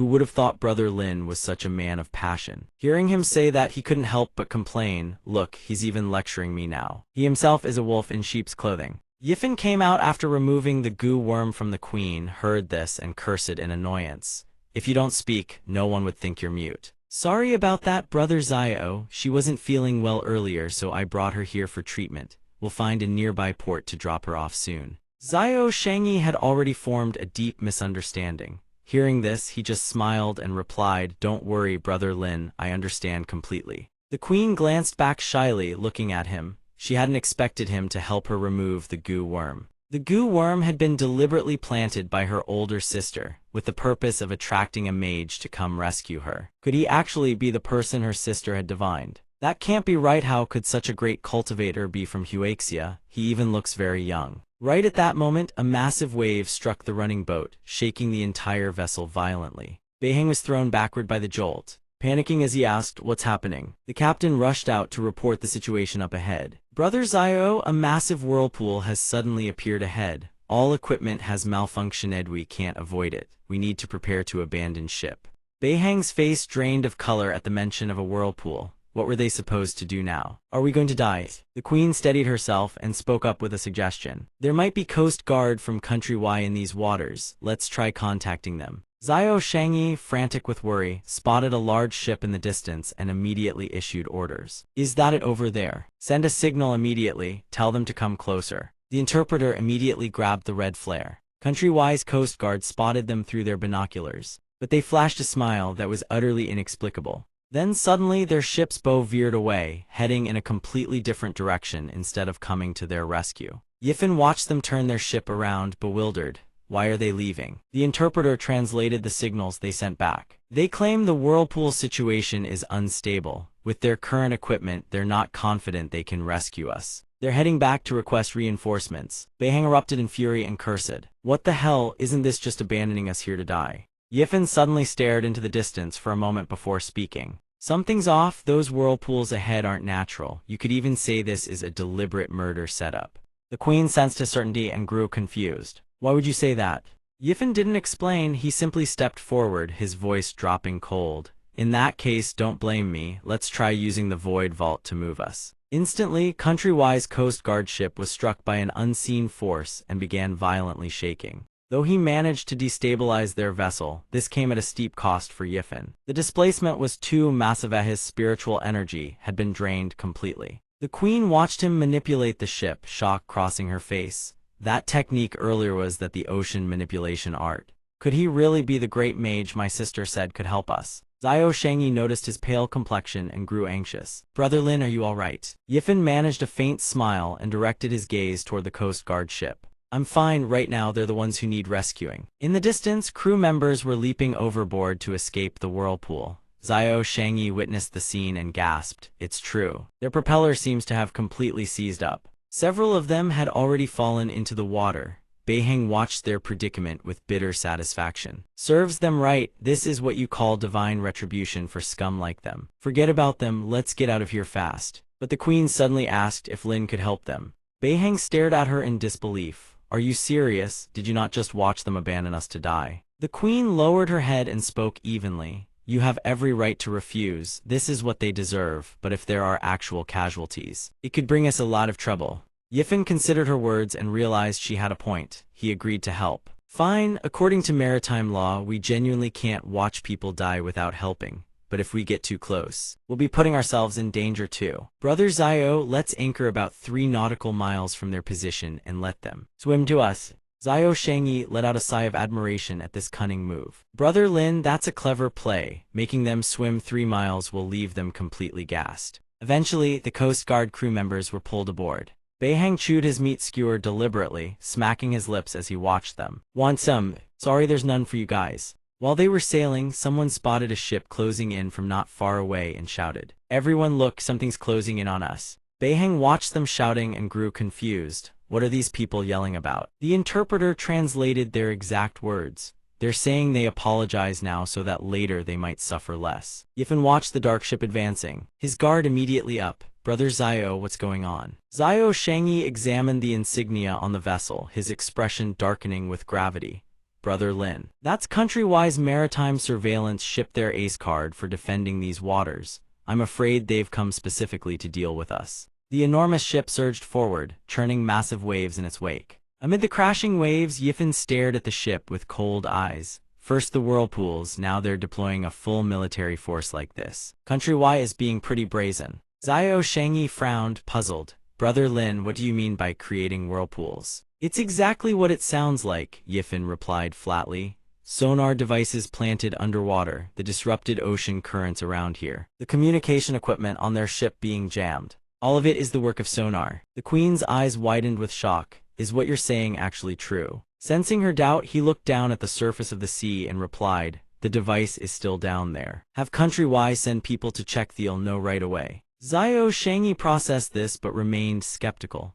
But Countrywise and our Huaxia are still cooperating if something like this really happened. What benefit would it bring them? If it was to stop us from getting the blue shell crystal, there's no advantage for theme and risk, wouldn't you say? Yifan couldn't be bothered to think through all that. He studied the 2 officers on the ship with a knowing look. What benefit? Probably only they themselves would know. The queen standing nearby felt her expression shift, her demeanor turning ice cold. When the dark ship pulled alongside, they extended a boarding ladder and slowly crossed over to Yifan's vessel. Zhao Shangyi watched the line of officers approaching and immediately tensed, his guard skyrocketing. Brother Lin, these people mean no good. If we can't hold on to this shipment, I'll find a way to get you back safely. But Yifan remained completely at ease, reassuring him, stay calm and observe the situation first. Let's see what their reaction is. When they stood before them, Countrywise officers snapped to attention and barked a command. Everyone present saluted. The commanding officer, hands jammed in his pockets, radiated arrogance as he addressed them. You must be Mr. Lin from Huaxia, correct? I'm the commanding officer of Countrywise Maritime Guard. If you have the time, we'd like to invite you ashore for a visit. Zhao Shangyi's instincts immediately screamed that something was wrong. Ashore, I'm warning our Huaxia citizens with full legal rights and protections. Don't even think about restricting our freedom. The commanding officer looked genuinely hurt, as if he'd been wrongly accused. Restrict you? We're grateful to all of you. Why on earth would we restrict you? Zhao Shangyi glanced at Yifan for guidance. When Yifan said nothing, he stepped aside. The commanding officer moved forward and shook Yifan's hand, expressing his gratitude. Mr. Lin, you chose to let bygones be bygones and intervene to help. On behalf of my men, I thank you. His courtesy made Yifan suspicious that his reaction was completely different from what he'd expected. Beiheng swaggered over with a triumphant grin. Brother Lin, when it really mattered, you still needed me. Check this out, I recorded the entire thing on video once the signal came back and uploaded it. That's why they don't dare lay a finger on us. The governor appeared at that moment, his attitude overwhelmingly warm and enthusiastic. The interpreter noticed Yifen's confusion and jumped in to explain. This is the governor of Countrywise capital. He says he wants to bestow upon you the title of honorary citizen. You'll be able to visit the country anytime you wish. At this moment, the mayor and the commander ascend from the upper floor, gazing down at Yifen surrounded by reporters snapping photos. The mayor speaks up, unable to accept the situation. Commander, wasn't our plan to drown these Huaxia people in the bay? How did it end up like this? The commander, fed up with the mayor's incessant rambling, erupts in fury. You brainless fool, is eliminating people all you know how to do. Tell me what was the purpose of disposing of those Huaxia people? Cornered, the mayor glances down below and reluctantly reveals, it was to pin the blame on that woman. If Huaxia comes looking for answers, she takes the phalanx, conveniently clears the path for the general to climb higher. The commander shoves him to the ground and roars. You knew full well our maritime surveillance vessels had already been deployed, and you still dared to make a move on them. Did you think the satellites wouldn't capture it? Isn't this practically handing the general's head on a platter? You pig-brained idiot, the mayor, thoroughly berated, can only sit on the ground and take the blame. Yes, sir, but we've missed our window now. How are we supposed to act again? The commander regains his composure, a calculating gleam flickering in his eyes. He speaks with confidence, no rush. Didn't Guzhong succeed last time? Sooner or later, Huaxia will trace it back to her. The opportunity still exists. After drifting across the sea, Yifen is brought to a stately, antiquated villa. He stretches wearily and gazes outside. Didn't expect things to get this complicated. The queen appears in a seductive outfit and asks him, Lord Scholar, are you about to return to your country? Yifen, as if he didn't hear clearly, asks back, what did you just call me? The queen chuckles softly, nothing, it's just that you turned out exactly as she predicted and once again, you've saved me.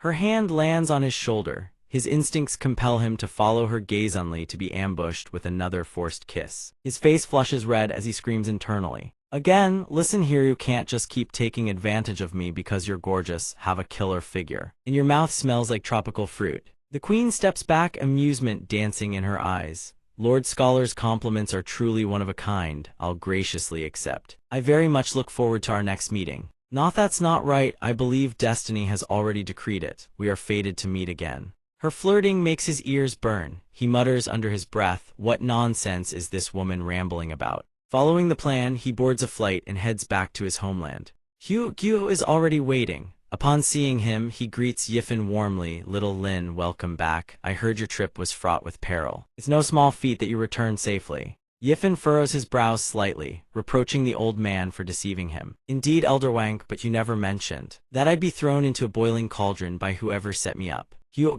hearing this, excitedly leads him into a room. Little Lin, it was arduous, sure, but this trip of yours brought back one heck of a gift for us. Yifen's eyes light up with anticipation. A big gift, is it cash or gold? Elder Wang, you know me pretty well. I'm a practical man, I like things direct and straightforward. Hugh has him take a seat, then speaks with an air of mystery. The other side has suddenly expressed willingness to concede portions of their economic policy benefits. Hearing this, Yifen hurriedly covers his ears. Stop, Elder Wang, stop right there. State secrets, classified commercial intelligence, don't force me to listen. You'll turn around and charge me a confidentiality fee. Tianfang, seeing him like this, sighs and explains. Relax, this sort of thing shouldn't have reached your ears to begin with, but the other party specifically requested to thank you. So we brought you in. He presses a button and a video plays. On screen, the queen appears in an exquisitely elegant gown. Speaking gently, I believe our recent actions may have caused certain misunderstandings for your esteemed nation.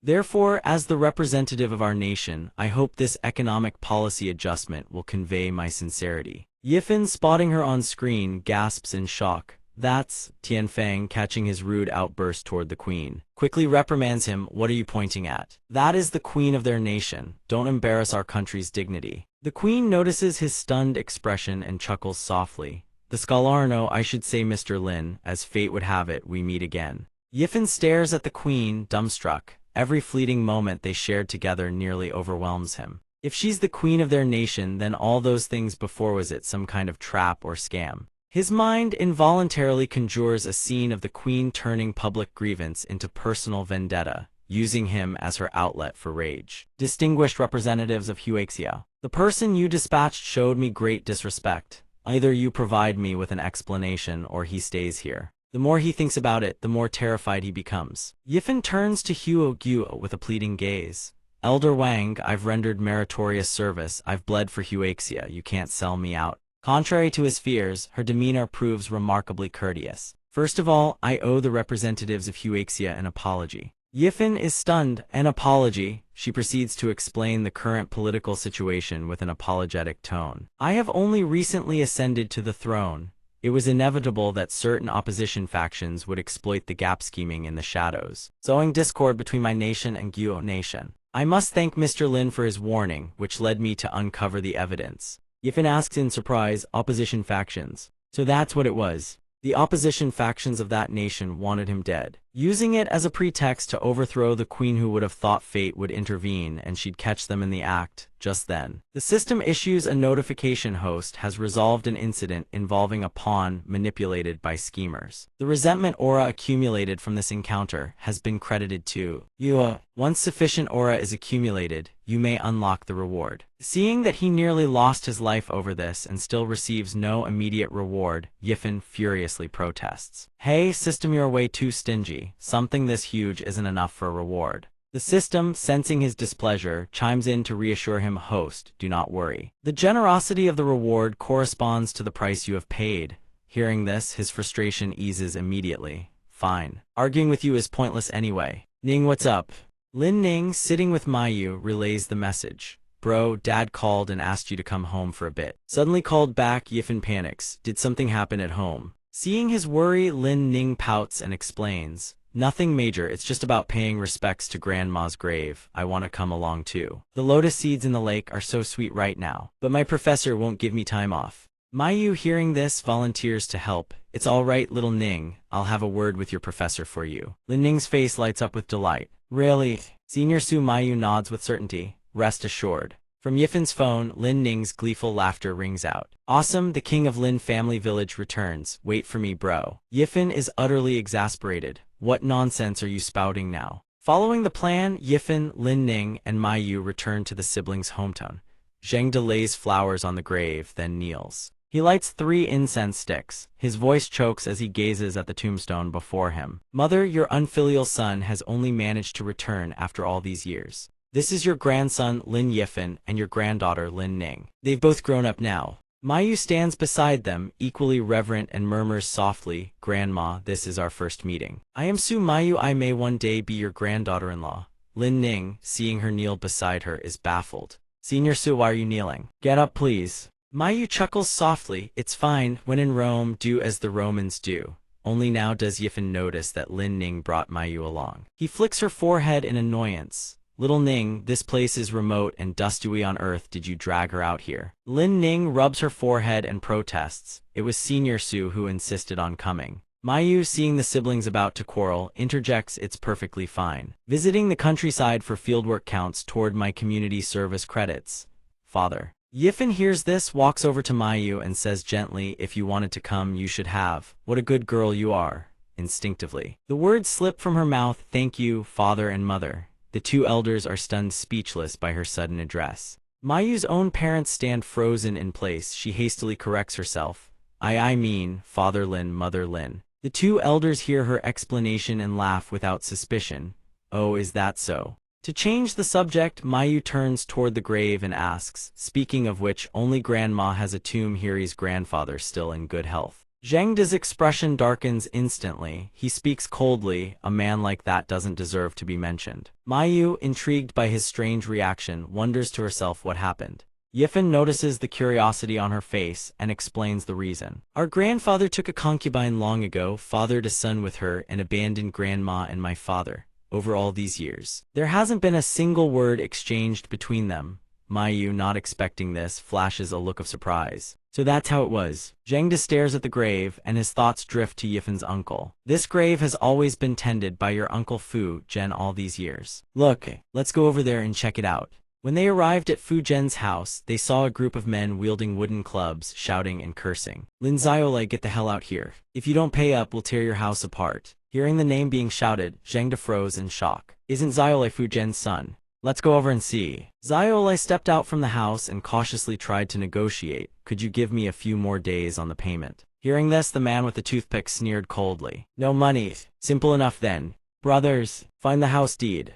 Zaiolai was pinned down, forced to watch helplessly as two thugs barged into his house. You can't do this. Seeing this, Zhengde rushed over and bellowed. Stop right there. Seeing the elder, Zaiolai called out in surprise, Uncle Zhengde. He furrowed his brow and asked, Zaiolai, what in the world is going on here? At this point, Zaiolai could only recount the truth. Had borrowed money to pay for his father's medical treatment. Last month I borrowed 20,000 yuan from them. They seized our piglets, claiming it was to cover the interest. The thug with the toothpick slammed his palm against Zaiolai and roared, Don't spout nonsense, pay up. Hearing that the debt was only 20,000 yuan, Lin Yifan decided to settle it for him. I thought it was something serious. 20,000 yuan is it? Hair 25,000, that enough for you? Zaiolai looked at this man who appeared like a wealthy tycoon and asked curiously, This young man here. Seeing that Zaiolai didn't recognize him, Zhengde spoke up to introduce him. Zaiolai. This is Uncle Lin's son, Lin Yifan. You two met when you were little. He smiled and stared them down. The thug with the toothpick, seeing that Yifan could produce that kind of cash, felt greed stir in his heart. This bastard looks loaded. Scarface, standing beside him, urged, Hurry up, think of a way to bleed this guy dry. They immediately reverted to their street thug playbook, screaming that 25,000 yuan was now 100 times 250. What do you mean? Looking for trouble, multiplying by 250, you idiots. Lin Yifan looked at them with amusement and laughed mockingly. It's not like I'm your father, what's the rush? A dog only barks when you hit it, I haven't even touched you yet. The thug spat out his toothpick and roared in fury. Quit with the math lessons, this old man doesn't give a damn about numbers. All I know is the money ain't enough. Lin Yifan's face went cold. How much do you want then? Thinking Yifan was scared, the thug immediately held up 5 fingers and bellowed, At least 50,000. Lin Yifan didn't even let him finish. He slapped the thug square across the face, sending him flying backward like a kite with its string cut. How dare this trash try to extort him? You really are courting death, aren't you? You wanted a slap. What a strange request, but fine, I'll oblige. Behind Zaiolai's house, Lin Yifan proceeds to unleash a thorough beating. He swings his palm over and over, slapping the debt collector so hard the man starts questioning his entire existence. Between slaps, Yifan asks, Earlier you said this much or that much, which is it? How much exactly? I can't remember anymore. With one final devastating swing, he sends the man sprawling to the ground, unconscious on the spot. At this point, he yanked the tape off the man's mouth and asked in a frigid voice, You want to say something? Speak, feeling the stinging pain. The thug jolted awake, his face twisted in terror. Enough, stop hitting me. Lin Yifan, however, wasn't about to let him off so easily. How am I supposed to know if you're satisfied or not? Why didn't you say so earlier? You didn't even let him speak. Lin Ning watched him bully the thug like this and muttered under her breath, Give me a break. Ho clearly taped his mouth shut. After getting beaten half to death, he grabbed his buddies and ran for it. Let's go, hurry. Yifan's mother asked worriedly, Son, wasn't that a bit too violent? Yifan glanced at her and replied, It takes a devil to put a devil in his place. Otherwise, they'll just come back for more. Grateful that Yifan's family had come to his rescue, Zaiolai immediately went to slice up a stick of Chinese sausage to serve everyone. Uncle Zhengde, Brother Yifan, thank you all. The smoky aroma made Su Mayu exclaim in surprise. It smells incredible. Seeing her enjoy it so much, Zaiolai puffed up with pride. This is our homemade Chinese sausage. Please try some if you'd like. Lin Ning took a bite of the sausage and trembled with delight. So delicious, it tastes exactly like the sausage back home. Hearing this, Zhengde laughed and scolded her fondly, Silly girl, the sausage we have at home is sent to us every year by your uncle Fu Zhen. He then turned to Zaiolai. By the way, Zaiolai, I heard your father's sausage business has been booming lately. Zaiolai smiled modestly. It's been all right. Last year, the county chief came to town on an inspection and stopped at a restaurant. He tried our sausage and loved it so much he downed several plates in one go. He pulled up the livestream replay from that day to show them.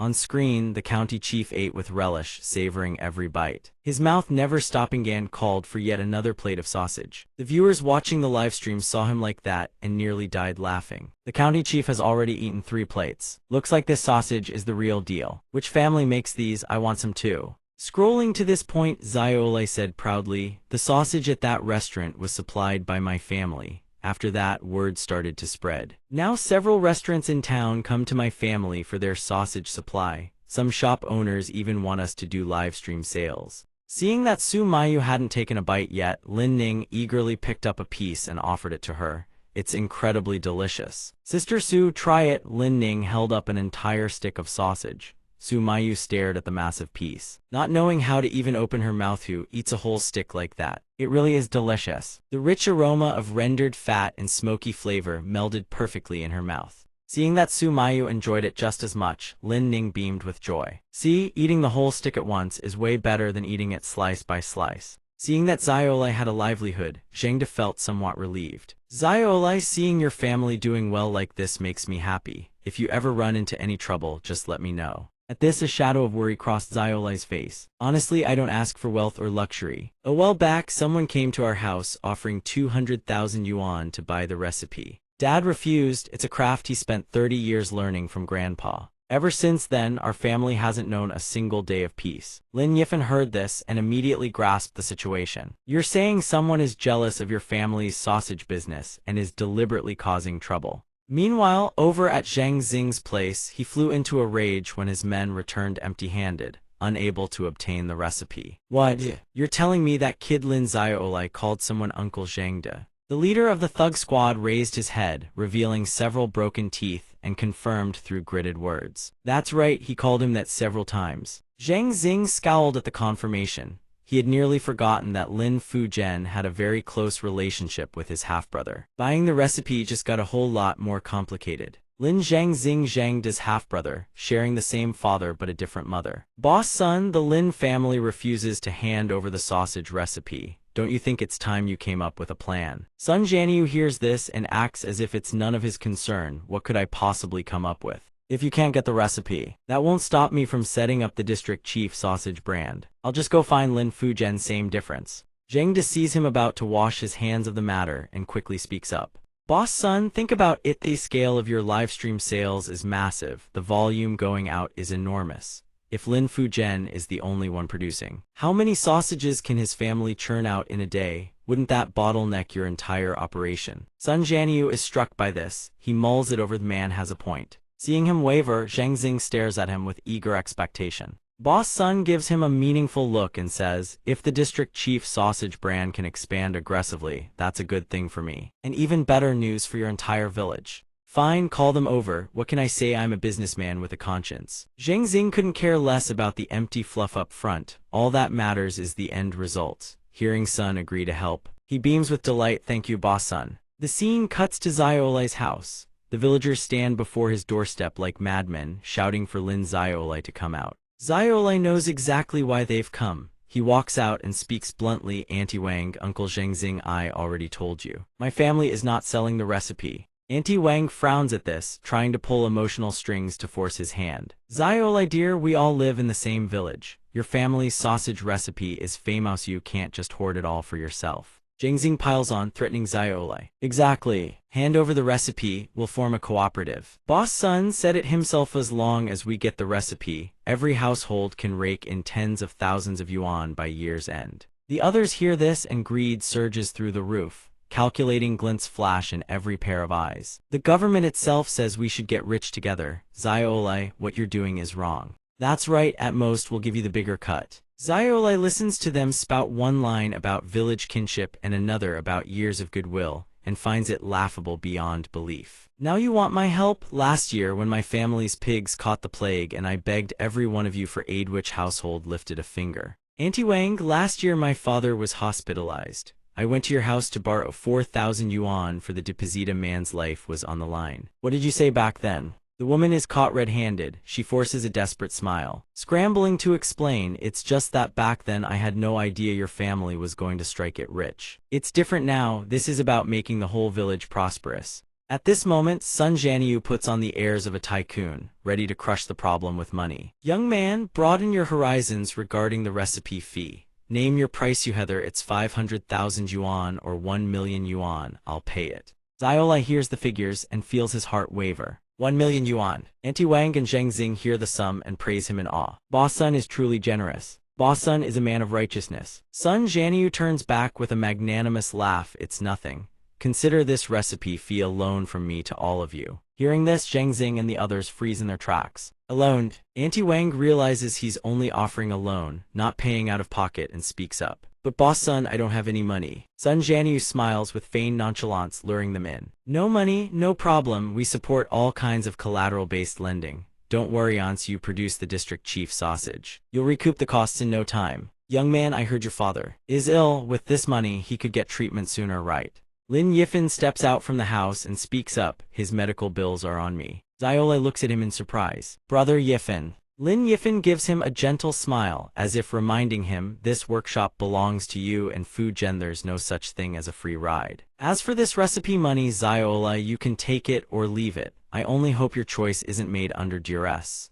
With Brother Yifan backing him up, Ziola's confidence surges instantly. Thank you, Brother Yifan, I'm not selling the recipe. Sun Jianyu's face darkens. Have you thought this through? Ziola draws a deep breath and makes his decision. My father told Messeling the recipe would destroy our brand. This is the legacy of generations of my family. I won't let it be ruined. Everyone please leave. Zhang Xing sees him flatly refuse and erupts in fury. Lin. Ziola, fine, you win. Auntie Wang puts on an indifferent act, turning her back. It's just some worthless recipe anyway. Whatever seasonings your family uses, we already know them all. What we make won't necessarily be worse than yours. Zhang Xing, rage boiling over, storms off in a huff. Exactly, with our craftsmanship plus boss son's promotion, who knows who'll come out on top.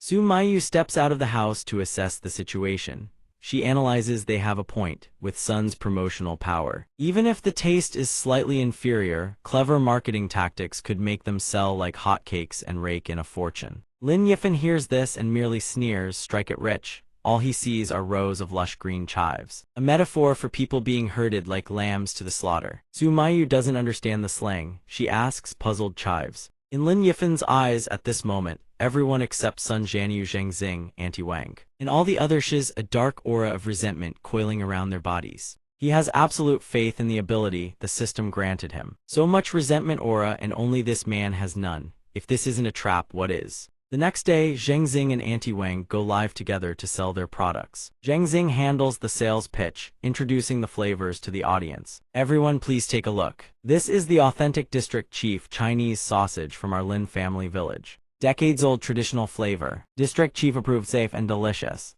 The people in the livestream room hear this and immediately crowd in, asking curiously, is that the kind of district chief sausage where you can eat 3 in one sitting? Just looking at it makes my mouth water. I want to order 100. Wait, I live in a nearby town. That other sausage brand is completely different from this one. Zhang Xing sees the crowd hooked and excitedly announces the price. Seeing everyone so enthusiastic, let me give you one number. 99 yuan, take home 3 sticks of authentic district chief Chinese sausage. At this moment, Auntie Wang feigns panic and cries, no way, at 99 yuan we'll take a loss. Zhang Xing, playing the righteous man, shouts back, isn't this so that every citizen in the nation can enjoy Chinese sausage? Their little performance immediately wins over the crowd, and orders come flooding in. These sausages aren't cheap, huh? Hey, what do you even know? They're made with pure wild boar meat. This price is fair enough, whatever, I'll take 6 sticks. The other investors are also watching the livestream. They watch the orders multiply by the minute and shout in ecstasy, 2,000 orders, 3,000 orders, we're trending, we've gone viral.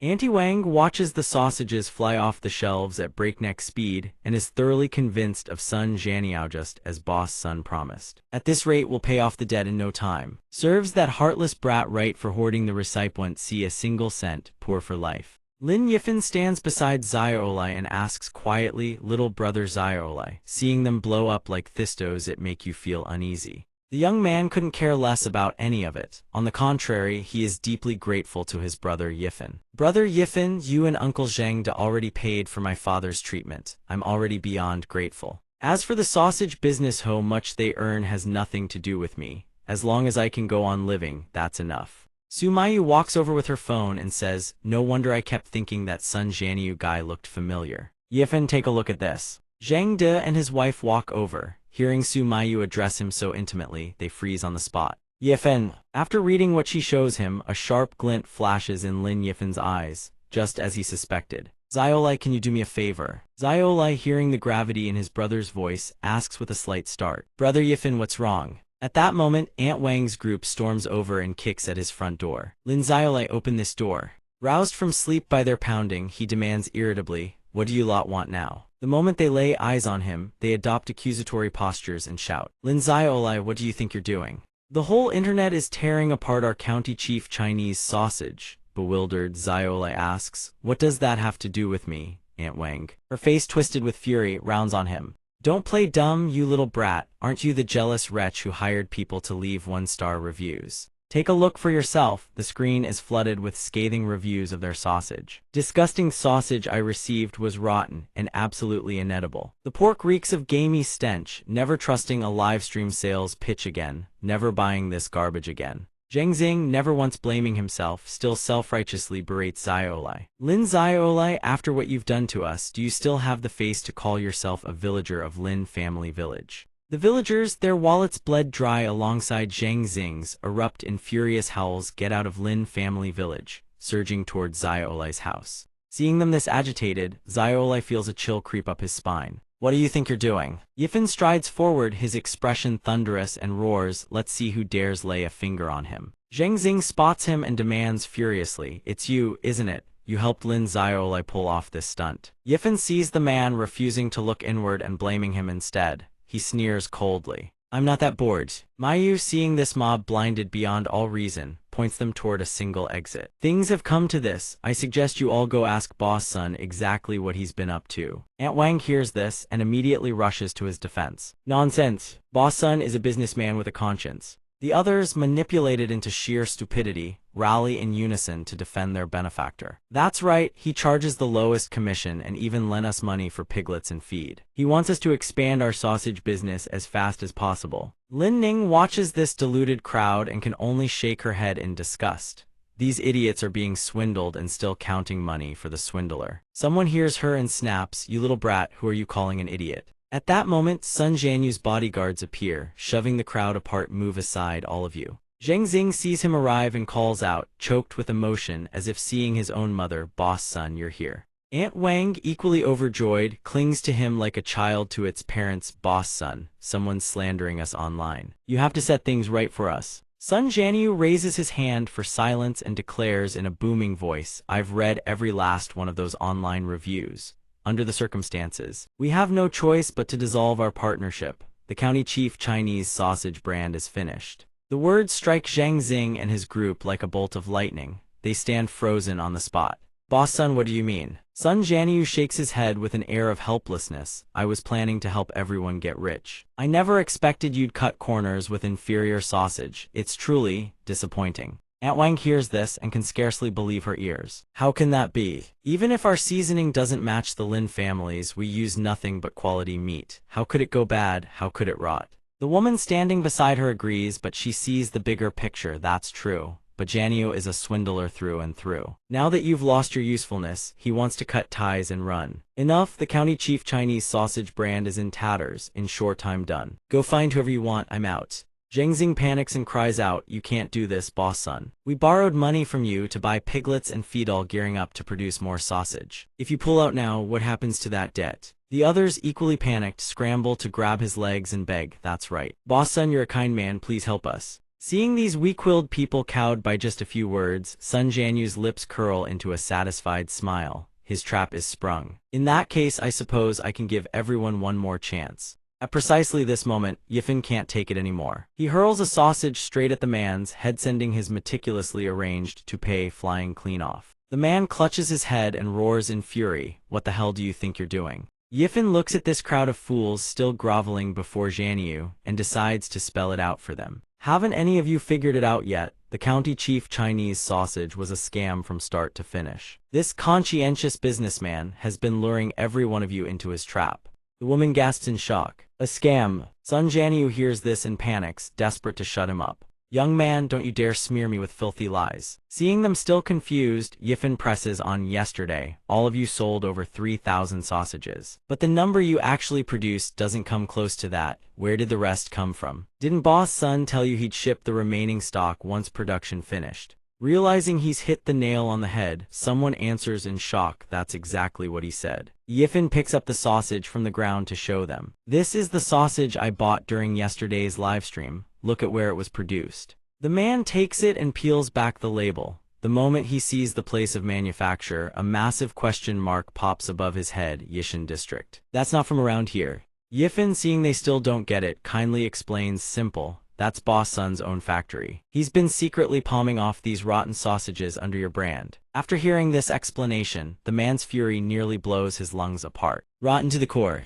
Exposed yet still defiant, Sun Jianyu bellows, what nonsense are you spouting? What benefit would that even bring me? Mayu steps forward now, peeling back the final layer of his scheme. Plenty actually. First, he profits faster. He exploits the villagers' live streams, then floods the market with counterfeit goods to pocket the price difference. The crowd is now 70 to 80% convinced. They stare at him, grief and rage warring on their faces. Is this true? Sun Jianyu sees their accusatory looks and frantically denies everything. That's absolutely not true. Don't listen to them. Seeing him still refuse to admit it, Mayu calmly continues. Second, he uses the pretext of expanding production to trick everyone into signing contracts and borrowing money from him for piglets and feed. That's yet another revenue stream. The pieces finally click into place. Everyone starts nodding in agreement with her words. It really does seem to be true. Yifan now steps in to expose the final trick. Of course, there's still a third point and the most critical of all. Sun Jianyu panics and tries to cut him off. What exactly are you trying to say?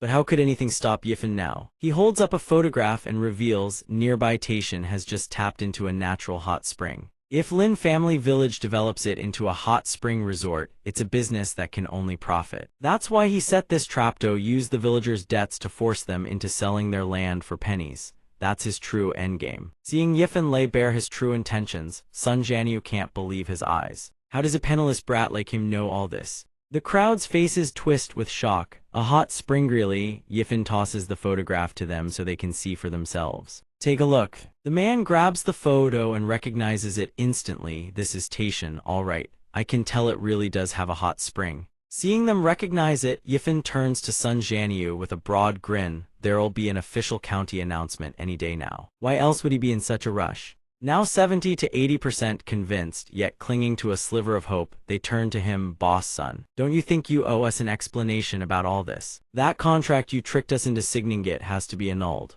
Sun Jianyu hears this demand and immediately recoils as if stung. Annulled? Do you think this is a children's game? Black ink on white paper, you all signed of your own free will. It cannot be annulled. Someone can't hold back any longer. She snatches up one of his rotten sausages and slaps him hard across the face with it. Struck across the face, Jianyu can't believe it. You. What are you doing? Zheng Xing, realizing he's been duped, can no longer contain himself. He roars at the top of his lungs, damn it all, he's a con artist. Beat him. The crowd descends into a frenzy, swarming him at once, pummeling him half to death with sausages. Beaten half to death, he screams for his bodyguards. Bodyguards, get in there. What's the point of keeping you lot if you won't fight? Seeing the state he's in, none of the bodyguards want to step forward. A few thousand yuan a month, who'd risk their life for that? Come to think of it, our village has had scammers like this before. Not kicking him a few more times is already showing him a hell of a lot of courtesy. Beaten into a swollen pig's head, the wretched Sun Jianyu weakly threatens. I'll sue every last one of you. Who knows when that'll even happen? If you don't sell your land to me, just wait for the court summons.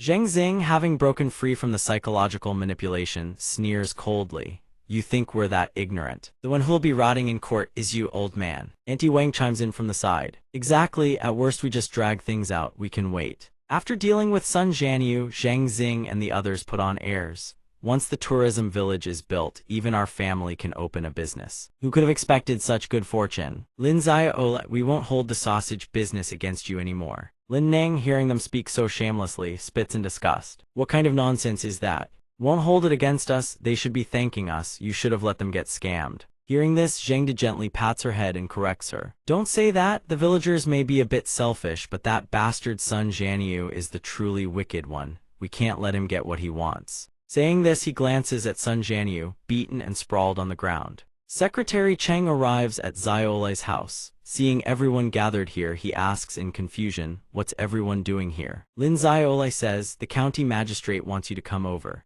Seeing him appear here, everyone is stunned. Isn't that Secretary Cheng from the county party committee office? Someone can't help but approach and ask about the situation. Secretary Cheng, is it true our village is going to be developed into a tourist destination? He pauses, looking at the man in confusion. Tourist village, what tourist village? Seeing his bewildered expression, the man hurriedly continues, the tourism. The hot spring tourism village. They found a hot spring at Taishan, we all know about it already. Secretary Cheng realizes what he's talking about and sighs. Yes, a hot spring was found, but it's been sealed up, and there won't be any tourism village. Upon hearing this, the expressions on everyone's faces shift instantly. Is that really true? Why, Secretary Cheng, you can't be scaring us like this. Secretary Cheng, seeing they don't believe him, explains further. Why would I scare you all? The geological structure around Taishan is unstable. Exploiting the hot spring could trigger a landslide. The county party committee finished their assessment yesterday and decided to seal it.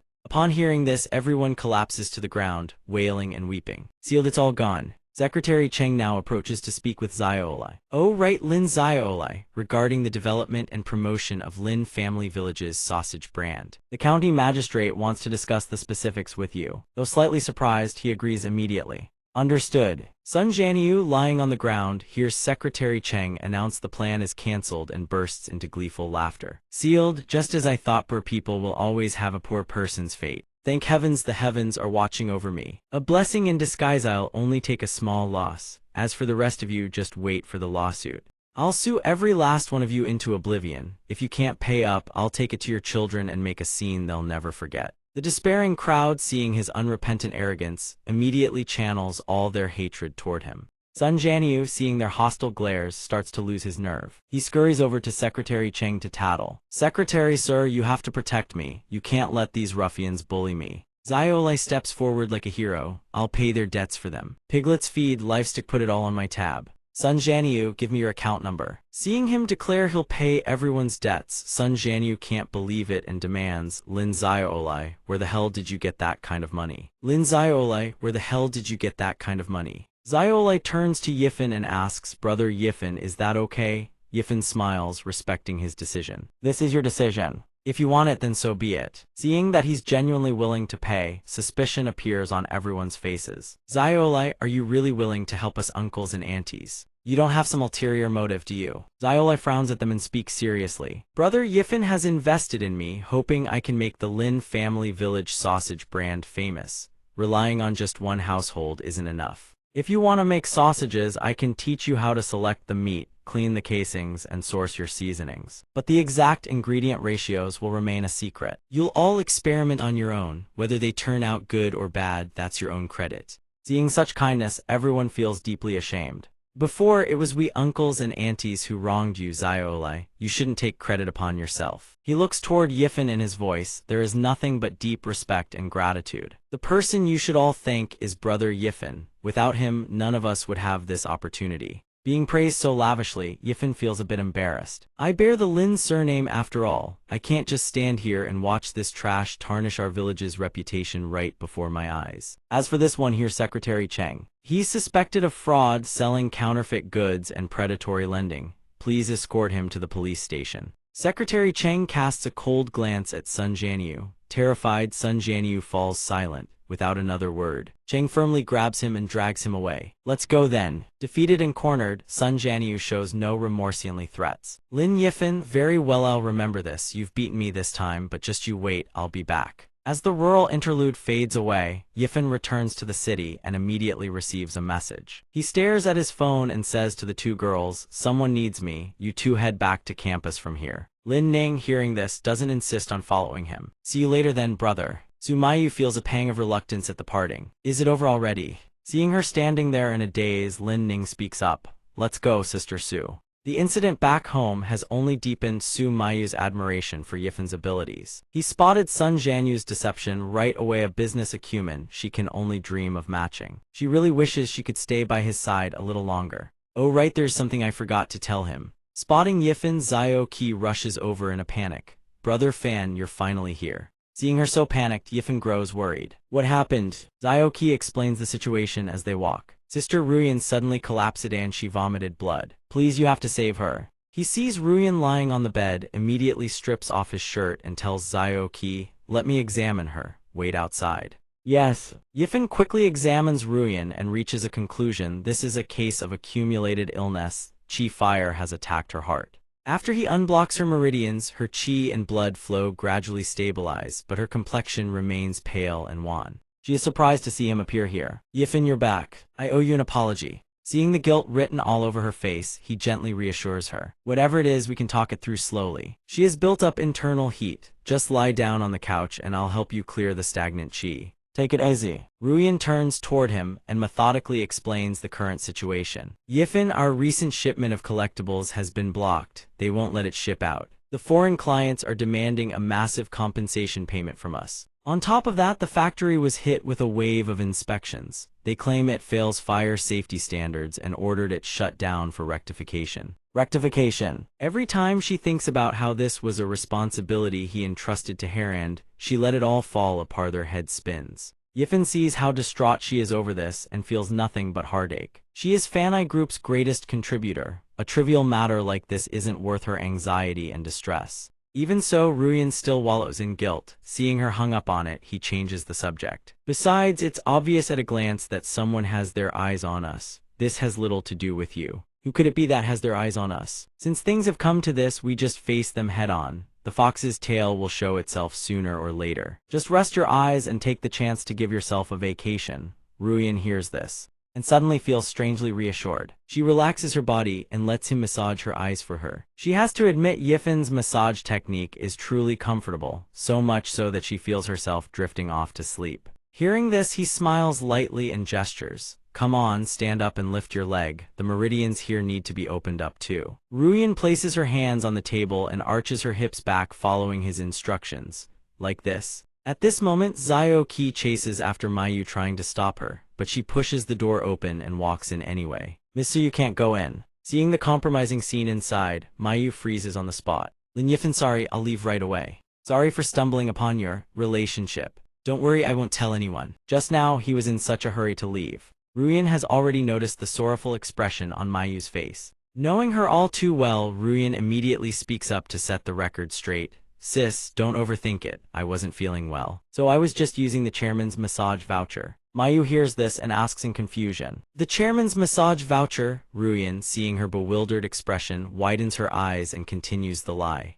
You didn't know. This is a merit-based reward from Fanai Group. As long as you accumulate enough contribution points, you can receive a personal massage from Chairman Lin himself. Chairman Lin's massage technique is inherited from a grandmaster. It's absolutely heavenly. Don't you think so? Yifan, hearing her suddenly spin this tale, looks at her in confusion. What nonsense are you spouting? Ruyan sees him about to rebuke her and stomps on his footard. She covers her mouth and whispers fiercely, don't talk nonsense. Just go along with what I say. Mayu, seeing that he doesn't deny it, naively believes it right away. So that's what it was. Yifan doesn't want to linger on this topic and smoothly changes the subject. Oh right, Mayu, did you suddenly come back? The question snaps Mayu back to attention she nearly forgot. While investigating other companies under Sun Jianyu's umbrella, she uncovered a new lead. Sun Jianyu used the same scam tactics he pulled on Lin Village to defraud countless people across other provinces and cities. Most of the village land plots were swindled by him, and afterward roads and bridges were built. Yifan takes the phone and reads through the information on it. Mayu asks curiously, in your opinion, where does he get so much insider information? Yifan smiles faintly, a sinister gleam crossing his face. You already know the answer. What else? There's a big fish behind him and it's no small catch. Mayu glances at him and cautiously asks, if we go after Sun Jianyu, won't it tip off the other party? Yifan leans back and replies, I'm afraid it's already too late for that. He picks up the phone to see who's calling, and the person on the other end cuts straight to the chase. Is this Lin Yifan of Fanai Group? Come to the provincial government building. Team leader Sun of the Capital Inspection Squad wants to see you. After saying that, the caller hangs up immediately. Mayu, sitting beside him, also catches every word the man said. She asks urgently, is it them? What do we do now? No matter how grand the conspiracy, this one harbors no fear. He says with absolute confidence, the big fish devour the small fish. Nothing strange about that. What a pity or the fishing hook. He heads to Wan Cheng's office. Jianyu, on the other end of the line, furiously tattles. Uncle, Lin Yifan cost us a fortune. You absolutely cannot let him off. Wan Cheng, hearing how badly his nephew has been tormented, agrees to settle the score. Relax, nephew, your uncle has arrived in Wucheng. Lin Yifan still has a long way to go. I guarantee he'll be on his knees apologizing to you. The secretary finishes making a phone call and approaches to report to Wan Cheng. Team leader Sun Lin Yifin's company holds Huaxia's sole cultural relics import-export license. Could he have some kind of backing? The old man shows no anxiety whatsoever. Instead, he brims with supreme confidence in his own authority. No matter how powerful his connections, they're limited to Wu Cheng and the Cultural Relics Bureau. They're nothing before me. Look, I've had his businesses blockaded for days, and he hasn't dared so much as fart, has he? The secretary immediately chimes in to butter him up. Yes, sir, you're absolutely right. A moment later, a staff member approaches to report team leader Sun Lin Yifin has arrived. Wan Cheng, hearing that he's already here, puts on a smug expression. See, in less than 10 minutes, he'll be groveling for forgiveness.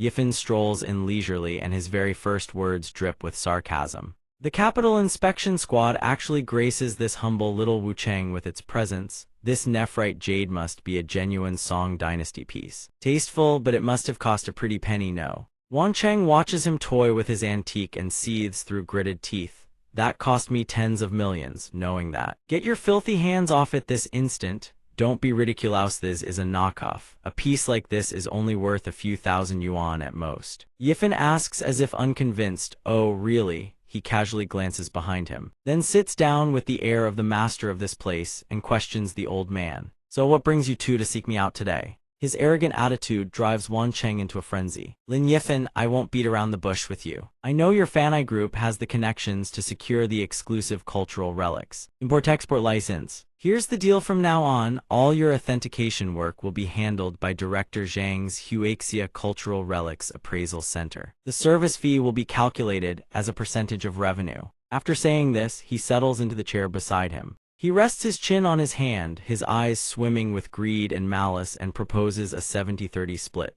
How about it? Yifin hears this number and sneers coldly. 70-30. You mean if the cultural relics are worth 100 million, you slap a stamp on them and walk away with 30 million. That's some easy money, isn't it? The secretary speaks up to correct him. Young brother Lin, there's something you've got wrong here. Yifin pauses and asks, what exactly did I get wrong? The man adjusts his glasses with a sinister grin and corrects him. The 70-30 ratio means I get 70 and you get 30. Yifin, as if he's just heard the joke of the century, asks back, you get 70 and I get 30. I bust my ass back and forth and all I get is 30%. What do you take me for? Am I supposed to kneel and beg? Wan Cheng presses his advantage, speaking with biting sarcasm. In my opinion, kneeling and begging wouldn't be such a bad deal. You should know that countless people have begged before me without even getting this opportunity. Yifin is not one to back down when faced with such arrogance. Sorry, but this guy couldn't care less. Wan Cheng sees his refusal, rises calmly and speaks, young man, let's be frank with each other. I know who's backing you.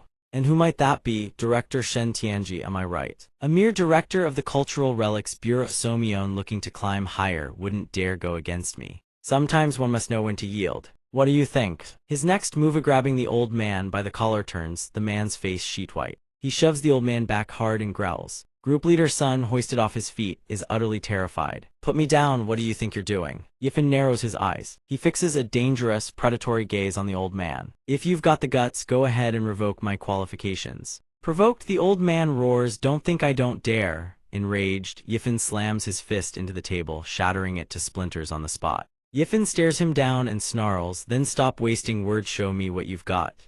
At that moment, the old man's antique teapot rockets into the air along with the chunks of shattered wood. He snatches the teapot midair and smirks. The craftsmanship is quite something, better keep it safe. Wan Cheng scrambles to catch the teapot in a flustered panic. It's safe, hot, too hot. And just like that, the antique teapot slips from his grasp and shatters on the ground. Wan Cheng watches his fortune disintegrate into pieces, wanting to scream at the top of his lungs. He erupts in fury, cursing, you little brat. This is all your fault, you owe me a sheep-fat jade teapot. Having gotten under the old man's skin, Yifin is thoroughly pleased with himself. Group leader Sun, you're the one who couldn't hold on to it. Though it's only worth a few thousand yuan, I can certainly understand how precious it is to you, Group leader Sun. Here's 10,000, go buy yourself a new one. Seeing him toss the money like alms to a beggar, Wan Cheng is so furious he nearly has a stroke on the spot. You surnamed Lin, just you wait, I'll deal with you at the city administrative office. Huoguo reads the incoming report and slams the desk in fury. Who the hell approved this proposal? He hurls the report down onto the desk. The title reads, Proposal to Revoke Fanai Group's Cultural Relics Import and Export Qualifications. The secretary picks up the document and carefully begins the briefing. It was proposed by Vice Minister Sun Wancheng. He is the head of the Capital Inspection Team, currently on assignment in Wuchang. Hyugyo immediately pulls out his phone upon hearing this. This is absolute nonsense. Get Lin Yifan on the phones now. After a tense wait for him to pick up, Yifan appears on the line with an agonized expression, crying so hard he can barely breathe. I'm so disappointed. Vice President Wang, I entered the cultural relics field only to promote Huaxia's culture. I never imagined it would become a tool for certain people to exploit for profit. Hyugyo knows full well he's putting on an act and is rendered utterly speechless. What kind of show are you putting on now? Yifan ignores him completely, fully committed to his performance. If that's the case, I'm done with this industry. I can't win this fight, so I'm walking away. Seeing him throw such a tantrum, Hyugyo's head is splitting open. Alright little Lin, calm down already. We will conduct a thorough investigation into this matter. If anyone in our ranks has violated the rules, they will be punished without exception. Yifan's face instantly brightens as he asks, Really? Old Wang's need any help over there? At this moment, Jianyu hears that Wan Cheng has already submitted the proposal to higher-ups. He rushes over, pouring wine and currying favor. Uncle, it still takes someone like you to get things done. That Lin Yifan didn't, he start trembling the moment he saw you. Wan Cheng, having been humiliated by the young man, how could he possibly admit it? He can only cough awkwardly and lie through his teeth. Of course, the proposal has already been approved. The official revocation order will come down in a few days. Now, even if he kneels before you and begs for forgiveness, it's already too late. By the way, who is the person you brought with you? Jiguo reaches into his pocket to pull out his business card and replies, Minister Sun, I am Zhou Jiguo, Director of Public Infrastructure in Wuchang. The urban rail project that Wuchang is preparing to launch is under my humble charge. Here are my credentials, please have a look. Wan Cheng examines the information on his department ID and asks with suspicion. An intercity rail project. What does that have to do with me? Jiguo smiles obsequiously. Minister Sun, you are the most authoritative figure in this domain. Naturally, I came seeking your wisdom and experience. Jianyu, having been enlisted for the task, chimes in to lend his support. That's right, Uncle. Director Zhou heard you'd be in Wuchang and insisted on speaking with you. Flattered beyond measure, Wan Cheng asks with newfound interest. Let's hear it. Jiguo immediately presents the plan and begins to explain. According to our preliminary plan, the layout and construction will be completed on the plot of land in Luojia Town, East District. What do you think? Wan Cheng is immediately intrigued. He turns to Jianyu and says, when it comes to land acquisition, Jianyu here is quite the expert. Little Zhou, what's your take? Jianyu snatches up the report, eyes gleaming with confidence. Brother Zhou, leave it to me. I'll have everything cleared out within half a month. It won't delay a thing. Seeing him agree to participate, Wan Cheng chuckles softly. As for the approvals, I can put in a good word for you as well. Sensing things moving in his favor, Jiguo continues, with both of you stepping up, I knew this project would be smooth sailing. It's just that I have one more request. Minister Sun, look, I've already reached this age. To advance in my career, I naturally need a noble benefactor to point the way. The old fox Wan Cheng studies him for a moment, then gives his assurance, rest easy. Once the project is completed smoothly, all three of us benefit. After Jiguo departs, Jianyu begins fantasizing about the wealthy future ahead. Uncle, how much can we make from this urban rail project? After subtracting the capital costs, couldn't we rake in 8 to 10 times the investment? His words stir the greed within Wan Cheng as well. But having held a high position for years, the old man knows matters like these cannot be handled carelessly. He warns carefully, remember to keep things discreet. Jianyu grins wickedly and assures him, relax. The villagers have no idea this is for an urban rail line. I'll buy the land at rock-bottom prices and resell when the time comes. Won't the contractors be falling over each other to buy? Oh, Lin Yifan, don't you just love throwing your money around? Let's see what you'll have left to compete with me when that day comes. Luojia Town General Affairs Office. The staff at the office welcomed Sun Jianyu with beaming smiles and open arms. Boss Sun, we've long heard of your great reputation. Here, please try our town's specialty oil tea. Sun Jianyu catches a whiff of the rancid stench rising from the cup and freezes. Why does this tea smell so foul? Hearing his reaction, the staff immediately explains, it's a local specialty. By the way, Boss Sun, you've come to Luojia Town to expand your business, haven't you? Sun Jianyu doesn't suspect a thing and jumps straight to the point. I'll be blunt, I want to buy up all the land in your town. As for the price, I guarantee you'll be satisfied. The man seems genuinely surprised by the offer. You want to acquire our town's land too? Sun Jianyu immediately catches the key word in that sentence and asks back in surprise. The man awkwardly confirms and then explains the situation with the land acquisition. That's right, yesterday a company came by and was also discussing this with the town chief. Right now, they're already in the village negotiating with the farmers. After taking a sip of the foul tea and hearing this, Sun Jianyu's face darkens with rage. He roars. Someone dares to snatch business right under my nose. Seeing tea splatter across his hands, the man asks awkwardly, Boss Sun, are you all right? He waves his hand dismissively and snarls, I don't care who's pulling this stunt, take me to see them. Meanwhile, in the village, Yifan is presenting an urbanization plan to the gathered villagers. Dear villagers, these amenities will be especially convenient for all of you. Seeing that it's Yifan, Sun Jianyu's fury doubles. He demands, Lin Yifan, what are you doing here? Yifan doesn't show the slightest surprise at his appearance. He asks with perfect composure, well, if it isn't Boss Sun. What a coincidence. What brings you all the way out here? Sun Jianyu is infuriated by his nonchalant attitude. This Lin Yifan must have caught wind of the Taicheng news. Lin Yifan, answer me honestly, are you trying to buy land in Luojia town? What exactly are you scheming? Yifan isn't foolish enough to answer. He deliberately emphasizes each word, trade secret, nothing further to say. Seeing him like this, Sun Jianyu's blood boils even more. He puts on an act. We know exactly what you're really after. We see right through you. At that moment, the village chief steps in to back Yifan up. Boss Lin is a good man. He said he wants to invest in public facilities for us. Public facilities. The other villagers chime in one after another to defend Yifan. He also wants to build a factory to create jobs for the villagers. That's right, he even promised to build a brand new clinic for us. After hearing everyone shower Yifan with praise, Sun Jianyu suddenly bursts into loud laughter. So that's how it is. Lin Yifan, I thought you were a decent person. Turns out you're just here to grab land and you're even stealing my playbook. Dear villagers, let me tell you the truth, your boss Lin is a liar. The interprovincial railway is planned to pass near Luojia town. He talks about convenient infrastructure, but in reality, he's exploiting your ignorance of market conditions to buy your land at rock-bottom prices. Someone asks curiously, is the railway really coming this way? The villager turns a suspicious gaze toward Yifan. Mr. Lin, is what he's saying true? Do you actually know anything about the railway system? Caught off guard by the question, Yifan appears flustered. Well,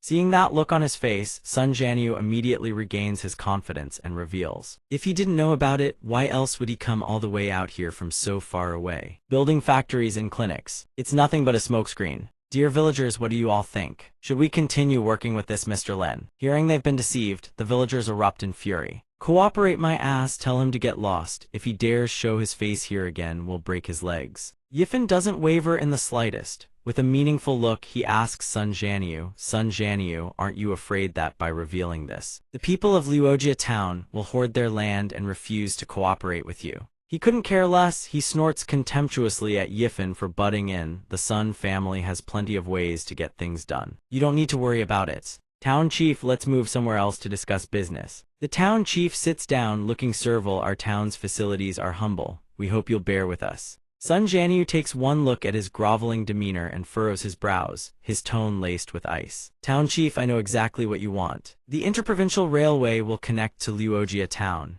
If you hold onto your land, you'll make a fortune when it's built. But there's always the risk of a route change. If the railway doesn't come this way, wouldn't that be a massive loss? As for me, fortune favors my side. I have an elder in a high position. Working with me means you'll have a voice in the planning of urban railway routes. The town chief doesn't hesitate for a second and immediately agrees to cooperate. Since Boss Sun is so sincere, we're willing to cooperate. The only condition is the land price must be this amount. Once we receive the deposit, we can sign the contract right away. Sun Jianyu stares at the number the man presents and is stunned speechless. 2 million, that's a hefty sum, but drag things out and the price could shift in our favor. I'll do as you say. Let's transfer the deposit and sign the contract now. At this point, the town chief brings out another cup of that rancid-smelling tea, just like the one from the office earlier. Boss Sun, to celebrate our successful cooperation, you absolutely must try our town's signature oil tea. The foul stench nearly knocks Sun Jianyu out cold on the spot. This stuff again, why is it so pungent and revolting?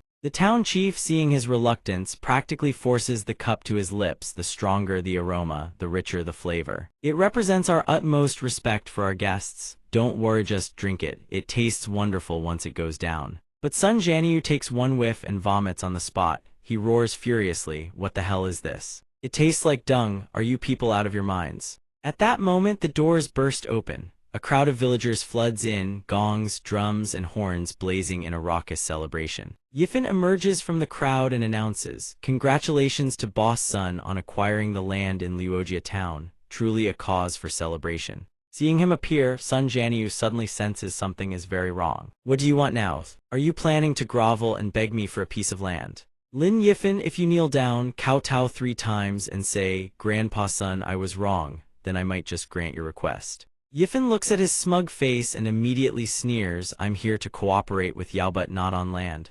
I'm talking about the urban railway project." Hearing this, Sun Jianyu freezes on the spot and demands, "The urban railway? The urban railway is a national-level project, as if someone like you would have any part in it." Seeing that he doesn't believe it, Yifan calls Zhou Zhiguo over. "Old Zhou, show Boss Sun the plans." Zhou Zhiguo appears with the casual bearing of a local farmer and greets him. "Boss Sun, we meet again. This time, I'll give you a more detailed introduction. We can design a sunshade here, a resting bench over there, and a boardwalk in this area. What do you think?" Sun Jianyu doesn't understand a single word of it. He cuts in irritably, "Hold on, what nonsense are you spouting? The urban railway is supposed to be an interprovincial rail project, isn't it?" Hearing this, Zhiguo calmly denies it without missing a beat. "Which railway? Can ordinary people like us really pull off something like that? This urban rail transit project's official name is the Urban Rail Convenient Access Project." Hearing this, Jianyu leaps to his feet, jabbing a finger at him. "Aren't you the project director of Wuchang Public Services?" Irritated by the accusatory finger, Zhiguo corrects him with a frown. "To be precise, I am the technical department director at Wuchang Public Services. A quintessential private enterprise, I might add, and this gentleman here is our company's chief associate and the project's mastermind." Mr. Lin Yifan takes in Jianyu's stunned expression and grins brightly. "My apologies, that would be me." Jianyu can't believe his ears. He screams, "A convenient road for the people? A private enterprise? You dare use a fake project to swindle me? That's a crime. Just you wait till I'll call my uncle and have him throw every last one of you behind bars." "Uncle, there's an emergency. Get over here right now." Seeing him call Wan Cheng to report the situation, Yifan steps in to set the record straight. "Boss Sun, this project may not be exactly what you imagined." He lifts the teapot from the table and holds it out before Jianyu's face, beaming. "But my sincerity in presenting this pot of oil tea to congratulate you is absolutely genuine." The pungent stench wafts toward him and Jianyu recoils in horror. "Stay away from me, what the hell are you trying to do?" Yifan ignores him completely and orders Zhiguo, "Old Zhou, pry his mouth open."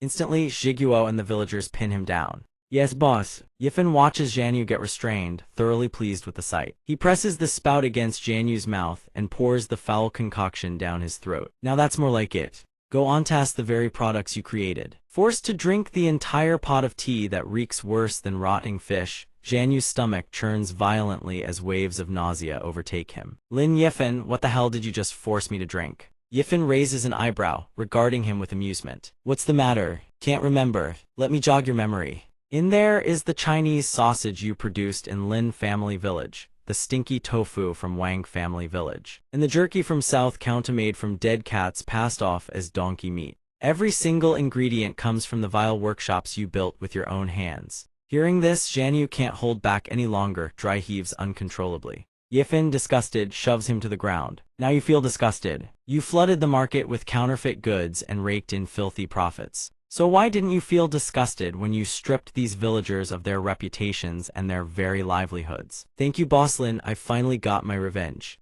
Jianyu forces himself to his feet, putting on a fierce front to threaten him. "Lin Yifan, you'd go to war with me over a bunch of farmers from this godforsaken backwater. They were destined to be poor their whole lives. Better to let me put them to some use, let me tell you. Lin Yifan, just you wait until my uncle gets here." At that moment, Wan Cheng is tossed in like a ragged sack. The old man cries out in alarm, "Jianyu." Seeing his uncle, Jianyu rushes over in wild delight. "Uncle, you're here already, perfect timing. This swindler dared to scam us. Find a way to throw him in prison. Lock him up for 10 years, 20 years. Yifan watches him turn arrogant again and sneers coldly. "Son Jianyu, why don't you open your eyes and take a good look? Your uncle can't even save himself and you still want to frame me." Jianyu naturally doesn't believe a word. He shouts back, bullshit, my uncle is the Minister of Construction. A nouveau rich country bumpkin like you has no idea how much power that carries. At that moment, Huaguo appears and speaks in a stern voice, and just how much power does that carry? Not yet knowing who has arrived, Jianyu answers arrogantly on instinct, more than you, at any rate, spare me your nonsense. But the moment he sees it's Huaguo, every trace of color drains from his face. He's so terrified that his legs buckle, drops to his knees on the spot. Jianyu stares at Huaguo standing before him, unable to believe his own eyes. Vice President, uncle, is this real? Wancheng anguished shouts at him, stop talking. Yifan is impressed by the thoroughness of it all. Elder Wang, how do you like my move? Caught them red-handed and froze the accounts of every last corrupt official to prevent them from transferring their assets. From behind, Secretary General Liang steps forward and offers a greeting. Young Lin, I've long heard of your reputation. I owe you a sincere apology. Having never seen him before, Yifan finds the man somewhat unfamiliar. He asks, and this gentleman is? The man extends his hand for a handshake and introduces himself. Sun Wancheng is my subordinate. All of his actions are a result of my ineffective oversight. Secretary General Liang, the nation's deputy leader. When the man steps out from the shadows, a sharp glint flashes in Yifan's eyes. He clasps the man's hand and abruptly asks, Secretary General Liang, do you have late-stage stomach cancer? Secretary General Liang asks in astonishment, how did you know? Seeing that expression, Yifan knows his diagnosis was spot on. He says with confidence, perhaps Elder Wang has already mentioned there are certain things I can identify at a single glance. Secretary General Liang looks down at his own body and sighs. That's correct. I don't wish to use my health as an excuse. But my negligence has indeed allowed certain officials to act recklessly, bringing suffering to the people. Huaguo also feels a measure of sympathy and pity for his condition. After old Liang learned of Sun Wancheng's dealings, he dragged himself out of his hospital bed, insisting on handling the matter personally. This is only a small measure of atonement. More importantly, I wanted to meet you. Little Lin, you are talented and full of character. There are certain matters I'd like to entrust to you. Yifan immediately replies without a moment's hesitation. Allow me to decline. Rejected to his face, Huaguo snaps angrily, you little brat. Secretary General Liang, seeing his refusal, sighs with regret. At precisely this moment, Yifan speaks again. However, in exchange, I will cure Secretary General Liang's illness. I hope you will continue to serve the people wholeheartedly. Huaguo is stunned. Kid, do you even know what you're saying? Confident in his own abilities, Yifan asserts, of course I'm confident. I have only one condition, Secretary General Liang. From this moment on, this sanatorium is under my command. Your diet, exercise, everything must strictly follow my instructions. Only then can I guarantee a full recovery. For the sake of his own life, Secretary General Liang now sees Yifan as nothing short of a savior.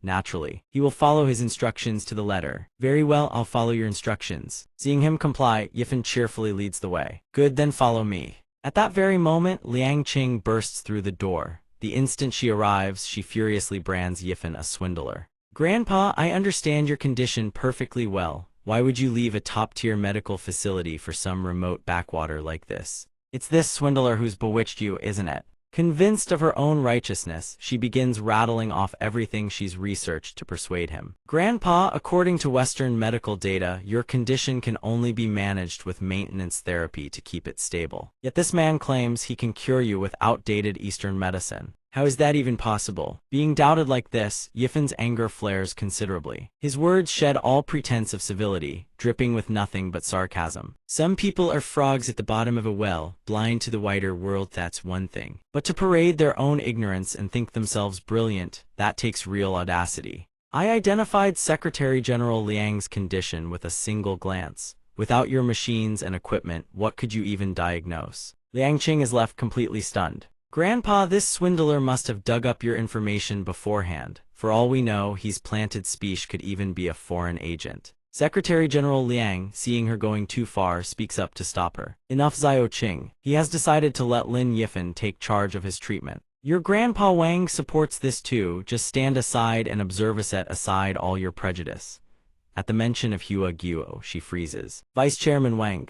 At that moment, Lin Yifan suddenly speaks up against Liang Qing's presence. She cannot stand by and watch. Secretary General Liang, per the regulations, this entire sanatorium is under my jurisdiction. On my turf, I don't want any unauthorized personnel hanging around. Stung by those words, Liang Qing nearly loses it, snarling through gritted teeth, "Unauthorized personnel? Who the hell are you calling unauthorized?" Secretary General Liang hears him out, then immediately orders Tian Fang, "Xiao Lu, escort Liang Qing out." He obeys without hesitation. "Yes, sir." Just like that, Liang Qing gets slung over Tian Fang's shoulder and hauled away. She thrashes and curses at Lin Yifan without end. "That fraud is going to fail for sure. Just wait till I'll expose you." Lin Yifan watches Liang Qing being carried off and grins with satisfaction.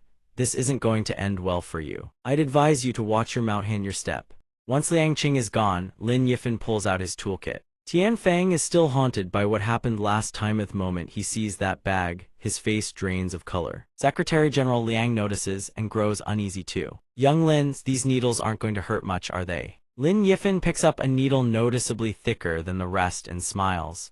"Only the first one is excruciating." On that point, Lu Jingwei has first-hand experience. His curiosity piqued, the old man asks, "Is that so?" "Xiao Lu, so it won't hurt after the first one." "What are you laughing at?" Tian Fang realizes he's laughing way too hard and quickly covers his mouth. "My apologies, Secretary General. I just remembered something funny, that's all." Lin Yifan steps forward, grips him firmly, and says, "If you can't take it, feel free to scream." Before the Secretary General can even brace himself, Lin Yifan drives the first needle in. A searing pain pierces straight to his core. Secretary General Liang lets out a scream. The agony is so intense he can't stop cursing. "Lin Yifan, you heartless, dishonest bastard. Didn't you say only the first needle would hurt? Then why does every needle after that hurt even more than the last? It feels like my organs are about to be punctured." Lin Yifan sits at the hot pot table with Tian Fang, casually marveling at the old man's willpower. "I thought Secretary General Liang would pass out after the first needle. Didn't expect your willpower to be this formidable." "Don't worry, you'll get used to it. Eventually it won't hurt at all." Those nonchalant words nearly make him blow a gasket. "I'd like to wring that kid's neck." Tian Fang looks at Secretary General Liang. Even he is stunned to see the normally composed Secretary General reduced to screaming and swearing. Among the 4 elders of the National Congress, Secretary General Liang, the most refined and gentle of them all, has been pushed by this brat Lin Yifan into swearing like a sailor. You won't see a scene like this anywhere else. He decides to let go of their previous grudge. After enduring the agony of 1,000 needle pricks, Secretary General Liang finally manages to sit up. "Still, those acupuncture needles really do work. I didn't have any appetite before, but now watching you eat it actually looks delicious. Premium lamb hot pot, huh? Let me have a taste." But just as he's about to grab a piece of meat, Lin Yifan stops him. "My apologies, Secretary General Liang. You can't eat this. I've prepared a special nutritional lunch just for you." He presents a lunchbox devoid of any trace of meat. The old man takes one look and loses all appetite. Lin Yifan gives him a cheerful thumbs up. "Eat up." Strictly following a Western medicine nutritional regimen goes a long way in treating your condition. Tian Fang nearly bursts out laughing at this stunt. Lin Yifan is one devious bastard. Lin Yifan sets another lunchbox in front of them and says, "Lu Jingwei gets one too." Tian Fang can't believe it. "I have to eat this stuff too." Lin Yifan takes in his shattered expression and grins reassuringly. "Relax. Yours is a bit different. It boosts physical strength and sharpens mental focus. Perfect for keeping the Secretary General company." Today's treatment session is over. In 2 hours, someone will take the Secretary General for a full checkup. Secretary General Liang clutches his all-vegetable lunchbox, looking green and on the verge of tears. Pale-faced and crying rivers. "This kid, he's deliberately getting back at us over the Liang Qing situation, isn't he?" Tian Fang nods with tears of anguish streaming down his face. "No doubt about it, that's exactly what's happening." Time flies, the sky has already turned pitch black. On the rooftop of the hospital building, 2 dark figures appear. Shenyi looks at Liang Qing and asks with a smile, "Miss Liang, what brings you all the way to Wu Cheng?" She starts complaining to Shenyi, the head of surgery, about this morning's events. "My grandfather insisted on coming to Wu Cheng to find some unknown charlatan for treatment of garbage TCM fraud." Shenyi frowns at her blanket dismissal of traditional medicine. "Miss Liang, not all TCM practitioners are frauds, you know. Look, even though I'm a Western medicine doctor, my family has practiced TCM for generations." Liang Qing realizes she went too far and quickly backtracks. "I wasn't talking about you, senior. I mean that TCM guy. You can tell he's a fraud at first glance." Shenya sees how certain she is and sighs. "You have a point. Plenty of people use TCM as a cover to scam others. That's why its reputation is in such a sorry state."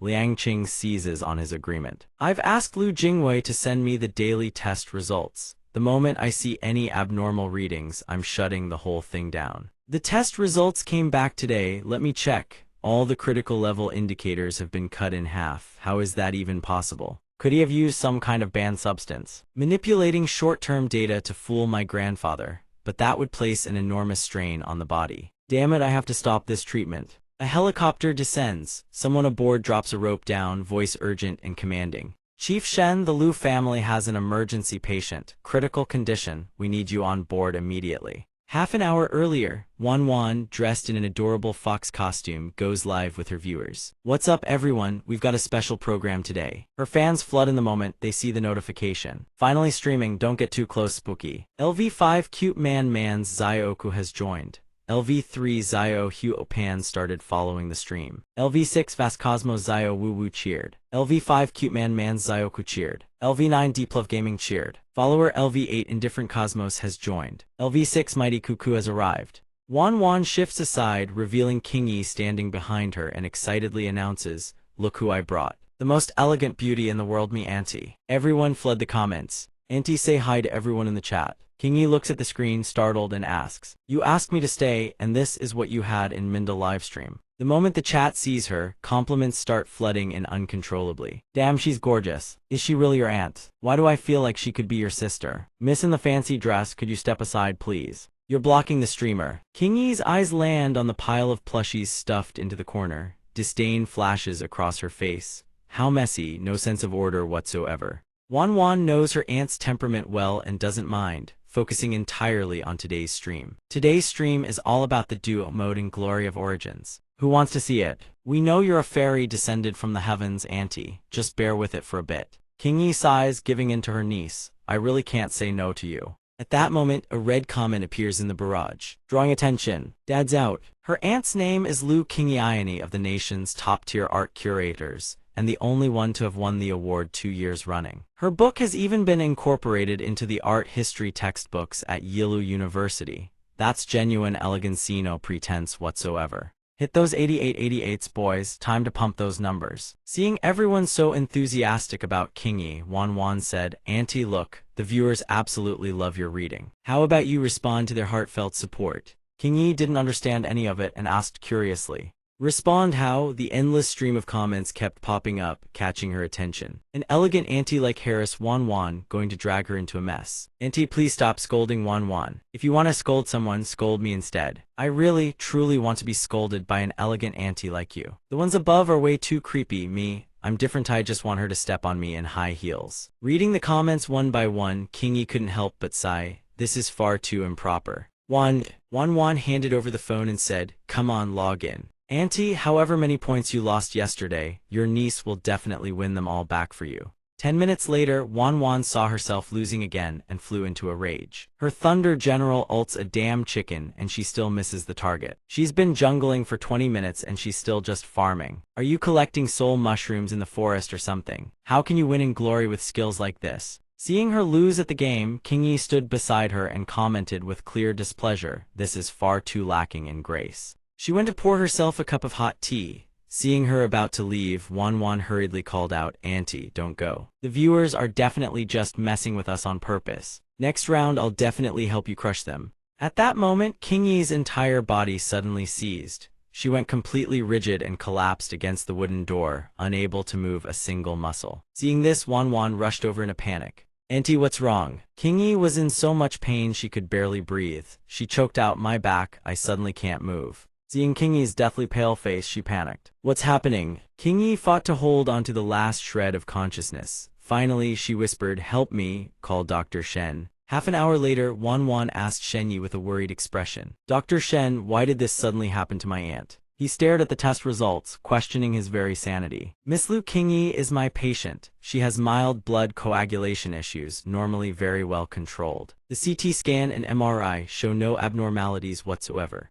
So why did this happen? Liang Qing pressed along her body for a moment, then asked, what about here? Can you move at all? By now, King Yi was in such agony she could barely speak. She choked out no, seeing her stroke-like symptoms. Liang Qing's face drained of color. Senior, the patient's condition is deteriorating rapidly. The paralysis has spread from her back to her neck in under half an hour. If this continues, she'll be completely paralyzed. Hearing the prognosis, Wan's face went white, total paralysis. Shen Yi couldn't diagnose the condition. His head pounded as if it were about to split open. He questioned himself relentlessly, trying to pinpoint King Yi's condition. With symptoms this severe, at least the equipment should have shown some reaction. But what exactly is this disease? Why can't we detect even the slightest trace of damage? At that moment, they locked eyes, same diagnosis flashing through both their minds at once. Liang Qing immediately voiced her assessment. Senior, it's a spinal epidural hematoma. That's the only possibility. Spinal epidural hematoma is characterized by sudden, violent pain in the back and neck, accompanied by spinal cord compression. The disability rate is extremely high. It frequently results in permanent paraplegia.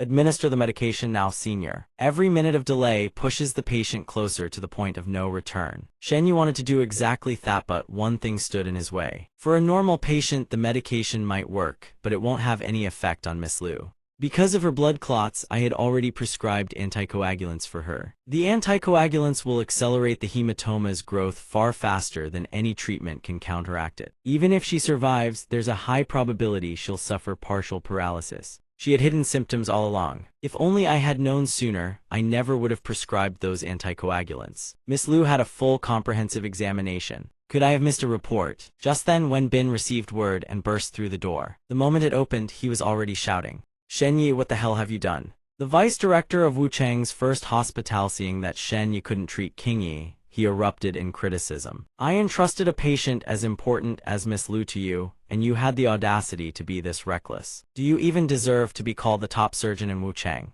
Shen Yi was overwhelmed with indignation. Vice Director He recalled that he had reported King Yi's health status to Wen Bin. Yet it was clearly Wen Bin who was the primary physician responsible for her treatment, not him. Unable to hold back any longer, he fired back. All of Miss Liu's comprehensive examinations were personally overseen by the deputy director. There's no way I could have overlooked any report. You deliberately hid this from me, didn't you? Seeing him dare to raise his voice in accusation, Wen Bin's face turned black with fury. "Shen Yi, don't you dare try to shift the blame. Let me make this crystal clear. The Liu family has poured tens of billions into Wuchang Hospital. If anything happens to Miss Liu, I will erase you from the entire medical system." By now, Shen Yi understood everything.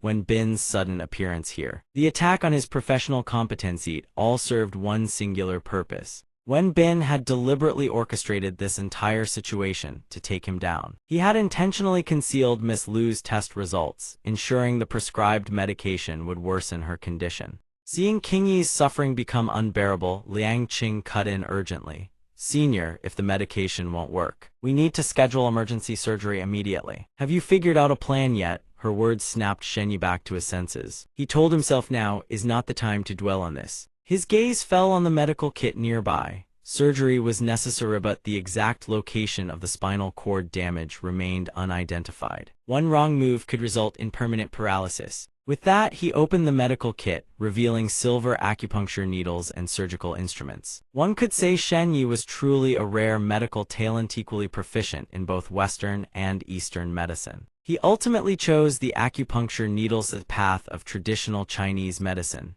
There was only one way forward. Liang Qing saw them and asked in surprise, "Silver needles, Senior, you want to use traditional Chinese medicine?" Behind them, Wen Bin saw the needles and a smug smile spread across his face. "This is exactly what I was waiting for. Shen Yi, think very carefully about this. You were trained in Western medicine. Your family's acupuncture techniques were learned entirely through observation and practice, no formal certification whatsoever. A single misplaced needle could destroy your family's centuries-old medical reputation. Destroying you, Shen Yi, means nothing to me, but crushing the Shen Medical Hall, that means my people take control of the entire market. That's what really matters." Liang Qing paid him no attention, focusing entirely on Shen Yi. "Senior, how confident are you?" He grimaced and uttered a number. "Less than 30%. Liang Qing couldn't believe it. 30%, even knowing the odds of success were devastatingly low. Shen Yi refused to abandon even the slimmest thread of hope. "If I don't use the needles, Miss Liu's chances of survival are virtually nil. And I will not stand by and watch my patient waste away." At that moment, Lin Yifan's voice rang out from behind Shen Yi, carrying an unmistakable rebuke. You hold the needle with no strength, your legs tremble beneath you, sweat pours down your face like rain, and your vision blurs. You can't even identify the acupoints anymore. Isn't that so? Will that needle save a life or take one? Shen froze, stopped in his tracks. He asked in shock. Who are you? Liang Qing saw him and hostility surged instantly. You fraud, how dare you come here and cause trouble? Wan saw him and her eyes lit up with relief as if beholding a savior. Brother Yifan. I wanted to ask, do you know any experienced doctors? Did you bring it? Lin Yifan looks at her delighted expression, smiles gently and replies, I brought it, isn't it right here? Wan asks innocently, why can't I see it then? He rolls down his sleeves and declares confidently, I can save her, go get me a basin of water. But Liang Qing never had a favorable impression of him. Hearing this, she immediately retorts, are you kidding me? You're ordering me to fetch water for you. Lin Yifan looks at her with irritation and reminds her, is saving a life more important, or is your pride more important? What a waste that she's a doctor, she can't even grasp something this basic. Hearing it was about saving a life, Liang Qing dared not delay any longer. Fine water is it? Just you wait. Wen Bin eyes the young man who appeared out of nowhere and declared he could save King Yi, suspicion written across his face. Could this kid be the one Shen Yi called from the medical hall? You are not to treat Miss Liu, she is the most important patient in our hospital. I know every renowned physician in the province. Tell me which hospital are you from, or whose esteemed lineage do you follow? Lin Yifan doesn't even bother lifting his head. I'm not a doctor and I've never studied under anyone. When Bin hears this and exclaims theatrically, not a doctor, Shen Yi, you brought in some barefoot quack barely out of diapers to put out a fire. I won't allow it. Shen Yi immediately steps forward to deny it. Vice President Wen, he wasn't called by me. Hearing this, Wen Bin looks at Lin Yifan with even greater displeasure. He glares coldly and orders him expelled. All the more reason he cannot lay a hand on her. Get out now. I've already contacted the provincial hospital's expert team. Miss Liu, rest assured, although this incident was Shen Yi's fault, I will do everything in my power to make it right. We can't let some unknown quack interfere with the patient's condition. Wan hears this and is about to say something. But the next sight freezes her in place as she sees a silver needle hurtling forward at blistering speed, striking precisely at his critical acupoint. After enduring the man's insults this entire time, Lin Yifan is no statuette, won't take it lying down. I'm not a doctor, and you call yourself one. Wen Bin, struck at the yin-yang transformation acupoint, shrieks in a shrill, feminine voice, what nonsense is this? This madam is one of the 10 famous physicians of Jiangcheng, the vice president of Jiangcheng Hospital.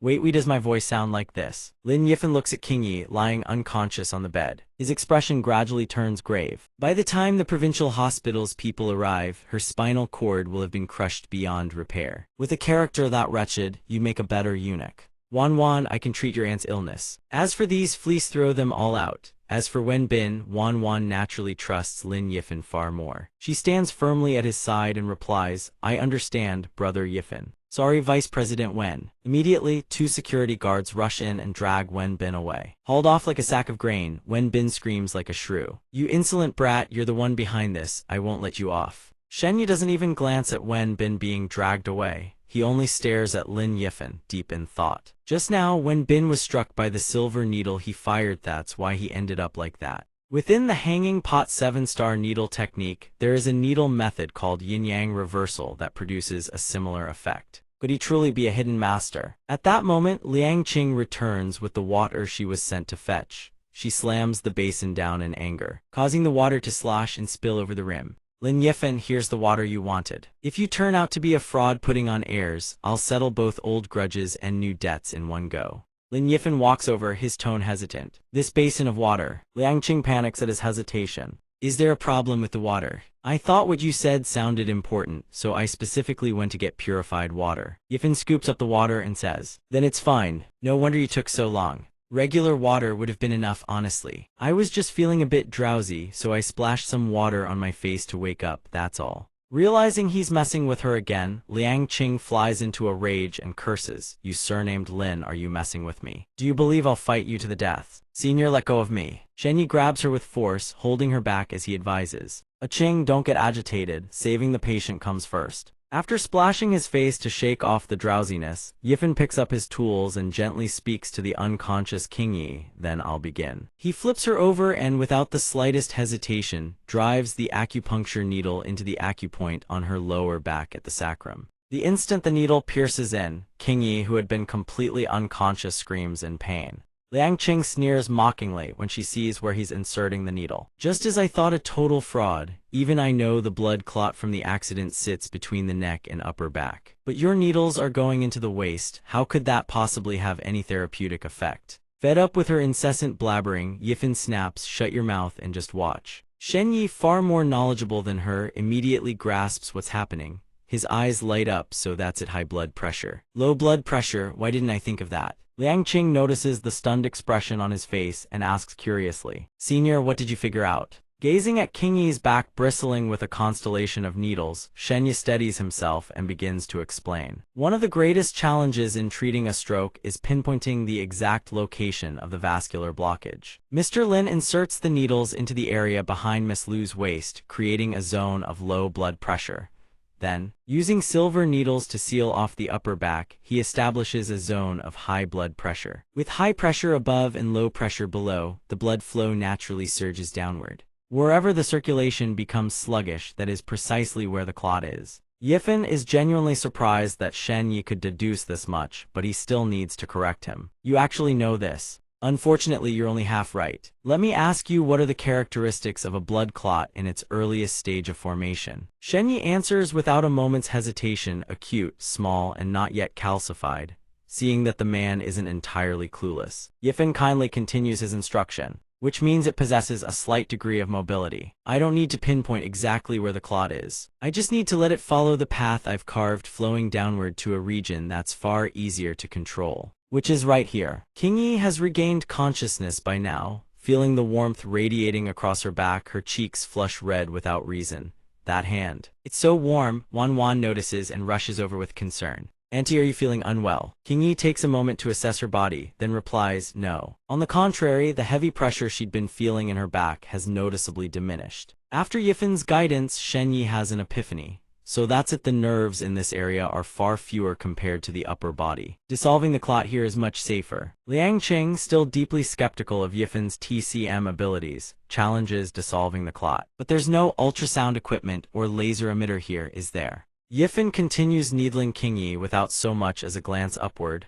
"I don't need any of that." Liang Qing finally notices something abnormal about his technique. The needles move impossibly fast, rising and falling in perfect rhythm with Lu Qingyi's breathing. Shen Yi stares with growing recognition and exclaims, "That technique, it really is the hanging pot 7-star needle, your family's ancestral art." Having been Shen Yi's companion for years, Liang Qing knows exactly what that means. She gasps, "The hanging pot 7-star needle? Senior, isn't that the Shen family's treasured heirloom? How does he know it? How could Shen Yi possibly know about it?" He glances at her and replies, "Even I'm not sure about that. Besides, the ancient text in my family is only half a book. Some of his needling patterns don't even appear in it." After nearly 15 minutes of continuous, meticulous needling, Yifen finally finishes. He lets out a weary breath and says, "Miss Lu, try moving now and see if you can."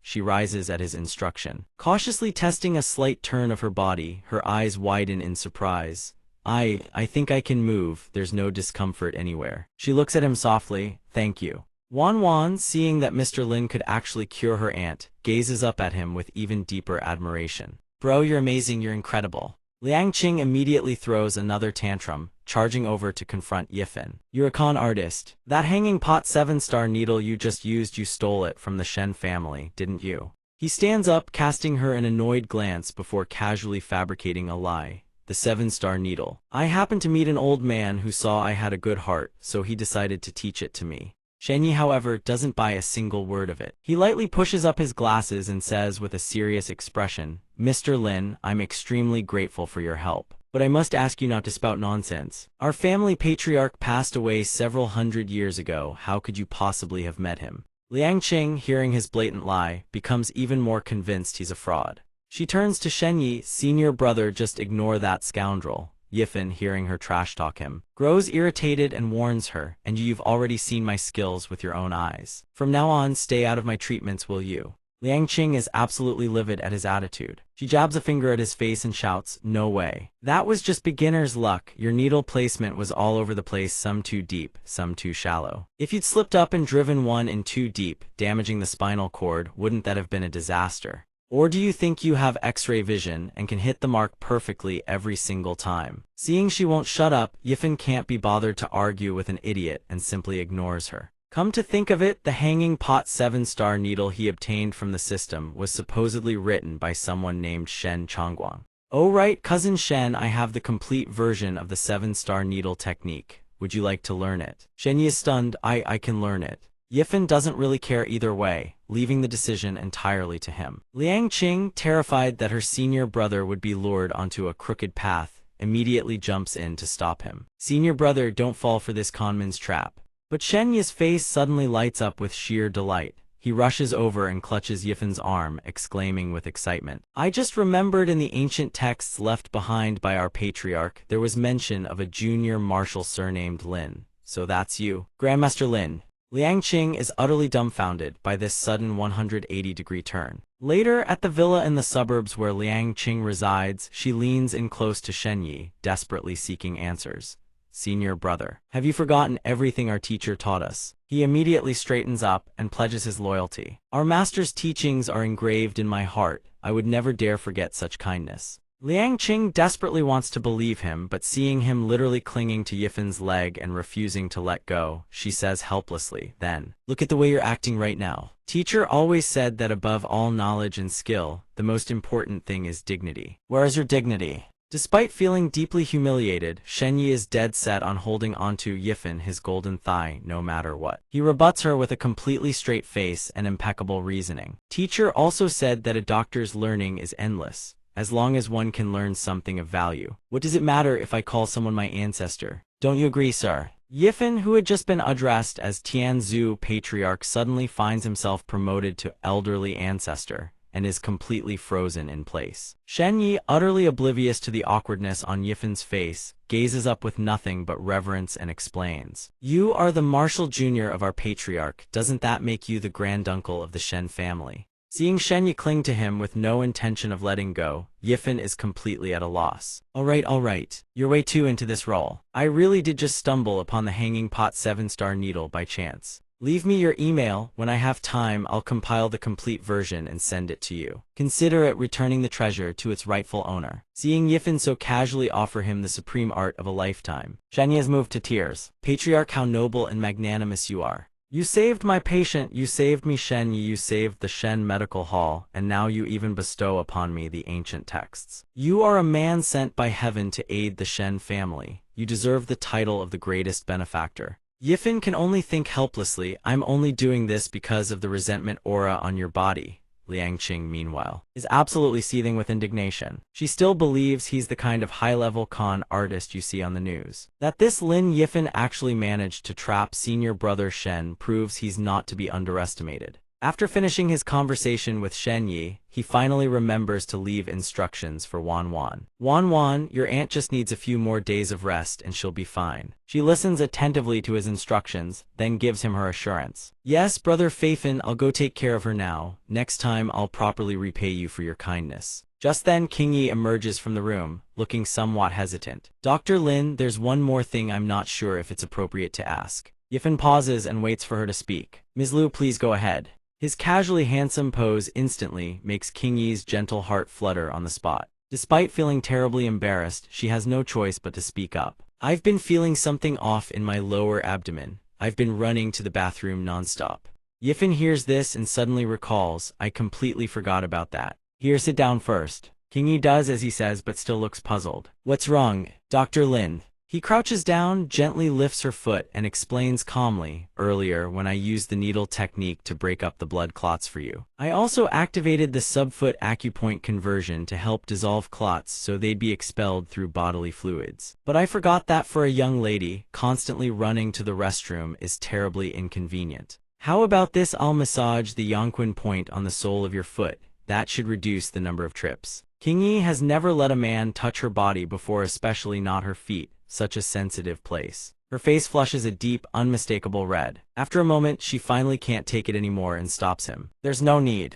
What I mean is if it helps flush everything out faster, then that's actually a good thing. I'll just head to the bathroom. With that, she bolts out of the room, leaving Yifen standing there in bewilderment. Once inside the bathroom, King Yi collapses onto the toilet seat as if all her strength has drained away. What is wrong with me? Why is my heart beating so fast? Lu Qingyi, where are your manners and composure? You should have politely asked Dr. Lin while maintaining your dignity and calm, not acted like that. But the memory of the warmth of his fingertips. She immediately loses all composure. Snap out of it. He's Wan Wan's friend, a junior far younger than you. Wan Wan sees him off at the door of the villa, taking on the role of host. Brother Feifan, my aunt should be fine. You should head home and get some rest. Yifen, having treated her himself, naturally knows this, but he still carefully reminds Wan Wan. All right, if anything comes up, just call me. Back in the bathroom, King Yi still hasn't shaken off the trembling in her heart caused by Yifen. After a long internal struggle, her rational mind gradually surrenders, allowing these feelings to take root.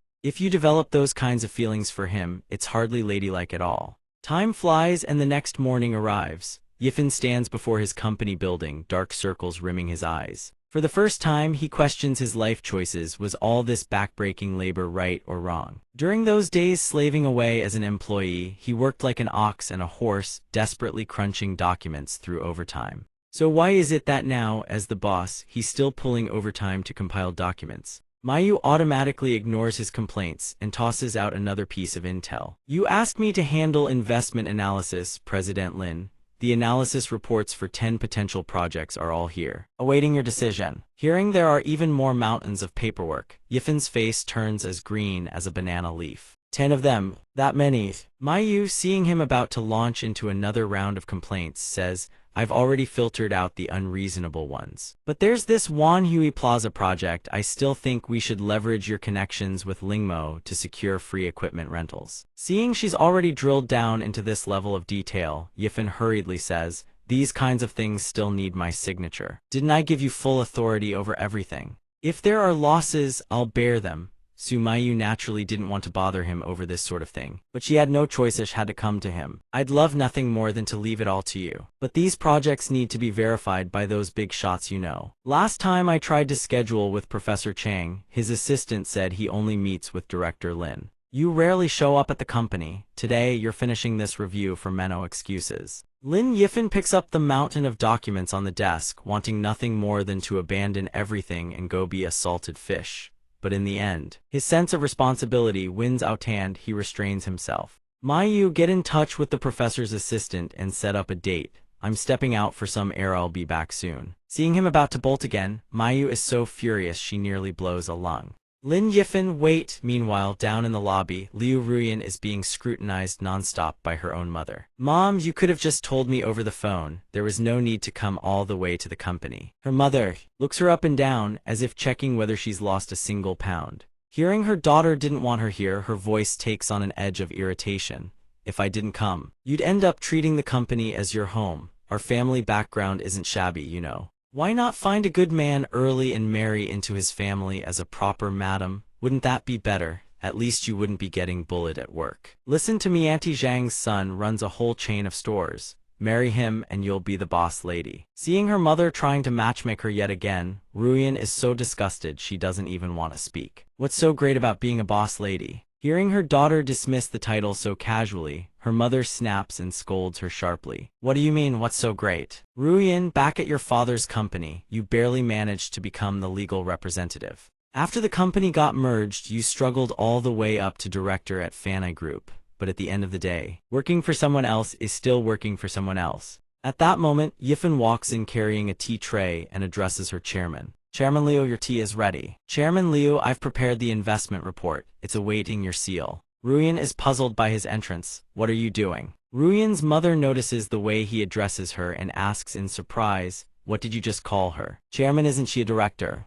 Yifen smiles, his tone firm and assured. Of course, this is Chairman Liu of Fanai Group, 100% genuine, guaranteed. He then turns and begins briefing Ruyan on her schedule for the day. Chairman Liu, I've already declined the dinner invitation from Director Chen of Jinda Group on your behalf. Additionally, you mentioned shoulder and neck pain last week. I've booked a therapy session for you tomorrow. Mrs. Liu is extremely pleased with his professional demeanor and praises him generously. Your assistant is quite the diligent worker, isn't he? Receiving the compliment, Yifan humbly accepts it. Of course, ensuring Chairman Liu works in the best possible condition is part of my duties, after all. Hearing this, Mrs. Liu takes an even greater liking to him. Very good, come here for a moment. Fairly well-proportioned features, a bit on the thin side but very capable. Seeing her mother groping and feeling Yifan up, Ruyan is both embarrassed and baffled. She tries to stop her.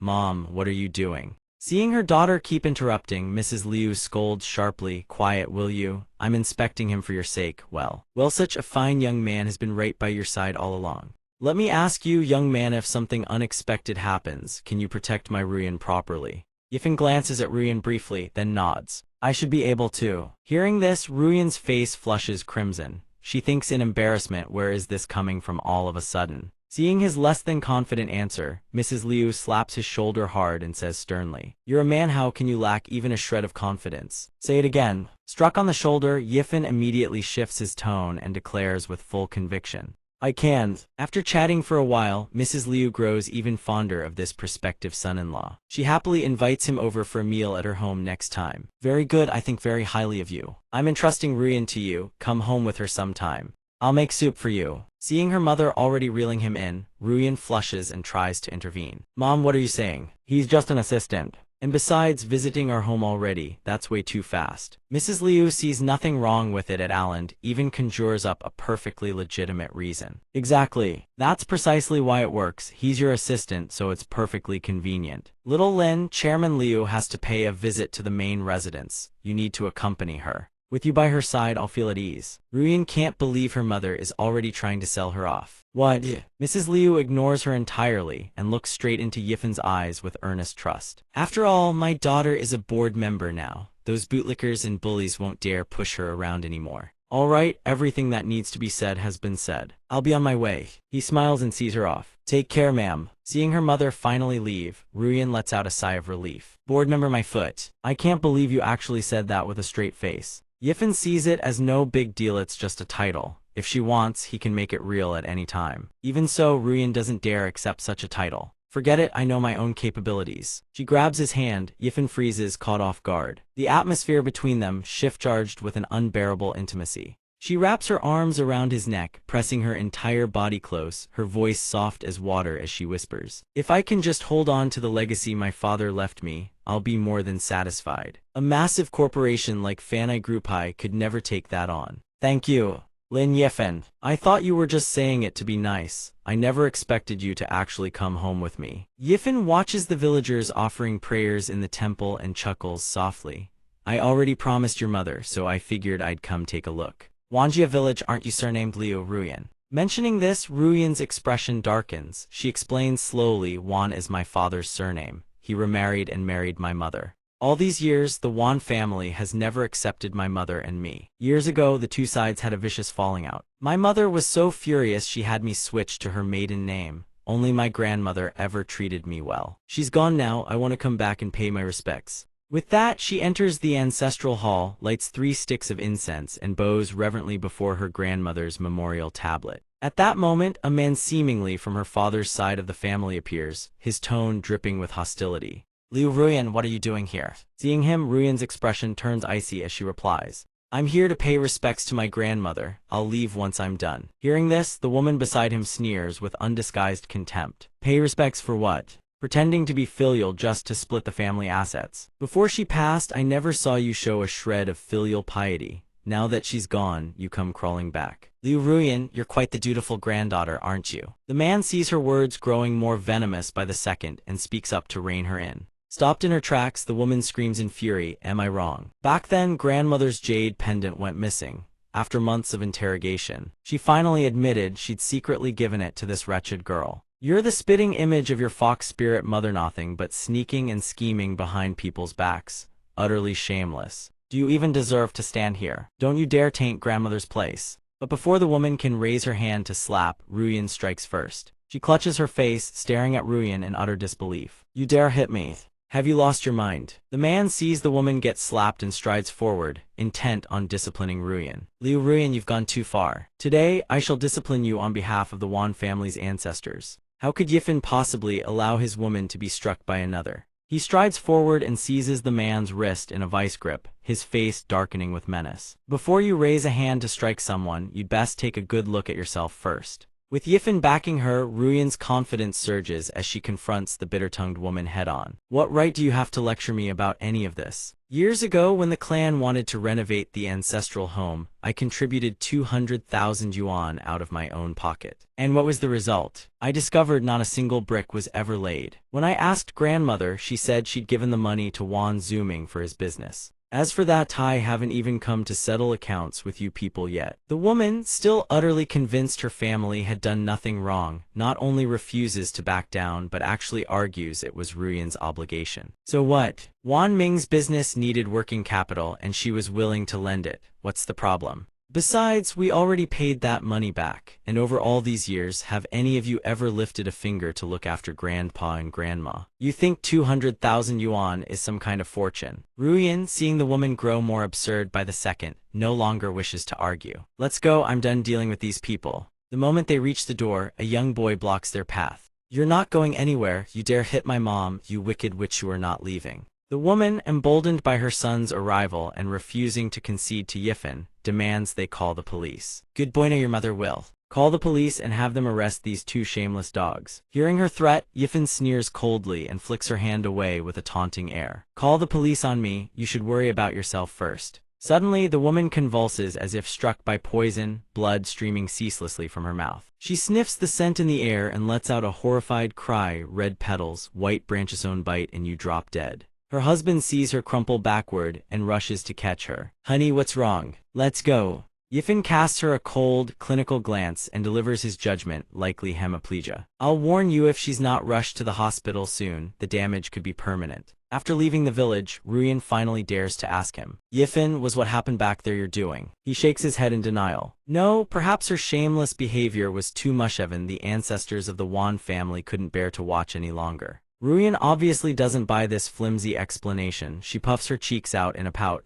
You think I'm a child? Suddenly, at that moment, Xuan Lun appears, blocking the two as they prepare to leave. Hey, don't go! Hearing someone call out to stop them, Yifan assumes it's more Wan family troublemakers and says irritably, You Wan family people still looking for trouble? Xuan Lun, having sprinted nonstop, is completely out of breath. He stares at Yifan, unwavering determination blazing in his eyes. I can't let you leave. Please listen to me, save me, Boss Lin. If you walk away, I'm dead for sure. After successfully stopping Yifan from leaving, Xuan Lun hurries forward to introduce himself. Boss Lin, I'm a researcher at Origin Technology Biotech Company. Our company is about to be sued. Please, I need your help. Hearing that the man's company is headed to court, Yifan grows even more confused. Sued? I'm not a judge, why come to me? Xuan Lun, seeing Yifan willing to stop and listen, hastily pleads, Boss Lin, please just give me 5 minutes to explain everything. Yifan, finding himself somewhat intrigued, gestures for him to continue. Let's hear it. After being given permission, Xuan Lun immediately explains the situation. Our company, Origin Technology Biotech, has spent 5 years and 3 billion yuan researching a leukemia treatment. We're only 6 months away from bringing it to market and saving countless patients. But Shenghui, the overseas pharmaceutical giant, suddenly sued us for patent infringement, claiming we stole their technology. They're demanding 1.2 billion in damages and forcing us to halt all research. Yifan asks the critical question, so did you steal it? Xuan Lun hesitates. Technically, in terms of patent registration dates, theirs came first. Ruyan immediately draws her conclusion, so you did steal it. Xuan Lun rushes to explain, no, their patent expires in just 1 year. If we can hold out until then, the drug can hit the market legitimately. Boss Lin, I've already sent an investment proposal to Fanai Group. I'm begging you, please invest and help us weather this storm. Hearing that he'd already sent a proposal to his company, Yifan immediately thinks of Mayu and finds it strange. Why have I never seen it? Even if we do what you suggest, this investment will most likely be a loss. Why should I help you? Before coming here, Xuan Lun had done his homework on Yifan and learned of his conflict with Zuming. He blurts out, Wan Zuming, I can help you deal with Wan Zuming.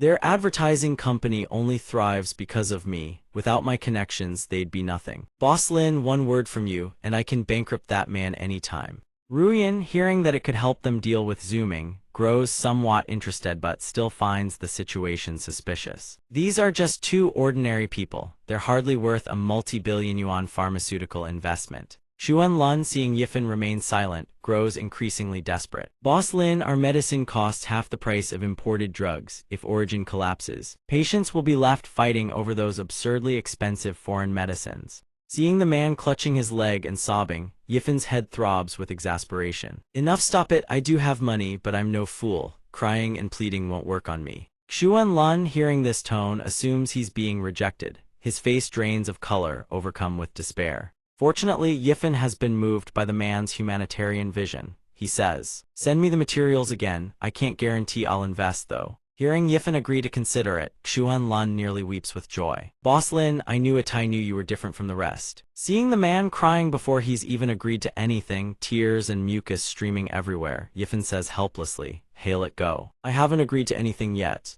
The next day at the hospital, Yifan walks into the room and greets Lu Qingyi, who sits on the bed. "Miss Lu, you were looking for me." Her face flushes crimson the moment she sees him. "Mr. Lin, I'm sorry for making you come all this way." Yifan smiles gently, his voice warm and reassuring. "You're Wan Wan's aunt. This is the least I can do as a matter of customer service." Qingyi takes out a hair tie and sweeps her hair up into a bun. She turns her back to him and says shyly, "Then I'll leave it to you, Mr. Lin." Yifan reaches out and places his hand on her back, sensing the flow of her qi and blood before drawing his conclusion. "No problem at all. The qi and blood circulation is good." "Shenyi, did you actually bother studying the hanging pot 7-star needle technique I sent you, or not? You can't even handle a simple diagnosis like this." Shenyi seethes with indignation at the scolding, but there is nothing he can do. "I can do it, but they specifically requested you to handle it. Isn't this the perfect opportunity for this Grandmaster to oversee your work directly?" After examining her for a moment, Yifan tells Qingyi, "Relax, your recovery is going very well." Hearing this, she visibly relaxes, gazing at him with absolute trust. "With Mr. Lin here, I naturally feel completely at ease."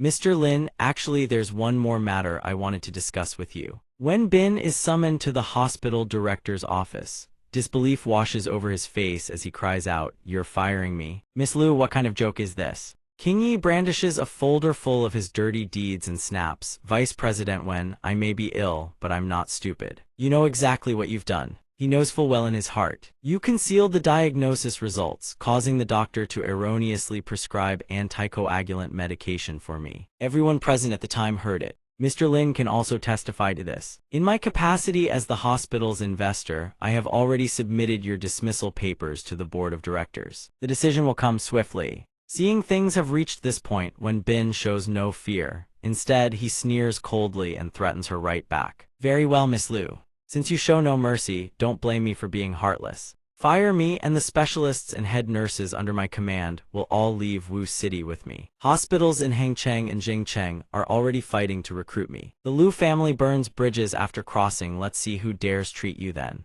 At that moment, a hospital staff member enters and announces, "Vice President, a Mr. Miller is here to see you." Miller strides into the room without so much as acknowledging the others. He fixes his gaze on Wen Bin and says, "Wen, headquarters has given the green light. As long as you help Shenghui promote their new drug and shut out Origin technology through the Ren-Tongtong Alliance, the commission we pay you will be 10 times your hospital's salary." After hearing about Wen Bin's defection to Shenghui, Shenyi instantly understands why the man has been so brazenly confident. His face darkens as he stares at Wen Bin with undisguised fury. So that's it, Ren Haitong is his operation. No wonder he's been pouring all his effort into sabotaging our Shenyi Tang. What is that exactly? Ren Haitong is a pharmaceutical distribution alliance. They repackage drugs from foreign companies like Shenghui, then force them into hospitals through backroom connections, pressuring doctors to prioritize their products when prescribing. Qingyi harbors nothing but contempt for these people parasites who live solely to hoard profits. To think the Lu family was bankrolling people like this.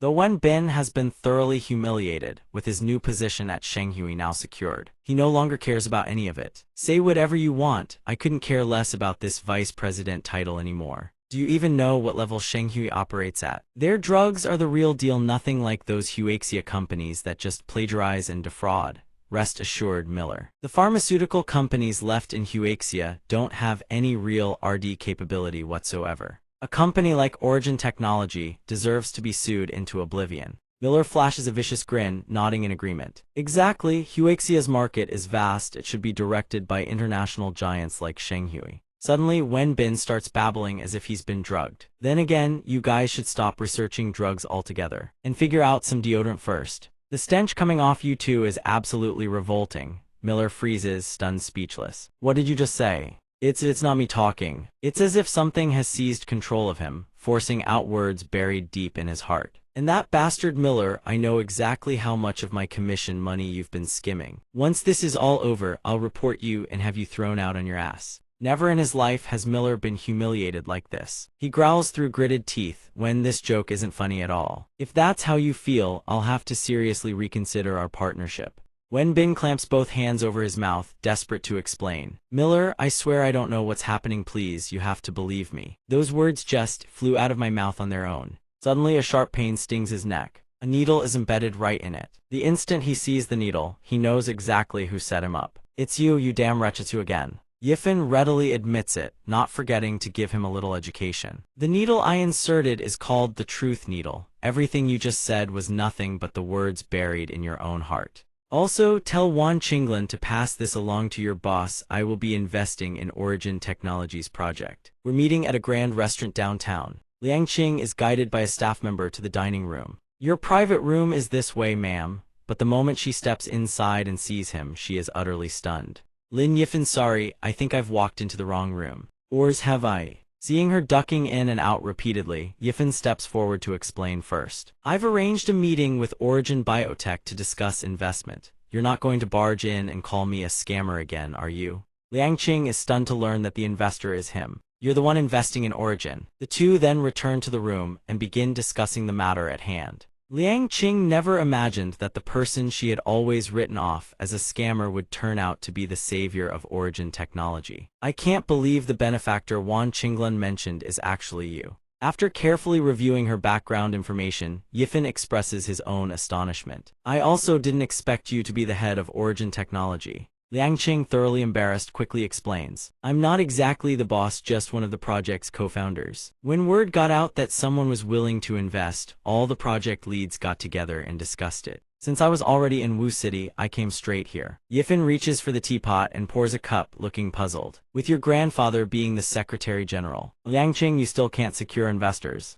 Liang Qing nods lightly and explains the reason. Precisely because of my grandfather's status, I can't afford to lean on his influence. Too many people have their eyes on him right now. If I leveraged his connections, people would accuse me of taking the back door. But Lin Yifan, I have absolute confidence in the drug we're developing. The patent overlap isn't plagiarism, it's just a scope issue.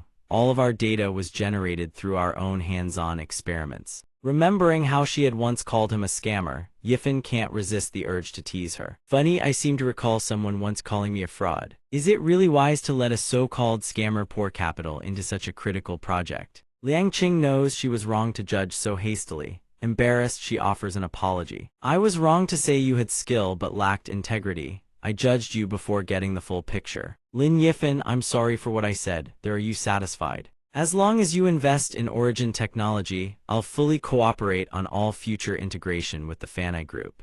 Yifan still wants to tease her a little more, but his phone buzzes. These petty moves won't work on me. On the other end, Mayu's voice comes through, tinged with a sulky edge. Yifan, I've sent you the investigation report on Shenghui and Origin Technology. Making me rush like this out of nowhere next time, you owe me big. Yifan immediately opens the file she sent. After finishing the read, he murmurs in astonishment, so that's how it is. Liang Qing, I've made up my mind, cancel the investment in Origin Technology. Hearing him refuse the investment, she assumed he was still holding a grudge over her earlier words. Her face flushed with anger as she lashed out, I've already lowered my head and apologized, and you're still this petty. To justify his decision, he pulled out his phone and showed her the details of an ongoing lawsuit. From the documents I've just received, it's clear Shenghui has been laying the groundwork for this lawsuit for a very long time. Your side is guaranteed to lose. Liang Qing took the phone and read through the information. Her expression shifted as she gasped in shock. What? Yifan, I truly want to invest, but if the outcome is this, it'll be disastrous for you. The new drug will be banned from distribution. No matter how much I pour in, it would all be for nothing. Ruyan, arrange a meeting with Shenghui for me. Liang Qing heard his words and her face turned ashen. She asked stiffly, Shenghui, why are you reaching out to Shenghui? Yifan paid no mind to her deathly pale expression. He replied with perfect composure to invest, of course. If they could prepare a lawsuit this thorough, then the scale of their new drug operation will only grow larger from here. Now that's a deal guaranteed to win. The bill's been settled, take your time eating. Liang Qing watched him leave just like that, and a wave of bitter disappointment washed over her. And here I had a fleeting moment where I thought he was a good person. HMPH. Without him, I can still save Origin technology on my own. Just you wait, right about now when Bin is having a complete meltdown in his office. Lin Yifan, it's him again. Every single time he ruins my plans. If this man isn't eliminated, he'll obstruct the grand scheme sooner or later. At that moment, a website appeared on his screen adorned with a crimson skull, along with someone's personal information. The car carrying Yifan suddenly ground to a halt in the depths of an underground garage. He frowned, sensing something wrong. Driver, why are you stopping here? In an instant, the driver slumped forward, knocked unconscious by some unseen force. Yifan immediately detected a strange medicinal odor permeating the car, a sedative. The assassin Empress watched as he still managed to step out of the vehicle, and a flicker of surprise crossed her features. I didn't expect you to still be conscious, but that may not necessarily be a good thing for you. Before Yifan stood a woman with an absolutely stunning figure, but her outfit was outrageously revealing, causing him to freeze mid-step. He furrowed his brows and reminded her, Miss, your zipper is undone. The assassin Empress was not only unembarrassed but replied with smug satisfaction, it's intentional. Beautiful, when it came to beauties. Yifan never refused, his eyes were glued to her body, yet his mouth remained stubbornly defiant. Sure is, but are you seriously trying to use a honey trap on me? Let me be blunt, that trick doesn't work on me. If you don't believe me, go bolder or bring a few more, I can handle it all. Seeing his lecherous expression, the assassin Empress erupted in fury and lunged. Dream on, her speed was terrifying. In the blink of an eye, the blade swept across Yifan's throat. A scream tore through the air, then cut off abruptly. Seeing him crumple to the ground, she sneered coldly, I just feel that killing someone with no grudge and no enmity weighs on my conscience, so letting them have a little peek is only fair. My name is the Assassin Empress, 22 years old, single, occupation black market assassin, ranked 2nd. Success rate 100%. Non-smoker, light drinker only. Every night before bed, I drink warm milk and guarantee 8 hours of sleep. A failed assassination disrupts my peace of mind. Therefore, I will use every means necessary to ensure the target dies. At that moment, Yifan, who appeared to be dead, suddenly stirred back to life and asked her a single question. Before we fight, could you zip that up first? From Yifan's current vantage point, every exquisite detail was laid bare before his eyes. His gaze gradually grew hazy, swaying with each rise and fall of her breathing. Seeing that Yifan still hadn't died, the assassin Empress was startled but showed not a trace of panic. I must say your choice is rather wise. Spend the final moments of your life on something beautiful, and you haven't tried to escape or strike at me. That part is quite clever. Hearing her praise, Yifan merely smiled faintly and presented his terms. Everything is negotiable. Who hired you? I can pay double. Seeing him try to buy her off, the assassin Empress bristled with indignation. Are you questioning my professionalism? Seeing her fury, Yifan felt a slight chill and began spouting nonsense. Actually, I'm a magician. Let me perform a trick for you. If you're impressed, then let me go. But she had no interest in listening anymore. Right now, all she wanted was to plunge a blade into him. This time I won't hold back. Sweet dreams. Indeed, thighs was the unmistakable sensation of a blade's edge pressing into flesh. Don't worry, the poison will paralyze the pain from the throat wound. The entire process won't be too agonizing. But after a moment passed, not only was Yifan completely unharmed, even had the leisure to tease her. Well then, you really do prioritize user experience, don't you? Seeing that the poison hadn't killed him, the assassin Empress turned deathly pale with fear. How can you still be talking? Where's my dagger? Yifan had already seized her dagger and plunged it straight into her chest. How do you like this magic trick? Staring at the blade buried in her chest, blood seeping from the wound, the assassin Empress screamed internally in disbelief. How is it in his hands? It's over. The dagger is poisoned. I can't move. Seeing her lying rigid on the ground, Yifan let out a long sigh of relief. Thank goodness this dagger was poisoned. Otherwise, even with the Golden Void Vault, I'd have had no way to deal with this woman. The Golden Void Vault. The assassin Empress saw him standing motionless and her heart sank into despair.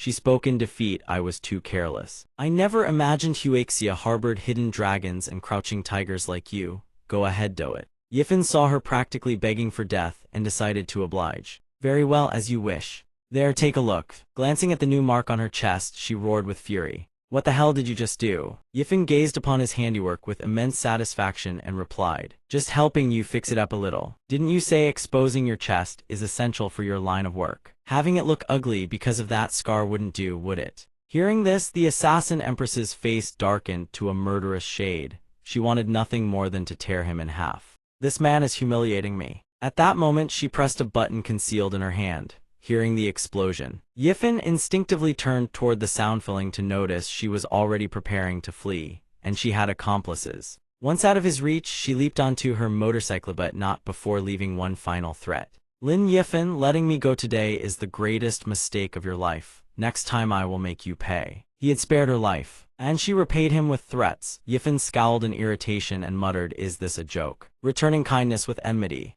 Well, I'll need to think carefully about how to make better use of her next time. A day later, Yifen donned a custom-tailored suit and strode confidently down a long corridor. Han Shen spotted him and immediately stepped forward, extending his hand in greeting. Mr. Lin, I've heard much about you. The capital strength of the Fanai group truly lives up to its reputation. Yifen returns the greeting with proper etiquette. Greetings, Mr. Han Sen. He slightly steps aside, allowing Lulu Miller to stand behind him. I heard Director M mention that you were originally willing to support Origin Technology. So why did you suddenly decide to partner with Shenghui? Yifen picks up the glass offered to him and replies with a calm expression, I was deceived by them, but thankfully it's not too late. I won't beat around the bush. My sincerity in this partnership is simple. I'm willing to pay 1 billion in exchange for a 1% stake in Shenghui, China. Hearing the figure, Han Sen's eyes widen in shock as he glances at Miller. 1 billion for just 1%, he's equally stunned. Yifen understands exactly why they're so shocked. He smiles and explains, at market price 1 billion could secure me at least an 8% stake, but I only want 1%. That is a symbol of my sincerity toward Shenghui. In business, I never chase short-term gains. I value long-term profit far more. Following this, I have plans for a subsequent investment worth 20 billion. As long as we join forces to crush Origin Technology, wait for drug prices to surge, and distribution channels to expand, the value of Shenghui will multiply tenfold at the very least. Han Sen is immediately hooked and expresses his desire to cooperate. Mr. Lin's proposal far exceeds my expectations. First, allow me to discuss this further with Mr. Miller. Yifen waves his hand nonchalantly. As you wish. Han Sen thinks he's just met a moneyed fool. He leans in and whispers into Miller's ear. This Lin Yifen seems to be a fat sheep ready for the slaughter. But I can't shake the feeling that things aren't this simple. Have we verified his assets? Miller assures him with absolute confidence. Rest easy, Mr. Han Sen. I've already had someone check Fanai Group's escrow account. The funds are more than sufficient. Yet Han Sen still doesn't fully trust it. He remains deeply fearful that this is a trap set by their enemies. What if Huafeng is behind him, using Lin Yifen to gradually seize control of Shenghui? Seeing Han Sen worrying over nothing, Miller sneers and reassures him. Han Sen, your biggest flaw is overthinking everything. I've done more business with Chinese people than you ever have. These cowardly lot only want to take shortcuts. They come to us seeking easy profit, nothing more. If this deal goes through, Shenghui, China will return to its former glory. On that merit alone, you could go back to New York and run for mayor. Frankly, even if Huafeng is pulling strings behind him, with these investments locked in, we'll be sunbathing on a private island long before that ever becomes a problem. Who even cares who owns Shenghui? After Miller's analysis, Han Sen gradually lets down his guard. Now that you put it that way, it does make sense. Seeing him return, Yifen smiles and asks, so, Mr. Han Sen, what have you decided? Though Han Sen has lowered his guard, as a veteran of the business world, he still dares not agree outright without laying out terms first. Mr. Lin's charisma is truly admirable. May I ask what your conditions are? Yifen replies calmly, there is indeed one condition: distribution channels for the new drug must be changed. The next day, at a tea house in the city, Wen Bin glares at the person before him and demands, you're from Shenghui. What do you want with me? Su Meiyu slides a file across the table for him to review. Vice President Su, please take a look at these documents first. Wen Bin stares at the contract, bewildered. Shenghui wants to partner with me, that's impossible, where's Miller? Su Mayu answers his questions without the slightest fluster. Director M has already made the decision on this matter. All the documents have been drafted. The formal notice will be sent to you tomorrow. If I hadn't warned you, you'd have been completely sold out before you even knew it. Her eagerness makes him suspicious. Why are you helping me? Su Mayu immediately slips into the role of a wronged woman, her voice dripping with seething resentment. I hate him. He didn't care about the child in my belly and wants to throw me out of the company, so I want to find someone to help me deal with him. Vice President Su, these bank statements show every single cent he's skimmed from your share over the years. Her Oscar-worthy performance wins when Bin's trust without a shred of doubt. He glares furiously at the phantom contract in his hands and spits out, Good, that ungrateful wretch Yang. I've done all his dirty work for years, and he dares scheme against me like this. Seeing him fall right into the trap, Su Mayu covers her mouth and smiles with satisfaction. The next day at Shenghui's headquarters, Han Sen brings a document to show Miller. I've used my network to dig deeper into Lin Yifan. Take a look. Seeing that Han Sen is still having Yifan investigated irritates Miller. Han Sen still doesn't trust the man. But Han Sen knows he can't abandon his survival instincts just because of Miller's frustration. My caution is the very thing that's kept me from being toppled all these years. Miller examines the photos of Yifan with Liang Qing and asks curiously, if I recall, this woman is one of Origin Technology's key RD personnel. Han Sen remembers immediately. The footage clearly shows them arguing violently. They've obviously torn each other apart. After reviewing the investigation, Miller understands exactly what Han Sen is worried about. Han Sen, I understand your concern, but if this is the only evidence, it may not prove he's fully abandoned Origin Technology. Seeing that Miller grasps his point, Han Sen smiles with satisfaction and signals to continue. Exactly, for him, the deciding factor in switching to our side lies in what's behind all this. Only then does Miller flip to the final Pagean investment report. He speaks with the confidence of a man who's found Lin Yifan's Achilles heel, top-secret intel from Wall Street. Lin Yifan's new energy projects this year have caused enormous losses. 30 billion trapped. The shareholders are pressuring him to resign. Hearing the debt figure, Miller gasps in shock. 30 billion, that's half his entire fortune. Han Sen takes a puff of his cigar, glances sideways with a cold sneer. Exactly. That's precisely why he's rushing to us. He can't afford to lose. So he needs a large-scale project that can quickly recoup his capital and restore his reputation. Otherwise, he'll be wiped out from the capital world entirely. After hearing the analysis, Miller smirks, so the kid has no way out. No wonder he's being so generous. He's terrified that if we refuse to partner with him, he'll go bankrupt. With this intel in hand, Han Sen is now utterly convinced he has Lin Yifan cornered. This is his weakness. We can agree to the partnership, but the initiative must remain in our hands. Moreover, the lawsuit against Origin Technology cannot afford a single mishap. Miller gives his assurance, rest easy. After finishing his talk with Han Sen, Miller leads his mistress down to the parking garage. She coos in his ear, baby, once this project wraps up, I'm definitely getting a promotion and a raise. Who knows, maybe the CEO position will even be mine. Hearing his mistress bring it up, Miller sneers and reassures her. That depends on whether that old fox Han Sen is willing to step down. He'll definitely take the biggest cut of the spoils. You can't push too hard, or it'll backfire. His mistress juts out her ample chest and demands something else. Then I want the latest Maserati convertible in a Hermes bag. Can I have them? Miller is immediately bewitched and agrees. Forget a sports car, even a private jet. Wouldn't be a problem. But my love, how about we take off right here first?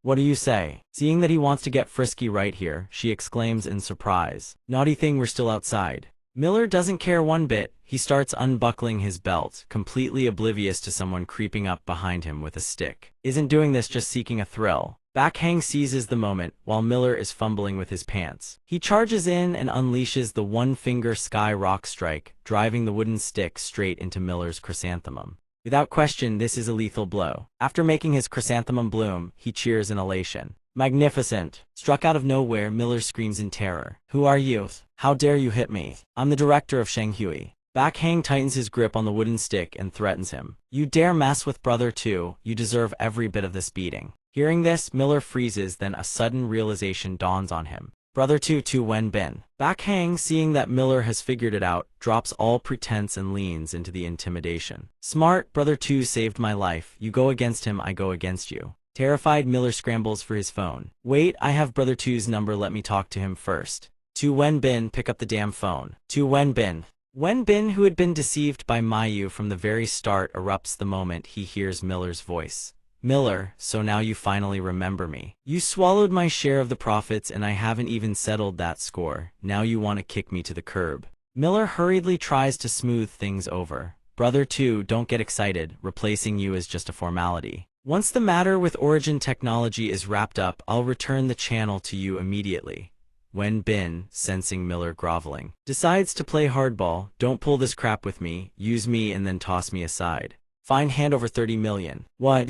Did you hear me? 30 million in cash, not a single penny short. I want it all by tomorrow. Miller never imagined Bin would demand such an astronomical sum on such short notice. This is a massive amount, you have to give me some time. Bin, on the other end, is completely unmoved. Cut the act. If I don't get the money, I'll blow the lid on every dirty trick you people pulled at Origin Technology. None of you will escape. Seeing him this ruthless, Miller's blood boils. Fine, I can pay you. But what if you send thugs after me again? Bin, naturally knowing nothing about this, flatly denies it. What thugs? Stop making excuses. Seeing him stubbornly refuse to admit it, Miller explodes with rage. How can you say there aren't any? You clearly sent that kid here. At this moment, Backhang, having finished his role as the thug, calls Yifan. The call connects, he immediately reports in. Boss, mission accomplished, everything went according to your plan. The next day, at Yifan's company, Yifan puts on an incredulous expression and asks Miller, so you're telling me you want me to pay you right now to help you people sue Origin Technology? Miller composes himself and explains calmly, Mr. Lin, there's something you may not understand. Although we're very confident about the case, certain bribes are unavoidable. You wouldn't want any unexpected complications, would you? It's all that fool too Bin's fault causing trouble at exactly the wrong time. After hearing Miller's explanation, Yifan furrows his brow. But why should I be the one paying? Miller explains matter-of-factly, because you're not yet a shareholder of Shenghui, Mr. Lin. The funds will be routed through your channel. Even if there's an investigation later, it won't be traced back to us. Hearing this, Yifan feigns anger and growls, don't forget I've already put in 1 billion. Seeing him angry, Miller softens his tone to placate him. Of course I know that. It's precisely because of your sincerity, Mr. Lin, that I came to you with this matter. I consider you one of our own at Shenghui. But if you're unwilling, then I'll have to find someone else. And with that, their cooperation would end at this moment. Yifan cuts him off. Wait, how much money is needed? Miller, thinking he's finally got Yifan cornered, smiles with satisfaction. Just as Han Sam's intelligence predicted, this man feigns composure. But his eagerness to turn the tables is his true vulnerability. Of the 50 million, 30 million must be in cash and the remaining 20 million wired to a bank account. All must be done today or complications will arise. As if reluctantly conceding, Yifan lets out a long breath and gestures for Miller to follow. Let's go. Come with me to get the money now. Seeing Yifan fall so effortlessly into his trap, Miller's contempt deepens. What investor entrepreneur? He's nothing but a fool I can twist around my finger. The underground garage of Fanai Group. Looking at the suitcase of cash loaded into the car trunk, Miller gloats silently. This guy really is generous. This time I can skim another 20 million off the top. Yifan holds up a black card and reminds him, everything you want is right here, don't disappoint me. Miller takes the black card and flashes a reassuring smile. Rest assured, Mr. Lin, with your contribution, I guarantee a decisive victory in this lawsuit. Origin Technology is finished sooner or later. Yifan gives a half smile and glances at him, then get in the car. Suddenly a blade tears through the air. It shatters the car window right where Miller is sitting, leaving him rooted to the spot in shock. The assassin queen materializes, her voice frigid as ice. In such a hurry, where exactly do you think you're going? Yifan grabs Miller's arm and shouts a warning. Watch out, there's an assassin. The assassin queen, this time more fully clothed, speaks in a low, dangerous tone. This time I will finish the job. As they flee, Yifan puts on a terrified expression and asks, Director Miller, have you offended anyone recently? Why on earth would an assassin come here? Suddenly called out, Miller is bewildered and fires back. Mr. Lin, this is your turf. Isn't the assassin here because of you? Yifan glances back cautiously at the assassin queen in pursuit and shakes his head. No way, I keep my affairs clean. I never leave loose ends. At this moment, a parked car blocks their path, forcing the assassin queen to vault over it and continue the chase. Seeing Yifan sprint faster than a rat drives her into a frenzy. Lin Yifan, I know you're fast, but no matter how quick you are, you can't outrun the flying blades in my hand. By cruel coincidence, her blade sails dangerously close to Miller and embeds itself into a pillar, scaring him half to death. The assassin queen, seeing that her blade struck neither target, is visibly disappointed. I missed. How is that even possible? Yifen seizes the moment and uses the situation to intimidate Miller. She charged in here because of you. What are you standing around dazed for? Run! Seeing that she still can't eliminate Yifen, the assassin queen's determination hardens to iron. I will not allow myself to fail. She hurls blades at Miller with reckless abandon. The final one is aimed with vicious precision right between his legs. Yifen presses even closer to Miller in this moment, amplifying his terror tenfold. This ruthless fiend leaves absolutely no room for escape. Who is the enemy? He hasn't the faintest idea. By now, his mind has devolved into complete chaos, a bubbling porridge of panic with zero capacity to figure out who wants him dead. I've offended plenty of people, but none who'd go this far. To Wenbin's, could it be him? At this moment, Yifen's driver receives the order and slams the brakes. President Lin, get in the car quickly. Yifen approaches him and, putting on a kind face, ushers him away first. That assassin isn't going to be easy to shake. I've trained a bit in self-defense. I can hold her off for a while, you go ahead. His kindness nearly moves the man to tears. Seeing him still dawdling, Lin Yifen raises his voice and urges, stop talking, hurry up and get the money to settle this. If the Origin technology case falls through, we're all finished. This only deepens Miller's gratitude toward him. He swears solemnly, President Lin, rest assured, Shenghui and I will repay this debt of gratitude.